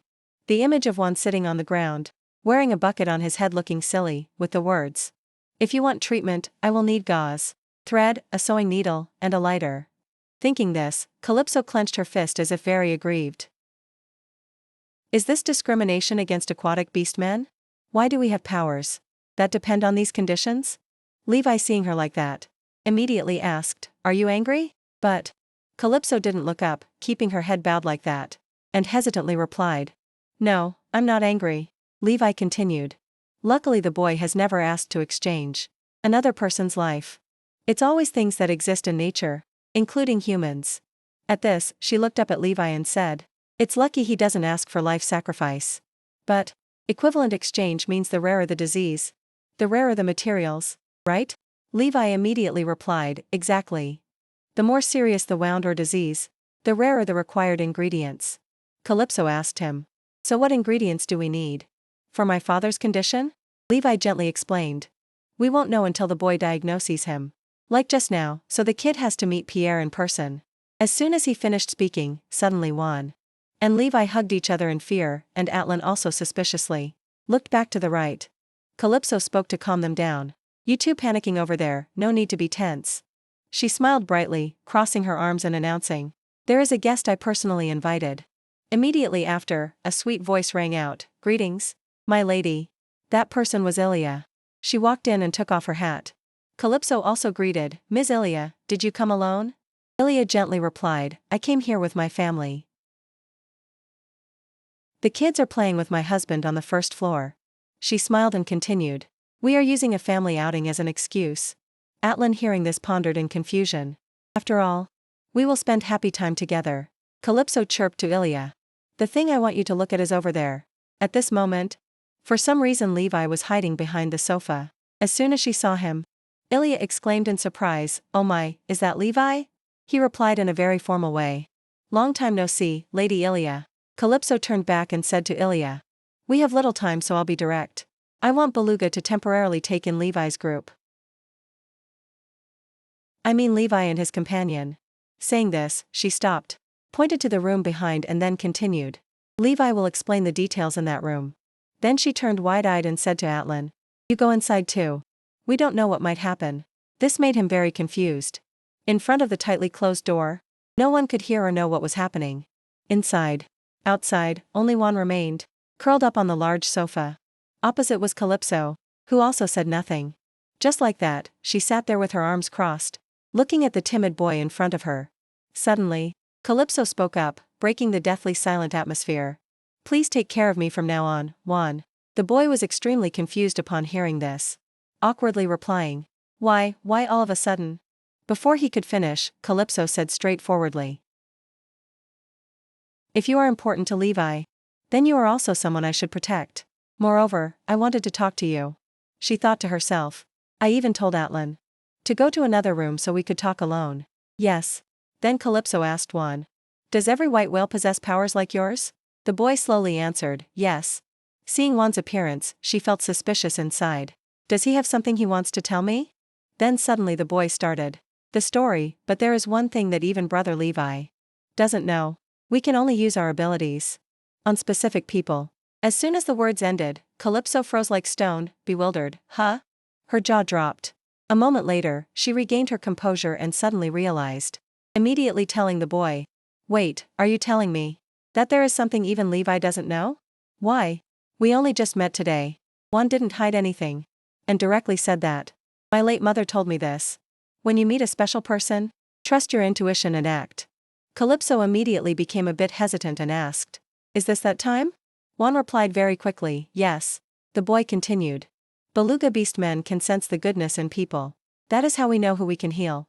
So we are called the guardians of goodwill. Hearing that, her eyes lit up. She placed her hand on her left chest and asked. Really? So how am I in your eyes? Juan scratched his head and replied nonchalantly. You are not a good person.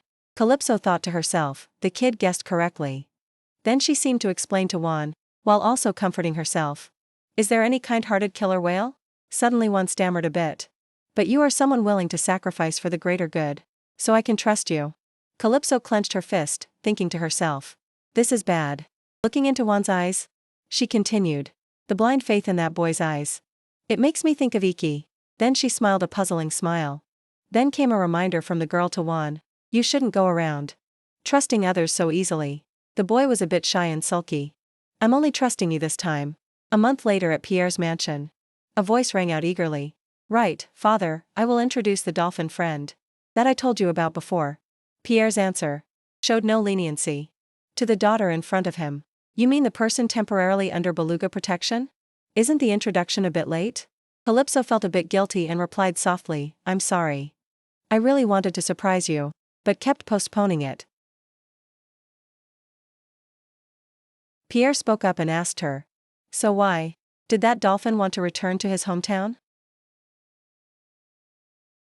She opened her glittering eyes wide and replied quickly. Someone in his clan betrayed him and joined the sharks. His family was in danger. He said he couldn't trust anyone anymore. Pierre lowered his eyes to look at Calypso. But he trusted you? Suddenly his voice became colder. I suppose it's because you used to date him. Hearing that, she hid behind the armrest. A bit sulky. No, he doesn't trust me. It's someone else. And I told you before that I was just joking. Pierre seemed not to believe it, and kept staring at the daughter in front of him, making her just stand there with her eyes closed. Thinking to herself, let's change the subject, her mouth immediately smiled brightly and said, anyway, did grandmother call for me again today? His gaze shifted slightly, his face showing not a trace of emotion. She calls for you often these days. Calypso grumbled unhappily, is that so? She used to always ignore me. Now that I've shown a little power, she won't leave me alone. Thinking to herself. Moreover, her messengers keep coming and going. So I didn't have a chance to introduce one. Father Pierre stepped forward, gently patting Calypso's head to comfort her. My mother is always like that. But the more impulsively I act, the more valuable you become. He gave a rare smile and continued. Because you are the only one who can restrain me. Hearing that, her eyes immediately lit up with joy. Do I have that much authority? Father Pierre replied softly, did you just realize that? My leash belongs to you. I hope you will remember that forever. After saying that, he patted Calypso's head even more. Suddenly, the hem of her dress was grabbed by a small hand. She looked down in confusion and asked, Iki, what's wrong? Iki spoke as if eating a piece of cake. Calypso.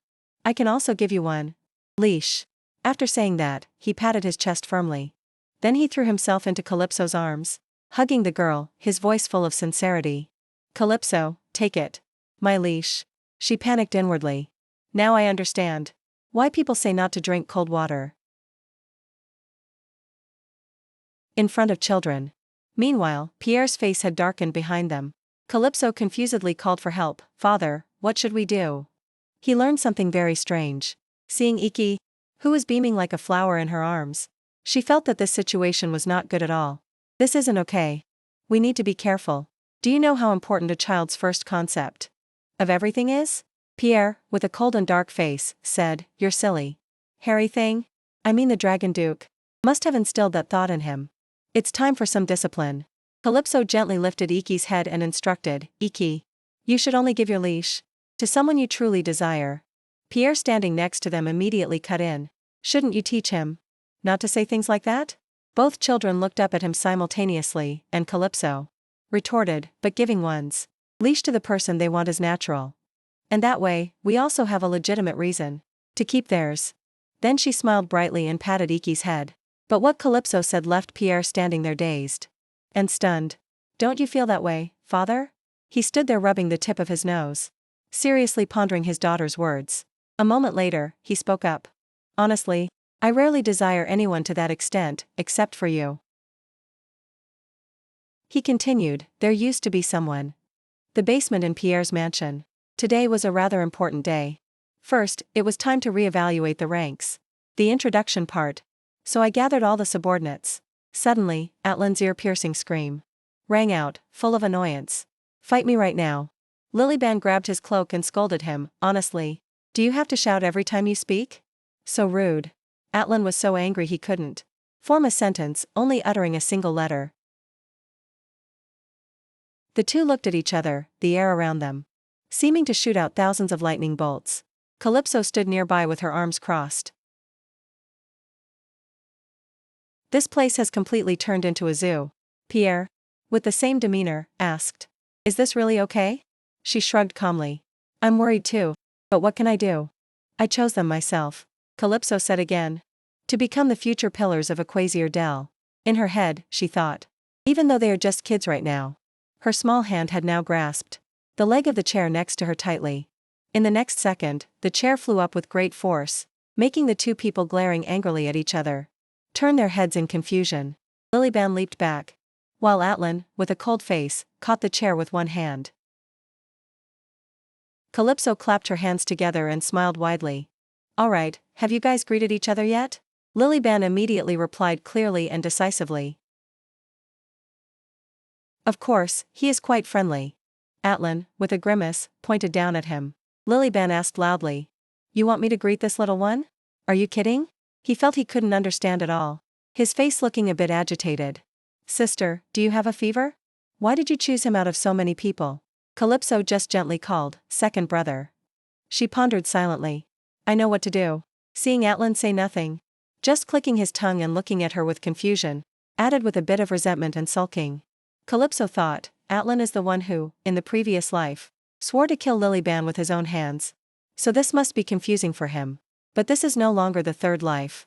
Suddenly an arm raised up, accompanied by a voice carrying a hint of mischief. I haven't said hello yet. Calypso saw it was Agenter.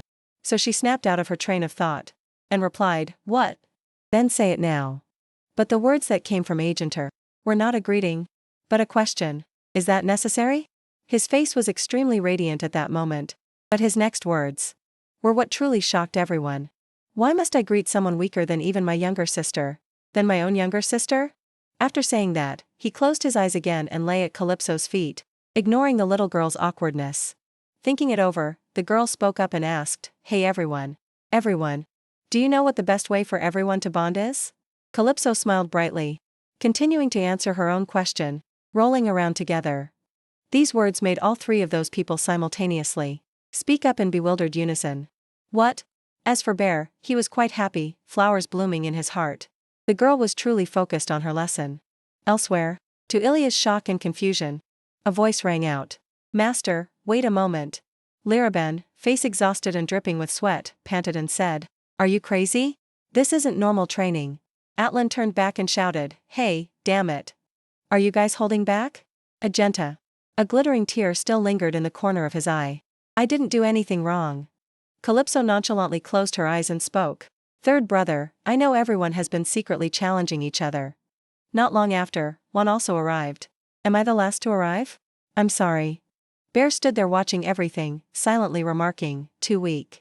Calypso gently comforted him, be good. No, it's because the others came early. The girl asked Ilya, where are the children? Ilya gently rubbed Juan's head and replied, right here. I have brought the two of them back safely. In front of the girl was Levi, appearing with a different hair color, hugging Juan. Ilya closed his eyes, sighed in relief, and continued. Beastkin have the ability to conceal themselves. Their powers make them very timid. It was very difficult to persuade them. Calypso replied, you worked hard. A moment later, Ilya took a small bottle out from his person. The liquid inside caused Levi to revert to his original blue hair. Calypso looked at him. Hello, thank you for coming.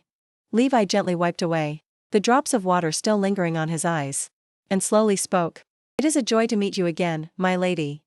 Calypso spoke seriously to Juan. Now is the time for you to fulfill my request. First, from now on, you will live in this mansion. I have a friend upstairs, so please get along with each other. After saying this, she turned around and walked away. Juan didn't answer immediately, it took a few seconds. I understand. Yes. Calypso, feeling a bit awkward, turned back to look at Juan. If you feel it is difficult, you don't need to be so formal. The boy was bewildered, unable to believe it. Really? Of course. Now, this is my father. This answer from the girl stunned Juan. His eyes widened, seemingly in fear, while Calypso was still happily smiling and introducing. Bequasier Del. The owner of that name bore a cold, terrifying demeanor as he glanced over. Immediately, Levi felt panic and called out, Juan. The boy was now trembling with fear, hiding behind and clinging tightly to Levi. He's too scary, brother. He turned back to look at the boy, deducing. Is it because of Juan's ability to perceive goodness? Calypso hurriedly waved her hands to calm them. It's okay. My father will. The girl, flustered, stopped speaking and turned to ask her father. You will behave yourself, right? Bear coldly uttered, if you stand on our side. Then, standing in front of him was Juan. Although scared, unlike before, he reached a hand out in front of him. This made Bear feel very confused. Calypso spoke up to remind him, Father, hold his hand. Two hands, one large and one small, grasped each other. Juan closed his eyes and activated his power, while Calypso stood there watching anxiously, clenching her fists tightly. The two of them just stood there holding hands for a long time. Someone softly asked, Who is that holding Sir Bear's hand? Another spoke up in answer. Looks like a recruit. I mean, a new member. Liraben stroked her long hair and asked with wide eyes, So that kid ranks below me? Agenta proudly puffed out his chest, one hand on his hip, and one hand raised to cover a yawn. In terms of hierarchy, you know both you and Atlan are below me. Right? Atlan immediately frowned and muttered, What nonsense. Hearing that, Agenta immediately said, I heard that. Atlan refused to back down and retorted, So what? Want to fight again? Calypso stood there blankly. Why are they so obsessed with hierarchy? Then the girl smiled, feeling relieved inside. Because thanks to that, the tense atmosphere had disappeared. The girl spoke up to everyone. I will use this break time to do some introductions. That big, handsome boy over there is Juan. And this is Levi. Calypso turned back, pointed at the other three, and continued introducing. This is Atlan, Agenta.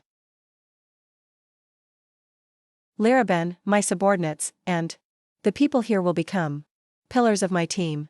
Hearing this, Levi was quite alarmed and spoke up. Wait a moment, I never said I would join you. Calypso didn't reply immediately.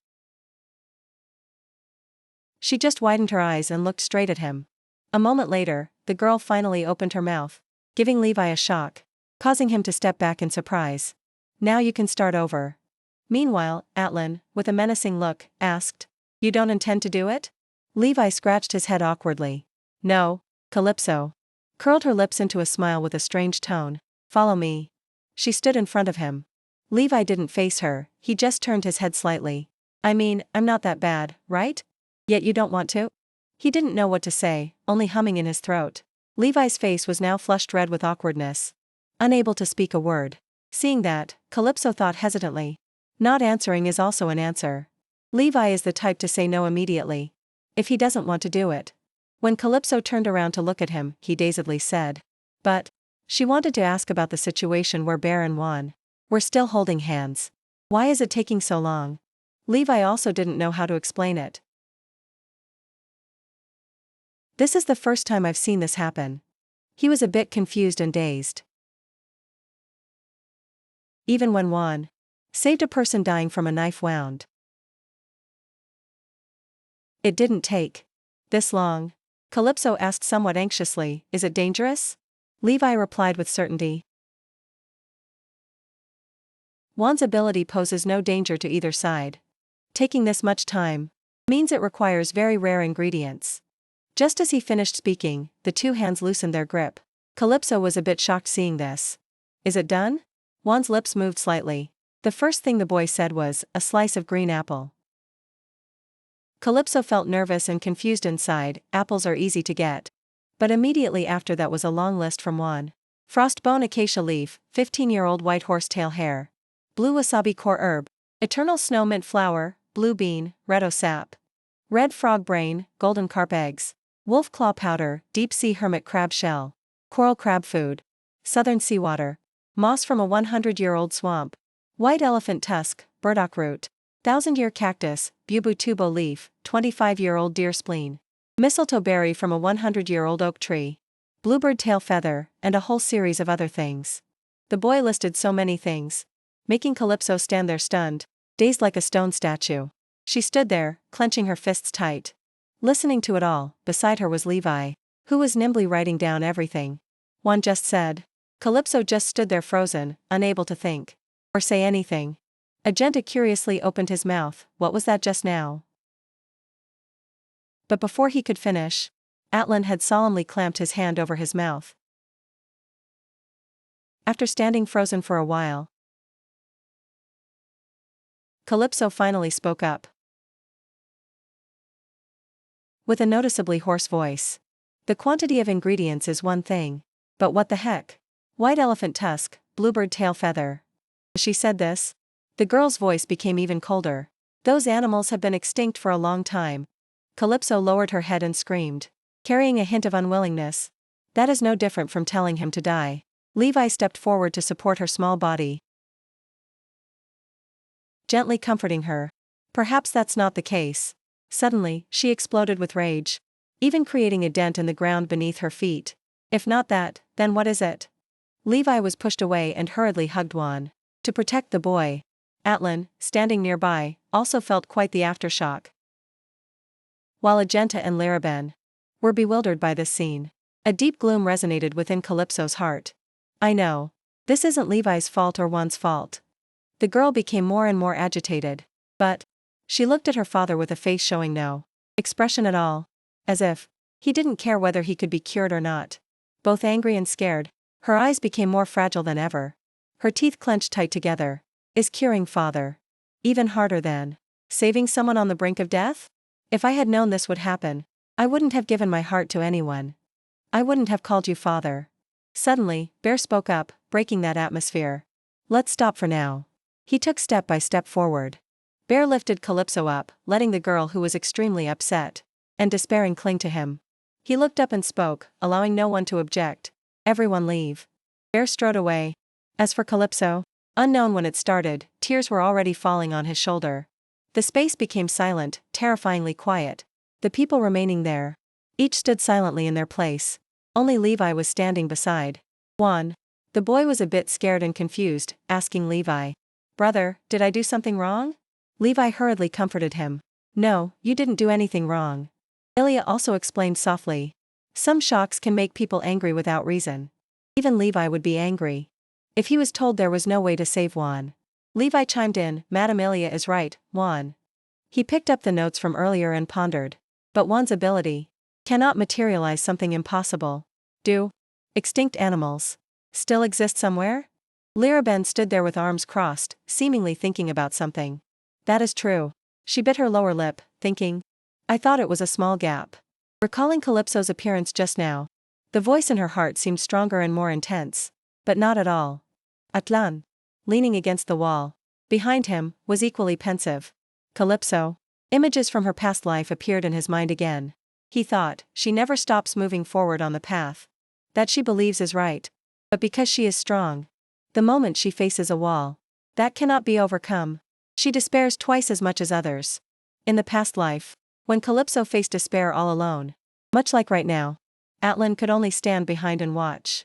And now he realized, I was so stupid. In the past and even now, I don't know how to comfort her. Suddenly, he was shocked to sense something. Looking in that direction, he affirmed inwardly. Wait, this energy, it's definitely a dragon. Thinking this, He looked up, and before his eyes was Ike standing there, icy cold. But Atlan kept talking to himself in his heart. No doubt. That is the energy that I felt before I died. Why do I feel that energy? From this brat? A scream full of worry rang out. Calypso, be careful. The 5 people behind Atlan were all bewildered by that aura of Ike. He opened his mouth coldly, emitting killing intent. Who made her cry? Atlan glanced at Ike, feeling extremely worried inside. Damn it, what is wrong with my younger sister? At this moment, the cloak on Ike had fallen off. His demeanor looked like he could kill everyone. What is she teaching him? Over here. Bear quietly held Calypso, who was still sobbing. Tears still lingered in the corners of her eyes. But she gritted her teeth, thinking, when will the embarrassment fade so I can look up? Then she screamed in panic inside. Why did I get so angry like that? It was the feeling after flying into a rage over a trivial matter. Then having to stand up awkwardly. And right in the middle of a meeting, too. Bear gently rubbed her back. Have you calmed down now? He closed his eyes and coaxed. It is okay if you stay like this forever. So just be at ease. Calypso's voice choked up. It's better if you don't look at me, father.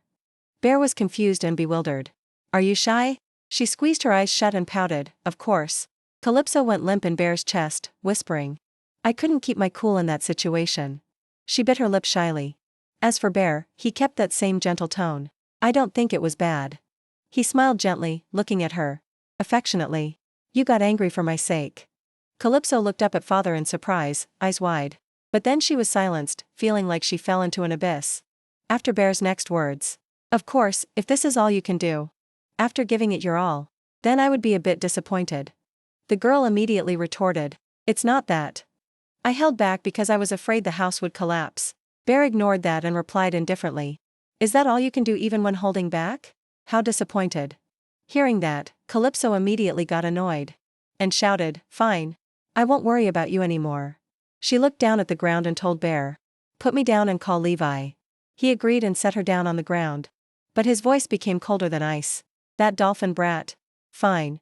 Hearing that, Calypso looked at him in dazed confusion. Then she stood opposite Levi. He hesitated slightly but spoke first. You said. You wanted to see me? Calypso replied, I want to speak frankly with you. She observed Levi from head to toe with some suspicion. But why do you look like this? Did something happen outside? Why are your clothes so messy? So I won't hold back anymore. I'll say it straight, Levi. How long do you think it will take to get the ingredients that Juan mentioned? Levi looked at her expressionlessly and said. I cannot give a definite answer. I don't have enough medical knowledge to say. Calypso immediately interrupted him, no need to hide it. You want to become a pharmacist, don't you? Pausing for a few seconds, she spoke again. And your master is another white dolphin beastkin. Juan's mother, right? That's why you try to protect Juan. The last white dolphin beastkin. This is a secret even other dolphin beastkin don't know. And I will protect that secret of yours until the very last moment. Along with the safety of both of you, of course.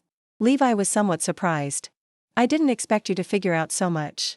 Even if I agree to work under you, it is still hard for me to trust you.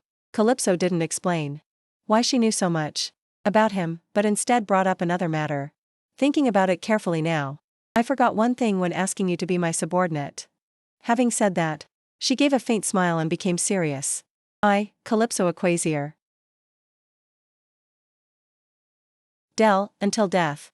Will protect Levi and Juan and swear to keep this secret. Levi was somewhat stunned by Calypso's recent action. He stepped back a few paces, confused and stammering. What was that just now? Calypso stood there calmly. Correct, I just swore an oath to the sea. You wouldn't believe me if I didn't go this far. She clasped her hands behind her back, smiling as she spoke. Do you feel reassured now? Levi stared blankly at the girl in front of him. He spoke up awkwardly. I sensed it from our very first meeting. That you truly know everything. Bear, standing not far away, gloomily thought. If you cling to her one more time, I will kill you. Calypso asked a bit irritably. Anyway, how long will it take to get the ingredients? Levi closed his eyes to think for a moment, then calmly replied. About 15. Calypso immediately demanded, shorten it. Levi, wide-eyed and bewildered, asked back, shorten what? Calypso looked up at him frankly. I will provide you with immense manpower and financial resources. So shorten it. He hesitated slightly. 5 years. The girl rubbed her chin and smiled slyly. Still too long. Levi weakly clenched his hand. 4 years. That's the shortest possible. A second later, Calypso cheerfully said, then let's do it in 2 years. This statement was no different from her. Using a bulldozer to flatten Levi's body into a sheet of paper. He lifted his head, frowning with some annoyance. Excuse me, but do you think I am a machine? Where you can press a button, and then ingredients will pop out?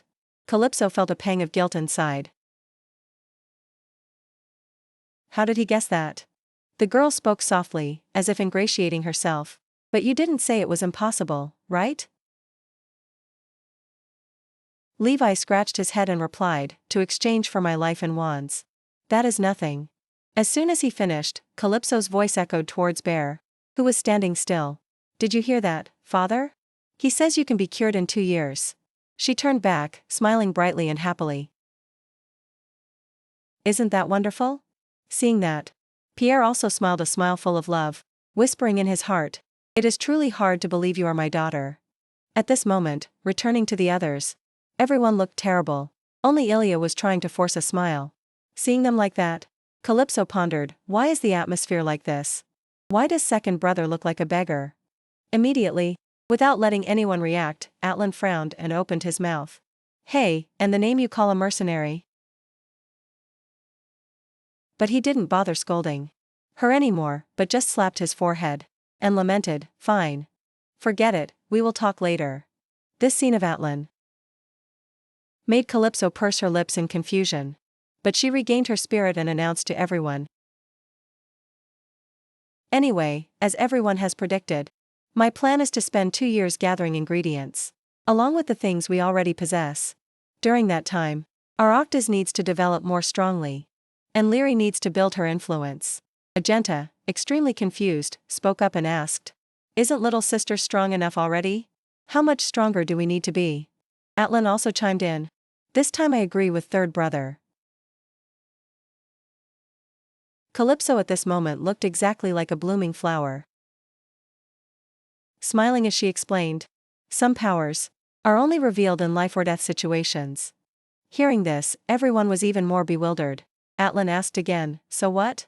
Calypso, eyes brightening, crossed her arms over her chest and continued, but we cannot start a war within the family, so we need to grow strong on the outside. Right? We will go to the Dragon City. It's convenient that I am currently the dragon's fiancé. I have to go to the Dragon City anyway. To fulfill that duty. It is the perfect place for training. Without throwing our family into chaos. This tight analysis of the girl made Ilya, upon hearing it, astonished, raising her hand to cover her mouth. Calypso didn't stop but continued. Most importantly, some ingredients can only be found in the land of beastkin. The Dragon City is where the intersection of goods from land and sea occurs. The perfect place to gather ingredients. Atlan immediately lost his temper, pointing his finger and shouting. Are you crazy? Going there as the dragon's fiancé is just like walking into death. Calypso spoke in a soft, cutesy tone. Second brother, don't you trust me? The girl smiled brightly and patted her chest, insisting, I told you I have a solid plan. Seeing that, Atlan was shocked inside. That expression, he realized deep down that it was just like when she declared war. A few days later, in the mansion, Calypso lowered her eyes, looked down, and said, everything is going smoothly. But lying down there was Ike, eyes closed in deep sleep. Calypso's words weren't finished. Why hasn't Ike woken up yet? The girl blankly stared straight ahead, saying nothing more. Then she knelt down, placing both hands on that small body sleeping peacefully. In her heart, the girl kept talking to herself. That day, when I left the basement, I couldn't even describe how shocked I was to see Ike sleeping in the hallway. At that time, she was very furious, hitting Atlan a painful blow while scolding him. You crazy lunatic. How could you let a child lie in the hallway like that, huh? It hurts. What was I supposed to do? Atlan hugged his body, rubbing the spot and retorting. His power would go out of control if you got too close. How was I supposed to know you'd get this angry? According to Atlan, Ike had been extremely furious, then suddenly broke out in a cold sweat and fainted. Even when Atlan tried to get close to help, Ike's power attacked him. So he couldn't do anything else but leave. Ike there. Atlan's voice became weak and aggrieved. Do you know how shocked I was? You call that a baby dragon? Remembering that, she thought again. The real problem is that Ike isn't waking up. Even one couldn't detect anything back then. One told the girl, Calypso, I can't explain it, but this boy's body is very different. One gently pulled the blanket up to cover Ike and continued. That's all I can say. Recalling the past, Calypso thought, before, he also suddenly fell asleep. For him to sleep this much, there must be another reason. Currently looking at Ike, sleeping soundly like that, the girl silently resolved. I have to go to the Dragon City sooner than planned. Fortunately, a few days later, Ike opened his eyes. Calypso looked at the person in front of her in bewilderment and spoke. Ike, you look.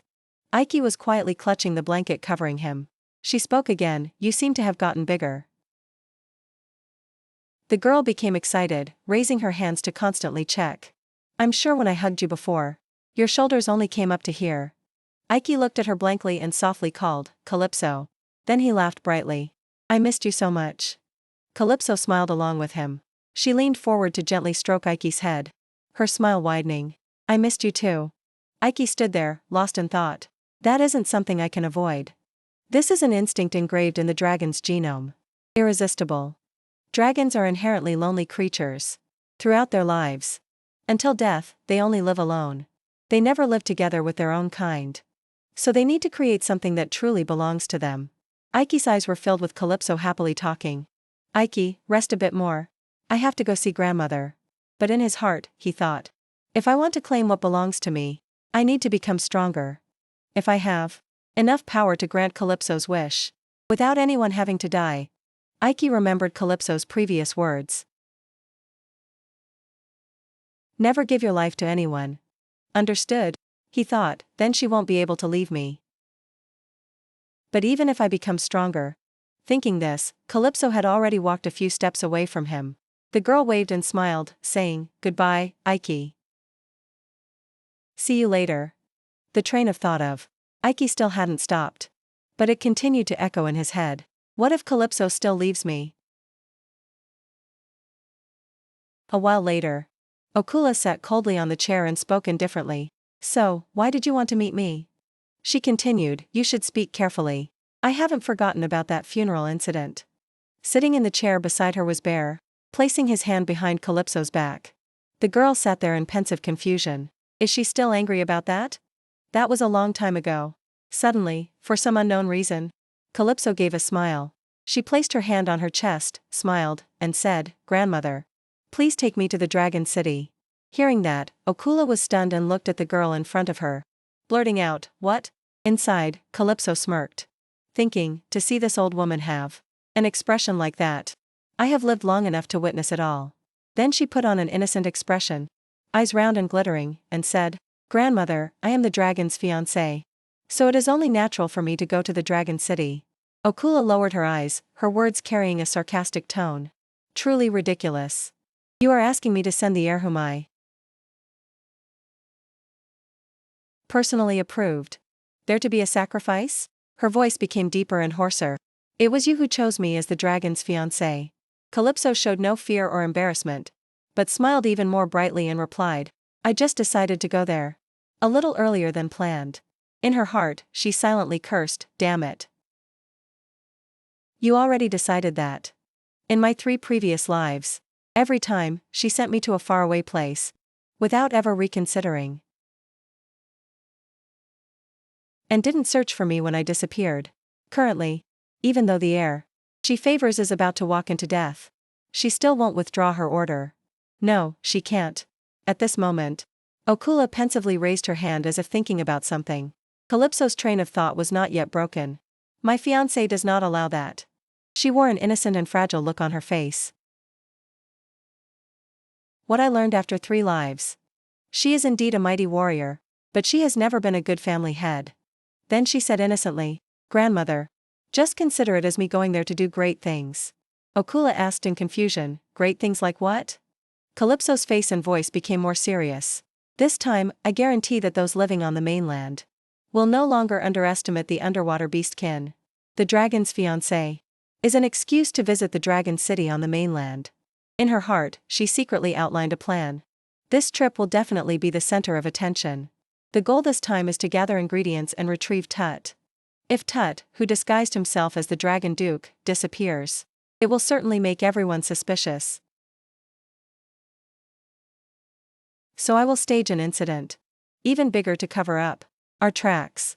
This time, Okula also smiled, agreeing with the proposal of Calypso. "Fine. If your plan succeeds, when you return, you will be worthy for me to call your name." Calypso giggled and replied, "Thank you." Inside, she was cold. I don't need her approval. She will become smug, lounging in that seat, and then I will drag her down with my own hands. A while later, when it was just the father and daughter, Bear said to Calypso, "I need to meet someone. You go on back to the mansion." This left the girl quite dazed and confused. Suddenly, a voice rang out, "So you are here." Hearing that, Calypso looked and saw the speaker. She was quite surprised and called out, "Eldest brother?" Belos looked at the girl coldly, crossed his arms, and asked, "You still call me that?"